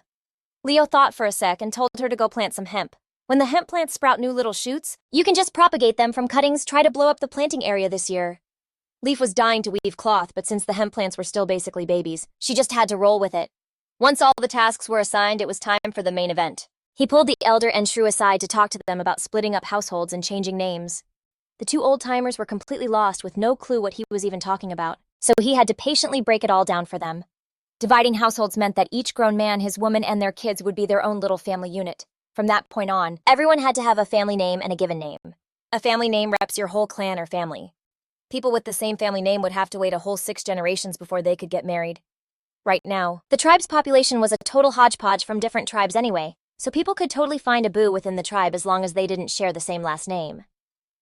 He also stressed that this wasn't to make everyone live all separated, but to give each guy his own space. Living with his own family would make sure the clan's bloodline stayed, legit. And when his son came of age, he had to get independent, find a woman to start a family with, and look after his parents. Just like how parents looked after their kids, On top of that, he also dropped a new tribe law. Once people got married, neither the guy nor the girl was allowed to get messy with other people. Anyone who breaks that rule gets exiled and enslaved for life. The guys would get sent to the mines, and the women would be put on baby-making duty. That night, the 3 of them announced all this to the entire tribe. Even though the tribe members didn't totally get it, they just trusted that whatever he said was the right move. Next up, the whole task of splitting up the households would be handled by the elder. As for the names, he was going to handle that himself. He'd supply the family names, and their new full names would just be their old names, plus the new family name. Afterwards, Leo and Oak started prepping for the city's construction, surveying the land and marking it all out. As Leo worked, he explained the whole housing plan to Oak. Each house would get a 10 by 10 meter plot of land. The total the plan was to build this place in 3 sections. 1 for the adults, 1 for the kids, and the middle part was for cooking and staying warm. They were also going to throw up a little shed for firewood and tools. And get this, Mason literally dug an outhouse all by himself. To build a brick house, you gotta dig these trenches, pack the foundation down real solid, and then use bricks and mortar to put up the walls and the frame. Then you gotta cover the roof with grass, plaster the walls with mud, and finally lay the tiles. So during a lunch break, Lily comes running up to Mason with this little white string, all excited, chirping that it was made from rabbit fur. Hearing that, Mason was totally shook and was like, "Yo, where'd you even get rabbit fur?" And Lily just says the rabbit pulled it from its own belly. Mason heard this, and immediately had to school her like, "Girl, that's from a mama rabbit, she uses it to make a nest for her babies, but it's a good thing it's warm out." Then Lily started mumbling something about wanting to weave her own fabric. She'd even tried to yank some fur off the llama's back, but the llama just straight up spat on her. LOL, Mason couldn't help but crack up at this goofy girl promising he'd whip up a pair of shears so she could give the llama a fresh cut for her weaving project. So after that, Mason spent a solid 3 days making a super slick pair of shears. They had 2 blades, one was flat and the other was pointed. The pointy tip was like a raised triangle, and right in the middle was a hole for it to pivot. The handles were these long, skinny bronze bars. After he made them, he filed them down, smooth connected them with a bronze rivet, and sharpened the blades until they were insanely sharp. The second Lily got her hands on those shears, she was literally jumping for joy. She happily ran off to give the llama a haircut. Mason just grinned, turning to look at the two new brick kilns. This right here was the foundation. For everything that was about to go down. I mean, to build houses, you need a non-stop flow of bricks. And all that dirt from digging out the river was the perfect stuff. They needed to make them. So to get the houses built fast, Mason had to keep a super close eye on how both these projects were going. Thankfully, in this world, everyone actually did their part. The two brand new brick kilns were finished. The whole river digging project was also going off without a hitch. The new tribe members had been living with the Han tribe for almost 2 weeks now. They saw the tribe getting a major glow up day by day, and all of it was happening because of their leader. They couldn't help but basically worship the guy, while also feeling super proud to be part of the Han tribe. You gotta get it no matter what tribe they were from before. Nobody owned even a single clay pot, let alone got to eat till they were stuffed every meal. And the most important part, here salt was basically on tap. This was something they wouldn't have even dared to dream about before. Meanwhile, Mason, trying to delegate all the little tasks, was gathering a few of the smarter tribe members, teaching them step by step. All about construction. As soon as they got the hang of it, Mason would have way more time for his other big brain projects. At the same time, Rat was leading a 100-man army sneaking up on that chaotic graveyard, scoping out the fire tribe's whole situation from a distance. It was pitch black by now, and the 50 dudes from the fire tribe had no idea that their main squad had been totally wiped out, and the few warriors who actually escaped had just vanished. The fire tribe's women and kids were all packed into this natural cave in a passage so narrow. Only 2 people could stand side by side. Just 5 guys were on guard duty, and they were totally slacking. They had a campfire going at the cave entrance and were just huddled around it, roasting rat meat for a midnight snack. The other 45 dudes were busy getting it on in the huts and tents. You could hear all kinds of sus noises coming from inside those huts. After getting a good look, Rat and a few others started to make their move. Since Rat thought it was too dark to really use bows and arrows, he had his team split up. He would take 10 guys and 10 girls each with their weapons out and ready to party. He figured there were less than 10 people at the cave entrance, so 20 bows firing 3 times at once could take them out no problem, and then they'd lead the charge. Rat nodded like bet, while Blood followed right behind him with the rest of the crew. They were going to go into the huts in pairs to take people out, since, let's be real, bows were pretty much useless in there. They might as well just use the element of surprise and rush them. So Rat, all sneaky-like, slipped into a tent. Inside, some guy from the fire tribe was getting busy with a woman. Rat quietly pulled the bronze blade from his belt and just stood right behind the dude. The woman saw Rat and just froze, not even daring to make a sound. She was literally holding her breath. The guy must have felt the whole vibe shift, because just as he turned his head, Rat's blade came down hard. He smashed the man's skull, sending blood and brains splattering all over the woman. But get this, the dude didn't even fall. His skull got caught on the axe handle. Caden tried to yank it free, but he just ended up dragging the body around with it. Finally, he had to literally stomp on the guy's face to pull the axe out. Then he turned to check out the absolute chaos. And the rest of them. Yo Slayer inside the hut. Dude was a straight savage, rushed in and just bonked some guy's lights out with a club. From the second he stepped into the moment a body hit the floor, it took less than 3 seconds for real. The chicken side was still buffering when Slayer was already ghost. But get this, in another hut. This teenager with his hair all tied up had just crept in when the dude inside totally juked his spear. The kid got straight up flipped and put in a sleeper hold. Luckily, a woman in the house jumped in to help, and the teen's homie rushed in right on time, yeeting a spear straight into the guy's chest, and boom, it was a total crimson splash zone. During the whole brawl, a few women were screaming their heads off. Some of the fire tribe dudes heard the noise and grabbed their weapons, and ran out to throw down with the Han clan boys. Both sides were taking L's, and one of our guys, cause the hut was so cramped his spear had no room to work with, and he ate a stone axe going down hard. Man, he was in bad shape. Good thing Brock came in clutch to save him. So a few guards posted up at the cave halfway up the mountain heard all the racket, and were still gossiping about it. And that's when Ivory Fang rolled up with 20 archers about 100 meters away. He gave the hand signal for everyone to fan out, draw their bows, and get an arrow ready. Then he just screamed, "Light 'em up!" The twang of all those bowstrings and the whistle of arrows was insane. 21 arrows just took off, flying straight for the 5 dudes at the cave entrance. Lit up by the fire, those 5 guys were total sitting ducks with nowhere to hide. In a flash, 3 of them got hit with like a dozen arrows and were deleted on the spot. One guy caught an arrow in the arm, while another was saved because his buddy's body literally fell in front of him. The dude who got shot in the arm had just started screaming in pain when the second wave of arrows landed. The last 2 dudes were turned into human porcupines, but that wasn't enough for him. Ivory Fang ordered 2 more volleys. Only after turning their bodies into Swiss cheese did he finally lead the charge. There was like 0 resistance. Ivory Fang took over the cave entrance like it was nothing. He even ran down the slope, waving a torch to give the all-clear signal. The fight down below wrapped up super quick. Brock had his crew drag out the bodies for a head count. All 45 dudes from the fire tribe were officially handled. On Brock's side, one guy was dead, one was in super bad shape, and two just had minor scrapes. The dude who was critically injured was actually a captive from the fire tribe who'd flipped sides. His collarbone was shattered and his skin was ripped wide open like he probably wasn't gonna make it. So in this whole battle, they lost two of their own, but they took out 50 enemies and scooped up thousands of women and kids. The women started creeping out of their huts, all huddling up. A teenager who used to be a prisoner of the fire tribe started talking to them like, "Yo, I was a captive here too. But I brought my new crew to get you all out. The fire tribe's chief who went to attack the Han clan got totally wrecked. They're all gone, so you can roll with us back to the Han clan." Hearing this, some of the girls who were paying attention were like, "Wait, I know that kid." A braver one asked, "Is that for real?"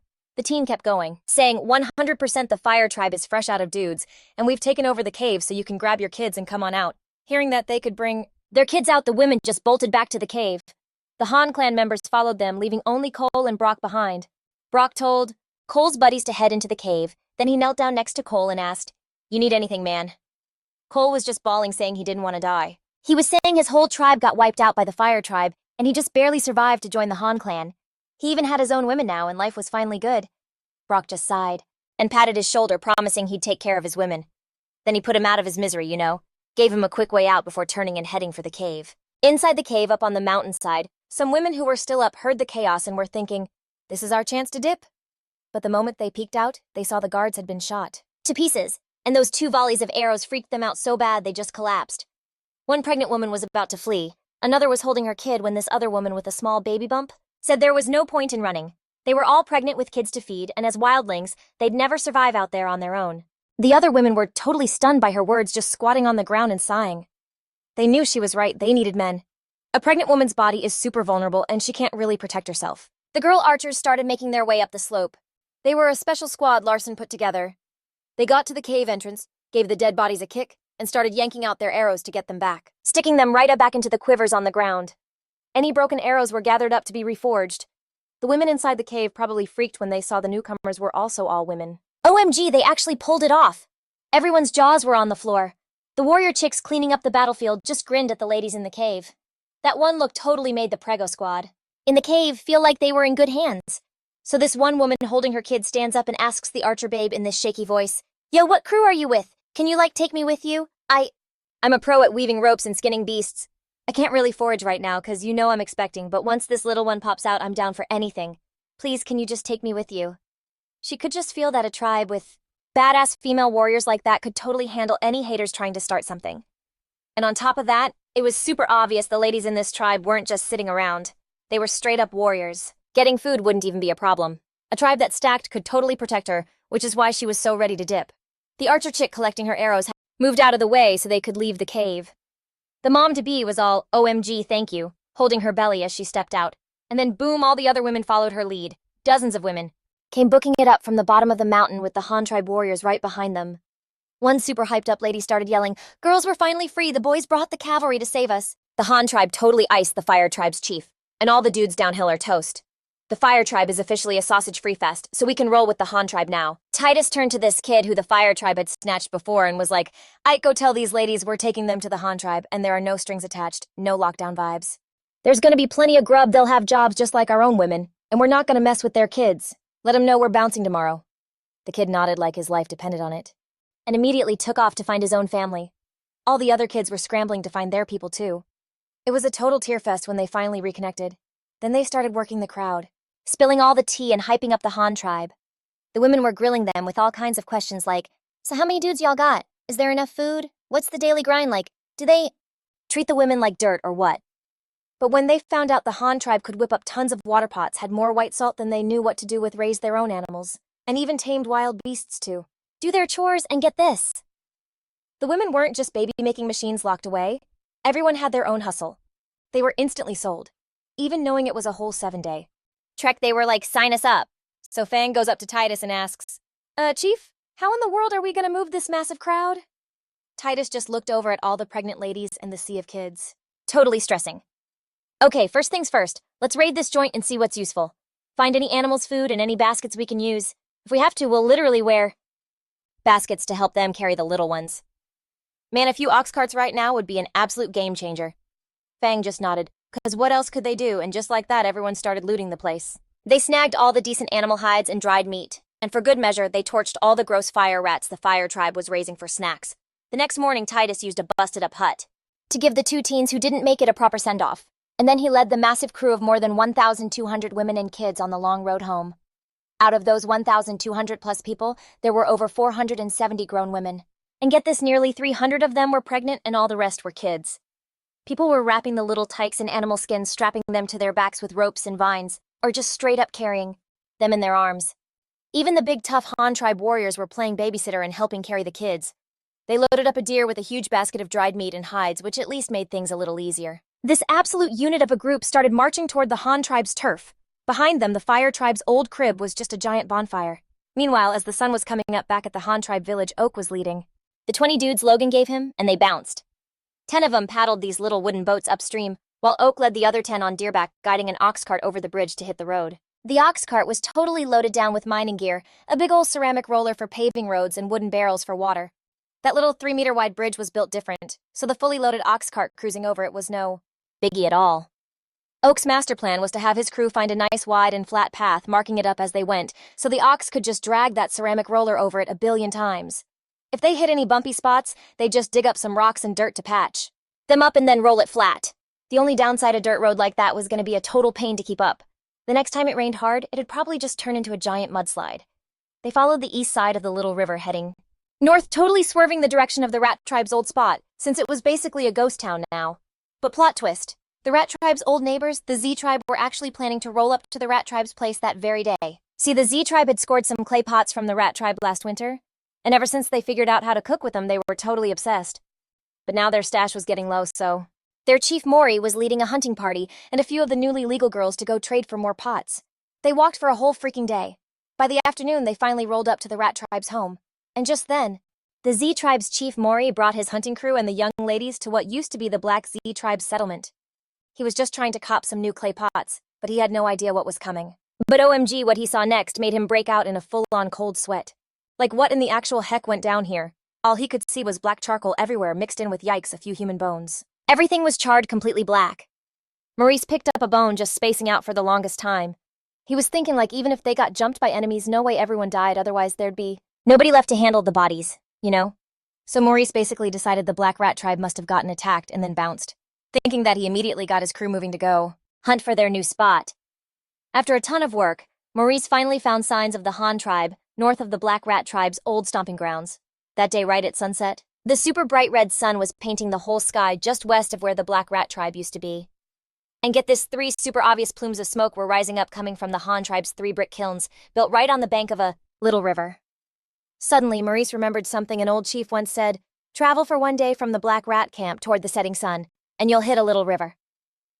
The Black Rat tribe had to have moved. Somewhere not too far, probably just on the other side of the river. So he decided to crash there for the night. The next morning, he'd send a warrior back to tell the shaman that the Black Rat tribe totally ghosted. So next morning, Maurice sent one of his warriors back to their camp. Meanwhile, Leo was leading the rest of the squad west to track down the Wanderer tribe. Ash, on the other hand, had stashed a small boat by the riverbank. After that, Ash led his boys. But hold up, Damon was leading a whole army of over 1,000 dudes on a super rough march toward the Han tribe. At that very moment in the Han camp, Leo was busy playing builder, telling his people to build a massive 8-foot-high wall. So Maurice led his party to the riverbank, and right when they showed up, they saw the Han tribe's fishing team packing it in on the other side of the river. The second they saw them, the Han tribe women thought it was an ambush and immediately grabbed their bronze spears to block the bridge. They were just screaming their heads off, enemies. Hearing them freak out the guys who were digging the river, immediately grabbed their bronze shovels and sprinted for the bridge. In like less than 2 minutes, more than 500 people had swarmed the place. Seeing that giant mob, Maurice freaked out and just turned to run. I mean, right then, saving his own skin was way more important than some clay pots. But just then, someone from the Han tribe recognized him and quickly yelled out to the chief in the Lee tribe's dialect. Maurice totally froze when he heard that voice. He recognized the dude as someone he'd given to Damon a few months back, but he was still super skeptical. Like, could this be the Wanderer tribe? How did they suddenly get so many people? A young guy ran over to Maurice, spilling all the tea, explaining that Damon had handed him over to the Han tribe, and also revealed that the clay pots were actually made by the Han tribe this whole time. He said earlier this spring the Wanderer tribe got attacked, and they ended up just joining the Han tribe, so now the Wanderer tribe is basically cancelled. After hearing all this, it finally clicked for Maurice. Turns out he'd been scammed big time. That Damon guy was a total snake, but this time he had come to trade for pottery. Now that he knew the stuff actually came from the Han tribe, he decided to cut out the middleman and deal directly with them. He had the young dude lead the way for his group to meet the Han tribe's chief. When they got to the bridge, they ran smack into Leo, who was rushing over after hearing the report. The young guy introduced him to Leo as the chief of the Lee tribe, who was there to trade for some pottery. Leo's face immediately lit up. You don't say my 50-meter-long blade has just been sharpened. And I was worried I'd have no one to trade with. He turned and led the whole group into the village with Ash's crew following right behind. When they saw the shelters all around them literally overflowing with pots and pans, Maurice completely lost it. You guys seriously have this much? Leo just waved his hand, had his people bring out the pottery and some white salt, and asked what he had to trade. Maurice looked at the barrel of white salt and was all curious. Whoa, what's this? You can trade for this stuff too. Leo took a little pinch, put it in the guy's palm, and said, This is called white salt, and eating it will give you way more energy to work. After hearing that, Maurice immediately shoved the whole handful of salt into his mouth. In that split second, his eyebrows shot up to his hairline, but this was a flavor he had never ever tasted before. Once he got over the salty shock, he was all excited. So how do you trade for this salt? Leo picked up a small ceramic bowl and filled it up with a mountain of salt. This much for one boy, a little less for a girl. Maurice was floored. He thought the price was insane, but this white salt was undeniably incredible stuff. For a second, he was in a real pickle. He wanted both the white salt and the pottery, but he didn't have that many people to trade. So he asked super carefully, A chief of the Han tribe, can I trade? With something else. If it's something I can get, I will totally find a way to get it. Leo thought for a second and was like, You know that's not impossible. Things like live plant eaters or delicious fruits. Roots and different kinds of nuts would work too. Maurice got hyped instantly. What about chestnuts? Do they count? They're super delicious and they last for a long time. Before Leo could even... Hold up. This dude just jumps in. Yo, chief, our Han tribe's got chestnuts too, and low-key they're way more fire than whatever the Lee tribe was peddling. And OMG, you should have seen Maurice's face. It totally just deflated, looking all sad and saggy like a popped balloon or something. Wait, they got chestnuts too, so they're just out here trading actual people. Leon's face scrunched up like he was totally sussing out Miles's crew. And then bam, the weapons they were holding totally caught his eye. For real, every single one of them was rocking 2 short spears with these gnarly bone tips and super straight handles.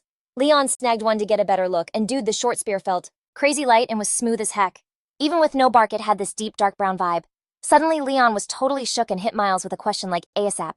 Yo, this tree, did it used to have like a light-colored bark? And did it pop out a bunch of green fruits with round seeds and have like 3 big pointy leaves?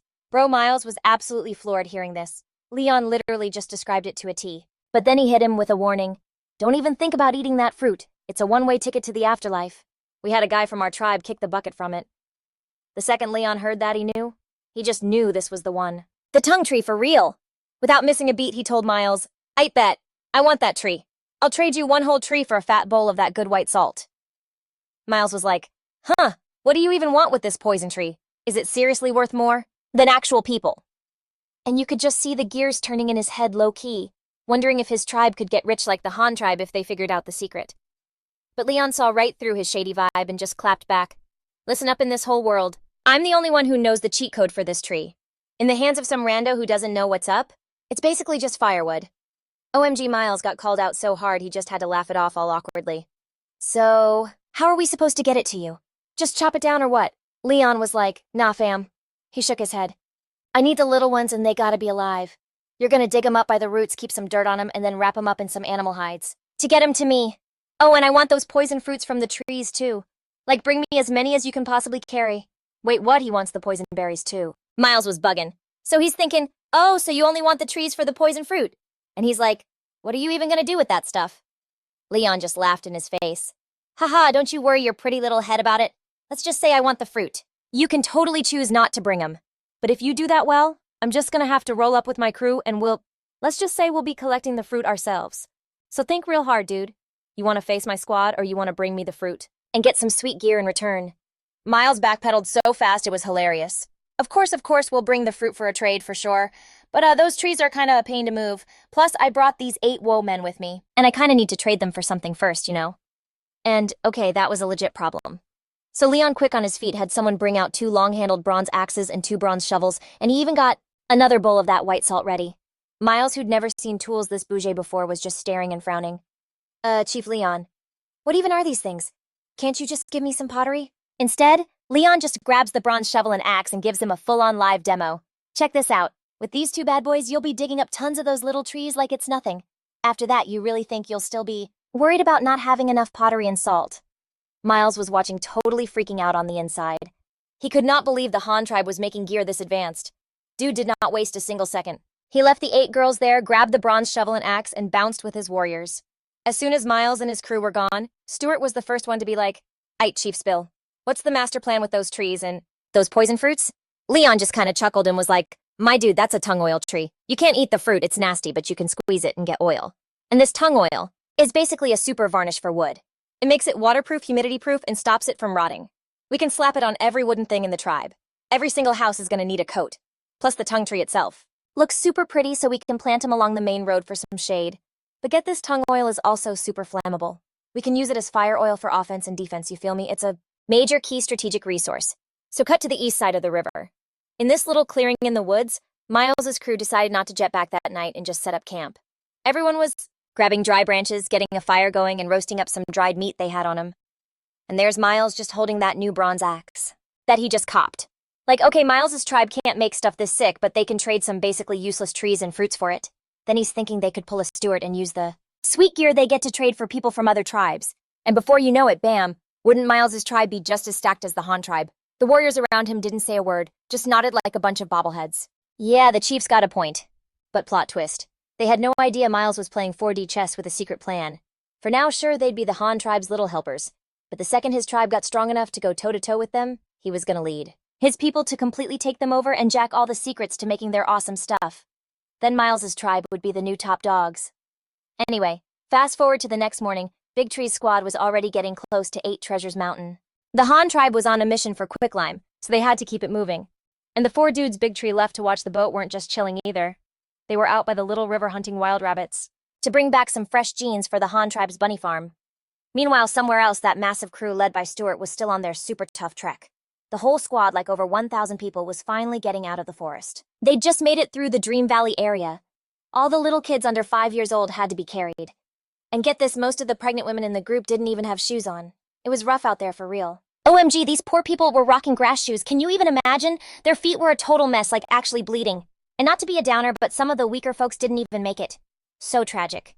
But everyone else was pushing through, you know. They were all just dreaming of a place to crash and finally chill. Okay, so while all that drama was going down back at the Han tribe, our boy Logan was in total boss mode, leading the construction crew to build some new cribs. And get this, after just 1 day of practice, the 14 stoneworkers were already like total pros. In just 2 days, and bam, they had a wall that was 2.5 meters high. That's insane. They were thinking, okay, 1 more day and the roof is on. But the inside stuff was a whole other story due to that complicated stove design especially. The round stove, which was a total nightmare to build seriously. The whole project was crawling. So anyway, fast forward to like midnight. Logan is totally passed out in his hut snuggling with Lily, so cute, right? When all of a sudden the night watch guy starts screaming, "Chief, get up, dude! There's like 200 people out here and their leader is literally riding a rhino." Logan's brain went asterisk ding asterisk. It had to be Fabian and his crew. He jumped up and bolted outside for real. The second he hits the main square, he sees this massive sea of glowing torches. So epic. And of course his furry sidekicks Meatball and Ash were right on his tail. For the last few days, those 2 goofballs had been helping dig the new river channel. And with Logan being Mr. Busy Builder, he hadn't really kicked it with them lately. So back in the square, Stone and Fabian are front and center with Fabian's pet rhino just chilling next to them. Like what, and behind? Then were a couple of moms with little kids, and then this massive crowd of like way more than 200 people. About 50 of them were from Fabian's original squad. Fabian gives Logan this super respectful, "What's up?" "Han, Chief, my dude, I brought the peeps just like I said." Logan's squinting at this huge shadowy crowd, probably thinking, why are y'all showing up at my door in the middle of the night? Fabian just laughs and goes, "So funny story." And we were super close, and everyone was so hyped to get here, they literally skipped dinner just to keep going. Logan totally saw through that, like, yeah, right, you just wanted a free meal, but he played it cool and didn't call him out on it. He just set them up in the caves for now, and told Stone to whip up some grub. The second the group walks into the fenced courtyard, they're hit with the sight of these massive blazing bonfires. And OMG, the spread. They had bison camels, some freaky-looking long-nosed things on 4 legs, and just piles of stone bowls and clay pots. Seeing all this loot, the new people started whispering to each other. But honestly, they weren't even that shook. 'Cause Fabian had already spilled all the tea about the Han tribe. So by the fire, warriors are bringing out pots and bowls, filling them with water, throwing more wood on the fire, and getting some salted meat ready. Some of the women Fabian brought from back near the cliffs were there too. One of the older girls gets all excited and whispers to this woman, "OMG, they're actually feeding us meat. Does this mean we get to stay, like, for real?" The woman was like, Listen, we hit the jackpot here, so tell the little ones to be on their best behavior. We can't be messing this up and ticking off the chief. The girl was like, got it, nodding her head obediently. But her eyes were totally locked on that pot of food and she was literally drooling. Meanwhile, Logan and Fabian are having their own little bonfire sesh, chowing down on some spicy grilled meat. Fabian's looking around and then he's like, yo, Chief Han, where's that ox cart thingy? And Logan's just like, oh, that we sent it out on a job. We've only got one, my dude couldn't have it just sitting here collecting dust waiting for you. If you're desperate, it'll be back in like 3 or 4 days. But if you can chill for a bit, I'll get my crew to build you a brand new one. It'll for sure be ready before next month. Fabian thinks about it for a hot second and is like, you know what, I'll take a new one. But it has to be a perfect copy, okay? Logan just nods, bet. So for the next couple of days, you just gonna hang out here or what? Fabian was totally planning to just vibe and rest, but then he remembered his tribe. Still had a few dozen people left at the old camp. So he quickly blurts out, oh, and they'll handle their own food, don't worry. So yeah, the night ends, new day, who dis? And thanks to the insane effort of hundreds of people and their animals, the river digging crew had dug out almost 750 meters of the river channel about a meter deep. Sheesh, construction was popping off too. They were planning to get the walls high enough for the roof throw in the beams and start on the tiles like today. Once this group of builders totally got the hang of it, they could make the construction team even bigger. So first thing the next morning, Fabian rolls up on Logan. Yo, Chief, so while I'm waiting on that cart, I was thinking I could do some work, maybe trade for some of that sick pottery and that fancy white salt you guys have. Logan thinks for a sec and is like, Aight, you're back on farm duty. Go help Lily plant some hemp. Then he took Fabian to go check out the newbies who showed up last night. After that little tour, Logan had someone escort Fabian to the fields. So picture this: by the wall near the caves, 153 of the new folks are just standing there looking like a total mess. And just super grimy. Logan gives the whole crowd this intense, sharp look. Nobody, and I mean nobody, dared to look him in the eye. A couple of scared little kids were even hiding behind their parents. But there was this one teen, whose arm was kind of swollen and red, and he totally caught Logan's attention. This kid was staring right back at Logan like zero fear in his eyes. Just this low-key, fiery vibe. Intense. So Logan points him out and asks Fabian, okay, Spill, who's that kid? And what's the deal with his arm? Fabian just sighs like he's so over it. That one. He's a real piece of work. Name's G. He jacked up his shoulder last spring, picking a fight with his own chief. When Logan heard that, he got this little smirk on his face. He's thinking, okay, this kid has some spice. Yo, a young guy with a busted-up red arm was just locking eyes with him, not even flinching. You could see he had this secret fire, this burning passion inside. He pointed right at the kid and was like, all right, who's this guy and what happened to his arm? Fabian lets out this massive sigh like he's exhausted just thinking about it. That one, he's a total pain in my butt. They call him G. So get this, his arm got wrecked last spring, because he tried to throw down with his own chief. And after that, boom, kicked out of his own tribe. Leo's just listening to this, smirking like this kid's got some drama. Seemed like he had a story, you know? The new guy was totally checking Leo out, trying to figure out his deal. He was like, how is this massive tribe run by some kid? If his arm wasn't so jacked up, he 100% would have challenged him for the spot. So Leo just strolls up and grabs his shoulder like right on the ouchie spot. It looked dislocated for sure, but not totally useless. Kai literally yelped from the pain and tried to back up. But Leo hit him with the, if you don't want to get unalived, then you better stand still. He gave him this major death glare, which totally made Kai jump out of his skin. He was probably thinking, wait, does this kid know some kind of freaky healing magic? But after that, he didn't move a muscle. With his arm all messed up, he was desperate enough to try anything to get it fixed. So Leo uses his left hand to grip the guy's wrist and gives it a hard yank while his other hand grabs his elbow. Then bam, the hand on his arm shoves it upward. Bruh, he was in so much pain his eyes were practically bugging out, but he just clenched his jaw and didn't make a peep. Total badass. But then you hear this gnarly asterisk pop asterisk as the joint slides back in, and all of a sudden the pain in his shoulder just like vanished. Immediately he starts trying to wiggle his right arm. I mean, it still hurt like heck, but the arm that was basically a dead fish a second ago could actually twitch. He was so shook he slapped his right hand over his chest and gave Leo this super deep respectful bow. The whole vibe changed to like major respect. Leo just pats his shoulder all chill and is like, "Aight, don't go crazy with that arm for a few days." Then finds a rope to hook him up with a sling. So his arm is all set. But the second everyone else sees that Leo is basically a doctor, the whole crowd starts buzzing. All the people with old problems were like, OMG me next. And this little girl is screaming, Leader, you gotta check my grandma's eyes. She can't see anything at all. This sweet little girl with the most innocent face raises her tiny hand, just shouting over and over. The grandma immediately slaps a hand over the kid's mouth, telling her to shut it before the chief gets ticked off and gives them the boot. Leo's just watching this whole soap opera unfold like for real and slowly walks over to them. The grandma still had her creepy, milky white eyes wide open, just staring into space. He didn't even have to check to know what was up total cataracts. And from the looks of it, she'd had him for a hot minute. Yeah, this was a problem Leo definitely couldn't fix. The only medical tea Leo had was the basic first aid stuff he learned back in the special forces in his past life. Meanwhile, the little girl who's still being muffled by her grandma is just staring at Leo with these big teary eyes. Her look was just pure hope. Leo pats the kid's head, then turns and tells Darius to be the bearer of bad news. Look, tell her it's been way too long, it's a lost cause, but I'm not gonna kick them out. All the women who'd heard this were like, oh, thank you, thank you. The little girl, though, just started bawling. Watching that, even Leo felt a little weird inside. So he went and checked on everyone else, one by one. So out of these 150 people, over 100 of them were dudes. The rest were all old folks. Their tribes ditched women who couldn't have babies and also a few little girls. And of the guys, over 70 were injured or disabled. The rest were all healthy young dudes. Next up, his way of assigning chores was also super simple. All the women, you're on rice field expansion. The kids stay in the village and don't get into trouble. And the disabled guys who couldn't really get around, you guys are making bricks. The brick-making gig was a sit-down job, so as long as their hands worked, they were good. The guys with messed up limbs got put on cattle duty, in charge of hauling bricks between the kiln and the town. All the uninjured dudes were used to beef up the construction team.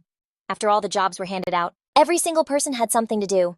Even the little girls started picking grass to feed the rabbits without being asked. The grandma with the cataracts went to help Willow holding the camels steady, and at the same time she could watch her granddaughter near the animal pens. After getting all the newbies settled, Darius was ready to lead a few of his boys out to go hunting, but they were way too scared to sneak onto the Han clan's hunting grounds to poach their dinner. With literally no other choice, Darius had to go bother Leo again.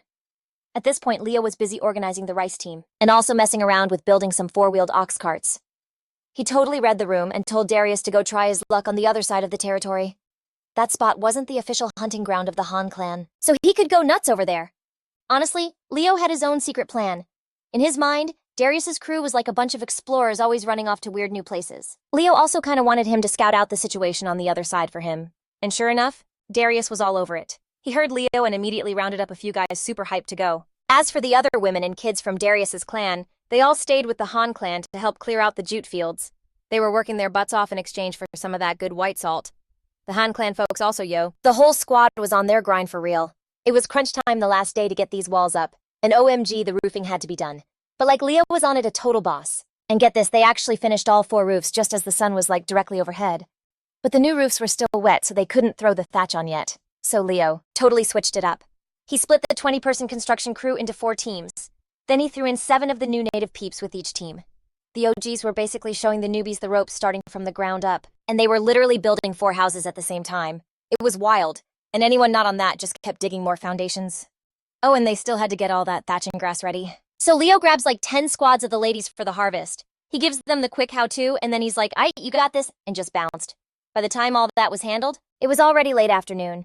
He finally got a sec to dip out and check on the rice fields.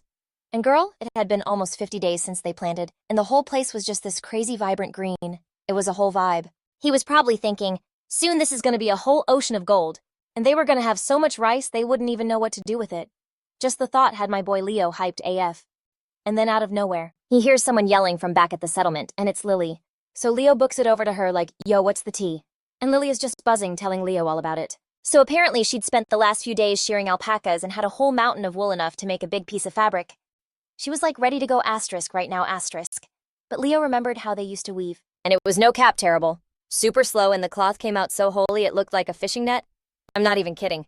And with the Han tribe being so massive now, if they kept doing it that way, everyone would be running around in their birthday suits forever. So Leo's like, "Chill, Lily. Grab your girls and go wash the alpaca wool first." He just dropped this bomb that in a few days he'd show her a totally new way to weave cloth. Lily's looking at him like he's grown a second head, because she's never heard of anything so magical. She totally gave him the side eye like, "Yeah, right," before she bounced to get ready for her big weaving project. Meanwhile, Leo's over here digging deep in his brain, trying to remember the structure of those spinning wheels and looms he saw in some history museum back in his old life. Next thing you know, it's nighttime campfires are popping up all over the place. And you could smell that amazing fish soup wafting from the pots. Then Falk and his crew roll back in from their hunt, and they brought a musk deer. It's like this deer-looking thing, but with 2 long fangs. It's wild. Not huge, but definitely enough food for the whole tribe for the night. So Falk strolls up to Leo all smiles. He sits down and is like, "Chief, that bridge y'all built is straight fire. I'm hoping we can use it to cross the river like all the time. What do you say?" "Bet. Y'all can cross over to the east side whenever you want now. And hey, if you run into any new tribes, you can trade for some cool stuff, and when you get back, you can trade with me too. That's lit. As soon as this ox cart is done, we'll dip over to the east side and see what's up." After that, he was all cheerful and bounced. The night got darker and most of the tribe was passed out dreaming, but my boy Leo's mind was still racing. He was totally obsessing over how to spin yarn. He's over there sketching on some animal skin with a charcoal pencil. The next morning, he hands the blueprint to Woody. And then Leo breaks it all down for them, like all the important deets for building it.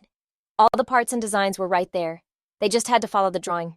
Even Timber, who's usually super quiet, had to ask like, Elder, what even is this thing, another cart? And Leo just laughs. Haha, nah, this ain't a cart. It's a tool for twisting. Thread. You can use it for wool and hemp. And with this bad boy, you won't have to use your hands to twist it anymore. Bro, the guys were totally shook when they heard that. Without using your hands, you could still twist it automatically. They were thinking this thing was basically a cheat code. The carpenters started whispering to each other, all hyped, and their respect for the elder just went through the roof. The carpentry team was grinding all morning long. Since it was their first time building one, it wasn't going super fast. You know, they only got the main frame done by noon. Then at midday, everyone just took a quick break. But get this, because the Han tribe blew up so much nobody even eats lunch anymore. It's crazy. They're probably gonna have to wait till the second harvest in the fall when the rice is ready for things to get better. But the amount of rice they can even plant for that depends on how fast they can make new patties. And that canal digging squad of a few hundred people had been going hard for over a week straight. The canal was already like 8 feet deep. Compared to the first one they dug, they were moving at lightning speed. It was mostly because of all the new people. Plus they had dozens of those wild oxen helping out. So after that quick break, some of the carpenters got right back on the grind. And just as Leo was tweaking the last set of gears, some dude from the pottery team comes sprinting over, totally freaking out with excitement. He's like, Elder, our wooden boat is... Right, I'm back, and get this. They hauled back a whole boat of limestone and more than 10 rabbits. So like, what's the plan? Leo just pops up, strolls over to the river, and starts bossing everyone around. First off, get someone to toss the rabbits in the pen. The boat got tugged into the water channel. Bet I'll find someone to get on that like right now. So this one dude just takes off running, no questions asked. Like 2 minutes later, Leo's at the ice channel to meet the boat. The 4 young dudes steering it immediately hop onto the shore to say what's up to Leo. Leo gives them all a friendly pat on the shoulder like, y'all went hard for real and you still gotta bounce after unloading. Check if you're missing anything. Just go hit up the elder and grab whatever you need. Thanks, Chief. We're gonna go get our stuff. Leo just nods and tells some other guy to go get Lou and to bring a crew to unload the boat. Chief, what's the deal with this lime powder? Lou comes sprinting over, all curious. Oh, this is for building houses. You mix this stuff with water. And boom, you got mortar. The houses are gonna be way tougher than with that basic clay, and they'll be waterproof too. Then Leo, like a magician, finds 2 ox carts and a little hand cart. Haul all this limestone over to the stone wall. Once it's all moved, I'll teach you how to build a sick new kiln. Say less, Chief. Lou took the orders and dipped. The whole tribe was back on their grind, and Leo bounced back to the carpenters. It was crunch time, the final assembly of the carting machine. Once all the shafts and spinny parts were locked in, Leo plopped down to test out the pedals. Okay, so it was a little loud, but whatever, no biggie. A little grease would totally fix that. And just like that, the carting machine was done. And somehow it was already like 5 in the afternoon. But hey, it wasn't dark yet, so Leo immediately hits 2 people with the new mission: make another one of these chairs. After a super quick rundown, the carpenters were already on it.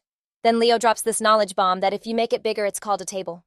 And in the future, every single house is gonna need tables and chairs. Woody was kinda shook, like, for real, we gotta make that many. Yep. Every single person in our tribe needs at least 1 chair, and each house needs at least 1 dinner table. And 2 tables that are a little lower. When it gets freezing in the winter, you can just chill on the heated bed to eat or write, and the ladies can sit on the bed for sewing. Like, they're super versatile for real. We can just whip them up little by little once the city's built. After dropping that knowledge bomb, Leo just grabs the chair and gave a nod for 2 tribesmen to carry the machine and follow him right to the front door of his and Lily's cottage. He stopped there, leaving the machine outside for a hot second. Tomorrow, they could build a little shed for it and find it a forever home. So Lily had just finished washing Bluebell's fleece, right? And she sees Leo dragging this weird-looking contraption back and totally runs over to see what in the world it was. Leo puts the chair right in front of the machine, pulls Lily down to sit, and tells her to put her feet on the 2 pedals and just start pumping. And Lily immediately lets out this huge gasp, like, whoa, why is this thing spinning? It's going so fast. Leo, all hyped up, bolts to the drying area and brings back a massive basket of dried goat wool for Lily. And get this, Leo was even more buzzing than Lily was. This was the machine's big debut. If this thing worked, it wouldn't be long before my man would finally have some underwear to wear. So Leo's patiently standing behind her, walking her through it step by step. And when Lily sees this messy fluff ball of wool turn into perfect finger-thick yarn after just a couple of pumps, girl, you gotta understand, doing that much wool before would have taken legit ages. Even pretend to be calm. She just straight up planted a kiss right on your face. At this point, she had absolutely 0 doubts about what you'd said, that you could actually make cloth without using your hands. But you knew this was just level 1. Tomorrow you still had to whip up a spinning wheel. The very next morning, the sun's barely up and Lily's already awake and ready to grind. Ever since trying that carding machine last night, she was literally counting the seconds for the sun to come up. When you finally rolled out of bed, Lily was already making that carding machine sing. She had a rattan basket under the chute, and it was already half full of yarn. Seeing how stoked she was and so dead set on making cloth, you just had to shake your head and laugh as you headed to the carpenter's. Looked like you were stuck playing carpenter for the next few days. On top of the spinning wheel, you also had to build a loom. The spinning wheel wasn't even that hard, to be honest. In your past life, tons of old-timers in the country could make one. All you really needed was an old bike wheel and you could totally MacGyver one. Using what you learned from making the carding machine yesterday, this time you designed a single-spindle spinning wheel that was also pedal-powered. Just like last time you sketched out the blueprints on a piece of animal hide and handed it over to Woody. You just stood there calling the shots, ready to lead the final assembly. And while you guys were busy cooking, OMG, not even a second to breathe, and this chick from the river comes sprinting over with the hot goss. She's like, the Lee tribe's pulling up again. They're dragging 2 whole trees and a squad of their ladies are carrying baskets. So do we let him in or what? And Leo's just like, yeah, let him pass, but have a crew of warriors shadow them straight to the other side of town. Bet, chief! And boom, the fisher lady was on it and dipped. Leo, of course, drops everything he's doing and jets back to the city. You know he's got to handle this trade personally. So on his way, Leo tells his boys to grab a bunch of huge wooden barrels for the pine nuts. He'd already hashed out the deal with the Lee tribe's head honcho, 1 full barrel of pine nuts for a big old bowl of that good white salt. Mason Lee was already posted up in the city, and the second he spots Leo, he runs over to say what's up. As Leo gives him the nod back, he strolls over to the Lee tribe peeps to check out their haul. Okay, so get this, 2 little trees maybe as thick as a dude's arm and around 13 to 16 feet tall, with these super straight trunks covered in this smooth, gray bark. Their tops were all oval-shaped and looked totally wild, like no one even touched them. The branches had 3 big pointy leaves each, so it was super obvious they were pine trees. Duh! The baskets the women plop on the ground were stuffed to the brim with shelled pine nuts. Each little nut was about the size of 2 soybeans. Everything looks legit. All right, let's make this trade happen. At Leo's word, Mason Lee immediately gets his people to start dumping the pine nuts into the big wooden barrels. As they emptied out all their pine nuts, all 20 of them only managed to fill up 7.5 barrels, and the 8th one was barely over halfway full. Leo gives it a quick look. You know his brain is already running the numbers. Aight, so you brought 2 trees and a little less than 8 barrels of nuts. That'll get you 9.5 bowls of salt. So what's the move? You want it all in white salt, or are you trying to trade for some pottery too? For the pottery, 1 full barrel of nuts gets you 1 clay pot or 2 clay bowls. Mason Lee is full-on concentration mode, counting on his fingers. Bro, it was simple math, up to 10. He's got his brow all scrunched up, mumbling, okay, we need 4 bowls of white salt, 5 clay pots, and 2 of the smaller bowls too. Can we swing that? As he says this, he whips out this long snakeskin pouch from his belt and hands it to Leo. Dude totally had it ready to go. Leo just nods, indicating it was no problem, and right away gets one of his guys to measure out the salt right there in front of Mason Lee. Chief Leo, you still gonna need more of these nuts and trees? For real, we need both the nuts and the trees. We'll take as many as you can bring. Hearing that, Mason Lee lets out this huge sigh of relief. That's clutch. In a few days, we'll slide through with another drop. And with that, he and his whole crew bounced. Leo immediately dipped over to the main road they were planning out in the settlement, found 2 spots for the trees, and ordered his dudes to dig holes and plant them. The 7+ barrels of nuts got tossed into storage for now, cause homeboy did not have time to press them for oil. It was way more important to finish that spinning machine he was working on. But literally the second he gets back to the carpentry team, a tribesman runs up with some major news. Ryder was about to arrive. So at that exact moment, Leo had just gotten back to the workshop, all set to finally put the finishing touches on the spinning machine. Then out of nowhere, this dude comes running in with some insane news. Ryder's leading the Han tribe's war party back, and get this, they're only half a day's journey away. This was a message from a scout who booked it ahead of the group.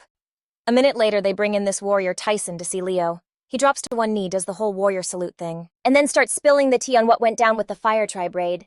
He explained that on the trip back out of the more than 1,200 women and kids they snagged, about 40 to 50 of them didn't make it, and most of them were pregnant women. Oof! Leo's face gets all serious when he hears that. After thinking for a sec, he tells Tyson to run back with a message for the main crew. He was like, tell them not to rush, just get back to the settlement before the sun dips. After Tyson took off, Leo summoned the elder and the shaman to tell the gathering team to get ready for all the new peeps with a standard of 10 people per hut. That meant they had to throw up 120 new grass huts around the old neighborhood. The women on that job got to work immediately. If they ran low on supplies, they were told to just use whatever else they could find. In no time at all, the entire area was buzzing like a beehive. Meanwhile, Leo rushed back to the carpentry team to keep grinding on the spinning machine. The guys had their jobs all laid out and everyone was working non-stop. Once the spinning machine was finally put together, Leo told Woody and a couple other dudes to crank out some more stools, and as many spindles as they possibly could. Then he dragged the finished spinning machine over to where Lily was. Lily was totally in the zone, using the carding machine to process a massive pile of wool. When she saw Leo hauling over the new spinning machine, her eyes totally lit up. He just smiled, set the machine down, and like a total pro got it started just by twisting a little bit of fiber. So Logan, being a total sweetheart, was super patient, showing her the ropes, like how to thread the needle and get all the threads connected. And get this, Lily's a freaking genius, and nailed it on her first try just watching the spinning machine come to life. She was so hyped, she literally started dancing around dying to weave some wool, but she had no clue when Logan was going to finish the actual loom. He just patted her head with a grin and was like, "Yo, the loom's going to take a few more days, but I promise it'll be done before those 30-plus skinny camels get their fresh fades." Right on cue, Caden and his squad rolled up to the tribe. Caden, Fang, and Blade stepped up to Logan to give him the rundown. Logan looked super stoked to see them and walked right over. He helped the guys up, told them to go chill out, then hollered for Fang and told him to get a massive feast going for that night. Oh yeah, they were about to throw a huge rager for sure. So when night hit, the Sun Tribe's camp was lit literally by all the campfires. The OGs and the newbies were all hanging out laughing and spilling the tea while chowing down. I'm talking fish and some bomb meat soup on the table.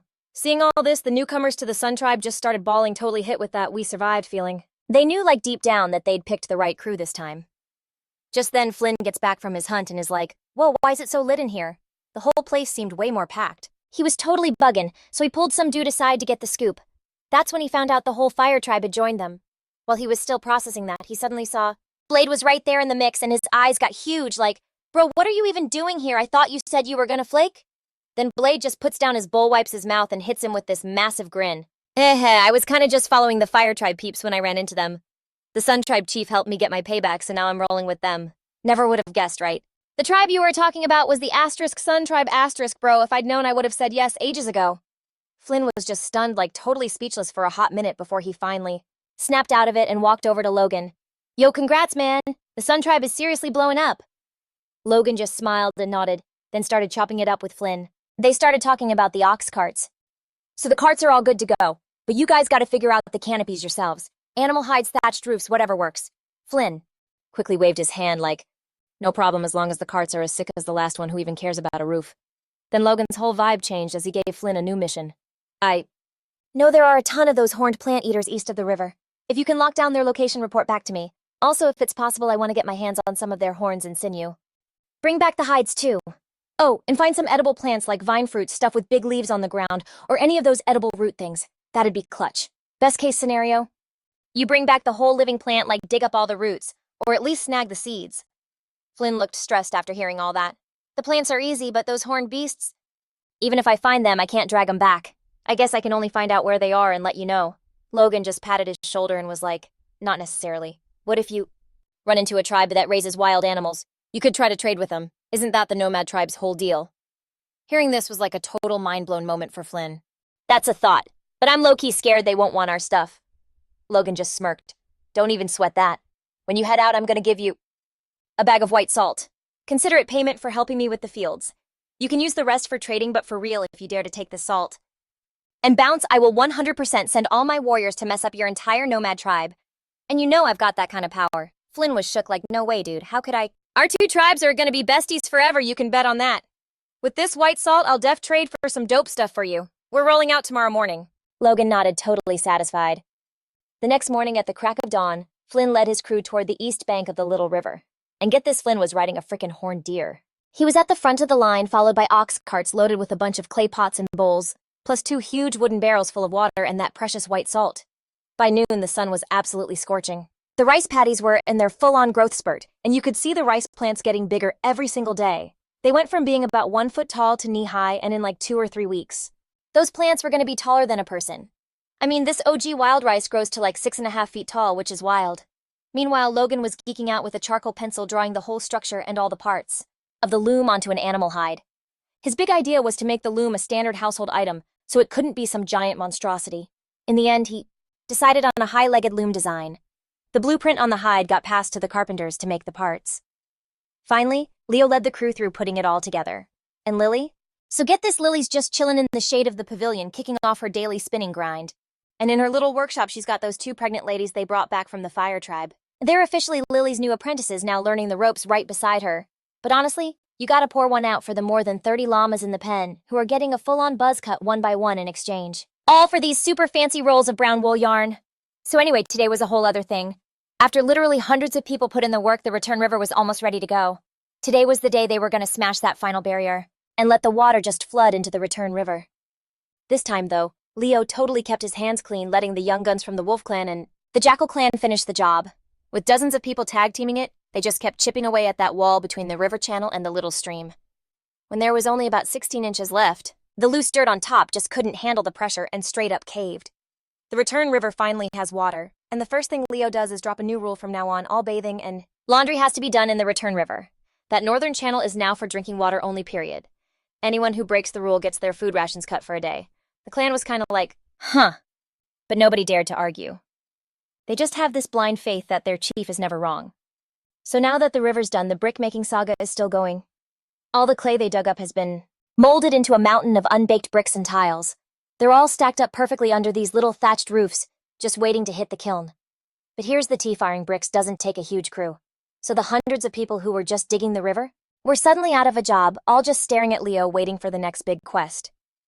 Leo thinks for a hot sec and realizes the most clutch thing to do now is build houses, like enough cribs for all 3 districts, which is about 300 households. Gotta get homes for the more than 2,000 people in the Han clan. You know, as he's mulling it over, a whole blueprint starts forming in his head about how to build up the central district. Originally, he was gonna make the whole middle area a giant plaza, but paving all that just felt like a major waste. A huge square spot, 120 yards on each side. Basically the size of 2 whole soccer fields could totally spare a little corner for public buildings. Like, for instance, a school. And his own private pad. Leo's thinking of building his house right on the school grounds, cause space is tight, and he's gotta be a little savvy with it. And speaking of saving space, modern architecture, with all its different floors, gave him a major light bulb moment. His own house has to be at least a little 3-story building. It's the only way to match his chief vibe. The plan was super simple. The area of that 120-yard square would be split right down the middle, north-south style. The north part is the school, the south part is the plaza, and right where they meet in the middle, they'll stick a flagpole for what's now the clan flag, but later is gonna be the national flag. Ooh, the drama. At the very top edge of the central district dead center, that's where Leo's house will be. It's planned to be over 3 stories tall, and no way in heck can it be shorter than the classroom buildings. LOL. With his house as the centerpiece, there'll be classroom buildings flanking it, 2 on the east and 2 on the west. These 4 buildings are set to hold 3,600 students, which is enough for the population cap of this whole district. The district can hold about 5,000 people max, so these 4 buildings are way more than enough for all the kids to go to school at the same time. In the near future, they probably won't even have enough students to fill them, maybe even leaving a few floors totally empty. And those empty floors, they could be a library to store all the big brain knowledge Leo's gonna leave for them. Once the planning was a done deal, he started dishing out new jobs to the crew that just finished the river. Every single one of them got assigned to the home construction team. The original construction crew, which Leo had personally trained, was just 20 people split into 4 groups of 5. After Jude sent over a few new recruits, each group was rocking over a dozen people. Back then, they could build 4 houses at once, but now those 4 groups got split into 20 smaller crews. The OG members of the construction team got an instant promotion to group leaders. Each new squad was built around a leader, plus the new guys who had already helped build one house. The clansmen who were fresh off the river project got thrown into these groups as extra muscle. I mean, they had 0 experience building houses, so they had to start with the basic stuff like laying foundations and putting up walls. The construction team, after this whole reorganization, had leveled up to a massive scale of 20 groups, with each group having no less than 20 people. They had everyone from masons to mortar mixers, brick carriers, and even master bricklayers for doing tiles and corners. Even though some of them were still a bit clumsy, they were learning crazy fast, because you only get good by actually doing it. From that day on, the Han clan went into a major building boom, with residential areas popping up at a rate of 20 houses at a time. The whole tribe was a wild, busy scene, with everyone grinding for the glow-up. A week went by, in the blink of an eye, and the rice in the fields was already chest-high. From a distance, it looked like a literal sea of green. The peanuts next to the rice paddies were also popping off, and even though you couldn't see them underground, the leaves on top were looking ridiculously lush. The chili peppers were already covered in these pure white flowers, which means they could probably be eating fresh peppers in just a few more weeks. At the same time, the crew over at Gemstone Mountain was not playing around. This week they shipped back like 2 whole boatloads of limestone plus dozens of rabbits. And get this, the lime crew totally crushed it and fired up a fresh batch of lime. So when Leo saw all this, he was straight up ecstatic. He knew that with a little water, this quicklime would turn into the perfect stuff for building, and once you slapped it on the cracks, it would lock those bricks together totally waterproof. And once they had a bunch of it, they could even paint the inside walls with it, making them super white, which would make the rooms way brighter. So in the last couple of days, the Lat tribe from across the river rolled through to trade 2 more times and to make things easier. Leo had told him before to just chop the tops off the tung oil trees, and this time, they actually listened.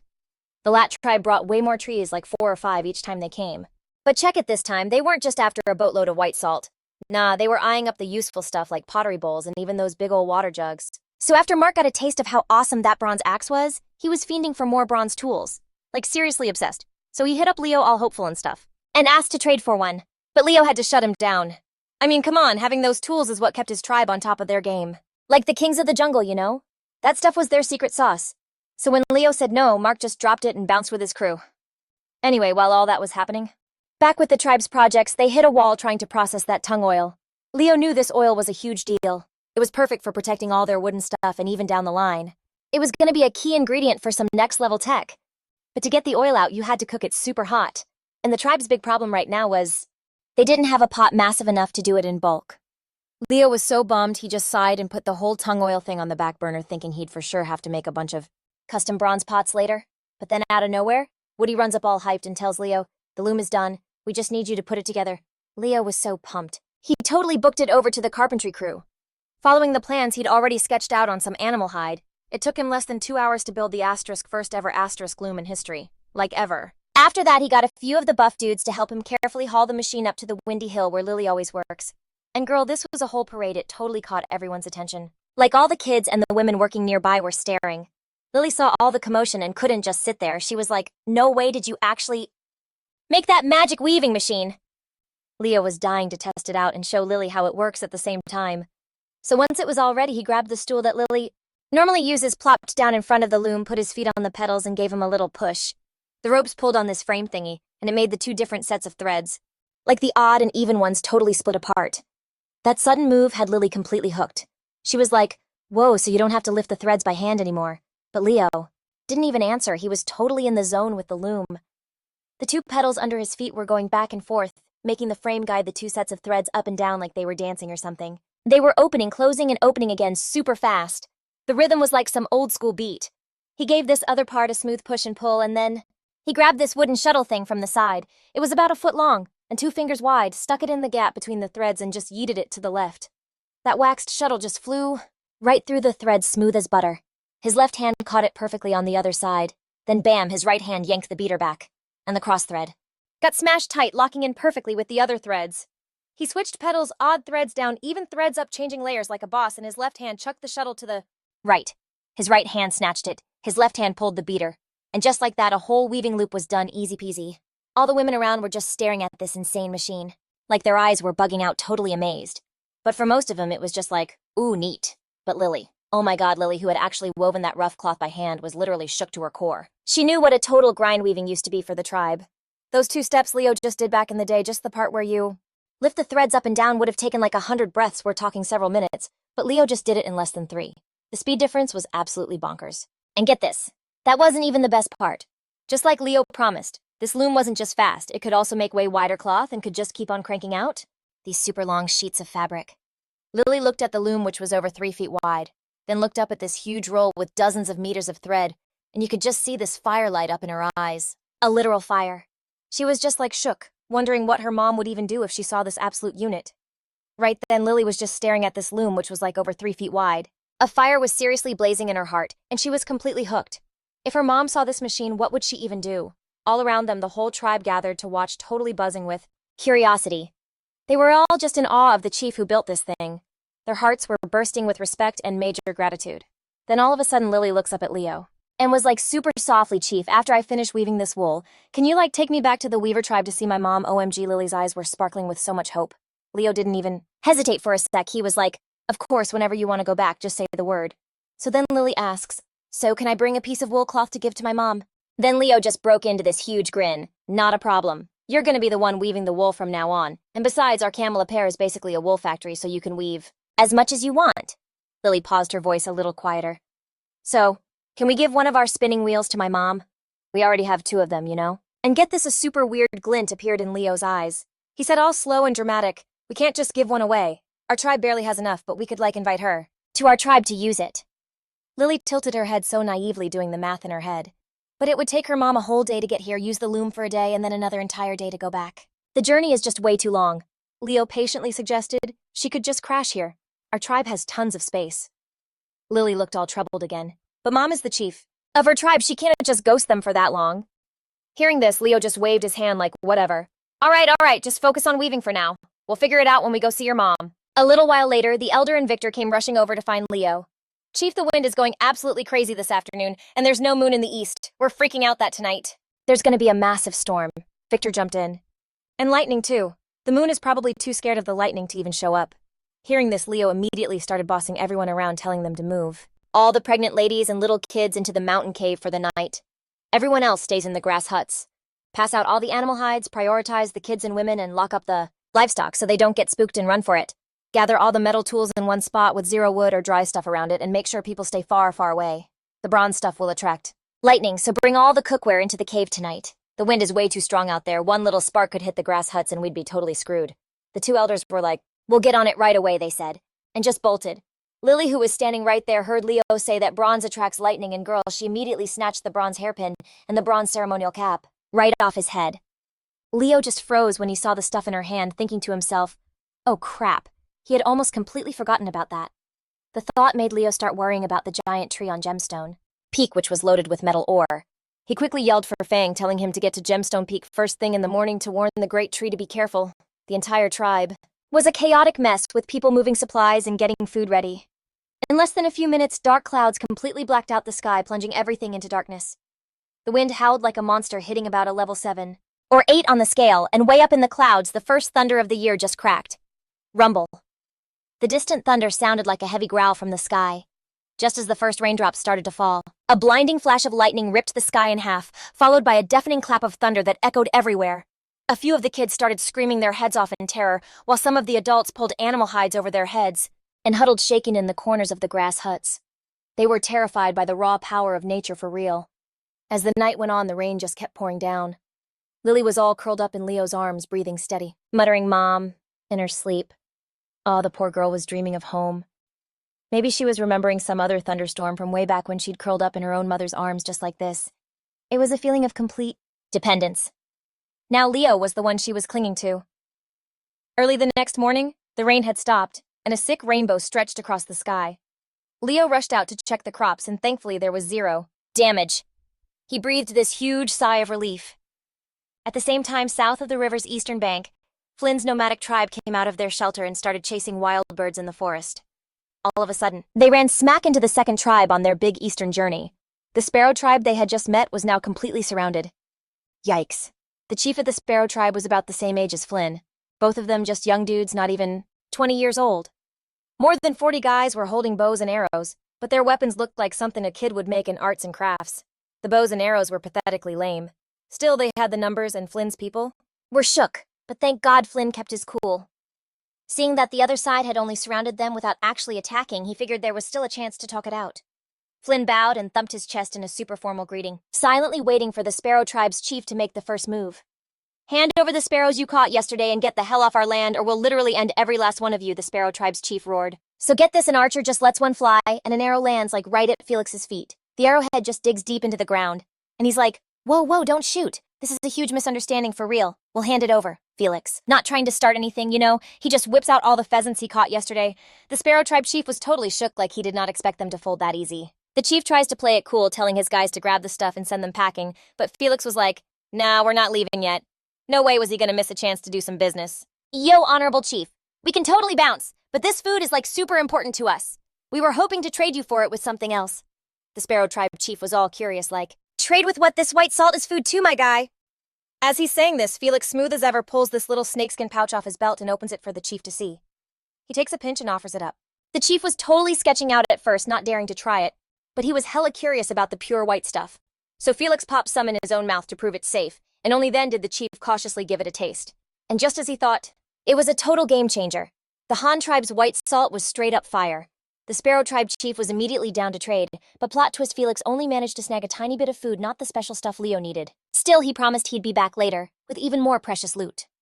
After dipping from the Sparrow tribe, Felix's crew headed southeast, where they were more likely to run into other tribes to find what Leo needed, like ASAP. Meanwhile, back at the Han tribe, a scout from 8 Treasures Mountain rolls up with the tea on Big Tree over at Ping An. Apparently, they even built a whole house. The place was crawling with wild animals, so getting food was a total non-issue. Leo was so confused. Like, wait, weren't they supposed to be mining? How'd they have the energy for a full-on construction project? After grilling the scout, he found out that the dozen or so dudes were mining ore, getting about 2 or 3 cartloads a day. But the ox cart took a whole 2 days for a round trip. The transportation was way too slow for how fast they were mining, so they had all this free time to upgrade their living situation. Big Tree basically told Leo that if the limestone shipments seemed kinda weak, he could just get the carpenters to build more ox carts. The mining output was definitely high enough to keep up. And just like that, the carpenter squad who had been laser-focused on making looms started building ox carts instead. This time they were making these beastly 4-wheeled carts all about max capacity to save on pulling power. They made the wheels wider and the cart bed was basically a giant deep trough. Over the last few days, the carpenters' glow-up was insane. Over 20 people were just grinding on the machinery, and with the super-skilled master carpenter leading them, they were working crazy fast. In just 6 days, they cranked out 12 spinning machines and 2 super intricate carding machines. That first-gen vertical loom Leo designed was also coming along great. One was totally assembled, and they just put the frame up for another one. Lily was so hyped seeing more and more looms. She got crazy good at operating them, going from 1 meter of fabric a day to 2 meters, then 3 meters, and even 10 feet, and she was still getting better. Like before, it would have taken the Mulberry tribe 2 or 3 months to make what she was doing now, and the quality would have been total garbage in comparison. But Leo wasn't that excited, TBH. He was still obsessing over the flying shuttle loom. With that thing, the weaving speed would increase by at least 3 times.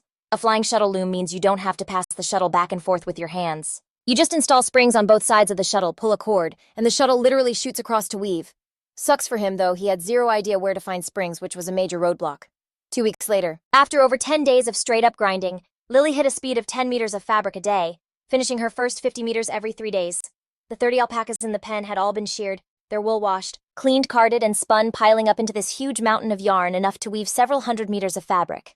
But once that was all woven, what were they going to use next? This was giving Leo a massive headache. He couldn't just let the loom sit there collecting dust. He had to find a new source of materials. That night, Lily came up to him all hesitant and was like, "Can I go back to the weaving tribe tomorrow to visit my mom?" She wanted to bring 2 meters of fabric as a gift, since there wasn't anything super urgent going on. Leo just nodded. "Duh, of course. And I'll give your mother-in-law another 20 meters of fabric, too." The next morning, after giving his instructions to Violet and the elders, Leo and Lily bounced riding Ash Mountain and Meat Bun. They were just taking it easy all morning, and by noon they could see the hemp fields of the weaving tribe. The women of the tribe were out there harvesting the first hemp fibers of the season. The second the 2 of them showed up near the fields, this piercing alarm horn went off. Hearing it, everyone whipped their heads around at the same time, only to see 2 giant figures rolling up, and their faces just dropped. They literally dropped their tools and started running back to the village in a total panic. The whole field was pure chaos. Seeing this, Lily shot up and screamed, "Mom!" Her call literally stopped the fleeing crowd dead in their tracks. They looked back and saw Lily waving like a maniac from the back of the beast, her face just beaming with joy. Frost was the first one to snap out of it, her eyes sparkling with happiness as she just sprinted towards her daughter. Lily quickly slid off Ash Mountain's back and ran toward her mother. The 2 of them had this huge crying hug right in the middle of the field, talking about how much they missed each other this whole time. After a minute, Lily grabbed the roll of woolen cloth from Ash Mountain's back and gave it to Frost. "Mom, this is fabric I wove from alpaca wool. It's for you." Frost took it, just stroking it gently, her eyes filled with total amazement. "It's so beautiful." Lily smiled and said, "I wove this on a Han tribe loom. Our tribe has so many more machines now. And get this, another one of his crazy magic contraptions. Now it only takes like 6 days to whip up a bolt of fabric this big." All the ladies from the Weaver tribe were just swarming it, their eyes practically popping out with jealousy. Ivy was like, "Leo, for real, is this loom actually that legit?" And Leo, smooth as ever, just grins and says, "Oh yeah, this thing is a total game changer for weaving. If the Weaver tribe had these babies, your weaving speed would go through the roof, no cap." By the way, I actually came to talk to you about something, Major Matriarch Ivy. And you could just see the look on Ivy's face like, "Uh-oh, what's coming?" "Spill it, Chief Leo." So Leo takes this big dramatic breath and drops the bomb. "Matriarch Ivy, I want to invite the Weaver tribe to merge with the Han tribe. I can teach you all how to make way better pottery, and not only will I hook you up with looms, but I'll throw in that good white salt so your people can live the high life." Lily's jaw just hit the floor like she could not believe he was pulling this move right now. The elders of the Weaver tribe looked totally shook and were kinda hesitating. But get this, the hunting captain. He was secretly so hyped he'd heard all the legends about the powerhouse Han tribe and knew linking up would be a massive glow-up. Ivy, though, was feeling all kinds of ways, like relieved but also super stressed about losing her tribe's whole identity. You know, after mulling it over, she's like, "Chief Leo, this is a huge deal. I gotta chop it up with my elders. I'll hit you up with an answer tomorrow." Leo was cool about it, just nodded And then he starts laying out all the Weaver tribe's struggles. Their lack of land and food, basically saying they could tackle all that drama together. And as Ivy was listening, to Leo, her brain was doing total gymnastics. She glances at Lily, then at her peeps around her and goes, "All right, Hand Tribe Chief, I gotta see your setup for myself before I make any promises." Leo just smiled and was like, "I was hoping you'd say that." So boom, next day, Ivy and the elders are trailing Leo back to the Han tribe. The whole way there, he's hyping up his tribe like crazy, getting them all curious and amped up. As they're getting close to Han territory, they bump into a hunting party, and these dudes are all smiles lugging several wild boars. When they saw the crew, the hunters gave a little bow. "Chief, we scored big time today, caught a few seriously chonky wild boars." Leo just nodded and grinned. "Nice. Take 'em back to the village. The whole squad's eating good tonight." So then they walk into the Han tribe, and OMG, Ivy and her elders were completely floored by the scene. A ginormous plaza, half-built brick houses. I'm talking stuff they had never ever seen, not even in their wildest dreams. Leo leads them to a construction zone and is like, "Matriarch Ivy, check it, this is where the Han tribe lives. They're not done yet, but they're gonna have stoves and heated beds, so in the winter, it's gonna be so toasty." Ivy steps into one of the unfinished houses, just vibing with how roomy it was, and the sick design, and she was seriously impressed. "This house is insane, way better than what the Weaver tribe has." Then Leo takes them to this temporary hut that's just packed with rows and rows of looms. Lily totally freaks out with excitement and runs over to a loom to show it off to the matriarch and elders. "This is it, the loom I told you about. It's ridiculously easy to use." And she starts working it like a total pro, giving everyone a little demo. An elder from the Weaver tribe steps up, squinting at all the moving parts, and his eyes are just sparkling. He's so blown away. He reaches out and touches the loom like it's a sacred artifact or something. "Dude, this thing is a legit treasure. If the Weaver tribe had these, our weaving game would be on another level." Then Lily chimes in, "Elder, if the Weaver tribe joins the Han tribe, we can all use these looms together." Hearing what Lily said, the Weaver tribe elder, he totally felt something, you know? He whips his head around to look at Ivy, and his eyes were literally sparkling with hope. But then plot twist, Elder Jax, who was just like vibing with a loom nearby, turns to look at Ivy. He's got this major please, please, please look on his face, but Ivy's still overthinking everything, totally stuck. I mean, she's the boss of the whole Weaver tribe, so she's got a lot on her plate. But Elder Jax, he was so overweighting. He gives this super serious nod like, "I'm in, we'll join the Han tribe." But on one condition, they had to get looms exactly like these for the Weaver tribe. And then you guys, he straight up hugs the loom and starts bawling his eyes out, yelling about how his whole life was a waste. Like if only in his youth he'd had a loom this awesome, he could have woven so much more fabric. He's just standing there having a total meltdown. Seeing Elder Jax making a whole scene, Ivy was kind of backed into a corner and couldn't really object. But she still wasn't 100% sold. "Chief Leo, I can agree to join the Han tribe, but there's something that's still bugging me. Most tribes have small populations, right? Even with a few hundred people, you gotta spread out or you'll run out of animals to hunt. But the Han tribe is huge. So if our whole Weaver tribe moves in, how is this one spot gonna feed everybody?" Leo didn't answer right away. Instead, he just led them over to the livestock pens behind the walls, letting them see for themselves instead of just listening to him talk. A classic show don't tell move.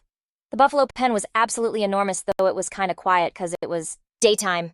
The herd was out putting in work, but the alpacas in the next pen over were still there, just chilling.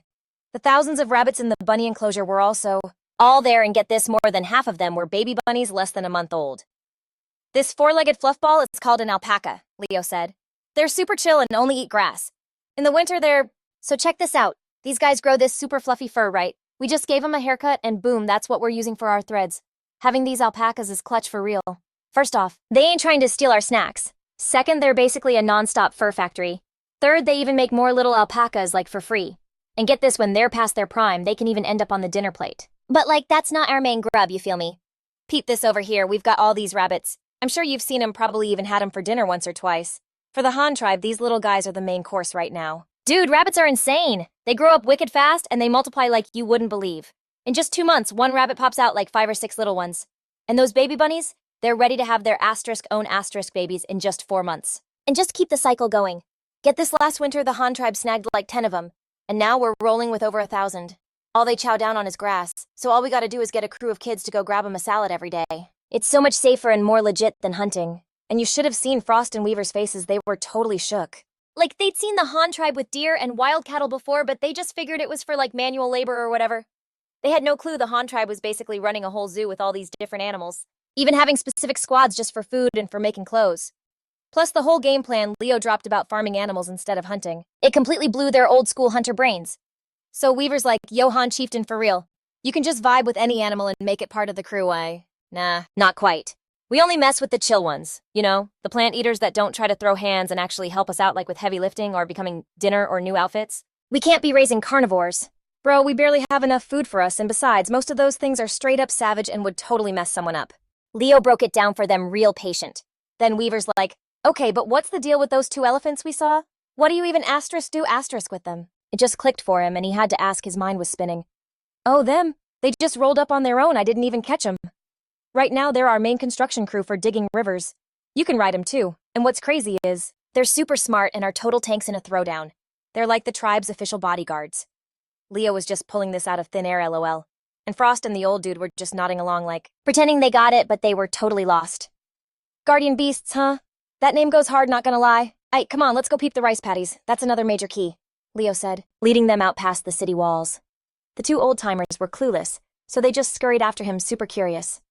East of the wall, there were these 2 rivers we totally dug ourselves, all sparkly with water flowing, and on both sides were fields of hemp and rice. Okay, so you probably recognize the hemp field over there. That's a new strain we planted this year. The first time I ever rolled up to your tribe. It was low-key to figure out how to grow this stuff. Leo pointed to the hemp field north of the canal. Frost, who was right next to him, got all awkward when he said that. LMAO, she was probably remembering how they literally tied him up and kidnapped him the first time they met. Anyway, over asterisk there, asterisk is the rice we're growing. And asterisk, this asterisk is the stuff that you can actually eat. Leo took them over to the rice paddy and pointed at a stalk to break it down. See these little grains they grow up here? When the rice is ready, we collect the seeds. That's our food right there. The grains from just one of these stalks can totally fill up a grown-up. We call it white rice. And once it's all dried out, you can keep it for years. But you can't just munch on it raw, the grains are hard as a rock. You gotta cook them with water. A ton of water makes it like a soupy porridge, and a little water gets you that good fluffy rice. Like, people can literally live off just rice. It's our main thing. And OMG, Frost and Weaver were just speechless. Mind blown. It was the first time they'd ever heard you could actually grow food. Wait a minute, Frost said. So if 1 stalk of rice can feed a whole person, isn't that like way more of a sure thing than hunting? Hun Chieftain, if this rice stuff is so fire, why don't we just plant a butt-ton of it? Like, why are we even bothering with all those other animals? Kinda seems like doing extra work, Frost asked. And OMG, she totally said we, without even realizing it. Listen, rice is the goat, but you can't just live on rice alone. Plus, it's not just for us to eat. You can feed it to the animals too. We eat the good part, the animals eat the stocky part, total waste to just burn it. Then the animals, asterisk leave presents asterisk in the fields, which makes the rice grow even bigger and better. It's a whole vibe. But about planting a ton of it, it's actually super hard. You can't just plant rice wherever. It needs these special flooded fields, these paddies. The rice fields gotta stay underwater all the time like these right here. Our whole tribe had to team up to dig these rivers and make these fields. Yeah, we dug this river and that one over there with our bare hands. And all the dirt we dug up, we used that to make the bricks for our houses. Bro Frost and the elder's jaws were on the floor. Wait, people can dig asterisk rivers asterisk? If Leo hadn't said it himself, they would have thought he was capping. I was so sure those 2 rivers were all natural. Yeah, no wonder you thought it was sus how straight that river was. We literally just finished digging that other one a few days ago. And I'm planning to blow up the rice fields next month. Lance said, pointing to the brand new river. For real, there's still time to plant rice now. How long does this stuff even take to grow? The weaving elder asked. So from when you plant the seeds till they're like popping off with fruit, it takes over 3 months. In the spring, when the ice is gone, you can plant 1 crop, and by early summer, it's harvest time, baby. Then you can pop in a second crop, and if you hustle, you can snag another harvest before summer's over. And like in theory, you could even try for another one in the fall, but I'm not totally sure if we could pull it off. Grab it before winter hits. Yeah, going for 3 crops this year seems kinda wild. But if we totally master the seasonal vibes and temps and just go beast mode on plowing and replanting after each harvest, then theoretically 3 crops might actually be a thing. This was like the first time Frost and the Weaving Elder had ever even dealt with rice plants. Listening to Lance's whole spiel, they were doing some serious mental math. A year has 14 months, with 4 months of being a total ice block, which leaves 10 months to grow rice. If 1 stalk of rice is enough for a meal, each person would need over 800 stalks a year, and that's just for 2 meals a day. For 3 meals a day, it would be something like 1,300 stalks. Split into 3 harvests, that means planting 400 or 500 stalks each time would be plenty. This food source was looking super promising. No wonder it was considered a staple food. But low-key, only Lance knew that pulling off 3 harvests a year was a total pipe dream. Even though 10 months sounds like a ton of time, it was basically impossible unless you could start planting the second you finished harvesting at the turn of each season and get the new seeds in the ground immediately. That was just way too much work. Harvesting takes time, and so does plowing and fertilizing. The turnaround time alone would eat up 10 days, and that's if you were being crazy fast. 2 turnarounds would burn through almost a whole month. You could plant the 3rd crop, but it would 100% not be right before winter. This whole situation was honestly a little stressful. Still, where there's a will, there's a way. If they studied it super hard and shortened the rotation time as much as possible, maybe they could still make it happen. The tour for the two big shots from the Weaving Tribe came to a super successful end. They now had a totally clear picture of what the Han Tribe was all about. Both sides easily agreed to the Weaving Tribe merging with the Han Tribe. The Weaving Tribe wasn't moving over just yet, but as of today they were officially part of the squad. Lance was going to hook them up with production tools just like any other member of the tribe. In return, the Weaving Tribe had to hand over their entire harvest of hemp fiber. The initial supply plan involved Lance sending 5 ox carts over to the Weaving Tribe. These were just basic single-ox flatbed carts, the kind they usually used for lugging bricks around the village. The 5 carts were packed with pottery, white salt wooden barrels, bronze axes, bronze shovels, bronze spears, and other household tools. Along with all that, there were 10 spinning wheels, the tribe's only 2 super high-quality carding machines, and a loom. Right now, all the wool they had was already carded. During this downtime, Lance figured he'd just ship everything over to the Weaving Tribe to process the hemp fiber. Later on, he was going to give them the new style looms, the kind made specifically for weaving burlap sacks. The rice harvest was coming up, and the Han Tribe needed a crazy amount of sacks to store the grain. This was also going to be the first production task Lance assigned them. After they got back, the Weaving Tribe would have to switch over to weaving sacks full-time. Lance would send over the specs, the how-to guide, and the machinery later. For now, all they needed to do was focus on spinning as much hemp fiber as possible. This was also the reason Lance was sending 10 spinning wheels to the Weaving Tribe all at once. After they had seen everything, the afternoon started to chill out. Frost and the Weaving Elder along with Butterfly then toured the carpentry workshop and the kiln. To say it was an eye-opening experience would be a massive understatement. The Han Tribe was on a whole other level of civilized compared to their old tribe, but now they were also members of the Han Tribe, which meant they were going to get to enjoy all these amazing perks in the future. At that thought, this indescribable sense of pride just swelled up inside them, a feeling of belonging and becoming one with the Han Tribe. That evening, Frost and the Weaving Elder were treated to an unbelievably flavorful meal. Salt and peppers were used like crazy. Back in the Weaving Tribe, they had to be extremely stingy with their white salt. It was a super precious thing, sometimes traded for people's lives, so they'd never dare use it so freely. Each person would only take a tiny pinch to taste. Sprinkling it on food was an unthinkable luxury. The next morning, Lance got busy organizing everything, telling his people to get the supplies ready for the Weaving Tribe. Meanwhile, Frost and the Weaving Elder were totally focused on learning how to use the carding and spinning machines. This was the first job Lance had given them, and they were determined to absolutely crush it. It took a full day to prepare all the supplies, and the two of them spent that whole day grinding, learning how to operate the new tools. At dawn on the third day, the group set off on their trip back, rolling deep with 8 ox carts, and an escort of 10 tribespeople, 8 of whom were the cart drivers. The other 2 were women sent by Lance. They were original members of the Han Tribe, tasked with teaching the Weaving Tribe how to use the new supplies, and also teaching them the Han language. It was also a way to remind the Weaving Tribe not to forget their promise. Plus, it was a subtle warning not to even think about taking Lance's stuff and bailing, because that would absolutely never fly. Tagging along was the deer-riding hunting party. So the Moose Riders played bodyguard for the convoy all the way to the Weaving Tribe's valley entrance, then bounced back to the Han Tribe. The second the Weaving Tribe was gone, Leo literally sprinted to the workshop and went straight into mad scientist mode, trying to cook up a new loom.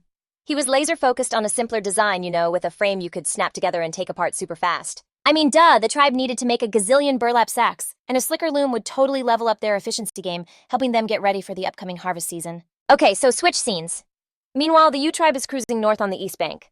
After a bit, they bump into this other tribe, and get this, their women are herding a whole flock of these tiny painted pigs that were shaped all weird, heading to their village.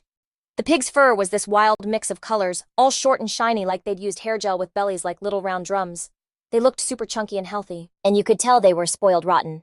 So of course Yudin from the U Tribe wasn't watching where he was going, and straight up fell into a trap the locals set. Cue the dramatic scream. Felix bolts over to check on him, then steps up and yells to the other tribe, "Yo, chill! We're the U Tribe! We're just passing through, we're not trying to start anything." So the local chief, this dude Gus, hears all the noise and strolls over with some of his crew. The second he clocks the U Tribe's ox and deer-drawn carts stacked with pottery, and that good white salt, his eyes literally lit up like a Christmas tree. Felix, seeing his chance, jumps right in to explain this whole trading thing and offers some of the white salt to Gus, like, "Hey, chief, you gotta try some of this white salt. It's like super pure, you can't find this stuff anywhere around here." So Gus he was instantly like, "Okay, bet, I'll trade you animal skins, whatever you want for this salt." Hearing that, Felix was low-key freaking out with joy. He pretends to think for a sec and goes, "Chief, I'm kinda digging these painted pigs you guys have. They're pretty cool. Any chance we could trade some of this white salt for a few of them?" And Gus was super chill about it. Just laughs and invites them into his village as guests to hash out the details. Once they get there, Gus gives them the grand tour, all excited, and starts spilling the tea on his painted beasts. saying, "So the painted beasts are obsessed with eating cat flowers and cabbage. We've got tons of that stuff around here. Plus, I can hook you up with some seeds and vines. Just take 'em back, plant 'em, and you'll be all set to raise your own painted beasts." Felix and his crew were like, score. This was a crazy good deal. So the two sides sit down to talk numbers, and after a little back and forth, the U tribe ended up trading their salt for 2 boy pigs, 4 girl pigs, and a whopping 50 piglets. But wait, there's more. Gus's tribe also threw in 10 super smart young women to help them get started, plus some cabbage seeds, flower vines, and a whole bunch of animal hides. The U tribe peeps were ecstatic, just cheesing as they led their new pig squad and hauled all their new swag back to the Han tribe. Meanwhile, back at the Han tribe, it was total chaos in a good way. Everyone was scrambling to build looms for the sacks, and the weaving tribe was also cranking out that linen like they promised. The U tribe was herding their pigs, rushing back to the Han tribe and being crazy careful the whole time, totally paranoid about something going wrong. The mining zone was also going hard 24/7, with a whole parade of ox carts hauling ore back and forth. Everything was going so well, like the future was looking super bright. But dun, they had no idea that some serious danger was creeping up on them. So that day at sunset, Cade's aunt comes tearing back to the tribe with like over 20 random people. And these guys looked totally freaked out, dead tired, and their bodies were covered in all kinds of wounds. They ask what's up, and it turns out they're refugees from some other tribe. Apparently their home got hit with some nightmare-level attack. Leo immediately runs over to get the scoop. The refugees are totally shaking, and they're like, "We were attacked by a whole mob of, people who eat people and this crazy huge psycho beast." They all looked absolutely terrified, like scared out of their minds. They rushed to tell Leo that the attackers were a crew of flesh-eaters, and they had this freaky huge savage beast with them. This thing was shaped like a person, and just one slap from it could literally launch someone into the air. Their whole tribe got basically wiped off the map, and only this tiny group managed to get away. Okay, so the second he heard that, Leo's heart started hammering like crazy legit, flashing back to that nightmare fuel scene with those man-eating apes. Dude did not even flinch, and immediately called up all the tribe's top dogs. With a super serious face, he started barking orders. "Fang, you gotta hit up the Tang tribe like right now. Tell them to shut down all the supply drops. And get this, pull every single miner from Treasure Mountain and all the ore carts from the East River back to base stat. The boat patrol, yeah, bring them back too. I want everyone back here to beef up our defenses. The logging and gathering crews can keep doing their thing for now. Fishing team, you guys are good too, but you better post some lookouts to keep an eye on things. If you see anything even a little sus, you report back instantly." So after laying all that down, Leo was originally going to set up a panic harvest. Night. But then he was like, hold up, everyone's been grinding all day and they're totally beat. Making them work more would be a hot mess and just cause drama. So he had to let his crew chill. But low-key, just in case, Leo still put 100 warriors on night watch while he was posted up in his room, totally big-braining it, trying to figure out how to handle these haters. He knew deep down that out of the 200-plus enemies, the real nightmare fuel was the man-eating apes. He had to find a huge open spot to throw down so his squad could totally own them with their skills. Plus, he needed a way to slow those apes down. He was thinking nets or some heavy-duty ropes would definitely be the move. Oh, snap! And then it hit him. They could totally use quicklime to mess with their eyes, blind them for a bit, and basically take them out of the fight. So he sent out 3 cavalry squads, each yeeting off to a different spot to spread the tea. He hit up the nearby allied tribes like, "Yo, suit up, it's about to go down," while his own people held down the fort. The ladies were split into 2 groups. One was on chili pepper duty, 'cause duh, those are a major key, and the other group went to get that rice. The guys got sorted into training groups based on their skills. The best archers bounced to the river to play bodyguard for the fishing team while they worked. And they were also hunting on the side to stack up on food. 100 of the most jacked warriors got together to practice with meteor hammers, which were basically just big rocks tied to long ropes, lol. I mean, if they could actually use those to tie up the man-eating apes, it would be a massive game changer. The rest of the dudes practiced yeeting these short-weighted ropes, but hold up, these weren't just any ropes. These were for slinging little cloth bombs filled with quicklime to nail the enemy. And Leo wasn't just kicking back either. He was personally testing out the quicklime packets, always tweaking the way they were tied to get the best pop. After a few failed attempts, he finally figured out the perfect knot.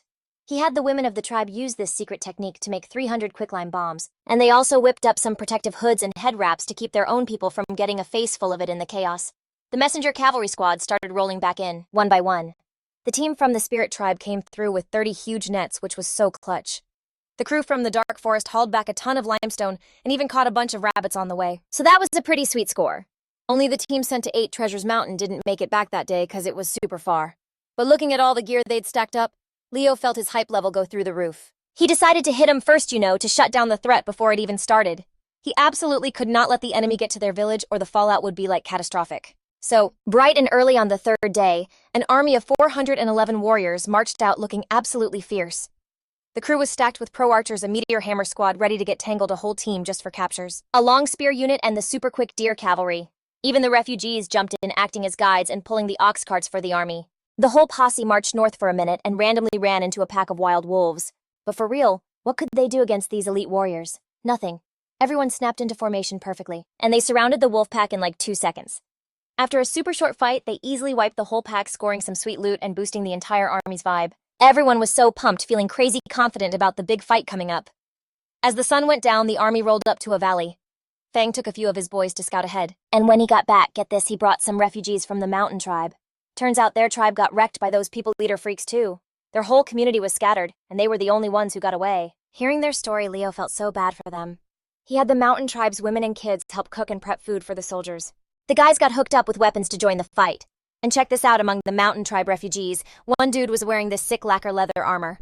It totally caught Leo's eye, and he took it to check it out up close, discovering that this lacquer leather armor was not only crazy tough, but also super light. He was immediately obsessed with the material called lacquer grass, and was thinking to himself, okay, after this battle is over, I am so finding this awesome grass. Like if they could harvest a ton and make this armor for all his warriors, the tribe's power level would go off the charts.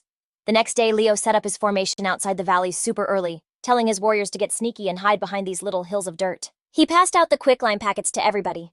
After all the prep was done, Leo led the cavalry toward where the enemy was probably going to show up. By noon, they finally spotted some action at the edge of the forest.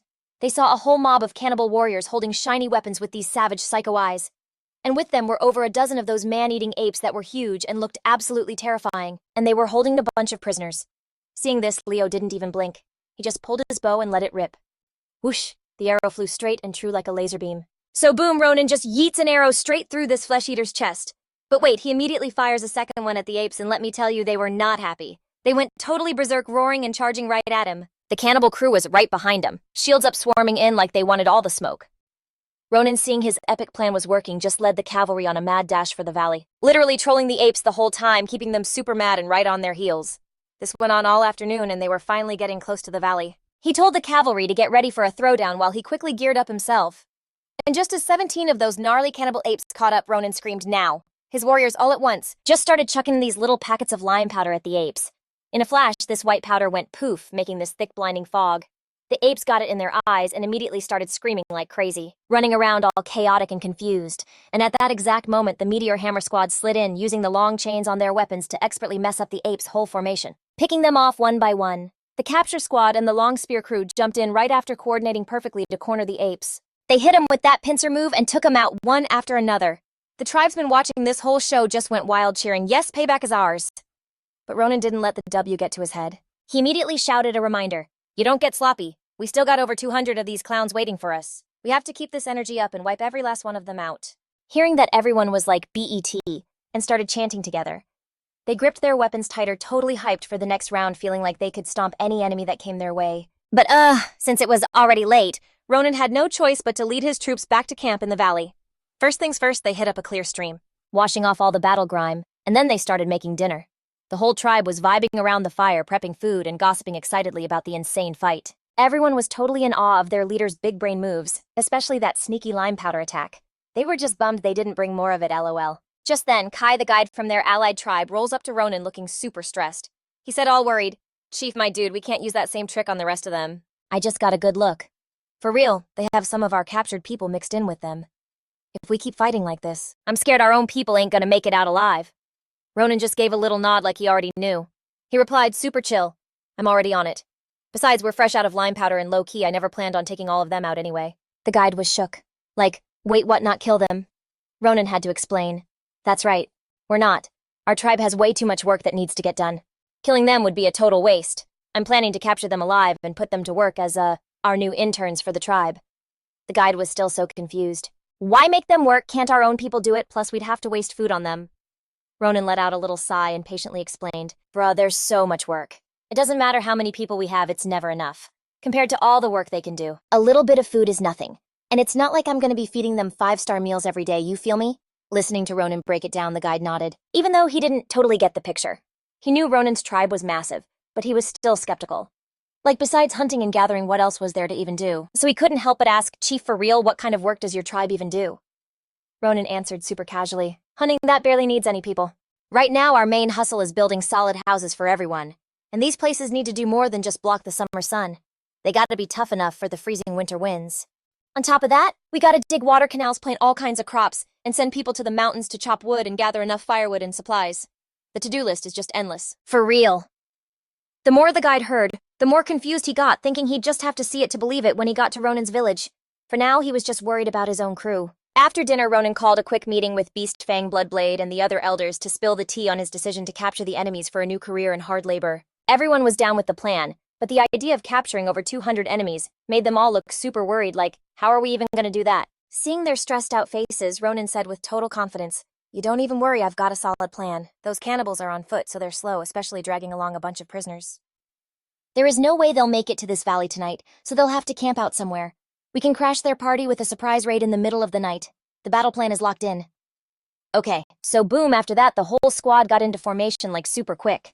The crew was still thinking about that ambush from earlier, even though they'd basically been just chilling all day on the battlefield. You know, just resting up besides that little scuffle at sunset. Plus, they were fresh off a win, so the vibe was like through the roof. So when they heard their boy Leo say they were about to go on the offensive and snatch up the enemy for some forced labor, everyone was so hyped. But then get this, the very first order Leo dropped had all his homies looking at him sideways. It was so weird, it was hilarious for real. Leo deadass told everyone to dig a massive pit by the stream and then flood it to make this giant, nasty mud puddle. And next he made them all jump in and roll around till their whole bodies were caked in mud, even their weapons. No exceptions, everything got a thick coat of gunk. Leo was like, chill, the whole point is to blend in with the night. That way, when we slide at midnight, the enemy is going to be blind as a bat. So when it got pitch black, hundreds of Leo's warriors looking like walking mud statues split up into a few teams all neat. The vanguard was 30 dudes all fanned out and creeping north, staying about 40 feet apart. And Leo's one big rule was that if they saw any sign of the enemy up ahead, they were absolutely not supposed to throw down. They had to dip, immediately report back and regroup. Sticking to the game plan, the second unit of 70 guys rolled out in 7 spaced out lines, keeping a cool 220 yards away from the front squad. This was so they could provide backup ASAP if the first team got into it. The third team of 100 warriors split into 10 lines, also stayed 220 yards behind the second. The other 200 plus warriors with the cavalry and 2 ox carts were holding down the rear. Leo set it up like this because he knew that if the whole army rolled up together, they'd make way too much noise. He was scared they'd get spotted by enemy lookouts before the party even started. The crew was power walking through the night for like 3 or 4 hours, and just as the 5th watch was rolling around, one of the guys up front with eagle eyes suddenly spotted a little flicker of light way up ahead. He didn't even hesitate, just galloped back to spill the tea to the main group. When Leo got the news, he was squinting hard in that direction, trying to see what was up. He personally snuck up there for a closer look, and confirmed it was the camp of those cannibal weirdos they were hunting. Leo zipped back and got all his boys together, telling everyone to chill in a spot where they couldn't be seen. Then he handpicked 10 of his best archers to go creep on the enemy camp. But then he had a total aha moment and realized it was a terrible time to attack. So he immediately told the 1st and 2nd lines to fall back, link up with the main force, and get everyone together to just wait. Because Leo knew for a fact they had to wait for the 3rd watch, that was the golden hour, when the night is darkest and the enemy is totally exhausted. The tribe's hangout spot was not far from the cannibal camp, at least a mile away, like the perfect distance. As long as they whispered, the enemy would be totally clueless. And as long as they didn't light a campfire, they were basically invisible. Hearing that, everyone finally relaxed, chugged a ton of water from the barrels on the carts, and then just crashed around the carts sitting or lying down. But nobody was letting go of their weapons. They were straight up spooning their swords while they slept. Leo put Titus in charge for a minute, while he himself grabbed Blade and that guide from the nomad tribe.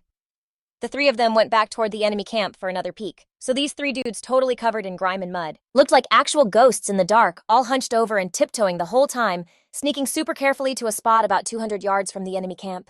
Then, like leopards hunting, they dropped to the ground and started crawling forward, slinking closer and closer. It took them over 10 minutes just to crawl those 200 yards. Finally, they got a clear view of the enemy. They saw that most of the cannibals were already passed out cold, using their rattan shields as janky little sleeping mats on the ground and just snoozing right on them. Not far from them were their sharp, long spears with a dozen or so just propped up in a pile. In their hands, they were only clutching rocks in case they needed to fight. These guys were sleeping like they were dead, probably thinking that with a dozen of their crazy man-eating monsters leading the charge, their opponents wouldn't even stand a chance. They never in a million years expected Leo to pull up for a rematch, so their security was a complete and total joke. They didn't even have patrols, and the few guard posts they had were manned by only 5 or 6 guys who were nodding off the entire time. There were over 200 people in this camp, but the prisoners they'd captured weren't even in the same area. They were stashed a little bit north, with the 2 groups separated by less than 30 feet. A few of their totem warriors were on guard duty there, looking kinda alert, probably because they were scared the prisoners would try to make a run for it. The captives were a mix of both men and women. And their kids. He'd clocked like 60 or 70 people this morning, but a quick head count now showed just a little over 50. Leo was low-key bugging about where everyone went. So that night, Leo gets his A-team together, and they're creeping through the shadows total ninja mode, inching toward the cannibal tribe's whole setup.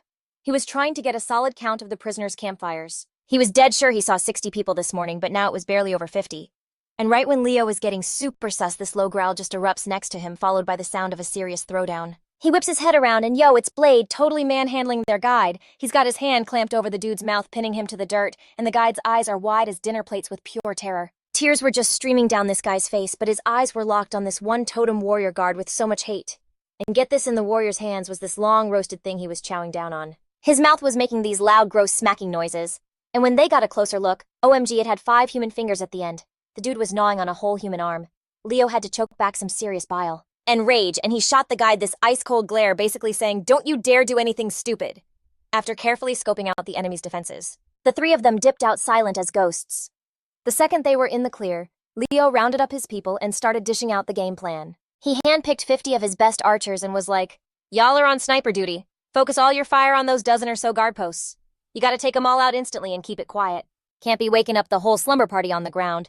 Next, he sent in 50 of his strongest warriors to sneak into the camp after the sentries were down and yoink everything. All the long spears just stuck in the ground, leaving them with 0 long-range game. The other 300 dudes were ordered to set up an ambush on all 4 sides, ready to storm in. They were rolling in with 30 huge nets to just trap the enemy. Any warriors without nets were on direct attack duty with the main goal of snatching their stone axes, leaving them totally helpless to even fight back. The rest would be easy peasy, just a good old-fashioned beatdown would do the trick. I mean, come on. Leo's crew outnumbered them almost 2 to 1 and were actually armed. Controlling this whole mess shouldn't be a problem. The super detailed recon mission and the briefing took him till like 2 in the morning, fully kitted out the main force. Kicked off the super tense night raid. Just like the practice run, everyone sprinted until they were about 200 yards out, then dropped flat and started the army crawl.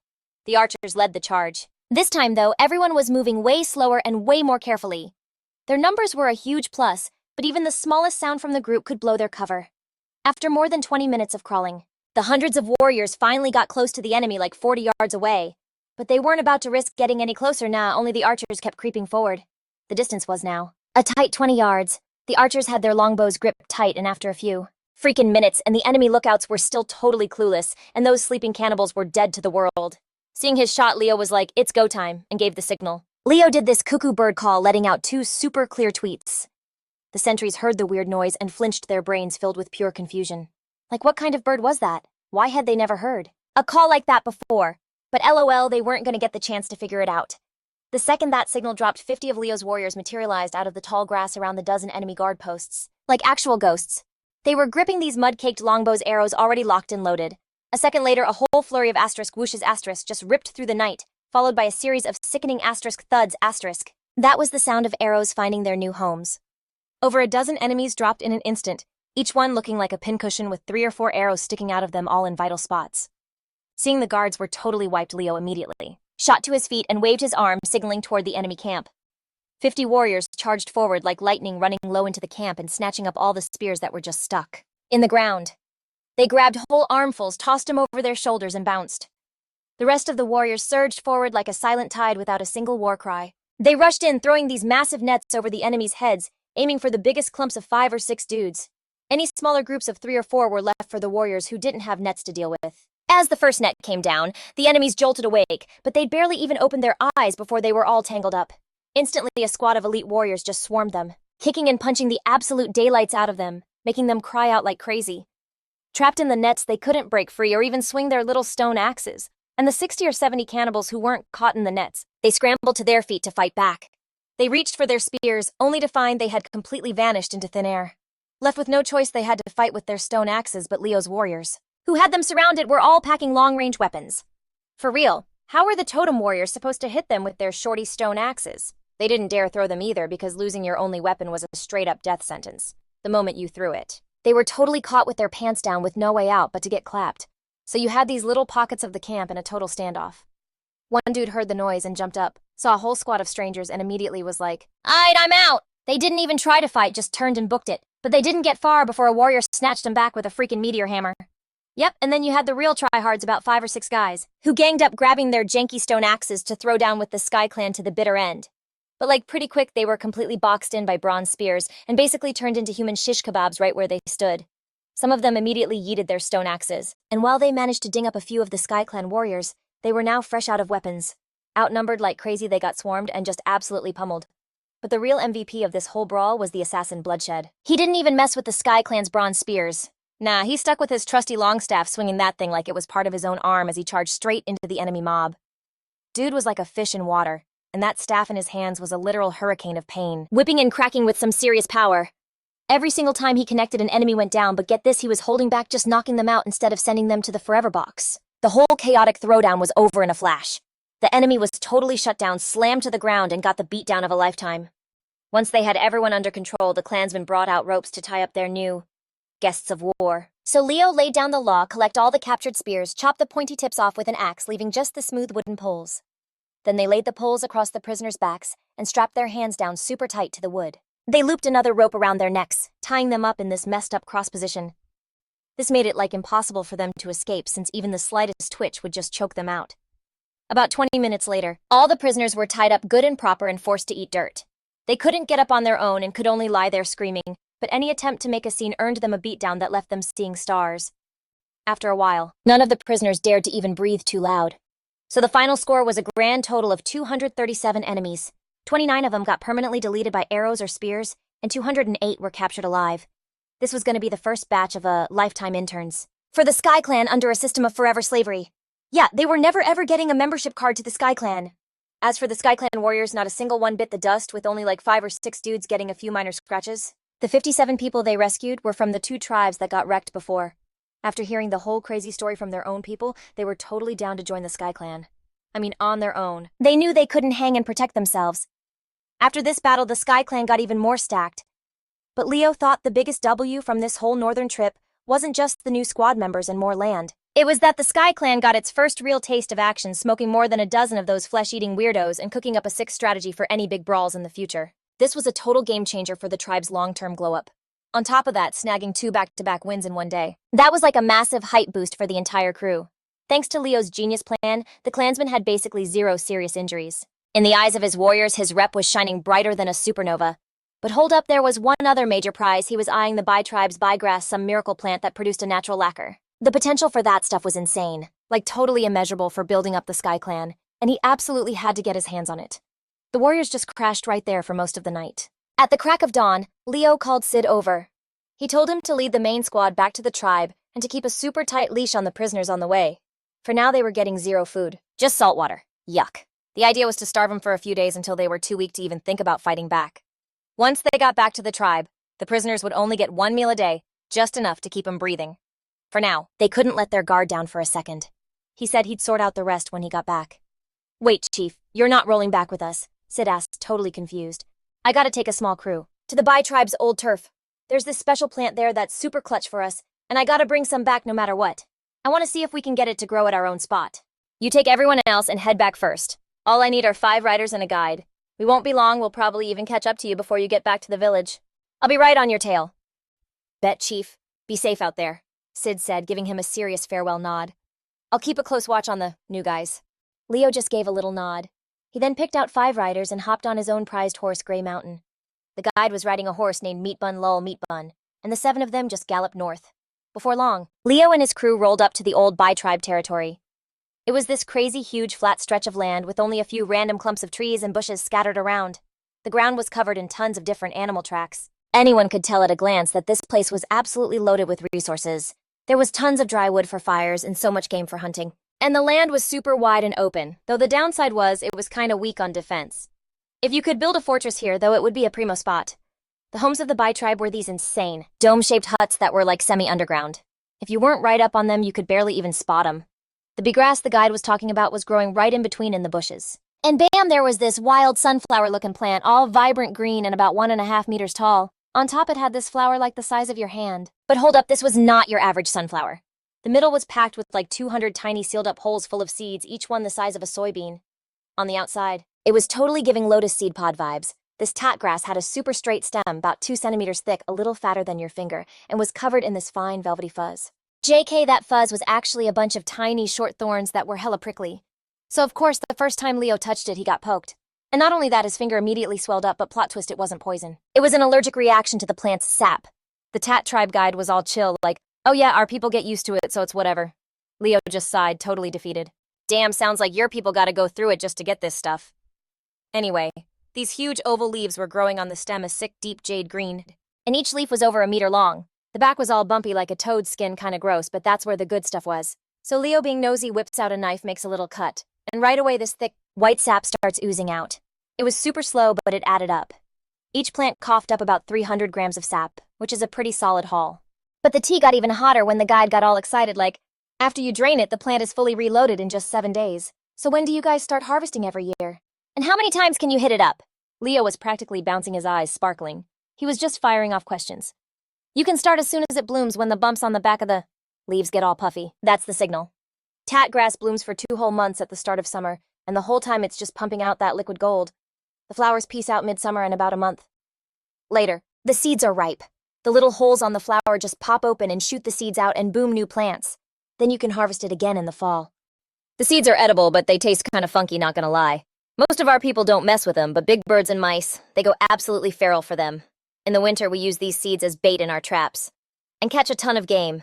The guide was spilling all the deets on the tat grass. Leo was literally on cloud 9. 2 seasons a year, 4 months of blooms, and 300 grams of sap every 7 days. 1 year with 2 seasons meant 120 days of harvest time. That's 17 harvests. A quick mental calculation told him 2 plants could crank out about 5 kilograms of sap. That's seriously insane. But wait, it gets even crazier. The seeds are edible, and even if they taste whack, they're perfect for feeding livestock, a total game changer. I mean, we raise those red-tailed black chickens, so wouldn't these seeds be perfect?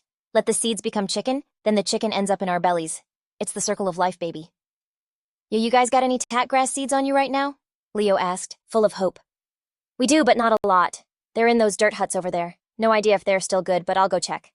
And the guide just took off running into the huts to find the seeds. So quick backstory, the Tat tribe got raided by some flesh-eating tribe before, so a few of the huts were all messed up. Leo immediately got everyone to start digging, following the guide's lead and careful directions. The whole crew teamed up and they ended up finding a good amount of black round seeds, kind of like big black beans. After a while of grinding, all the seeds were gathered up, weighing about 50 to 60 pounds. By the time they were done, the sun was going down. Seeing it was getting dark, Leo was like, "Aight, we're camping here tonight." And the group got busy again. Some went to get firewood, while others grabbed their bows to hunt. They came back with a few wild chickens and rabbits, enough food for 2 days. When it was chow time, Leo, as usual, started sprinkling some white salt on the food. The guide saw it and was shook like, "My dude, I've seen this stuff before." Leo was floored, thinking to himself, no way. Could there be... Where did you see it?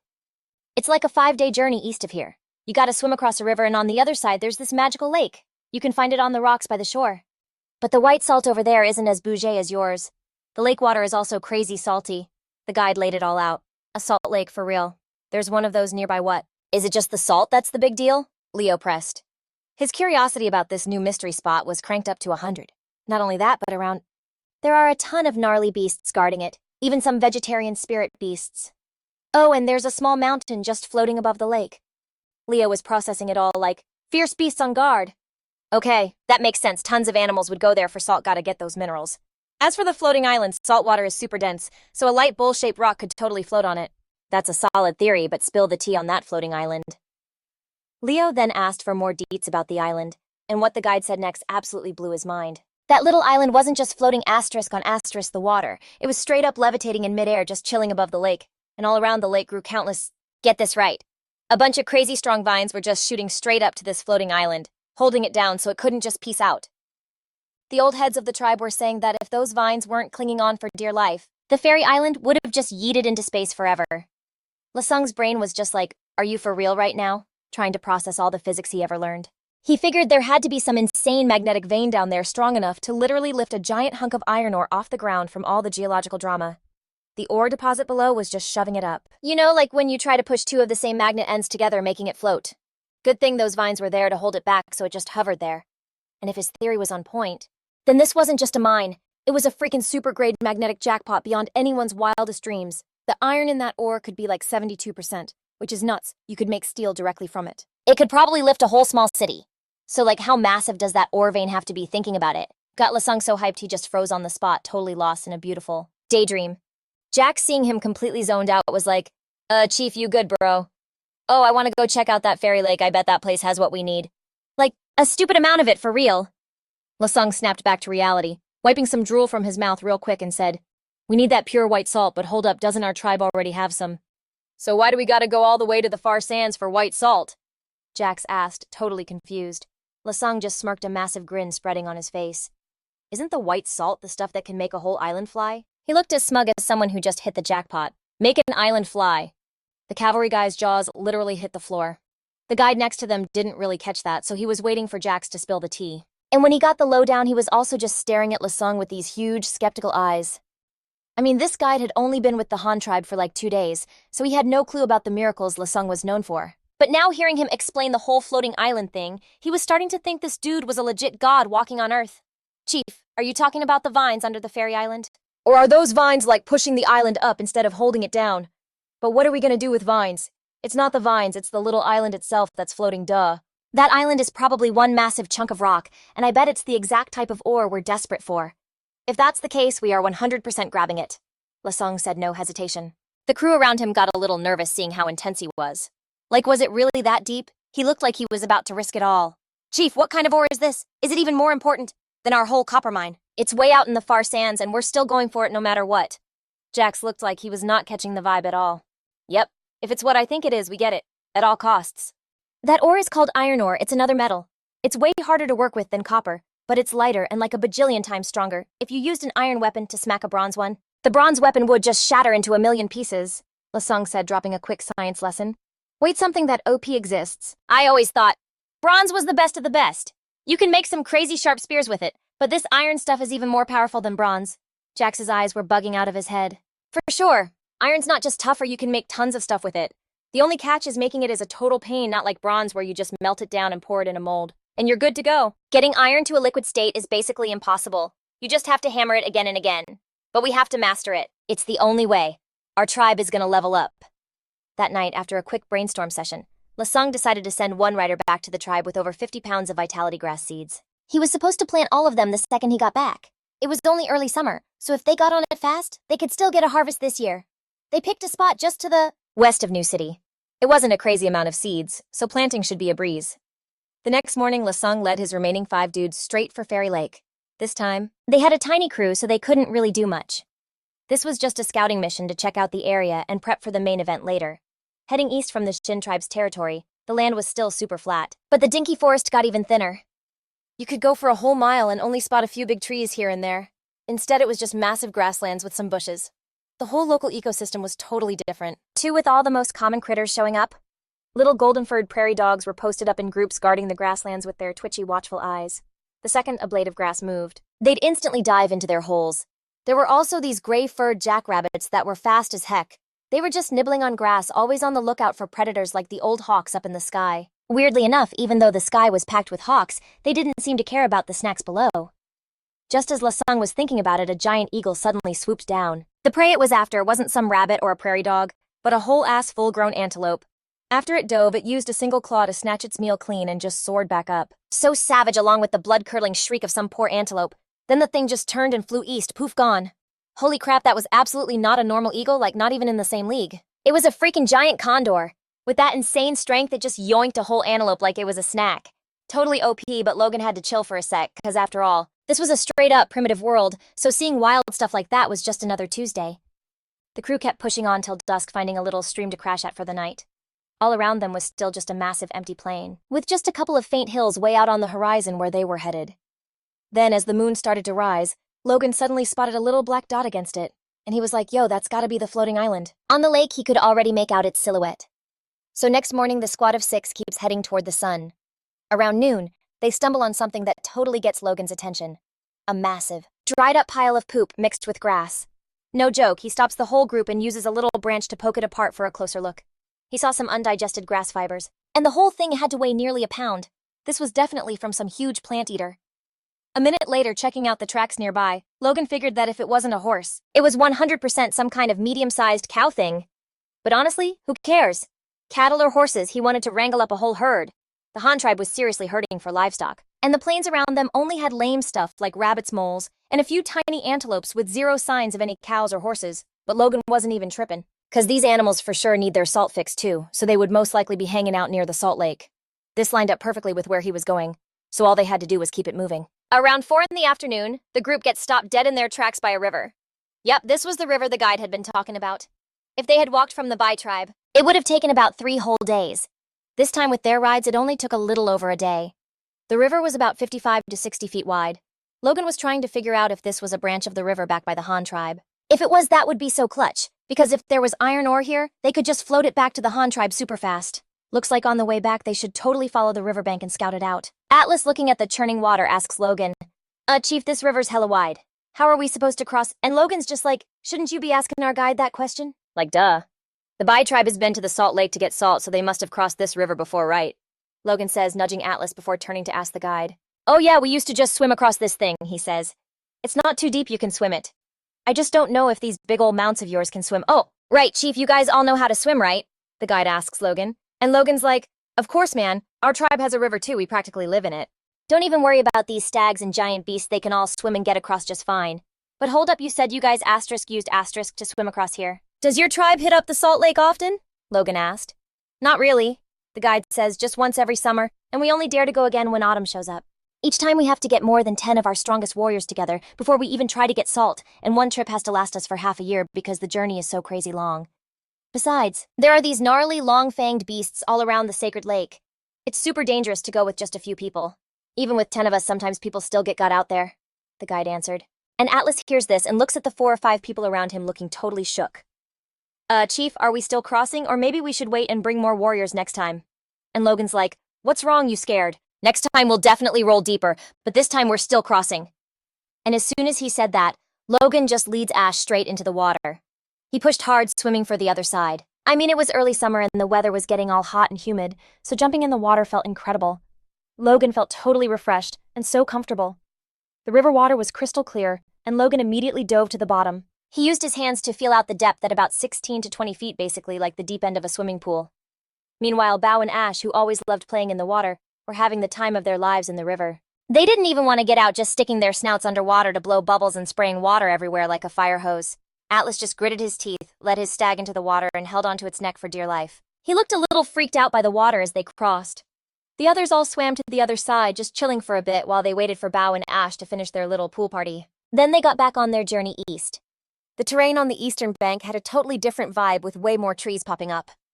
Overall, though, it was still a plain that was mostly just grasslands. But the land in the distance gradually started to slope up with a few low hills appearing, and then bam, the shadow of that giant eagle showed up in the sky again, flying east. It seemed like these eagles lived somewhere near the Salt Lake up ahead. The floating island was now just this hazy blur in the distance. According to the guide, it was still less than a 2-day walk. Logan figured with their speed, they'd be there in no time. On foot, a 2-day hike would get you like 50 to 60 miles tops. If the ground's not a total mess, maybe a little more. And bam, just like that, the sun started dipping. But get this, just as everyone's trying to find a decent spot to crash, this ear-splitting animal scream just rips through the air so nasty and loud. The second Leo heard that racket, he was so over it. He was totally hoping for some wild cows or horses, not a crew of screaming donkeys. But plot twist, when he finally saw the creature. Making that freaky noise, Leo and his boys were all just frozen like jaw on the floor. It was definitely a horse built like a dream for riding. But was Leo happy? Not even a little bit. In fact, the corner of his mouth was twitching like crazy, because right in front of them was a whole squad of zebras. One of his guys is like, Chief, what even is that? Kinda looks like that blue antelope you snagged once. Yo, should we grab a few for rides? And Leo just gives him this look like, are your tastes that out there? You actually want to ride a zebra. But then he's like, hold up, our tribe is seriously desperate for animals to do the heavy lifting. Finding any horse-like thing is a total win. With that, Leo's mind was made up. We were absolutely catching them. Our tribe can never have enough livestock for real. The more we get, the better. That way I can at least plant way more rice, but not right now. We'll hit 'em up next time. When we roll up with the bigger crew, we're gonna try and snatch this entire zebra herd. For now, just finish setting up camp and get a fire going. I've got a bad feeling those zebras were running from something. There's 100% a predator around here, so everyone keep your eyes peeled. The boss said the word, and the guys got right to it, starting a fire for dinner. And you know it, a huge plume of smoke. Shot straight into the sky. A fire out in the open like that is basically a giant "we're here" sign. Leo's camp got spotted instantly by some mega eagles, who then flew back to tell their masters, the eagle tribe, who literally live on a floating island. These guys are pros at raising falcons to help them hunt. Just then, a whole flock of eagles with these 6 shimmering heads and tails came back carrying prey of all sizes. They touched down on the floating island in the middle of the Salt Lake. Dad, my skywing, is back. It caught a baby horse. Some kid maybe 8 or 9 years old runs up to greet his eagle buddy. He's looking at this tiny horse it brought back all hyped, showing it off to his dad, the chief. And that skywing name. That's what they call all the falcons raised by the eagle tribe, which kind of shows it's growing up just like you are. You gotta hype him up more and make sure he gets the best cut of meat tonight. Rex, the chief of the eagle tribe, told his son. You got it, Dad. The kid immediately got to work, whipping out a stone knife to chop up the little horse. He fed the organs to his falcon and gave it like half the meat, only keeping the 4 legs, a little bit of meat, and the horse hide for himself. See, the deal with the eagle tribe and their skywings isn't like owner and pet. It's more like they're besties or brothers. That's because skywings live for a super long time. They usually live for like 50 to 60 years, long enough to be your ride or die for life. A person and their bird are basically bonded forever, a connection that's stronger than anything. The kid's just chilling, watching his skywing chow down, fixing its feathers for it, and then he looks out at the sunset. Dad, why isn't Alpha Skywing back yet? It's getting crazy dark. The Alpha Skywing he's talking about. That's Chief Rex's falcon, and yeah, it's the baddest bird in the whole tribe. Right as the kid says that, this insane cry echoes from way out there. The Alpha Skywing of the eagle tribe was home. And this bird was one of a kind, covered head to toe in these pure white feathers. Alpha Skywing was late, sure, but the prey it dragged back was absolutely terrifying. We're talking a snake over 100 feet long. The serpent's head was completely wrecked by Alpha Skywing's super sharp beak.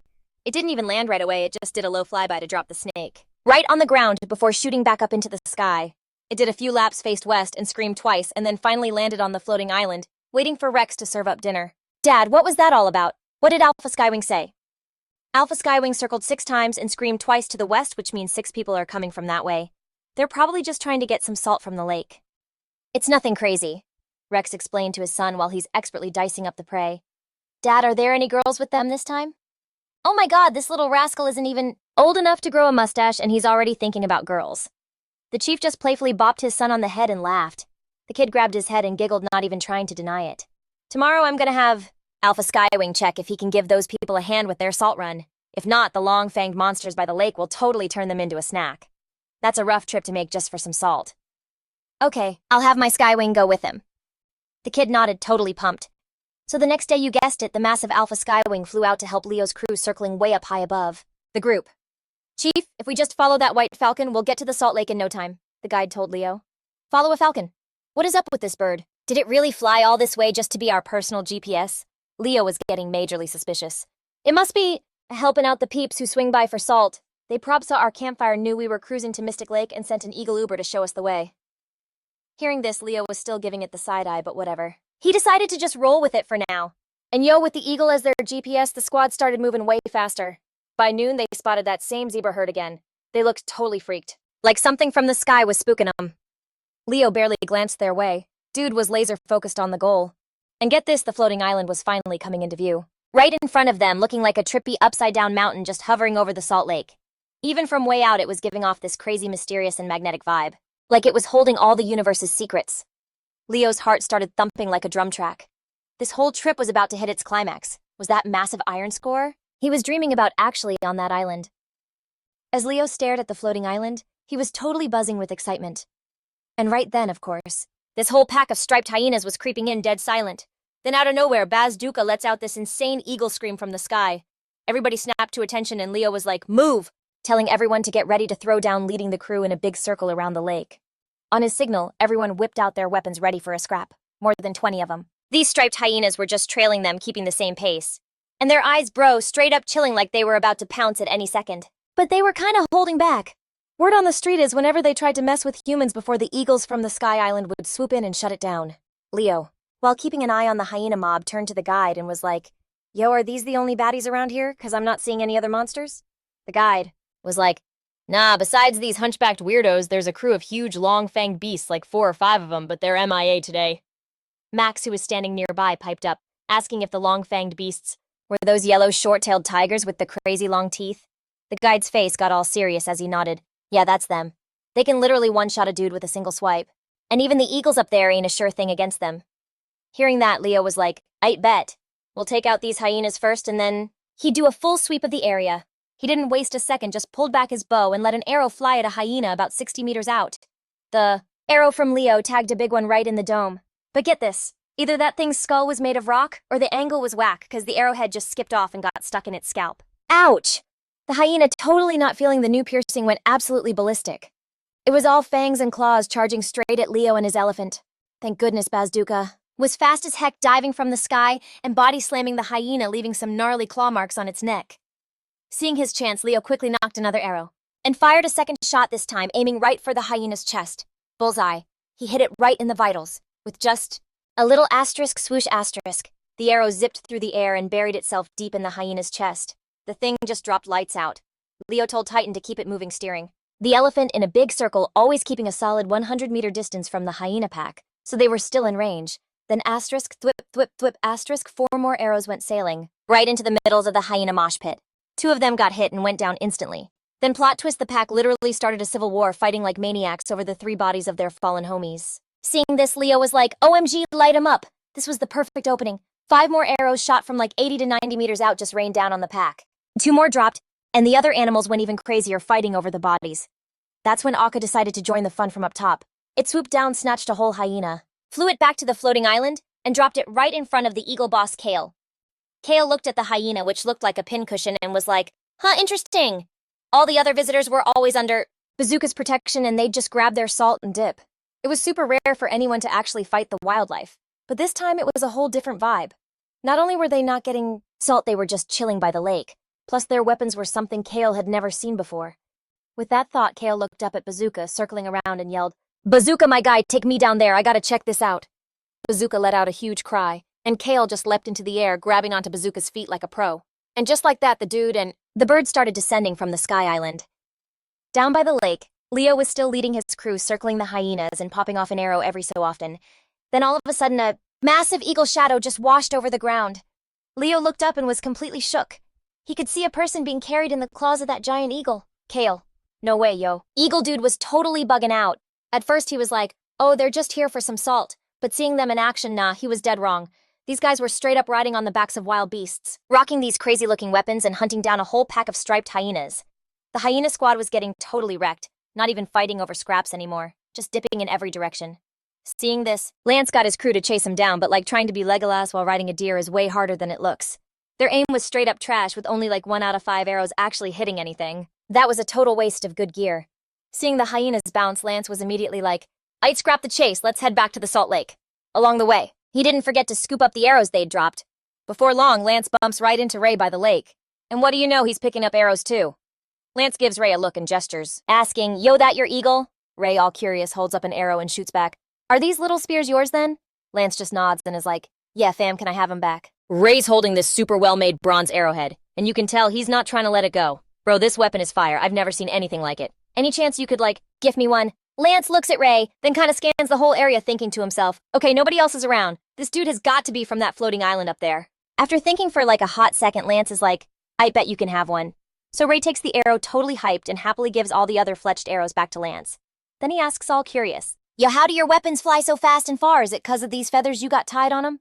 My dude Bazooka's got feathers, and that's why he can fly so fast and far, you know. Hearing that, Lance is just like, Bazooka? And Ray jumps in real quick. Yeah, man, that's the eagle my tribe raises. Bazooka's the goat for real. Lance was totally shook. Wait, for real, your whole tribe lives up on that floating island? That's right. So I thought you guys were here for salt. Why the hunting trip? Those ground wolves are lame anyway. Lance just points up to the floating island. Nah, we're not here to hunt and we're not here for salt. We just heard there was some crazy island floating in the sky around here, so we had to come scope it out. As soon as he heard that, Ray immediately got super defensive. Yo, that island is my turf. He starts going, You're not allowed. But Lance cuts him off quick. Whoa, hold up, you got it all wrong, my guy. I'm just looking for a certain type of rock that can make an island fly. It's got nothing to do with you guys. Ray was totally floored. I mean, his tribe had been living on that floating island for ages, and never knew why it floated. They just figured it was some sacred land blessed by the eagle god. So now hearing Lance talk about finding a rock that literally makes it fly, Ray's curiosity was off the charts. After they talked, Lance led his crew to search the place. Brock and the others stayed on their deer, keeping a lookout in all directions. The Eagle Tribe boss Ray sent Bazooka up into the sky to keep watch while he personally followed Lance. Dude didn't even blink, just watching Lance search for this rock. A little later, Lance spots this huge white rock by the lake with a weird pattern on it, kind of shaped like a fish. He super carefully brushed off the layer of salt on top, and underneath was a perfectly clear fish skeleton. This had to be a fossil of some crazy deep-sea fish, kind of like an oarfish. But for real, how does a creature from the deep ocean just show up on land? Lance was thinking maybe this whole place was like lifted up from the ocean floor way back when. That would totally explain why the dirt here is so salty. This also explained where the salt lake came from, but that iron ore Lance was desperately looking for was still nowhere to be found. Ray was just standing there watching Lance stare at the rock and finally asked, So is that the rock that makes the island fly? Lance just shook his head. Nah, this ain't the one. Then he got up and went back to searching. So get this. The main thing in magnetite is iron oxide Fe3O4. Over time, with all the sun and rain and stuff, it turns into hematite Fe2O3, which is basically just dark red rust. The ground here was kind of reddish, so Lance knew for sure it had iron in it. But that wasn't the prize. After millions of years, any magnetite on the surface would have just turned to rust by now. My dude had to dig deeper. So Lance picks out the absolute reddest patch of dirt and starts digging with his beak knife and a spear. He dug and got nothing, and he was cursing up a storm in his head, swearing that the second he learns how to smelt iron, the very first thing he's gonna forge is a combat shovel. Man, those entrenching tools from his past life were so clutch. Seeing Lance digging away, Brock grabbed his bronze axe and came over to help out. The two of them put in some serious work, and finally they dug a hole about 3 feet across. After they cleared out all that red topsoil, they found this layer of white rock that was kinda yellowish, with no lines or glassy shine to it. Lance knew that the shiny white rocks around the salt lake were usually just natural sodium carbonate, but this wasn't that. This was saltpeter, the stuff that hangs out with iron ore. Bingo! Lance carried the yellowish white rock over to the lake, dug a little pit, scooped some lake water in, and then dropped the rock right in. And get this, the rock dissolved crazy fast, and this spooky white smoke started rising up from the water, while this layer of white mist formed all around the little puddle. It was giving major science magic vibes. So yeah, that's pretty much the tea on how saltpeter makes stuff cold. And even though he hadn't found the magnetic rock yet, finding this saltpeter stuff had Leo absolutely buzzing. This basically meant from here on out, the Han tribe had the hookup to make things go boom, and would never ever run low. He could use gunpowder for like a million other things. Meanwhile, Max, who's just watching all this, is all skeptical like, Chief, this ain't that iron stuff you were talking about, is it? 'Cause like, why'd it just melt in the water, and how come the water's suddenly ice cold? So Leo breaks it down. Nah, bro, this isn't iron ore, it's saltpeter. You've seen this before. It's that white powder I had the girls boiling out of the dirt back in the spring. But yo, this stuff is clutch too. We're definitely gonna dig up more next time. Lock this spot in your brain 'cause you're leading the crew next time. And when Max heard that, my dude Max got dead serious and started scanning the whole area like he was trying to laser etch the location into his skull. After they confirmed the white rock was saltpeter, the two of them just kept on digging. Nate's just on the sidelines looking totally mystified, like he had no idea some magic rock was just chilling under their feet. They dug for like half the day, and the hole was already over 3 feet deep. And it was still nothing but saltpeter, like the supply was endless. Leo was like, we can't just keep digging here, and decided to bounce. So they grabbed their gear and walked over to a spot a few hundred yards from the salt lake, found a patch of red dirt and rocks and went at it again. This ground was way tougher, making it a total pain, but yo, the grind paid off. This time Max swung his axe down hard and bam, a rock just exploded into pieces. The thing was about the size of a fist, kind of grayish iron-colored. Leo swooped in, brushed all the dirt off, and felt the weight of it. It was way heavier than a normal rock, and where it broke you could see these crazy crystal patterns. The break itself was super smooth, and in the sun it had this sick metallic shine, like it was covered in sparkly gray gold sand. Leo just lost it, yelling, "Yo, this is it, this is the rock, it's a lodestone." But Max was giving him major side-eye. "This is the iron ore, bro. It doesn't even look as tough as our bronze stuff it broke with just one hit. You sure about this, Chief?" "You didn't mess up? Or is it just some other random rock?" Nate jumped in, also bugging. "This little pebble is gonna make an island fly. Are you for real messing with us?" But Leo just patiently explained, "No cap, this is 100% it. You could break it because it's still a rock, so yeah, it's brittle, but the iron inside is what's crazy strong. Didn't you see on the broken part there was that legit metallic shine?" As he's saying this, he passes the rock to Max and tells him to get a good look. And after checking it out, Max realized Leo was spitting facts. The broken part for real had a metallic glint to it. But then y'all, something wild happened. When Max tried to stick the two pieces back together the second he let go, the two halves just flipped over by themselves and snapped down on his hand. Max and Nate both jumped back totally freaked, but Leo just started cracking up. "Ha ha ha, chill out, it's not alive." "That's just the magnet doing its thing. Here, try flipping one piece over and see if you can put them back together now." So Max does it and finds out the two halves of the rock straight up would not connect. There was this crazy invisible force pushing them apart, and even when he tried to mash them together, the second he let up even a little bit, the two pieces would just yeet themselves apart. But if he flipped one side, they'd snap together super tight. Nate, being nosy, grabbed them to try it himself, totally obsessed with this freaky magic. Seeing them with their minds totally blown, Leo was like, "And that right there? That's the rock that makes the island fly."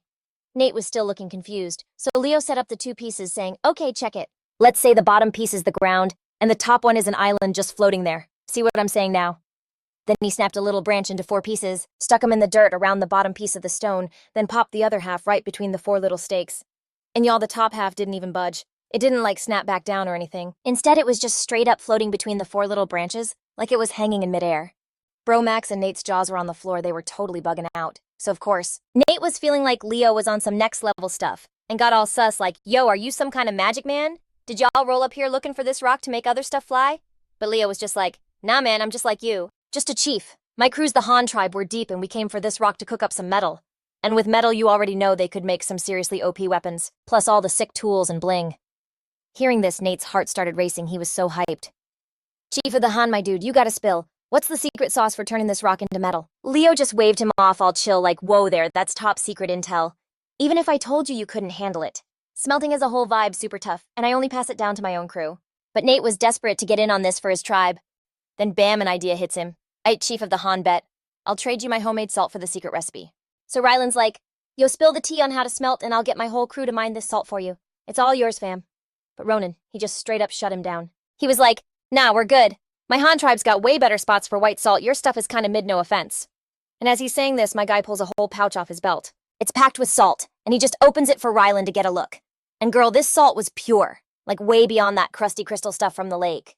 Ryland's jaw literally hit the dirt, and the tribe was shook. So the chief of the Eagle tribe goes, okay, chief of the Han tribe, what if I trade you one of Bazooka's babies for the secret? Hearing that, Brock totally glances up at the Bazooka Eagle doing circles, and gets this greedy look on his face saying, Chief, I mean that eagle might be a total freeloader, but it looks sick AF. How about we snag one? Ronan just hit him with the dirtiest look like, you too. You know it's useless, so why would we even take it? Seeing them going back and forth, Ryland got all impatient and jumped in like, hello, our Eagle tribe doesn't just hand out our birds to anyone you know. But when we do, we basically consider you family like brothers and besties. Plus, our eagles are total bosses and can help you hunt down wild animals. One eagle can live for like decades. And they bring back dinner every single day. Do you even know how many people one eagle can feed? How can you even say that's useless? So Ronan's listening to this, and you can practically see the calculator app open up in his brain. He's thinking if these eagles could be trained like carrier pigeons, they'd be a massive help to the Han tribe. It's just a bummer that not many people in the Han tribe can even read yet, which would make it super hard to pull off. And on top of that, the Eagle tribe didn't really have anything valuable besides the eagles. Teaming up with them just didn't seem that big of a deal. So Ronan shut Ryland's offer down. Again. I still can't tell you, man. And even if I did, it would be pointless. This whole smelting thing is crazy difficult. Look, I'm just gonna be real with you. The method is basically to chuck that type of rock into a furnace to rip the metal out of the stone. And this is but it eats up a ridiculous amount of firewood. Like, even if you chopped down every single tree on your floating island, you still couldn't smelt the metal. Hearing this, Ryland looked super bummed. So that's how it is? Only people who live on the ground can forge metal? Ronan just nodded and was like, yeah, that's pretty much the vibe. Your floating island is huge for sure, but your resources have a limit, you know, if the Eagle tribe wants to actually get powerful. You guys are gonna have to step off the floating island and live with your feet on the ground for real. Hearing Ronan's words, Ryland was just totally lost in his thoughts. He was thinking about his tribe's fresh water supply, like the water they used every day came from melted winter snow rainwater they saved up, and even the condensation from the lake evaporating. A water source that scarce was seriously holding them back. He'd been thinking about leading his people off the floating island for a while, but he was worried they wouldn't be able to handle it, and he just couldn't stand the thought of leaving the Great Eagle. After hesitating for a sec, Ryland says to Ronan, hey, Chief of the Han tribe, can I invite you to come be a guest at our tribe? But Ronan was super polite about turning him down like, oh, no. I've been away from my tribe for a while, and my people are waiting for me to get back. Ryland looked so disappointed, but he still kept trying like, so when are you guys leaving? Will you ever come back? Ronan replied, of course we'll be back. I'm going to be sending some of my crew here to mine the ore later. They'll be here soon, but as for us, we're out of here tomorrow. We're going to head out in the morning. Hearing that, Ryland's eyes totally lit up and he goes, can I come with you to visit the Han tribe tomorrow? I want to see how you survive on the ground. Hearing this, Ronan was secretly so hyped. He was like, this could be the perfect chance to get the Eagle tribe on our side. And right at that moment, Ryland told Ronan that he wanted to roll with them to the Han tribe tomorrow to learn how to survive on the mainland. And let me tell you, Ronan was secretly losing his mind with excitement. This was the absolute perfect opportunity to get the Eagle tribe to basically swear loyalty to the Han tribe. So Ronan was like, heck yeah, in a heartbeat. Seeing him say yes, Ryland got all happy and called for his eagle to fly him up to the floating island. Ryland had to go get his life in order for the few days he was going to be gone. Meanwhile, Ronan and his crew weren't just chilling. They got busy skinning that striped hyena and used some hemp cord to sew up a few bags out of the animal hide. After that, they found a spot with saltpeter right by the lake and immediately started digging. The plan was to bring some of that saltpeter back to keep up with the demand for raw materials back in the Han tribe. As for the iron ore, they only grabbed a few samples. Meanwhile, up on the floating island, Ryland was giving his tribe the play-by-play of his whole encounter with Ronan. And at the same time, he was showing off the sick bronze arrowhead Ronan had gifted him. His tribe was completely stunned, like they never in a million years imagined a tribe living on the ground could be so powerful. Finally, Rylan announced he was planning to go visit the Han tribe, and even though his people were a little iffy about it, they didn't try to stop him. So bright and early the next morning, the group headed out with Rylan following the shoreline on their journey. Meanwhile, the cavalry guys Ronan had sent off to deliver the spirit herb seeds had finally caught up with the main army on their trip back. They brought the news that Ronan had gone off to scout for a mine, some fresh new ore, and he dropped a new rule on them telling everybody to plant those spirit herb seeds the second they got back. And just like that, they hit the mountain range right behind the Han tribe's crib. So get this, across the little river east of the Han tribe, the Leo tribe sent like another 10 dudes over. They were trying to find their boys who'd been MIA for days. Turns out the Leo tribe's own leader, Leo, Had already rolled up on the Han tribe supposedly to trade, but my guy ended up trying to act tough instead. So Abi Big Tree put him on lockdown, and this new crew that came looking for him couldn't escape the same fate. Meanwhile, back with the Han tribe, the epic West Side crew came home victorious. We're talking they bodied 17 giant apes, scooped up over 200 new workers, and brought back all kinds of new crops. Plus a whole little tribe that decided to roll with them. The entire crib was celebrating, and the ladies were absolutely losing it with happiness that all their guys made it back in one piece. Plus, they successfully defended their turf. Big Tree was also feeling the good vibes big time. He'd been stressing hard that squaring up against that many giant apes was going to be crazy dangerous. Now that huge weight on his chest was finally gone. So those 30-something Leo tribe members, they were all locked up, tied up tight, and on a serious diet of no food, just one bowl of water a day. That was a little trick Big Tree totally jacked from Logan's playbook. Leo Shaman, who was like a big deal in the Leo tribe, knew that Leo was kind of a wild, hot-headed dude. This whole mess had him super worried. He waited for 2 whole days, but still no sign of his search party. Instead, a whole new squad shows up from the south. It was a crew led by this guy Duke. And get this, they had a literal mobile home with them, pulled by 2 old oxen and a whole herd of these freaky-looking black and white spotted piglets. Duke gets stopped dead in his tracks by the Leo shaman. The shaman thought they were from the Han tribe and was like, "Yo, Have you seen any of the Leo tribe crew?" Duke's like, "Nah, we're just friends of the Han tribe and all this stuff is just from trading." So then the shaman asks Duke to be a bro and get some intel on his people. But Duke was like, "That'll cost you 5 animal hides." After the Leo shaman threw down 2 hides as a deposit, Duke finally agreed. After that, Duke and his whole caravan kept it moving toward the Han tribe. The next day, the tribe's bosses decided it was time to get back to the daily grind. They went hard on farming and building, leaving like 20 to 30 people to guard the prisoners. Stoney took 20 hunters out to go hunt and patrol, and also to spread the word about their massive W to the border tribes to call off the war alert. The 100-man logging crew headed west to chop down some trees, while the women went out to gather food and building supplies. The construction crew hit pause on building houses, and switched over to plowing the fields to plant the second rice crop. On day 3, the main squad finally made it back. Logan was leading everyone along the river heading for the dark forest. This totally made his day, because this river was a direct link to the Han tribe's river. From now on, getting around was going to be way easier. It was only another day's trip back to the Han tribe. That very same afternoon, Duke, after being out exploring for 2 months, finally rolls up to the east side of the Han tribe's wooden bridge with 56 spotted pigs. But plot twist, they hit a snag because the bridge had no railings. The piglets could have easily just tumbled right into the river. Luckily, with some help from the women's fishing crew, they managed to get the whole herd across. When Big Tree heard what was up, he hustled over to the bridge, and seeing that Duke brought back so many spotted pigs, he was totally stoked. Duke explained he traded salt and pottery from his tribe for this whole herd, and it even came with 10 young women who were experts at raising pigs. And on top of that, they brought back 2 kinds of plants. One was this vine with massive flowers, and the other was a round plant with big leaves, but the pigs totally scarfed down all the round plants on the trip, leaving just a few seeds. Big Tree asked Duke what he wanted as a reward. Duke said he wanted one of the Han tribe's houses. He wanted his people to stay for the winter, but made it clear he had 0 plans to actually join the Han tribe. Big Tree was like, "Yo, I can't make that call, we gotta wait for Logan to get back." Duke just nodded, had his crew set up a temporary camp, and then went to scope out the Han tribe's houses. The next morning around 8 or 9, Logan's squad finally spotted the Han tribe's wooden bridge. Meatball and Ash Mountain started roaring like crazy. They were so happy they were finally home. The Han tribe women heard the mammoths and knew their chief was back, so everyone was celebrating. The 3 crows were circling up high before they landed on the main building's crossbeam. Cade came running up riding Dash with a few gray wolves trailing him, growling and giving the 3 crows some serious side-eye. Logan saw Cade and gave his little top-knot a playful mess-up, asking the kid if he'd missed him. Cade looked up and was like, "Chief, did you find another new mine? Is it like our old copper mine?" Logan just laughed and said, "Nah, this time I found something even better than copper." And as he said it, Logan whipped 2 tiny magnets out of his pouch. Cade had never seen anything so wild before, so he got all excited, snatched him up, and took off. After that, all the tribe's head honchos started showing up one by one to give him the 411. Butterfly also swung by to sneak a look at Logan, and only after she saw for herself that he was okay did she grab Mince and Mountain and dip. Came back with Ash first. And get this, at the meeting, Armstrong and the Eagle Tribe's Chief Keen actually showed up, which never happens. The elder kicked things off like, "Hey, Chief, that first batch of rice our tribe grew is all dried and bagged, but I told everyone hands off for now. We haven't even started planning again because I have no idea what the magic number is. I already got the crew to prep the fields we just cleared, so we're ready for round 2 whenever. Right now, the homies are out there wrangling the grasslands west of the city, trying to make some new fields, and they've already cleared like over a dozen acres. But for real, is that even enough? Then the shaman jumped in saying farming has to be priority number 1, and everything else can take a hike. Cole didn't even blink and was like, bet. In a sec, you two tell the villagers to soak the seeds, but use like 17 times the amount we did before. Toss them in wooden barrels, and scoop out any of those floaters, then stash them somewhere cool and shady behind the city wall. And listen up, absolutely no harsh sunlight, got it. Then Thor stepped up with his report. Chief, on our way back the trip was smooth, zero drama. The prisoners tried to make a run for it a few times, but nah, we shut that down real quick. We got warriors watching them in shifts, and they're still getting 1 bowl of water a day. And we feed them once every 3 days. So now they're totally gassed and have 0 fight left in them. They're basically our puppets now.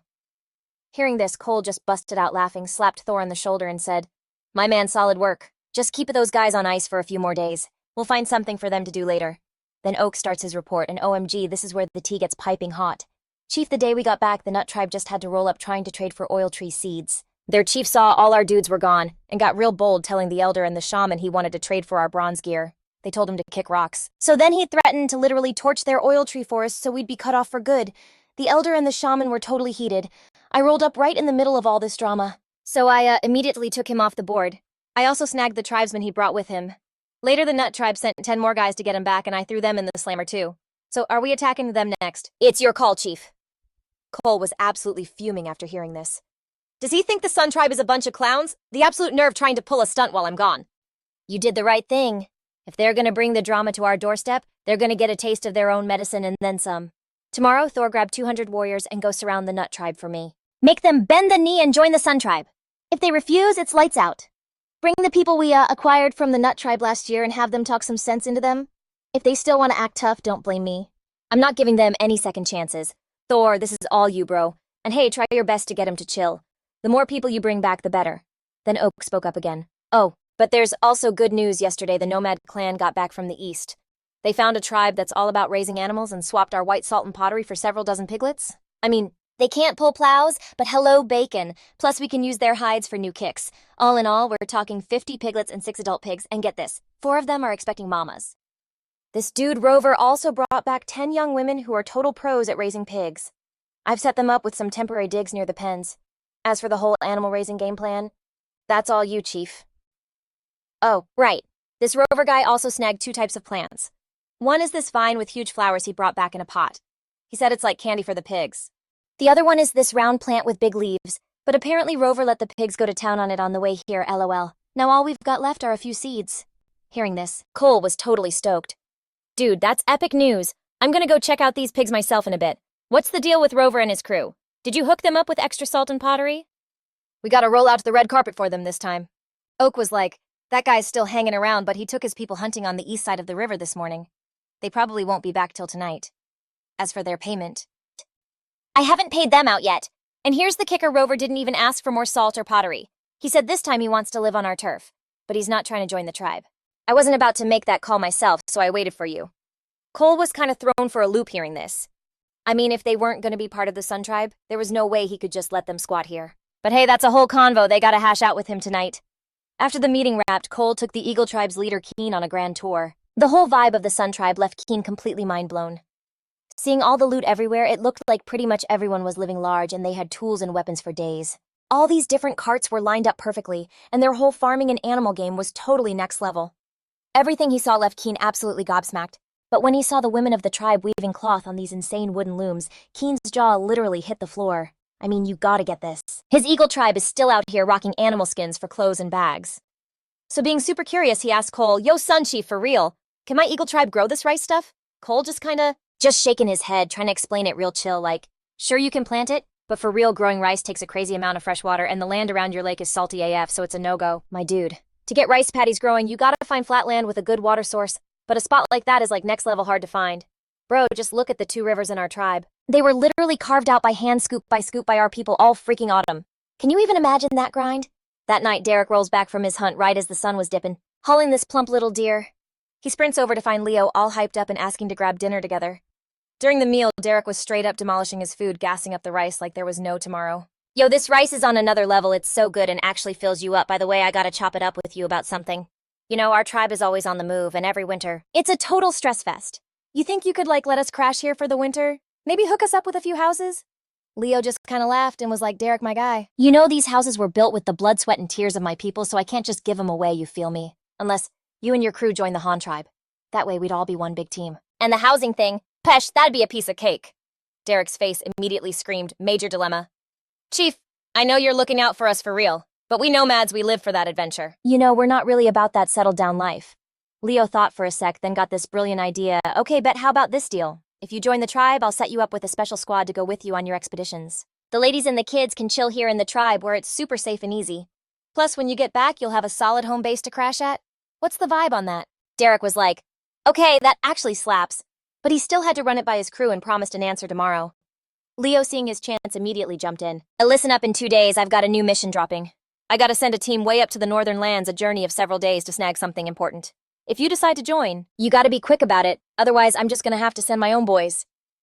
Derek gave him this super serious nod, promising to hit him back ASAP. So crack of dawn the next day, Reese had already rounded up 200 warriors to roll out on the Lee. But the Lee tribe needs to be put in check. We have to lock down those critical resources for the Han tribe. Of course, I'm not trying to see a bunch of people get hurt, because most of the Lai people are just innocent bystanders. So your mission is to make them tap out whatever it takes and get them to join the Han tribe. How many you can flip is all on you. I'll be right here waiting for you to come back with the W.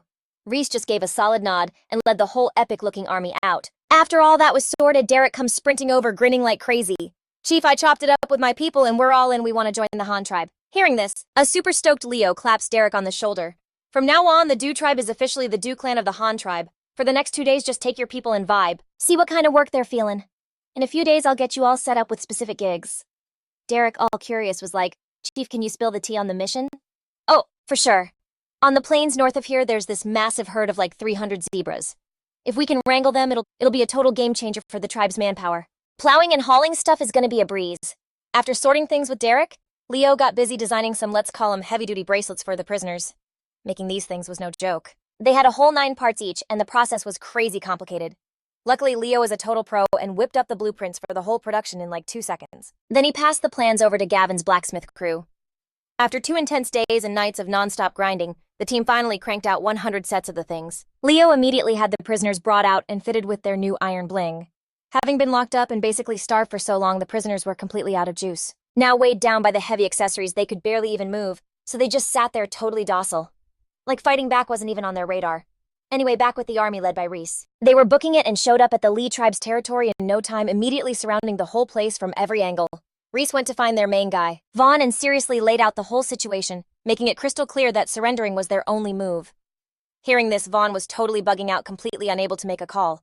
Just then, all the young dudes from the Lee tribe who got captured before started chatting up their families. They were excitedly spilling all the tea about how awesome the Han tribe was, letting everyone know that the other captives were all safe and sound. Y'all will be safe. Just give it up now and everyone will be back together soon. For real, you'll be living just like the rest of us in our tribe, wantin' for nothing. And yo, hearing that, the Lit tribe's people slowly started to chill out. They were like, wait, we don't even have a real beef with the Ark tribe, and it ain't worth getting clapped for our dead chief. And so, more and more of them started dropping their weapons. Light, seeing how it was all going down, knew it was a total wash and was like, "Aight, fine, we surrender?" Seeing this, Theron immediately told his boys to help them pack their stuff and get ready to dip. And get this, the whole shebang from saying what's up to surrendering and packing took just 1 morning. In the afternoon, Theron led the whole crew of over 400 peeps on the journey back. From that day on, the Lit tribe was officially part of the Ark tribe fam. So the Ark tribe's population blew up by more than 200 people. That night at dinner, the tribe's shot callers were kicking it with Leo, eating and chatting about the tribe's next moves. Oak asked, looking a little confused, "Yo, Chief, this iron mine, is it really that big a deal? Does this mean we don't gotta mine copper anymore, or what?" Leo put down his fork and got real serious. "Bro, iron is way more important than copper. But nah, we're still gonna run the copper mine at 8 Treasures Mountain, just gonna slow roll it a bit. Right now, the main hustle is collecting limestone. That stuff is super clutch for building houses and for smelting iron. I'm gonna lead a squad to 8 Treasures Mountain this time. Besides limestone, we also gotta dig up some kaolin and termite mound dirt. I need 'em to make fire bricks to build a bunch of new massive smelters, which will totally boost our speed and how much we can crank out." Oak was nodding like crazy, totally getting it. Leo, then turn to Titan and Bloodaxe to give them their missions. The crew heading to the Salt Lake Iron Mine will be led by you, Titan, with Bloodaxe as your number 2. After you get there, the first thing you gotta do is set up a permanent base camp. There ain't a lot of trees there like here, so you can copy what the Tat tribe does. Dig some of those half-underground pit houses. It saves on wood and makes it way easier to keep tabs on the captured workers. Split them into a bunch of groups and lock them in different pits. You gotta have warriors on guard duty in shifts and every morning. You'll pass out their tools for work. But when the day's over, you take every single one back, no cap. You'll hand them out again the next day. While they're working, if you see any worker using their tools to try and break their shackles, don't even hesitate. Drop them on the spot. If anyone's being lazy and refusing to work, light them up. If anyone acts up, cut their food rations. Make them get with the program no matter what. Titan and Bloodaxe nodded, looking dead serious. We got it. We'll for sure handle your orders. Leo gave a little nod and kept going. Ryder's rolling with you guys on this trip, but his main gig is to lead a team to go and surround and capture that whole herd of wild horses. Once that's done, he needs to bounce right back. I'm putting him in charge of the entire deer cavalry, and they'll help you clear out any wild animals around the mining area. As for how to catch the wild horses, we've already gone over the game plan. First, set up an ambush spot, then send out the cavalry to scout. When you find the herd, use the cavalry to push them into the trap. That's how you're gonna snatch all of them alive. We can use these horses later to plow the fields and farm more land, so we can grow a ton more food. For real, the whole tribe's ability to eat good depends on how many horses you guys can catch. After hearing Leo's whole speech, the other leaders all nodded, showing they were all on the same page. At this point, Talon, the leader of the Eagle tribe, was just sitting there thinking hard. Everything he'd seen and heard about the Ark tribe the last few days had him absolutely shook. After thinking it all over, he took a huge breath and said to Leo, super respectfully, "Ark tribe chief, is it possible for the Eagle tribe to join the Ark tribe? We want to live together with you guys like the Do tribe. I want my people to have a good life like that.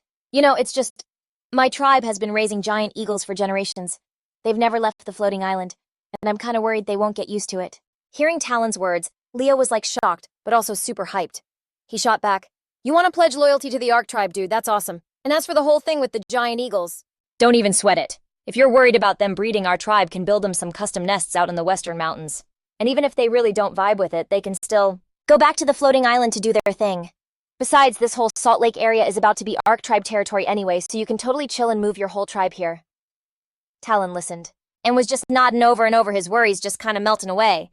He thought Leo's plan was super thoughtful, like he totally got the Eagle tribe's unique situation. This made Talon 100% sure that Leo was a smart and cool leader. He just knew that with Leo in charge, his people would be living the good life. Talon stood up and declared all seriously, "Chief, thank you for taking us in. From this day forward, the Eagle tribe is ride or die for the Ark tribe." Leo quickly helped Talon up, laughing like, "Haha, heck yeah, that's what I'm talking about. All right, listen up. From this day forward, y'all are officially the Eagle clan of the Han people. And since you swore you're down to ride for the tribe, you're getting in on this next mission." Rex totally pounds his chest and goes, "Chief, just say the word. If it's something we can do, we'll go all out, no cap. Wild horses. Your 3 crews have a crazy advantage up in the sky. So this time you gotta send out all asterisk of the Eagle clan's giant eagles to basically stalk those wild horse herds all across the plains. The second you spot 'em, you lead my cavalry right to 'em, and then order the giant eagles to help my riders herd 'em and box 'em in." "Bet we can totally do it. I'll dip and get it all set up right now," Rex shot back, super confident. Then Felix and Rex just look at each other and give a solid punch to the chest, as a sign of their whole squad goals vibe and being ready to crush it together. I mean, they both rolled up to the Han clan at the same time, and now they're fighting side by side to nail this super important mission. Everyone was totally hyped, and morale was through the roof. So bright and early the next morning, Luke and Felix plus Blade and Rex led this whole parade of 4 ox carts and 20 hand carts with 80 warriors and 100 slaves in chains for real. They crossed the river on the Han clan's wooden bridge and just followed the riverbank straight north, marching on toward the salt mine area. A day later, Rocky rolls up leading 200 warriors and over 200 peeps from the Lat clan, making it back to the Han clan safe and sound. Those 30-plus Lat folks that Biggs had locked up were also let go. They saw that the Lat shaman had brought their entire tribe to join the Han clan, so they weren't even salty anymore and just vibed with their new big family. During all this, the rice seeds for the second harvest of the Han clan got planted. 'Cause it was midsummer and the rain was perfect, the seeds just soaked it all up. In just 3 days, little sprouts were already busting out of the soil, poking right through the dirt. In about 20 more days, these little guys would turn into strong rice plants, and that's when the second transplanting had to go down. But with the tribe's population blowing up, the food situation was starting to look kinda sus. To make sure everyone could eat, Aaron decided they had to expand the rice paddies. After thinking it over real hard, he picked the east bank of the Little River for the glow-up. That spot used to be bordered by the Tang clan to the north, the Black Rat clan to the east, and the Lat clan to the south. Now that the Han clan basically absorbed all three of those tribes, they could farm that whole massive stretch of land and make sure the food supply was epic. Besides, the tribe already built a wooden bridge, so zipping between the two riverbanks every day was no biggie. The only catch, digging a whole river channel was a massive job, and doing it by hand was taking forever. So Aaron gets this galaxy brain idea to use explosives to speed things up. He still had a decent stash of the sulfuric acid he'd whipped up before, but the nitric acid was all gone after that salt mine explosion. Luckily, they found saltpeter at the Salt Lake mine this time. When he got back, Aaron made sure to bring back several bags. And just like that, the whole missing ingredient problem was solved. For the next few days, Aaron was personally in his lab using his distillation pot to cook up new nitric acid while also concentrating several jars of glycerin. But real talk, as he was making all this boom stuff, the tribe's fat reserves started vanishing. The silver lining was that they were making a ton of soap as a byproduct, which was piling up like crazy. At the same time, a new tool, this custom drill shovel, was invented under Aaron's orders. "Chief, what in the world is this weird shovel even for?" Biggs asked Aaron, holding the shiny new bronze drill shovel with a totally confused look on his face. "A shovel is obviously for digging dirt, but this one is like special ops for drilling holes in the ground," Aaron explained, trying to be patient. "Drilling holes? You mean like digging a burrow?" "Why are we digging burrows in the ground?"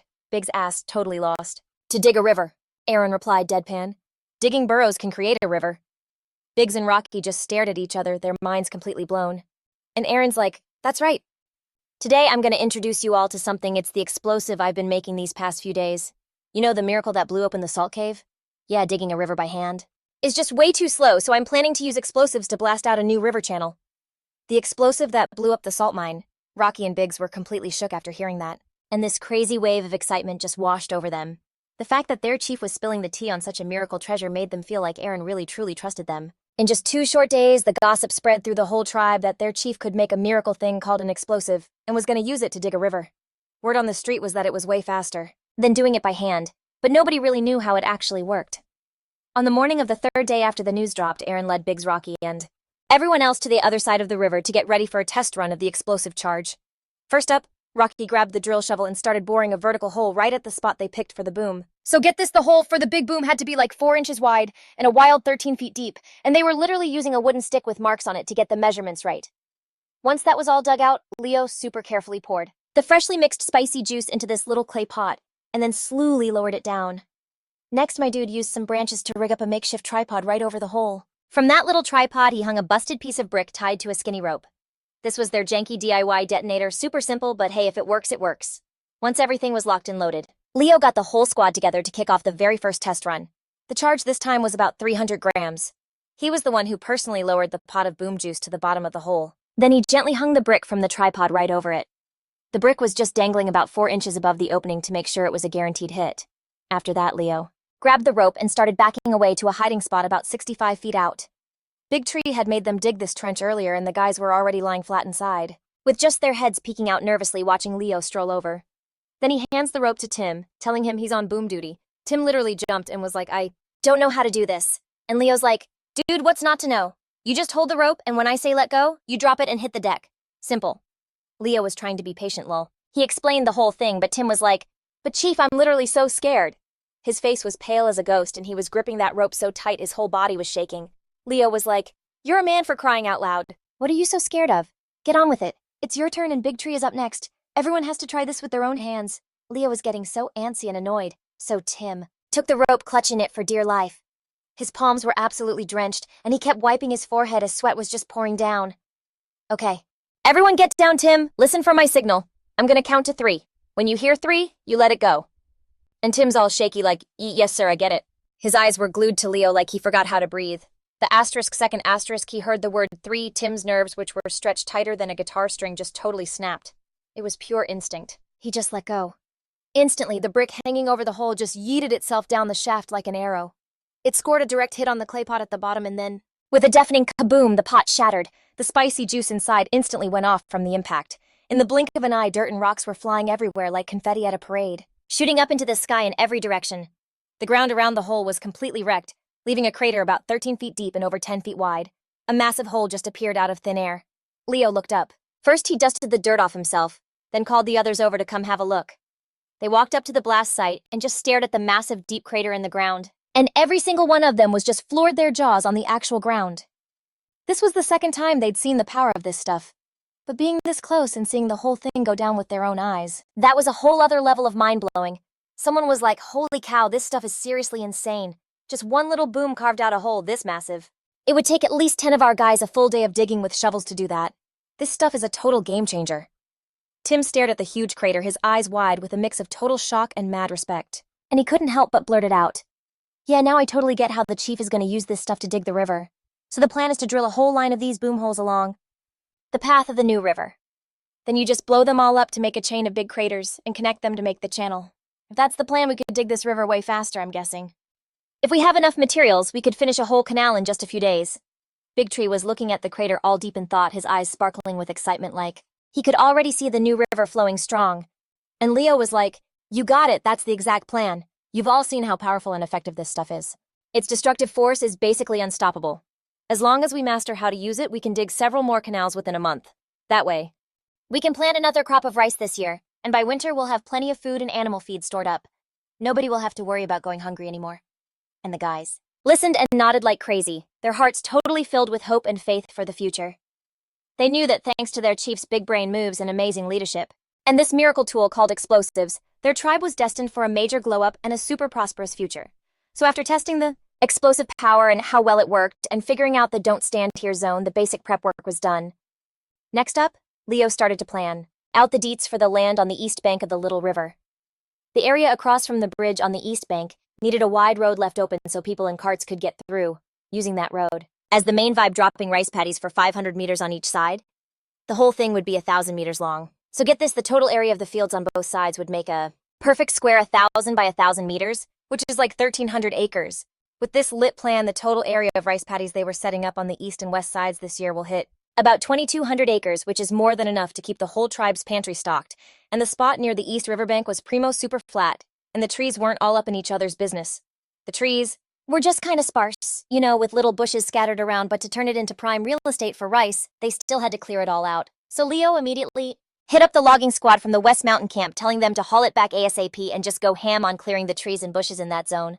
And for the super thick tree stumps they could use that special boom boom powder to just send them to the moon, which is way faster than digging them out by hand, The smaller bushes, poofed easy, just rip them out with plows. Later, once the whole area is turned into paddies. And the fields are basically flooded 24/7. Any leftover roots won't even have a chance to come back. So while the logging crew was doing their thing, Leo told Oak to grab his boys and start making some noise digging that moat on the west bank. And listen, this moat wasn't just to keep the haters out. It was also going to be a major water hookup for the west side, making it super easy to start a whole veggie garden on the western plains and plant all kinds of good stuff, totally leveling up the tribe's menu. Meanwhile, over at the moat river, Jude and his crew were out here carefully drilling these special holes with some fancy shovels, dropping one every 4 meters. After a whole day of grinding, they'd managed to dig a total of 50 of those bad boys, stretching over a whole 200 meters. The next day, Leo himself was on chef duty, mixing up that spicy dirt, then he carefully dropped it into the bottom of each hole. Big Oak got his crew to dig some quick and dirty trenches, while Jude finished setting up the whole light-em-up system. The elder and the shaman had already given everyone the 411, basically making it a rule that everyone had to stay way clear of the blast zone to guarantee nobody got yeeted. Once everything was a go, Leo rounded up 50 tribe members to get ready to pull the trigger on all the charges at the same time. So you got these 50 dudes gripping the pull cords, all laying down in these little trenches about 30 meters away.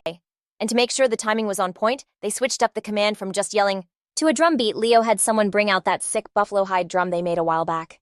They put it 50 meters from the trenches, and this time the go signal was going to be 3 huge beats. The second they heard those 3 beats, all the guys up front were going to yank those cords at the exact same time. Girl, the suspense was insane. It was like a scene from some wild prehistoric movie where the earth dragon itself was about to wake up. And then kaboom! This absolutely earth-shattering roar just echoed as the whole southwest part of the moat just blew sky high, making this giant dirt dragon over 200 meters long its body, just bursting from the ground with world-shaking power, scaring the absolute daylights out of anyone who saw it. The entire Han tribe from Grey Mountain all the way to the Rongrong people. And even their animals were so freaked out by the sudden boom and shockwave that they all just hit the deck too scared to even make a sound. But OMG, the sight after the smoke cleared left everyone was totally losing their minds, so hyped and emotional. And get this, when the smoke cleared, a massive 200-meter-long trench was just sitting there where the ground used to be. A job that would have taken dozens of people weeks to finish was done in a flash, all thanks to that explosive magic. All it needed was a little cleanup, and it would be ready for water right after the Big Bang. Jude got the slaves on it like stat. They were using these little wheelbarrows to haul away all the dirt and rocks that went flying everywhere, carefully scooping it all up. and piling it inside the city limits, getting ready to build some of those packed earth walls later. Y'all, the Han tribe was officially in its major construction glow-up era, and with the Li tribe and those two other tribes that surrendered during the Western campaign joining the party, their workforce was absolutely massive. So Leo, being a total opportunist, decided to totally reorganize the construction team, the one in charge of building all the houses. He expanded it to 30 crews, which meant they could build 30 houses at the same time. The pace of construction just skyrocketed. Inside the settlement, tribe members were building houses like absolute maniacs, while outside the slaves were busting their butts, digging the moat and hauling materials. Everything was just falling into place. You know, the whole tribe was like a giant bustling beehive, totally buzzing with energy. The Han tribe was finally getting its groove back for real. All the projects were totally on schedule, and the entire tribe had this awesome lively vibe going on. And get this, the mining team that had been gone for days, they sent back some seriously amazing news. After they rolled up to the Swan Lake area with zero drama, they got straight to business. First, they built a super fortified camp near the lake. Meanwhile, the main cavalry dude took his troops, and all the Eagle tribe warriors on a massive hunt all over the area. They basically took out all the scary beasts one by one, making sure the whole mining operation would be totally safe and chill. And everything was going smooth AF. So for the next few days, Atlas and Crimson had the slaves on their grind mining that magnetite ore like their lives depended on it. Carts of the stuff were getting hauled out and stacked by the river, and then floated back to the Han tribe on these janky wooden rafts. On the flip side, Leo and Hawk were also crazy busy. They scoped out the perfect spot for some traps, then got the cavalry and Eagle tribe warriors to basically herd a whole bunch of horses right into their ambush. So yeah, things were going great for them, but OMG, the other tribes in the area were seriously struggling, like big-time hardship. It was especially rough for the tribes that traded with the Han tribe at the last spring festival. After a few months, they were totally obsessed with the Han tribe's killer pottery and that bougie white salt. But plot twist, that white salt was disappearing way too fast, especially in the summer when everyone's sweating buckets, which just made them burn through their salt stash even quicker. The tribes were once again in a major salt crisis. And you know how it is, once you get used to the good stuff being cut off, cold turkey is literally the worst. So some tribes got this bright idea to go track down the Han tribe, hoping they could trade for some more of that primo white salt. The Serpent tribe from Dreamwater Valley was the first to make a move. They had a crew of about 400, and their whole vibe was fishing. So their food supply was pretty solid, and they had plenty to eat. But with that many mouths to feed, the Serpent tribe was blowing through their salt way faster than anyone else. At this point in the entire Serpent tribe, only the super important workers got a tiny little taste of white salt every 2 days, like just enough to feel the salty tingle on their tongue. But even with that rationing, the amount of salt they had left was nowhere near enough to last until the next spring festival. The Serpent tribe's leader Spike was totally bugging out. He thought the whole situation was a hot mess, and they had to figure out how to hit up the Han tribe for a salt trade. Just then, one of the tribe elders was like, "Yo, rolling solo is super risky. We should get a few other tribes to go with us. You know, strength in numbers." And on the road, the Serpent leader Spike heard that and was like, "Bet that's a genius idea," and immediately rode off like a madman to find the bear tribe. After a 2-day trip, he found them living up in the mountains, a tribe famous for being total warriors. From the grannies to the babies, they were all certified badasses, but their situation was just as bleak. When the bear tribe's leader Grizz heard why the Serpent leader showed up, he was like, "Say less, I'm in," because their salt was about to be completely gone too. But when it was time to dip, the two leaders hit a snag. They only knew the general direction of the Han tribe, not like their exact coordinates. So the two decided to hit up Dreamwater Valley first, and then just follow the trail the Han tribe left last year. I mean, the Han tribe had brought a massive crew with them, so they had to have left some tracks. But the bear leader was still stressing, wondering what they could even offer for salt. The Serpent leader Spike, though, seemed to have it all planned out, and he was all chill, like, "Look, the Han tribe used to be big on trading salt for people, but they're probably not on that wave anymore. This time I'm thinking we send 10 warriors and 5 of our young bloods, and bring some livestock to sweeten the deal. If the Han tribe is still down to trade for people, we'll offer up 5 for now and just wing the rest." After hearing the plan, the bear leader thought about his own tribe's sitch. His tribe was pretty small, so he could only spare 10 warriors and a couple of animals.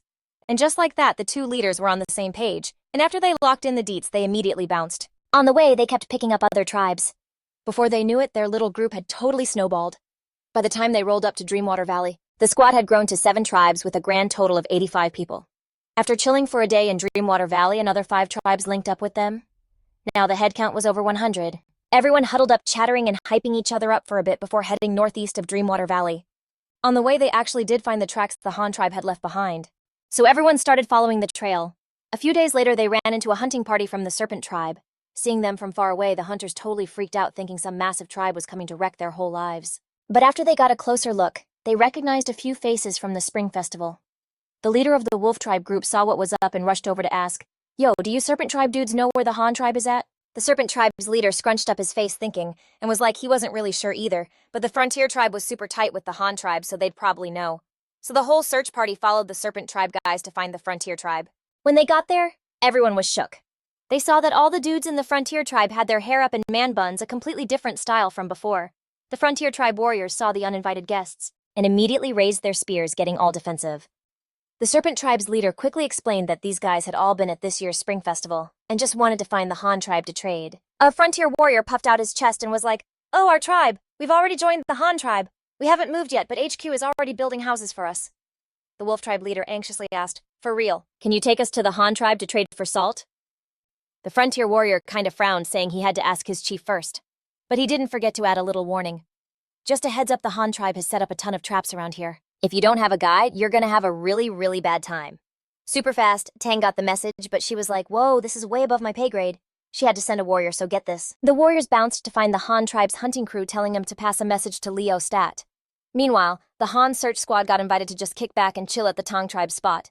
An OMG inside the Tang tribe. The massive fields of hemp and the women crafting these ridiculously fire hemp bags had everyone's jaws on the floor. The Tang chief totally clocked their shook faces and just starts laughing at the snake tribe's captain. Like, yo, the reason we're down to team up with the Han tribe is because their chief is an absolute legend. He invented this weaving tool that's a total game changer. Plus, the Han tribe hooked us up with so much pottery and that premium white salt, we literally don't know what to do with it all.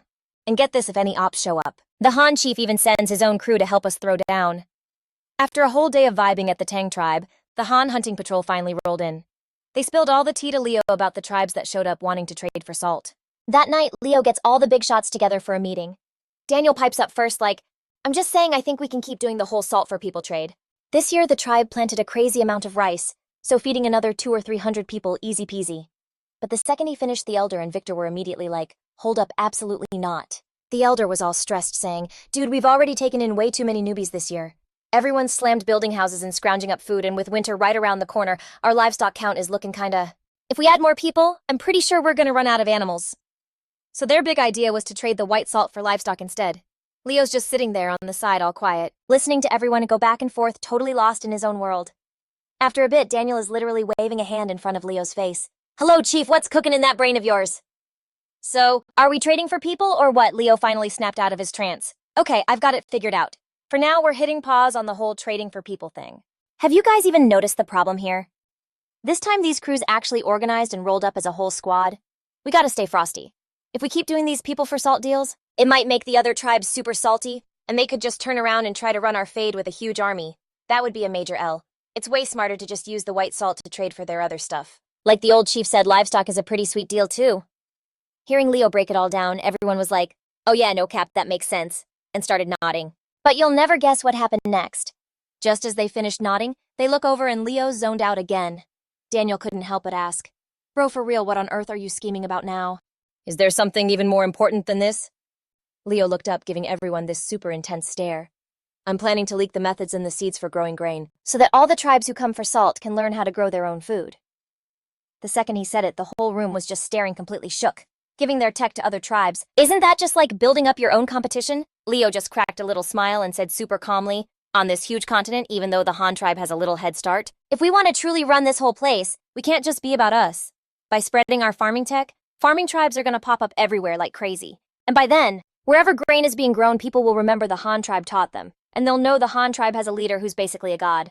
Besides, even if other tribes learn how to farm, they're just clearing out the land for us. We've got insane metal-making skills, plus we're decked out in armor and longswords. Facing off against tribes that are brand new to farming, they're not even qualified to be our ops."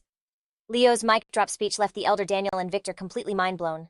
This was the first time they had ever heard their leader just come out and say he wanted to take over the entire continent. A huge rush of hype just surged through Daniel's heart. If the Han tribe actually pulled off this massive power move, it would be absolutely legendary. But Victor and the elders were more into growing the tribe in a more chill way. As long as their people's lives were getting better, they were good. They weren't exactly feeling Leo's whole vibe. But of course, Leo had a way of talking these two old-timers around.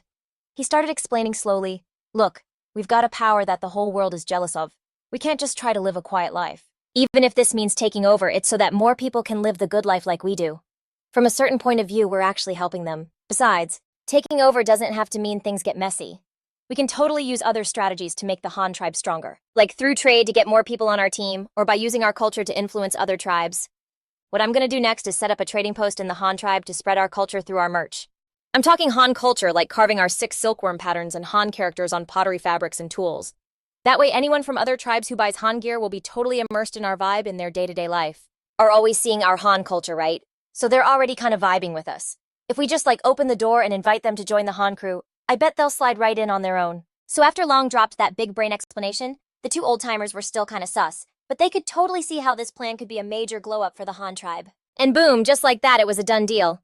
Long then sent a scout with the message "You'll bring the whole squad to our turf tomorrow." He was all, "I got this," wanting to run the show himself. To hash out the deets. So the next day, right after lunch, the tea reached the Tung tribe. The scout spilled Long's message saying they were down to trade again. And he made it super clear no one was on the trading block. Plus, plot twist. The Han tribe was going to teach them a new food hack and anyone who wanted to learn could pull up. This news, you guys, had all the nomad crews totally shook. They were like, say less, and immediately started trailing the patrol team back to the Han spot. After a whole day of trekking, the whole visiting posse finally rolled up to the Han tribe's crib. They pulled in around noon, just as the Han crew was going hard harvesting peanuts. Talk about perfect timing to flex their farming gains. For these visitors, over 100 people got escorted right to the main drag east of town. And get this, on both sides of the road were these wild-looking fields just covered in water. By the little river, there was also this peanut field that was totally ready to go, and in those watery fields, tons of people were still grinding, planting these little rice sprouts. The whole operation was non-stop for days. But with almost 1,000 acres of fields finishing up was still a huge mission. Every single Han tribe member was hunched over clutching a handful of and meticulously sticking each little plant into the flooded field. I'm telling you, the site had the 100+ visitors on the road feeling some type of way. Their minds were totally blown. One of the nomads couldn't hold it in and turned to his buddy "Bro, what are they even doing? Why aren't they out hunting or finding snacks or something?" His friend was just as clueless, shaking his head "Dude, I have zero clue. I was literally just thinking that. Why'd they drag us all the way out here?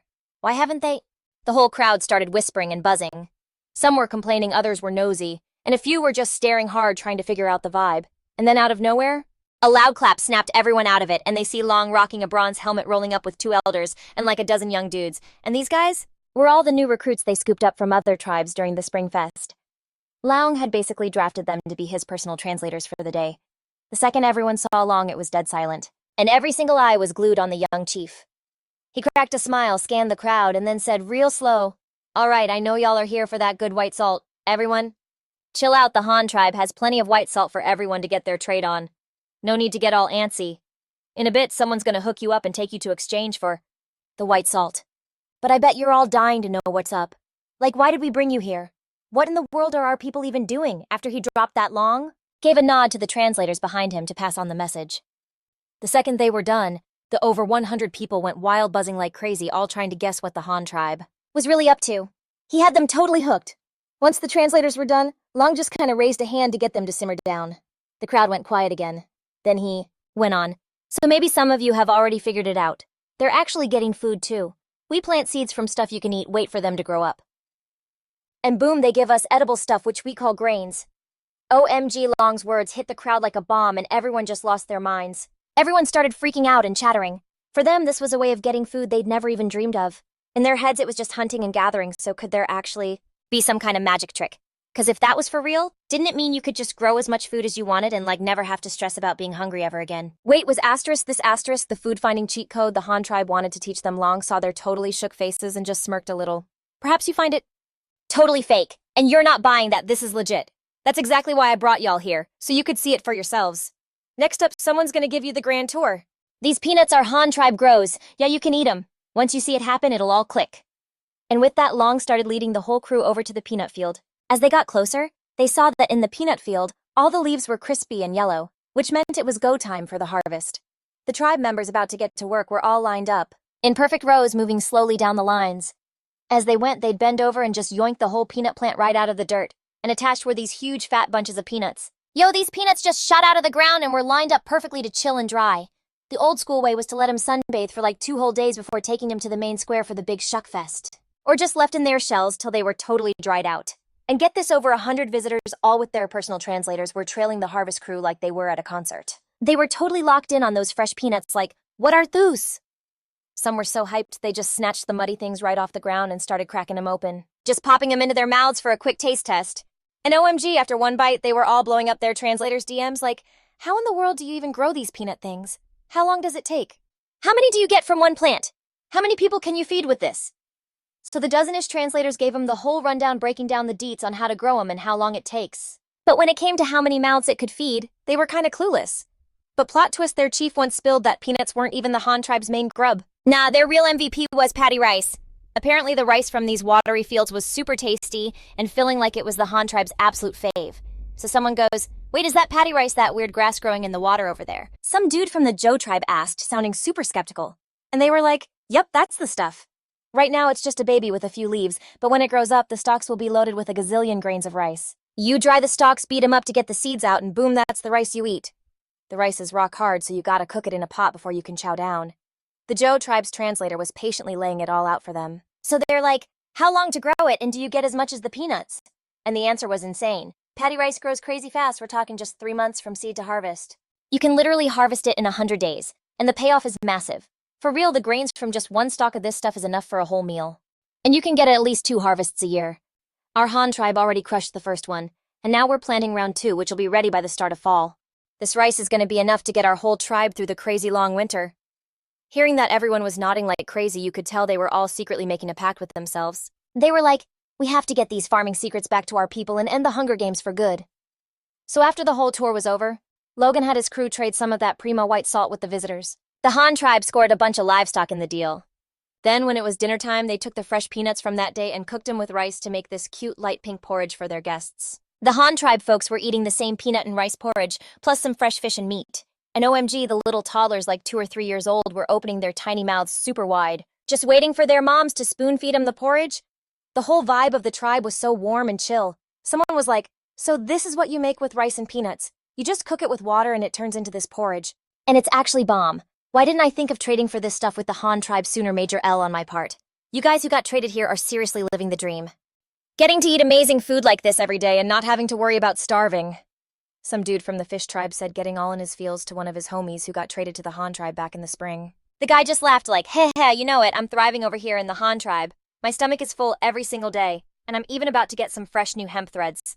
All the people from the different tribes who hadn't seen each other in forever were catching up, just buzzing about how sick life was in the Han tribe. And right then, Logan steps out again and claps his hands a couple times, totally grabbing everyone's attention. Just a second ago, all the reunited crew from the other tribes were hyping up the awesome life in the Han tribe. You could just tell the visitors were dying to get a piece of that lifestyle for themselves. And in that exact moment, Logan comes out, claps his hands, and bam, every single eye snapped right to him. The whole crowd knew he was about to drop some news.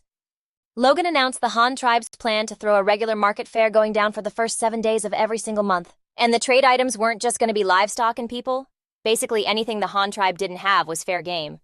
When they heard that the trading groups were absolutely losing their minds with joy. From now on, they wouldn't have to stress about what to bring to trade. Even though the Han tribe was a trek, there was plenty of time to make it to the market. But wait, there's more. Logan also announced he was giving out seeds for free and promised to help them out if they ran into any farming drama. He even threw in that they could trade for farming tools. Bro, his words totally chilled everyone out. The whole crowd got up together and bowed, showing some major love and thanks to the Han tribe. The next day, the trading crews got their seeds.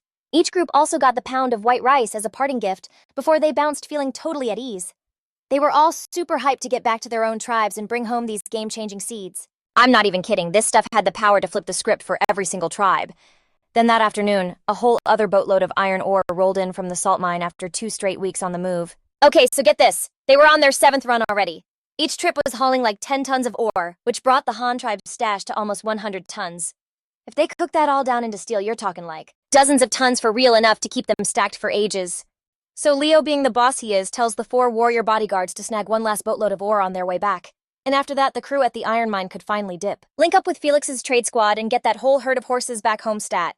At the same time, Leo made a huge call and decided to shut down all the northern ops for the year. So everyone could just chill and prep for winter back at the tribe.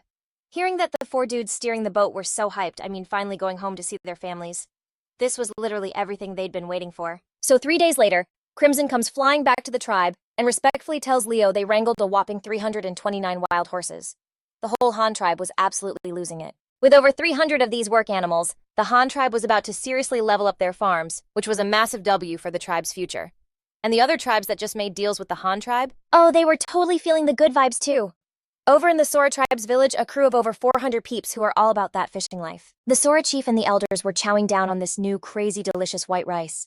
And get this, even though it was just plain rice, the two of them were going to town on it. The silver-haired elder was just chewing real slow, probably thinking, damn, the Han tribe's chief is a real one sharing a secret this valuable with all the tribes.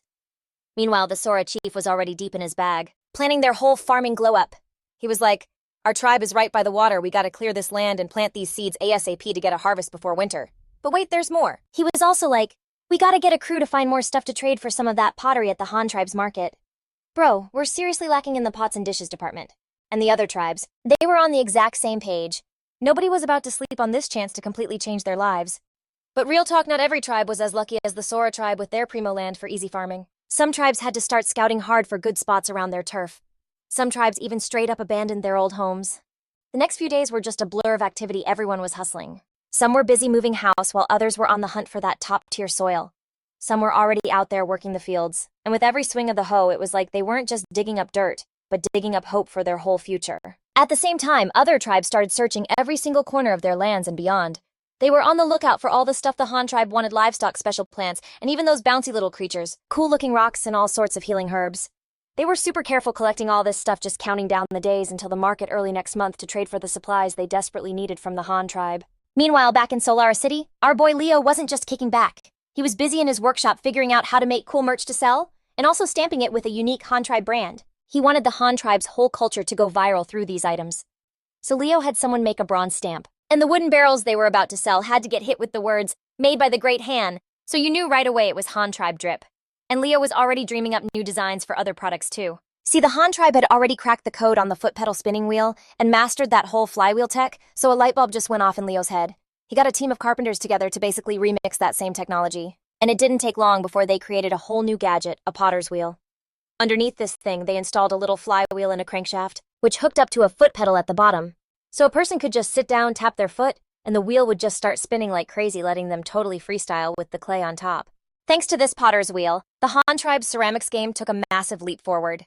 Not only were they pumping stuff out faster, but the finished pottery was way prettier and more high-end. But Leo didn't invent the potter's wheel just to make cute ceramics. His endgame was to print words and add color to the pottery. The whole process was actually stupid simple. You just had to take a piece of clay that was mostly dry and cover it with a layer of porcelain glaze. The white glaze was the easiest to make. You literally just mixed kaolin with water and stirred it until it was kind of thick. Then you'd pour the glaze into a bucket and give the clay piece a quick dip. And boom, you'd get unfired white porcelain. After you let it dry again, you'd pop it in the kiln to get baked. The final product. These flawless snow-white ceramics. The method for other colored glazes was pretty much the same. You just had to switch up the glaze. And just like that, the Han tribe's pottery instantly got a major glow-up, all vibrant and multicolored, totally different from anything else out there. To top it all off, on the bottom of the porcelain bowls, Leo used red glaze to print, made by the Great Han. And then he added cute sayings like, good fortune and great harvests, and other good vibe stuff. So when people were eating out of a bowl like that every single time they saw the words, they couldn't help but think of the Han tribe. And Leo didn't stop there. He even hit up the food sacks using a red dye from some spirit grass to print huge Han characters on both sides of the cloth. The man was a marketing genius, okay? So get this, the Sun tribe's pottery water jugs and sacks were like the hottest drop, and every other tribe was dying to get their hands on them whenever they hit up the market. And wait for it, cause the Sun tribe was about to drop a whole new line. We're talking iron pots and farming tools popping up one by one. The Sun tribe's whole vibe was starting to blow up, and Leo was already thinking big, like sending caravans to sell this stuff way out. But just as Leo was totally buried in work, the main squad led by Brock and Hawk rolls back into town.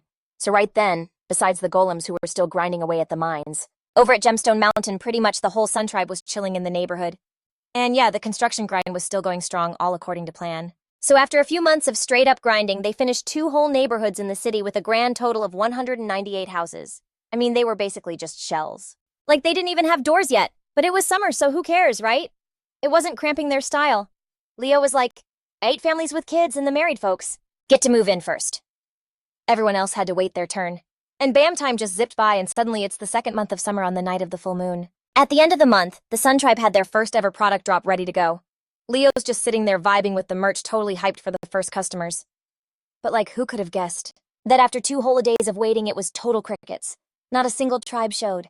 Leo was kind of bummed, not gonna lie, but he was trying to play it cool. Like, maybe the tribes who just got seeds are just super busy starting their farms and haven't had a chance to swing by.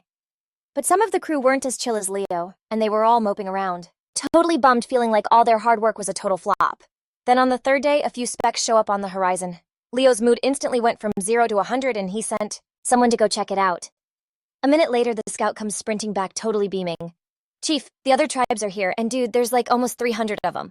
Leo was totally screaming on the inside, but on the outside, he was all cool, calm, and collected. He got ready to roll out the red carpet for his VIPs, dead set on making them feel the Sun Tribe's awesome energy and good vibes. As the mob got closer, Leo started recognizing faces from all the different tribes. That massive weight on his chest just poof vanished. His master plan had finally taken its first successful step. Leo gave the signal and Titus grabbed a few of the boys to be the official greeters at the gate, and then he led everyone to the merch tables. And OMG when the other tribes saw the gorgeous pottery, the slick wooden barrels, and the sacks with actual words printed on them, their eyes basically turned into heart emojis. They were shook. They never dreamed this stuff could look so bougie. Yo, check out this pot. The lettering is insane, and it even has colored designs. This has gotta cost a fortune, right? Some dude from the snake tribe whispered to his buddy. Titus just laughed and jumped in like a pro and was like, listen up, y'all. This is all exclusive Sun Tribe merch. Our chief says if you need it, you can trade your own stuff for it. We brought a ton of fire stuff today, so take your time and browse. And boom, the crowd went wild, swarming the tables to pick out what they wanted. Benny was in the zone, wheeling and dealing with everyone. The standard rate Leo set was 5 medium animal hides for one of those sick white porcelain bowls. When the Den tribe heard the price, you could tell they were feeling that price ouch. But in the end, they bit the bullet and traded for a few. And just when the market was popping off, a huge fight breaks out at a stall nearby. Like a full-on screaming match. Turns out one of our guys was arguing with some rando. This dude was dead set on trading 1 deer hide for 2 clay pots, and he also wanted to swap a deer antler for a white porcelain bowl. Our guy knew that was a total ripoff, and since neither of them would back down, he got fed up and ran to get Leo. So after getting the whole story, Leo's spidey senses started tingling. Like, how could someone have over 100 deer hides that were all exactly the same super sketch? It wasn't until he actually saw the hides and the horn with his own 2 eyes that he started bugging out. This wasn't a deer hide and an antler at all. It was straight up an antelope hide and a goat horn. And not only that, judging by how clean the skinning job was and how perfect the hide was, these goats were 100% domesticated, not wild at all. After checking it out more closely, Leo just couldn't stop himself from smiling. This was a Saiga antelope, a legit gift from the gods. If he could farm these things, wouldn't the Sun Tribe basically have unlimited BBQ forever? Leo cleared his throat, turned to the traders and was like, so about these hides you got here? Yo, this is actually pretty sweet, not a single rip in sight. I'd bet. For this quality, I'll even sweeten the deal a little. How about 2 hides for 3 pots and a set of goat horns for one of those 6 ceramic bowls? But, and this is a big but, I got one condition. Next time you roll through, you gotta bring me 100 live antelopes, and I'm talking specific 2 or 3 years old, 20 dudes and 80 ladies. If you can't swing that, the Han Tribe is ghosting you guys. For real. And OMG, the dude's jaw literally hit the floor. He was all like, I can't make that call, man. The chief's gotta be the one to give the okay. Leo was chill about it, though, and just waved him off like, whatever, dude. Just tell your boys to finish up this trade at the price we said. So anyway, at this market, it wasn't just the Sharphorn tribe pulling up. A ton of other tribes came through to trade too. The Sickle tribe brought flint, and the Snake tribe had some medicinal herbs and these super weird-looking tubers. Leo was over there thinking to himself, ooh, these would be fire for pickling later. Then you had golden silk vines from the Thorny Vine tribe, brown sugar from the Red tribe beast, tendons from the Tendon tribe, some magic mushrooms from the Mushroom tribe, and fish skin from the Fish Skin tribe. Had the Han tribe literally bought them out, copped everything. On top of that, Leo scooped up 2 super talented artists from the Scribe tribe, told them to link up with the Pottery squad to paint some sick designs, and even gave them new names, Vincent and Vance. How bougie is that? So the market was supposed to be a whole 7-day thing, but since some tribes were fashionably late, it only really popped off for 2. But even after it was officially over, tribes were still showing up trying to trade, even the little guys. They heard the Han tribe was growing rice and traveled forever just to get some seeds and learn the secret sauce. And Leo, being a real one, agreed to every single request. Fast forward half a month and boom, the Han tribe's fire bricks are done. He immediately started geeking out designing this brand new iron forge. But dude, building it was crazy complicated. And it was slow going, but Leo knew quality over quantity was the vibe, so they had to take their sweet time. Then early April rolls around smack in the summer, and the Han tribe is popping off with another market. This time, pretty much every tribe was there to get the 411 on taking care of their rice down the line. Like the X tribe, they lived right by the water, so their setup for growing rice was totally primo, and their fields were absolutely massive. They'd already finished moving the baby plants, while all the other tribes were scrambling to catch up. But get this, the plot twist of the century was the Antler tribe was a total no-show. And let me tell you, the Han tribe bosses were not happy. Titan, being the hothead he is, was ready to roll out with an army and just straight up yoink the Saiga antelopes. But Leo was like, whoa, hold up, let's just chill for a minute. Anyway, at this market, Leo found some new shiny stuff. A couple of the smaller tribes brought wild honey, which is basically liquid gold. He immediately copped all of it at a high price, plus loofahs, radishes, tomatoes, long beans, and all kinds of other veggies. Leo's eyes were bugging out like headlights and he just bought everything. For a fat price, and he even pre-ordered seeds for the next drop. That way the tribe could start growing their own stash.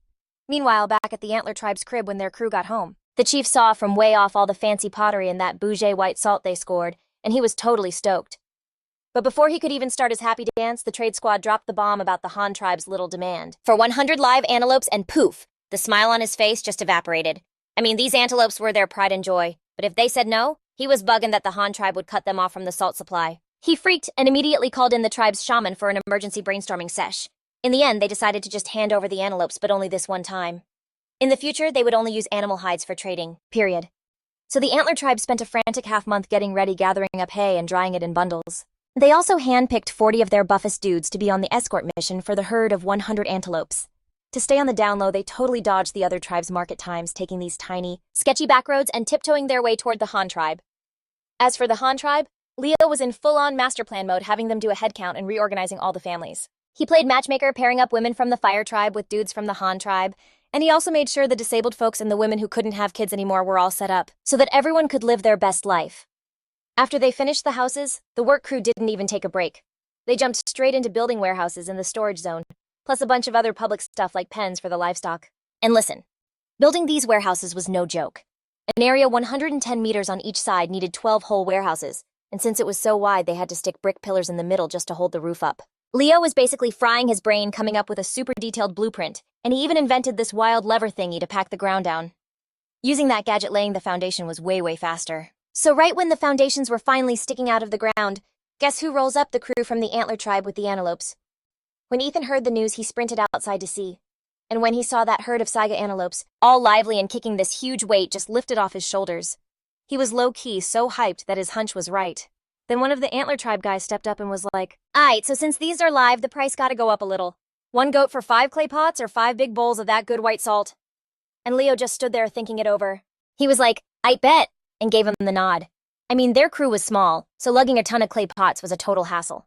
They mostly just snagged bowls and that good white salt, grabbing only a few pots. So after the trade went down smooth as butter, the rhinoceros dudes bounced with their loot. The Han tribe got right back to the grind, handing off the antelopes to the crew in charge of the animal farm. OMG time totally fast-forwarded, and bam, it's autumn. The Han tribe threw their 3rd trade fair, but get this, the turnout was kinda weak this time, and the trading volume totally took a nosedive. But Leo, our boy, knew the tea. Everyone was busy scrambling to get their winter snacks stacked. So he got all hype and was like, "Yo, let me show y'all how to cure meat with this salt." And wouldn't you know it, the tribe started going ham on the white salt again. At the same time, the Han tribe's pottery game had a major glow-up, switching to making less, but like way fancier stuff. I mean, duh. Leo didn't bring in those 2 artsy types just to look pretty. He had to let them cook for real. Okay, so get this, the Tang tribe's 2,000 plus acres of hemp fields had already dropped 4 harvests this year. But Leo, always playing 4D chess, told them to chill on the harvesting and let the plants go to seed. And what happens next? The entire Tang tribe just up and moves in with the Han crew. And it was right around then that this dude Felix, who's got like 0 chill, rolls up on Leo. He's like, "Bro, let me take a crew and all our extra pottery and salt on a road trip east of the river." His big idea was to start a whole Eastern market over there, doing pop-ups twice a month, one at the start and one at the end. You know, to spread the Han tribe vibe and make their culture go viral. Plus it was fall, so all the good snacks were ripe for the picking. And like, who knows? Maybe this little adventure east of the river would bring back some new exotic veggies or seeds. Leo thought about it for a sec and gave him the green light. He hooked Felix up with 40 dudes, 2 whole ox carts stacked to the brim with salt and pottery, and even gave every single person their own horse. This meant they could explore way farther out as long as they made it back before winter hit. And get this, the squad had some VIPs too. There were 2 teens who used to be with the Tating tribe, and they were total pros at the Han language. Then there were 2 kids from the Eagle tribe who brought their giant pet eagle Azuka, like an actual giant eagle. With those 4 on the team, they could basically send DMs from anywhere using the eagle.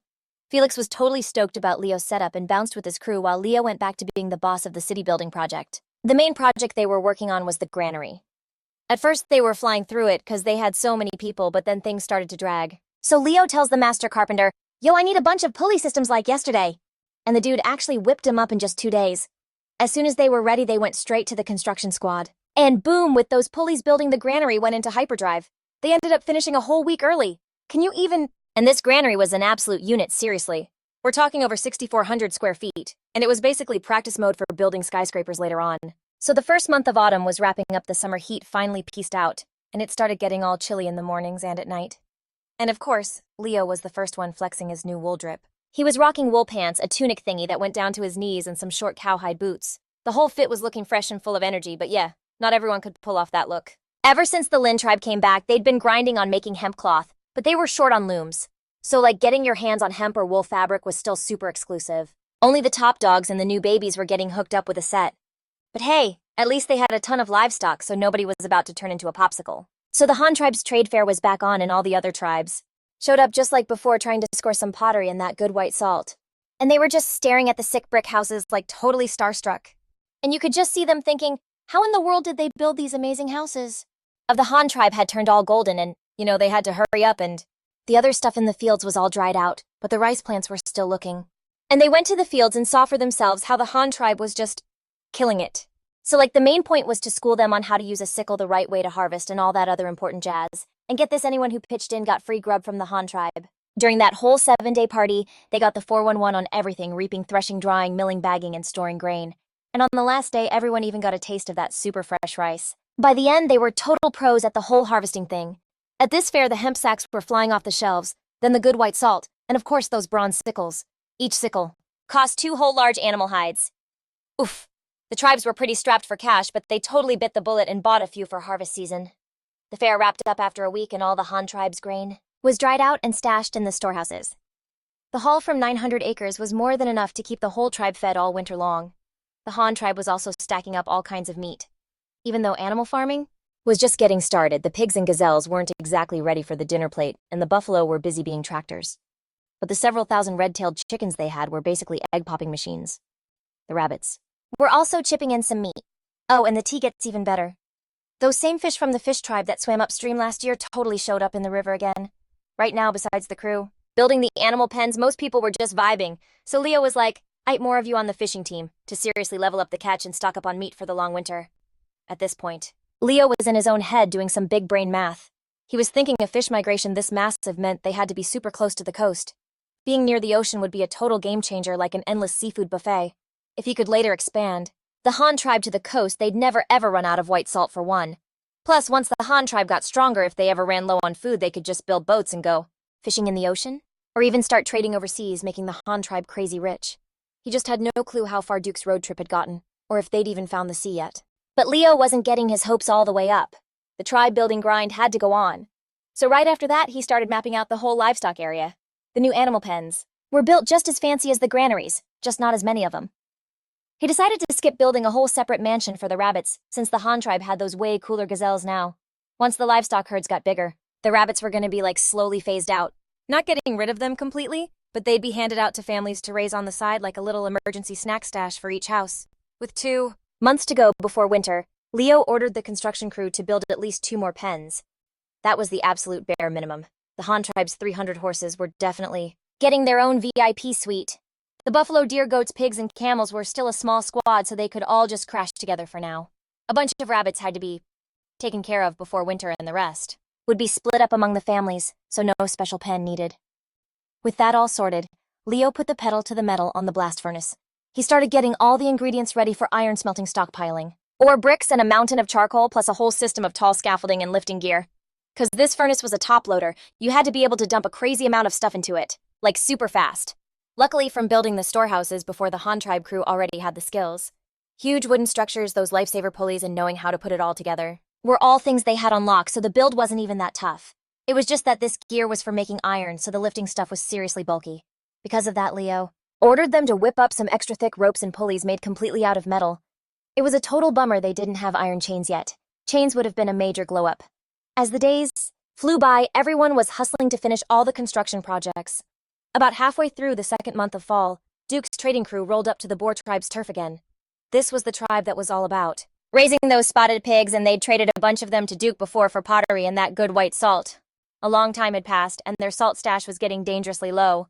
The last time he left, Duke had promised he'd be back soon, but then months went by and he totally ghosted them. The Boer tribe's chief Kyo was going absolutely nuts with anxiety, just waiting for him day after day. Just when they were about to lose all hope, Duke just pops up in their territory. Some guy from the tribe ran over totally out of breath to spill the tea to Chief Kyo. The salt-selling crew is back. This time they rolled in with 2 massive carts, and get this, they're all riding these huge beasts, And it's a total boys' trip, not a single woman with them. Hearing this, Chief Kyo literally jumped up so hyped. Quick, take me to them. He had no clue how much salt they had, but he just knew if they bounced this time, they probably weren't coming back this year. Before he even got very far, Kyo spotted Duke riding on a horse. Dude, you guys are finally here. Our white salt is basically all gone. If you hadn't shown up, I seriously don't know how we would have survived. Duke just chuckled and said to Kyo, I brought tons of salt this time, enough to trade. But here's the thing. I've joined the legendary Han tribe now, and our chief gave the order that we probably won't be back after this one. Kyo's heart totally dropped when he heard that. He was immediately like, wait, if you guys aren't coming back, then what? So, like, how are we even supposed to trade our stuff? Then Jax just spilled the tea, like, Chief, my dude, we already went over this. We're setting up a legit market over at the Han tribe's place. If you want to trade later, you guys can just roll up there and make your own deals. Then he gave Torch the whole rundown on how to trade and where to find the Han tribe. Hearing that, Torch finally chilled out a little. After that, the two of them totally hashed out the deets for this trade. The Torch tribe was down to throw in another 60 pigs for some pottery and white salt. But Jax was like, hold up, not so fast. 'Cause he still had to keep going on his road trip. He could only swing back for the 60 pigs on his way home. Chief Torch was cool with it, but he was getting a little nosy, you know. He was like, if Jax is still trying to head south for real, how long is he gonna be gone? Jax was like, bet. I swear I'll be back in 1 month tops. I just have no clue what other tribes are vibing down south. Yeah, even Chief Torch was totally clueless about that. But word on the street from the stories the tribe's OGs used to tell was that his people actually bounced from the south like ages and ages ago. They came from this place that was basically all water, so huge you couldn't even see the other side. Jax was instantly hooked, like for real. His spidey senses were telling him that this watery world was probably packed with people. And if he could actually pull up there on this trip, it would be a major, major win. Thinking this, Jax left the Torch tribe some pottery and salt as like a deposit. Then he got his squad together and they kept pushing south. I mean, the clock was seriously ticking. It had already been almost a whole month since they first dipped. They had to be heading back in like half a month at the absolute latest. Talk about a time crunch for a huge mission. For the next few days, Jax's crew was on a serious grind. They barely even stopped, just pushing straight for that legendary land of water. On the way, they bumped into a ton of other tribes. And when they saw this squad of jacked dudes riding wild beasts and pulling 2 literal mobile homes, all the tribes totally freaked out and kept their distance. Not a single soul had the guts to even try and talk to them. Luckily, the super intimidating caravan just kept on moving, letting all the tribes finally breathe of pure relief. I mean, after grinding that hard, they finally hit the end of the line a whole 11 days after dipping from the Torch tribe. And surprised it wasn't the ocean. And it wasn't the cliff was less than 50 meters high, but it was a total vertical drop. Standing on the edge, you could see this insane grassland just crawling with countless herds of buffalo, goats, horses, and deer just chilling and munching. Over to the east, there was this absolutely massive lake. White clouds were reflecting off the deep blue sky, making the water look like a literal piece of heaven. On the lake were a bajillion water birds, including these massive wild geese. There were these gray-blue cranes with wingspans of nearly a meter, and freaking flamingos with their long, skinny legs.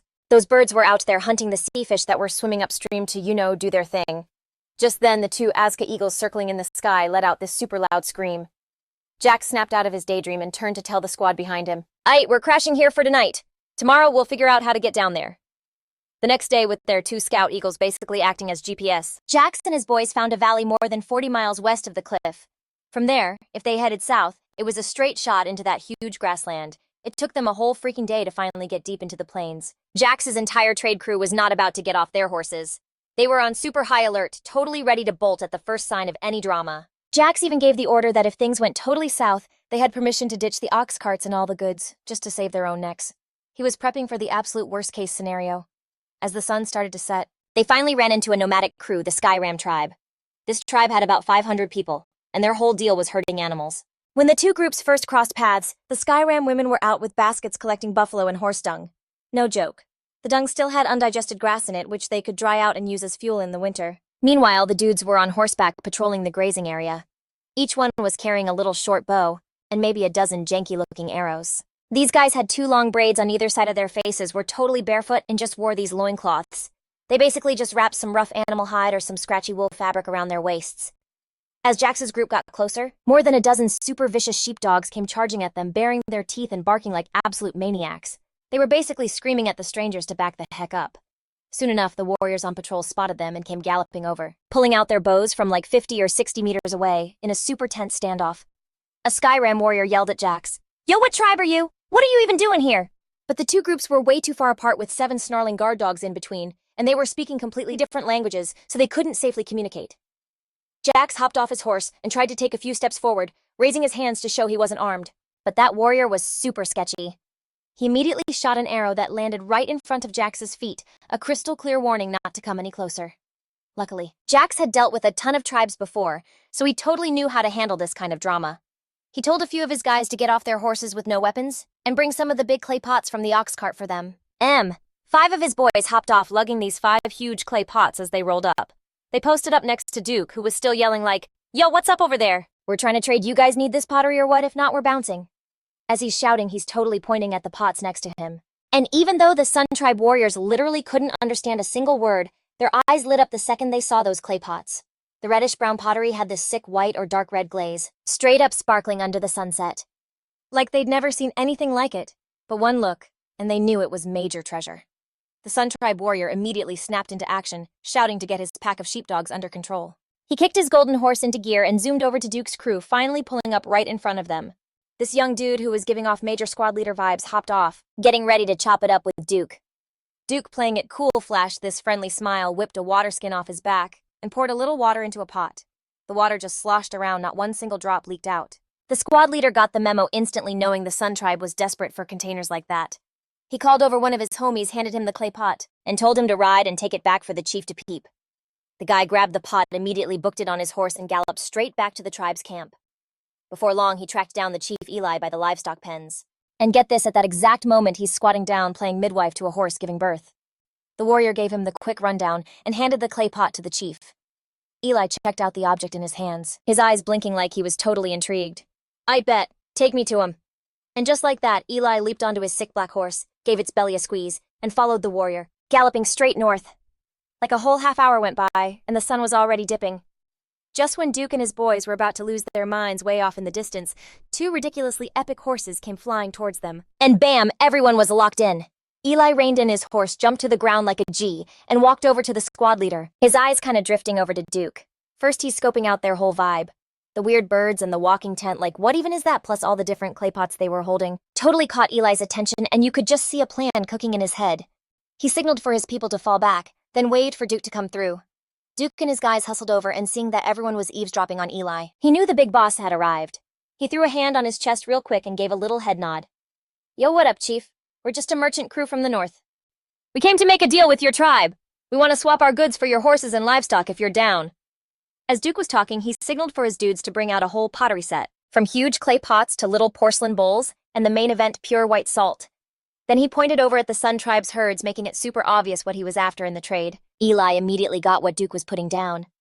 He didn't answer right away, though. He was carefully checking out every single item. The insane pottery made Eli crazy hyped. He picked up a snow-white porcelain bowl, probably daydreaming about how awesome it would be to sip cow's milk from it, his heart just bursting with joy. Finally, when he saw the little bowl of salt, he gave a confused look and made a questioning sound like, "Huh." Seeing this, Duke dipped his finger in for a taste, then motioned for Eli to try some too. And just as expected, anyone who tastes that pure white northern salt for the first time is instantly obsessed with its mind-blowing flavor. Eli was no different. After some back and forth with hand signals and a few words, Eli figured out Duke had way more of these treasures, so he got all amped up and invited the whole squad to the Sun Tribe's camp as guests. At this point, the sun was basically gone and it was getting dark like super fast. Duke decided to crash for the night, figuring it was a good chance to get the tea on the Prairie Tribe. He wanted to get a solid read on what they needed for trade, so he could bring the fire next time. The crew rolled into the camp quick. In this open spot surrounded by like a dozen or so massive tents, several campfires were totally blazing. Eli waved his hand, and his tribesmen immediately brought over a whole butchered sheep, skewered that thing, and started roasting it. The tender young mutton sizzled over the flames, and let me tell you, the smell was ridiculously good. Duke also had his guys set out a few bowls of that white salt next to the fires. The curious young women of the Sun Tribe kept glancing over at the merchant crew from the north. They laid out some animal hides, sat in a circle around the fire, everyone just chilling on the ground, and started carving up pieces of the fresh mutton, putting them on the hides. Duke sat down next to Eli and had his boy bust out a few small packets of chili powder, sprinkling it on the golden brown mutton with some of that white salt. The two of them were seriously going to town, and the chili had Eli hissing and gasping over and over, but he was still yelling about how awesome it was. After that, he had his people bring out goat's milk and cow's milk to treat Duke's crew. "My bro Duke, your pottery from the north is fire, the white salt is amazing, and this chili is even more insane. You absolutely have to trade us a ton more of this stuff," Eli said, using the few northern words he knew. Had just picked up, totally stammering while gassing Julian up. Julian just smirked and was like, "Yo, I'm glad you're digging it, Chief Elias. Don't even sweat it as long as your tribe's got the stuff I need."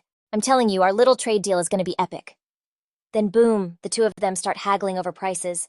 Julian starts spitting out terms like a pro auctioneer like, you see these draft oxen we got? One of these bad boys goes for 2 ceramic pots. A cow will run you 3 and you can trade 2 goats for 1 pot, or if you want, you could use 1 goat for 2 of these huge bowls. Now this white salt? That's a horse-only trade, my guy. 1 horse for 5 bowls of salt this good. We're also copying animal hides, plus cattle horns, sinew and leather, all for some pottery. But for real, he was just making these prices up on the spot, and they were crazy high. On this trip, Julian's whole vibe was different. He was repping the Sun Tribe now, and his job was to get the absolute best deal for his people. Hearing Julian's numbers, Elias literally winced. That price tag hurt. I mean, the Sun Tribe's gear was fire no cap, but the prices were just brutal. The pottery was one thing since you don't use it up, but that super precious white salt could only be traded for horses. Like, how many horses would they even need for a whole year's supply? The thought alone was a total gut punch. Bro, Julian, my guy, everything else is on the table, but if the white salt has to be all horses, we can't just give you our entire stable. Can you, see if we can throw in some goats and cattle too? Julian was like, that's not a hard no, but horses gotta be over 40% of the whole deal, and they gotta be full grown. The Sun Tribe is fiending for horses, otherwise I got nothing to show my chief when I get back. He'd probably ban me from coming back, and then you'd be totally screwed trying to get any salt at all. So Orion was like, I bet let's lock it in. We'll do the trade tomorrow at this price. He mulled it over for a sec and decided the terms were solid. With the deal sealed, dinner ended after a sick fire show. When it was time to crash, Orion gave the Sun Tribe crew 2 tents, and even invited them to sleep in his main tent. Julian's spidey senses started going off immediately like this is sus. But you can't just diss your host's hospitality, so he reluctantly agreed. He slid under the animal hide blanket super carefully, only to shoot straight up like a rocket a second later. Seriously, Julian gets cozy under the covers and a minute later he's totally shook. He jumped up because get this 2 naked girls had sneakily slid into his bed. And one of them was Elias's oldest daughter. Elias pops up outside the tent real quick to explain. Yo, this is a custom for the Plains people. We're just trying to borrow some good genes and level up our bloodline. We do it with strangers a lot. This was the first time Julian had ever heard of a tradition like this. 'Cause back in the mountains, he only knew about the spring festival for cuffing season. But listen, he and the boys had been on the road for over half a year, and were getting pretty desperate. So faced with women literally throwing themselves at him, my dude immediately scooped one up in each arm and had himself a wild tense for the Sun Tribe's